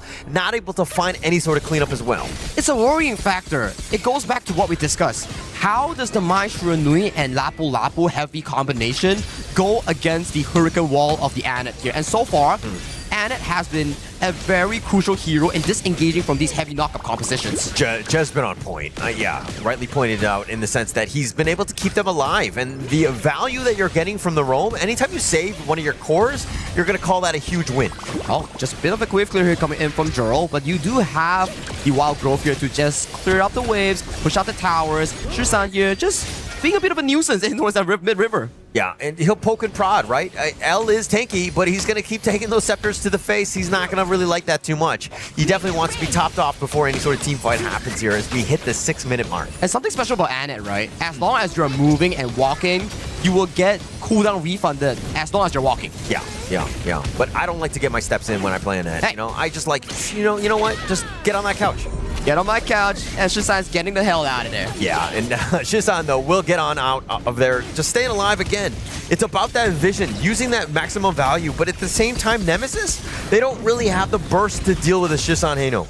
Bottom side, TNX flashes on towards Guiyu here. Nice there from below. Forces out the revive. But Guiyu, you have no friends in towards that side. You will be taken down in towards the mid lane. Nice gorge mobilization towards the back line here. L finds a knock-up on towards Gem. Gem managed to find a fatal arrow for that counter kill here. Has to pop the flash coming in from Gerald and Tough Z to get the kill on towards Gem. TNX has arrived. Everybody scattering towards safety here. Tough Z, very tanky here. 1v1 between TNX and Shisan. TNX finds the kill on his ex-teammate Shisan on that counter kill. This Lam is online. Yeah, TNX is finally there, able to just run it down. Duh! Oh, nice flash to actually dodge from that from below. Yeah, and now it looks like they're going to be taking the aggression and taking over the map, taking over the Crimson Golem, and Nemesis are now looking to equalize here. Geekay Esports on the back foot, if you will. They're looking good, right? At the very least, GenX, he's been finding pretty good ganks on towards this Lam, and he's showing his mastery.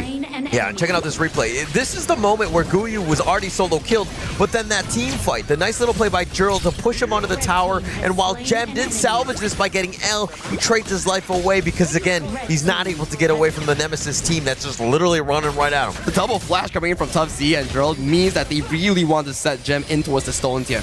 But we are coming back into an 8th minute mark where both teams are neck and neck tied. At the very least, for Team Nemesis, they are in a much better state compared to game number 1. Yeah, much better state for sure. And I think that, you know, Nemesis, they got to feel a lot better as well.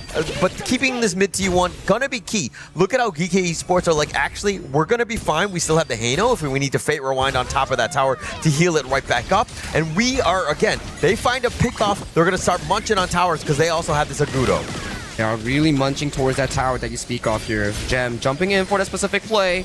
Tough Z really tanky here on that Byron here. Nice re-engine on towards the side of Musang King. Musang King has to help the Hurricane Wall to disengage himself. There won't be much of a follow-up here. L gets tagged by the multiple levels of damage here. Come from up above. CC landing with the Thunderous Might towards the backline here. But you are against 4 man of Geekay Esports. And Geekay Esports finds 3 members of the side of Nemesis. Yeah, and this is a moment where when L gets killed and then CC was like, okay, let's continue to fight. It's, again, a numbers advantage, right? Why are you fighting 4 versus 5? Oh, but the steal. A bit of a constellation prize, right? I mean, at the very least, it's not a shadow variant.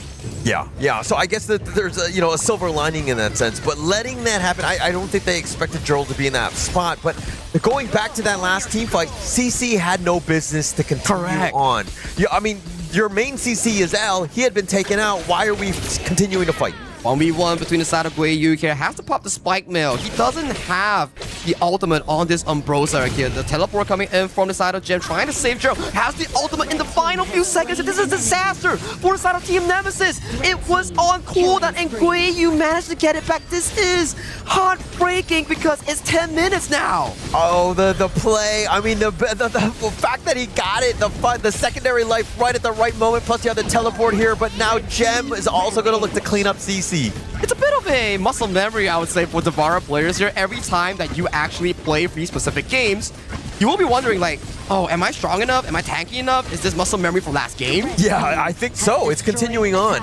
I think that this is one of those things where if we're looking at how to play this one, a slightly better Guiyu, again, outclassing at this point. Oh, see, he's pretty tanky. Can he survive? That's a lot of damage coming in from Gem. Gets taken down by the Agudo. Now, this is the worrying part. Nemesis is falling one after another after another. It was 3-4, but now it's 3-9 because they just keep going at it one at a time. Yeah, it's like the impatience. It's the, hey, I want to make a bit of a play. I think I'm ready. But Geekay are like, actually, if you're going to go one-on-one, you're not going to have a good time. I think that you need to come with friends and to ensure that you're getting kills. And again, Guiyu and Shisan are able to bait a lot of spells out. Shisan's coming in from the back here, just trying to play nuisance with those Scepter of Fates. That's a lot of damage here. Marks everyone with the Fates Rewind. Just a bit of a poking game. Yeah, a little bit of more poke, right? This is, again, map control. Geekay Esports, look at how far up they are. This is going to be so tough for NMSS now that they have to huddle behind in their own pace. But TNX, maybe he gets some appropriate flank here. And he's walking through that bottom river here. Maybe he can actually find key members like Musan King or Gem, but coming in for this specific play, Gem pops a frenzy, pops the Grandmaster Forge, isolates tough in towards the backline. TNX, where do you go? He finds Steph from below, and CC comes from above. CC finds a beautiful damage angle towards the backline here. TNX is still going in. TNX, he manages to ace the T with a beautiful flank from downtown. The play, the flank, there were not many that were able to survive that, and TNX had them all grouped up and ensured they gets the quadra kill, leading to, of course, that ace. But now they need to get some sort of value. They need to get some sort of objective, create a little bit more space for them, but that is a small or a huge play in terms of this comeback. Let's look at this replay here. NMSS for the side of TNX, he is hidden for the majority of this play, and once Chicha's ultimate wears off, he has no damage here. Before Joe dies, TNX comes in, swoops everyone with the space split here, utilizing the healing and chops everybody on that chop and block. Oh, that's got to feel so good for TNX. I mean, the fact that he got the quadra, but everybody, again, just that we're grouped up. It was like the perfect situation. Tufzy is like, I'm going all in, just trying to take as much as possible. Dies right before TNX arrives, but it was just enough for TNX, again, to just keep them together to get all those kills here. And they're back to square one. Goal lead is barely 1,000, and it doesn't really matter as of this point. It's about who wins the upcoming fight between these two teams. Yeah, and now it looks like, again, with this mid T1 still standing, though, I think that Geekay are going to be okay as long as they don't keep throwing some of those team fights. And now TNX, again, being a bit of a problem. They need to find out, they need to be very cautious with how these team fights go. 1,000 on that Lam here, already completing his full build. His next potential item power spike is probably the item swap from the Pure Sky into the Sage Sanctuary here. So the next upcoming fight might be the big decider coming in for both of these squads. It's got to be huge, right? And I think that TNX is more than ready to start fight here as the mid lane. Tubbs, he's facing on towards few members. He has to pop the flash towards safety here. Force mobilization, tags on towards multiple members here. Tubbsy trying to escape, but who is that in the middle of no one here? Guiyu has to pop the Undying to sustain for more damage here. 1v1 between Tubbs and Guiyu, and they do the handshake and they back off. Minion waves are still a worry coming in from Geekay. Yeah, Guiyu actually proc the Fatal Frenzy, and then he just barely survives. Tufzy actually let him walk away, but he wasn't willing to trade his own life to go all in on Guiyu. So NMSS right here, is a pretty good fight, right? That's kind of what you want. Now Geekay Esports have to respect NMSS damage here. And NMSS did win the voting here, coming in for that little Overlord pit that we have in our events tab. And you do have to check out the damage though here. Gem, Guiyu doing a lot of damage thus far, but it comes down to the final fight later on. Tyrant in towards that bottom side. And it's a bit of a reminder as well. Game 2, boom, CC on this specific Devourer. Also late game power spike. Yeah, that's going to be a bit of a problem, right? So NMSS, as long as they extend, Lam will eventually fall off in the end as well, but he's going to stick around as long as possible. 1v1 coming in from Guiyu. A bit of a poke. Nothing on a full blown on scale fight there. Yeah, and now look at where CC is. He's all by himself in the bottom lane.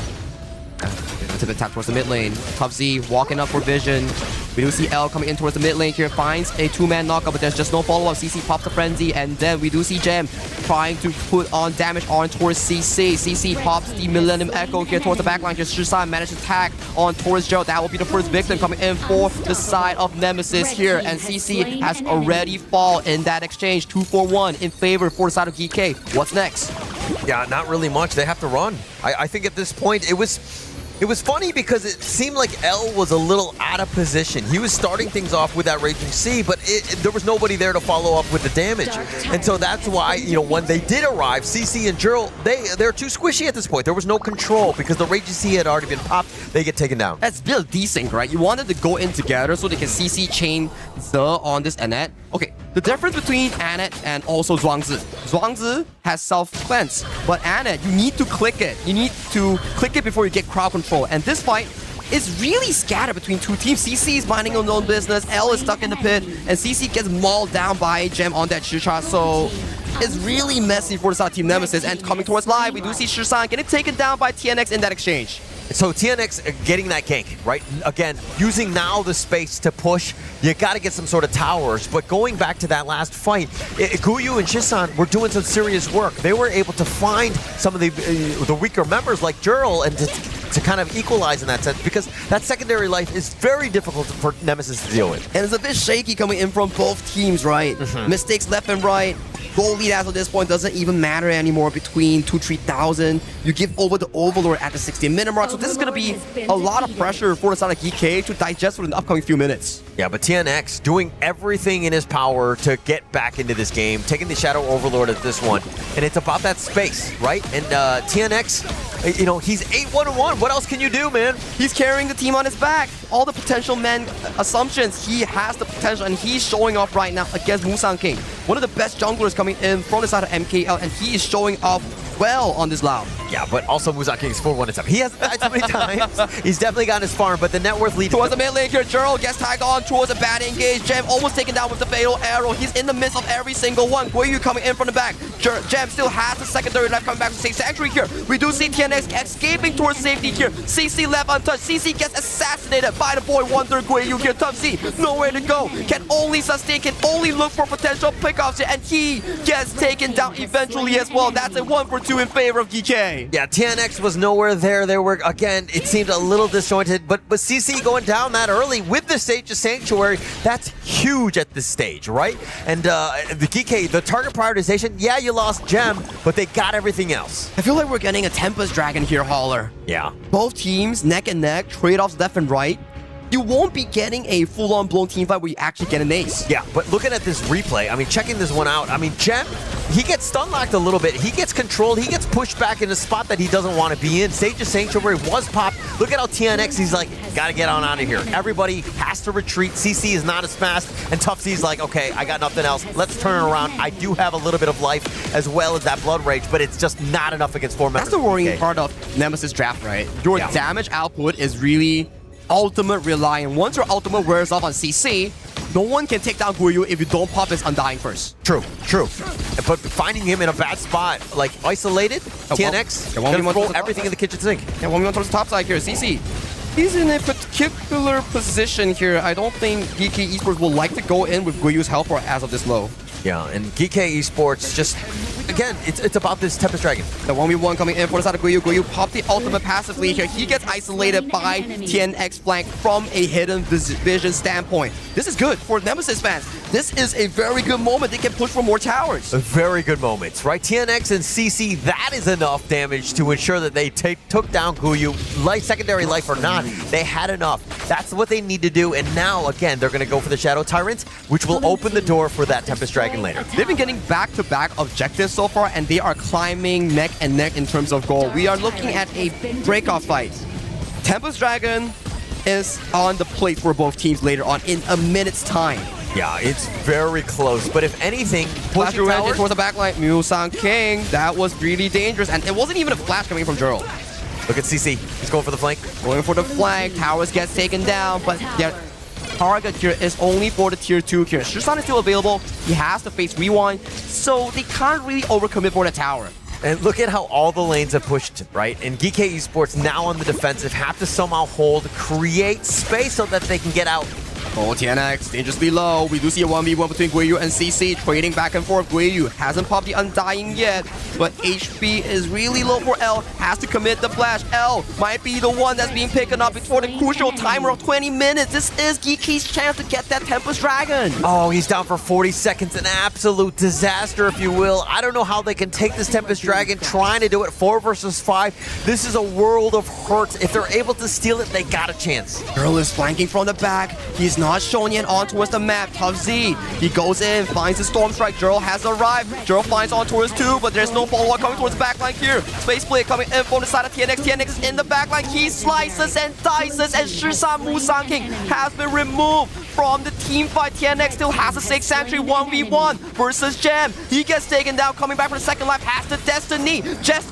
Gem also has his own 6 Sanctuary with the Whirlwind. He manages to fend him off, and Gem, he's still alive. Does he have it? He gets taken down. Guiyu coming in to pick up an equalizer for both teams. I mean, at this point with the kills that are happening, 3 on both ends, this is going to be a very hard Tempest Dragon take if they were to go. But Gerald just salvaging that. If they were not able to kill Gem, that would have been an absolute disaster. But they went all in, ensured that the main 3 cores were killed there by, of course, Geekay Esports. We're back to square one once again. Both teams has to reset the waves, take the buffs, and come for this final fight at the Tempest Dragon here. And especially, Nemesis has been amazing with these flanks, especially with Joe and TNX. Yeah. Those are the guys, right? And I think that if we're looking at CC, I mean, he had to pop his own Sage of Sanctuary just to kind of continue on with that fight, but now he's back up. The Tempest Dragon is looking to be started here by Geekay. Yeah, we just count Sage Sanctuary. No Gem, no TNX, no CC. So those are going to be big cooldowns unavailable. Yeah, and now look at how Nemesis also, they know that this could potentially be a problem. L cannot get out of position again. He cannot die early. They're fixing the waves first, right? Yeah. Gem has to pick up the Crimson Golem. Guiyu's shown top, picks up the wave first. Once these waves are done and settled, then only you can talk about this Tempest Dragon here, because losing that mid-tier tree is nothing as long as you can fight for control. And look at how Guiyu is looking to push the top lane. Putting that pressure onto the top T3, that might open things up for that Tempest Dragon if they wanted to go for that take. Slow and steady wins the race. One small mistake right now could cost the game. It's a single kill. Like, you're up 5 roar, it changes everything at this point. Gem, if he's able to stay alive, of course, CC on the other hand, CC is becoming a bit of a problem. 4-6 and 6, it's just the early death that's holding him back. He's been added in most of these team fights, and if you don't take him down in the first rotation, he will have more overall DPS compared to Gem on this Chicha. Yeah, and now L, he spots it out most of this one. Topside 2v1, we do see Musang King both trading ultimates left and right, but Face Rewind saving him, but he's only into the enemy team. The ultimate going in towards the backline. Zones off TNX immediately, where Gem is slicing, dicing, looking for the assassination play on towards TNX, in towards the backline. Musang King gets taken down, but and Shisan is doing God's work in the backline. Guiyu, he has a safe sanctuary, has no ultimate. CC is left untouched. This is a moment coming in from CC. He has all it takes to bring it back for his team. Can only run towards the arms of Shisan, but where are you going, buddy? That's not your base. Not your base at all. L is a little bit low. He needs to be careful, but CC, my gosh, he's been turning it up. When he was alive, he was the only guy doing damage, and Guiyu was looking to split.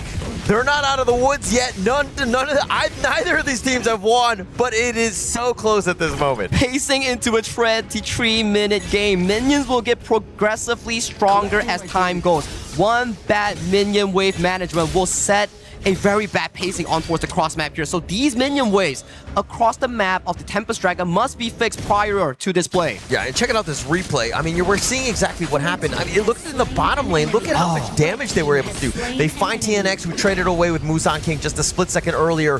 But CC on the backside, we saw this in game 1 with Davaro just absolutely tearing it up. He's doing it again in game 2, but it's on the other side here. The Davaro late game is just magical. You're so tanky, you have so much damage, you can latch on towards the enemy if you have a red buff. And coming towards live, Guiyu, he has to pop the Undying Frenzy here. This will be a critical spell not available coming in for that Tempest Dragon take. Yeah, the Final Frenzy, just keeping him alive, but it's on cooldown. Oh, TNX, Death from below, also trading big ultimates here. Shisan, those spears are starting to rack up, and it's starting to hurt a lot. Yeah, I think we need to count the counters in terms of the Sage of Sanctuary, how many lives people have at this point, because TNX, he still has it, but now the Tempest Dragon, it looks like it's going to be started here by Geekay. Well, top lane 1v1, at the very least, they need to clear that wave first. That's going to be a very strong wave that will push a potential backdoor opportunity if Geekay doesn't go and attend it. For now, they respect it, they go and clear it, it's back to reset again. Yeah, back to reset again. I mean, square one, both of these two teams, it's very cagey at this point. It's kind of completely changed in terms of a dynamic.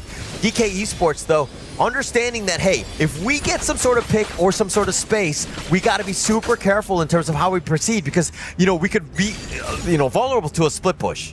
I mean, it's one of those Monglay moments where you have the tower there and you just go for that beeline straight backdoor. We have some of those back in the play-ins here. So, he gets spotted out by the side of Zug here. Musang King. No! Shisan! He gets taken down. It's going to be a 4v5 and Zug gets targeted by the ultimate here. He has the flash. Guiyu in the middle of 4 members here. He has the Undying. He has popped it here. He needs to swap towards Safe Sanctuary here. There's not enough damage coming in from Gem. Gem pops the Blood Red. Gem, you have to back up. If not, it will be doomed. For the side of Geekay, TNX goes all the way to the backline. He trades his life for the side of Gem. It's going to be 3 for 3 coming in for the final few fight. Musang King still up and available as the remaining remaining marksmen for the side of Geekay. Wow, I mean, TNX was trying to go for the backline, trying to end the game, make the heroic play, but it was just too deep, too tanky at this point. Geekay Esports, you still had Musan King dealing with the minion wave, so they weren't able to continue the push. It seems like Team Nemesis are winning the team fights, but Geekay have just enough to survive where they're not able to push. Duh is a monster on his end. Yeah. He was like, what, 5% HP, and he still refused to use his ultimate until the very last point. He had flash, by the way. Yeah, he definitely had flash. I mean, Shisan, the burst is actually real from Team Nemesis. He's not surviving for this one, but oh my god, with that survival, the Hurricane Wall, if you will, just no chance, and the Final Frenzy keeping even Guyu alive, but Gem, look at how he's able to hang on with that Blood Rage under the tower, tried to go, but it just baited out TNX. Just really well played, but let's talk a little bit more about him. He's 0, 2, and 21. That has got to be the highest number of assists thus far. 2 deaths in the game of a 26 minutes game, but top side. CC gets isolated, Gem goes in for the 1v1, but he gets picked up in the crucial moment, but towards the bottom side, we do see there's a split push that's being concentrated by the side of TNX. Maybe he's looking for a game-winning push. True, that play. Oh, they stopped Susan gets stopped by the play. Oh, but TNX is actually not going to continue on with that push. He didn't really know, but he did have an opportunity. The bottom T3 was taken down, but now, again, CC for 30 seconds, he is down. That is an eternity at this stage. But the tier 3 has been taken down by a singular minion. That is how dangerous 27-minute minions are. It grows by the minute here. TNX in a very peculiar position here. He wants to go for the heroic steal. Whoever secures this Tempest Dragon will be the hero of this game. But TNX gets isolated by Gem in a 1v1. This could be Geekay's rightful game right now. Shisan has no mana for the Fates Rewind. They need to find a secure on towards this play. Yeah, and the Tempest Dragon, this is definitely theirs. I mean, they still have that smite unless Musan King somehow gets CC'd. This has got to be theirs, right? Tubsy's coming in. Tubsy's trying to find for a potential knockout so he can actually clench this play. 16,000 all towards the backline here. Gem goes in for the Grandmaster's Force. Tags on towards Joe. Great Gem there all the way in towards the backline. Musan King secures the Tempest Dragon here. And L falls into his hands of Guiyu. Tubsy, you have nowhere to go. You are stuck between the wall. You are tanking, but Guiyu gets taken down. But there are still remaining members coming in from Geekay Esports. TNX is due in the next 5 seconds. What is the plan, Nemesis? I mean, I don't think there is a plan, much of a plan. They need to just hunker down, bunker down, if you will, and fortify this crystal as much as possible. Buy time for Jurl and L to get back up. That's their only hope, but with this Tempest Dragon buff, I don't know how much longer they can hang on for. It's 20 seconds on the dot. 4v3 on the line. They are trying to empty out the base here. CC going in for a 1v3. Say Sanctuary already popped by his side. He doesn't have the Destiny. Does swap it in time. Right now, minions are marching in. Crystal is exposed. Geekay out of a 28-minute game. They managed to clutch it and forbid the comeback from NMT. Geekay Esports, congratulations, as they will make it to the top 8. They were able to overcome, but man, that was tough. Team Nemesis came to play. That was definitely the longest game that I've seen, at least for today. We're going to have to check the stats to see if it's been throughout, but man, that was a banger. It was indeed a banger here. Up to the very last moment, DMT by Nemesis, they managed to pull all strings, and they didn't want to give any single chance, but Gem, he stood up, he found the 1v1 moment. He sent TNX back to the drawing board. There were so many moments where either of the teams could have won. They had, like, Team Nemesis won some of the team fights, but then they didn't have enough of the cores to take down minions and to continue on with that push. So, like, the way that they were able to kind of dismantle these, but just more props to Geekay Esports on this win. Who would have said that Geekay Esports was gonna need almost 30 minutes to take this whole game? Ups and downs. Team Nemesis wanted to take it, but it was Geekay Esports, the one they're going to seal their ticket as the top 8 of our KWC 2026. All right, I'm going to say it on behalf of Geekay Esports. GG huh? No. 28 minutes? No, definitely not. Let's be very honest. That was a crazy game, very back and forth one, and I'm sure both of these teams are completely tired after that one. I mean, it's a salty one for the side of TNX because he's been teammates with both Guiyu and also Shisan back in DMT and back in Team Secret here. So he's like, man, my performance was so good and still couldn't win.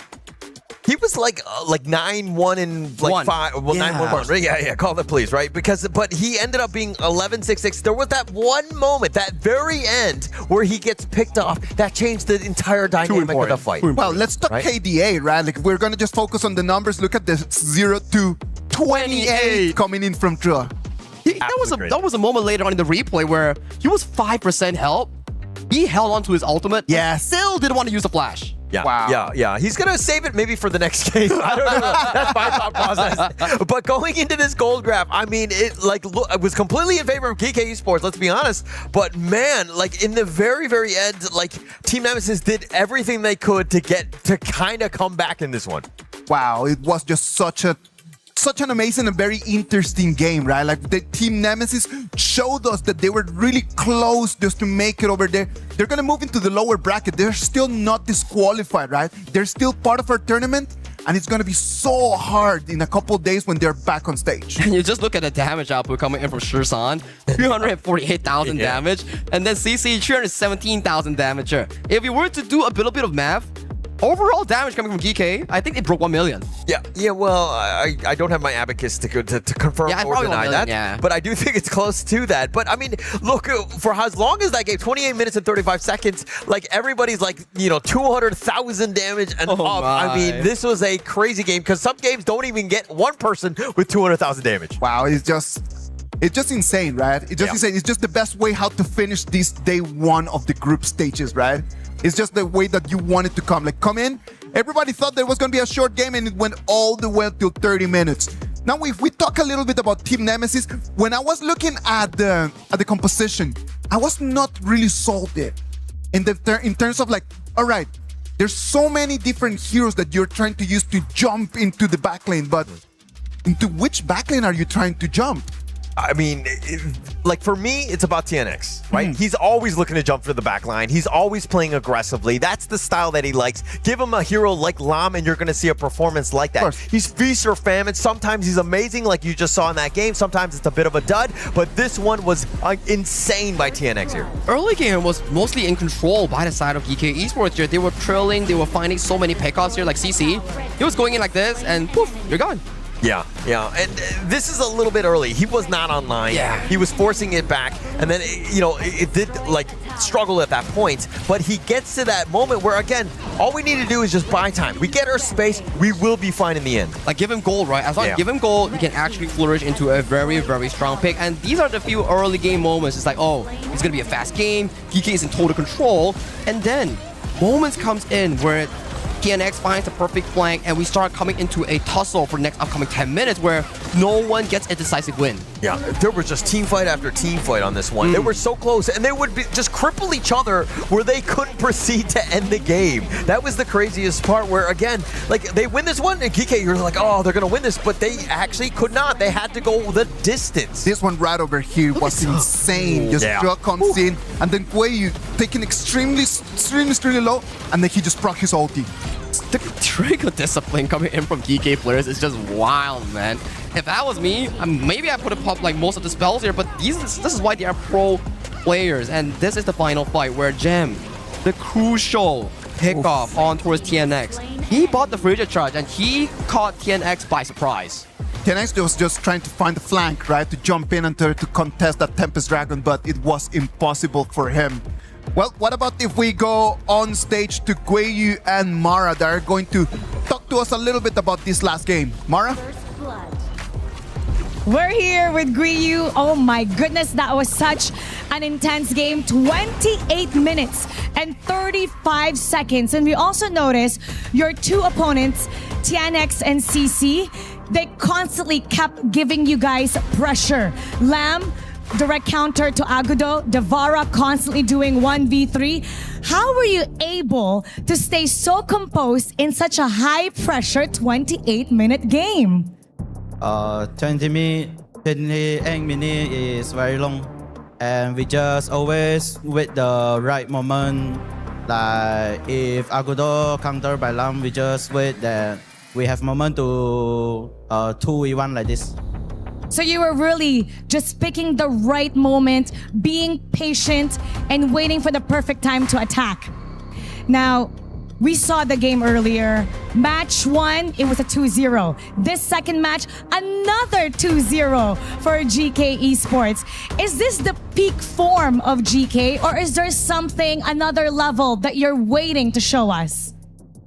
Because we are the seeding team for Pool 1. I think we deserve we be the Pool 1 team. You deserve to be number 1 in the pool. Now, all your fans for sure are really happy. Let's invite them to support you in the playoffs. Thank you to our fans. Support us. We will be more stronger in playoff. More stronger in the playoffs. That's definitely something we're going to wait for. It's going to be exciting. And now, we'll head back to the casters. Lead the gorge. Geekay Esports moves into the top 8. Up until right now, they have not even lost one small game. Great performances from them. Lads, it's been an amazing first day of the group stages. What have been the highlights for today? I think that last one. I think that we're still kind of riding the It's an easy one. It's the easiest one. It was the last one. It was the best one in the end. Well, it's a good way to select your group representative to actually qualify for the first slot, right? Yeah, of course. And if you want seat 1, that's what you have to go through. And this is the updated bracket coming in from Group B. Yeah, Group B here. I mean, Aurora Gaming 2-0 over Titan Esports, Rock Esports 2-1 over Influence Rage. That was also a great series. But as we go into the winners match, Rock Esports 2-1 over Aurora Gaming to make it to the playoffs. I am a Rock Esports fan since their Nova edition, but I didn't expect this at all. And Rock Esports, they won Game 3 with style. And congratulations, they are marching to top 8 and they get to choose their opponents. It's totally fine, man. I think that a lot of people were not expecting that result either, right? Like, let's look at Group D. Group D is just the one that we just end up watching. First, it was Geekay Esports 2-0 against D Cross Gaming. Boom Esports lost to the Team Nemesis 0-2, and then the game that you just watched, Geekay Esports 2-0 to Team Nemesis, going straight into the playoffs. I mean, they look like 2-0s, but let me tell you, these series today were pretty fire. Everything was actually very competitive. Even that last one is not like a normal 2-0 there. That was crazy. I think that was one of the most competitive games that we actually had on stage, where it was just so back and forth from like 16 minutes all the way to 28 minutes here. And then you compare Group B to Group D. Group D is all about 2-0s, 2-0s, 2-0s. Group B is about 2-1s, 2-1s, 2-1s. But then the game quality is really different. It's not to say that it's bad. It's much more competitive in Group D. Yeah, I mean, if the game was like that last game, I want to see more 2-0s. I don't know. I know it doesn't sound smart, but that game was absolute fire. Regardless of the result, I am just really looking forward to have the exact same amount of intensity, the same game style, the same amount of fights, and of course, those lovely plays. And I'm going to say goodbye for day 1. Day 1 is already past. Tomorrow, we're going to have the actions of Group A and Group C. But before we leave, I'm going to leave you with the Qiddiya plays of the day. Thank you very much. See you tomorrow.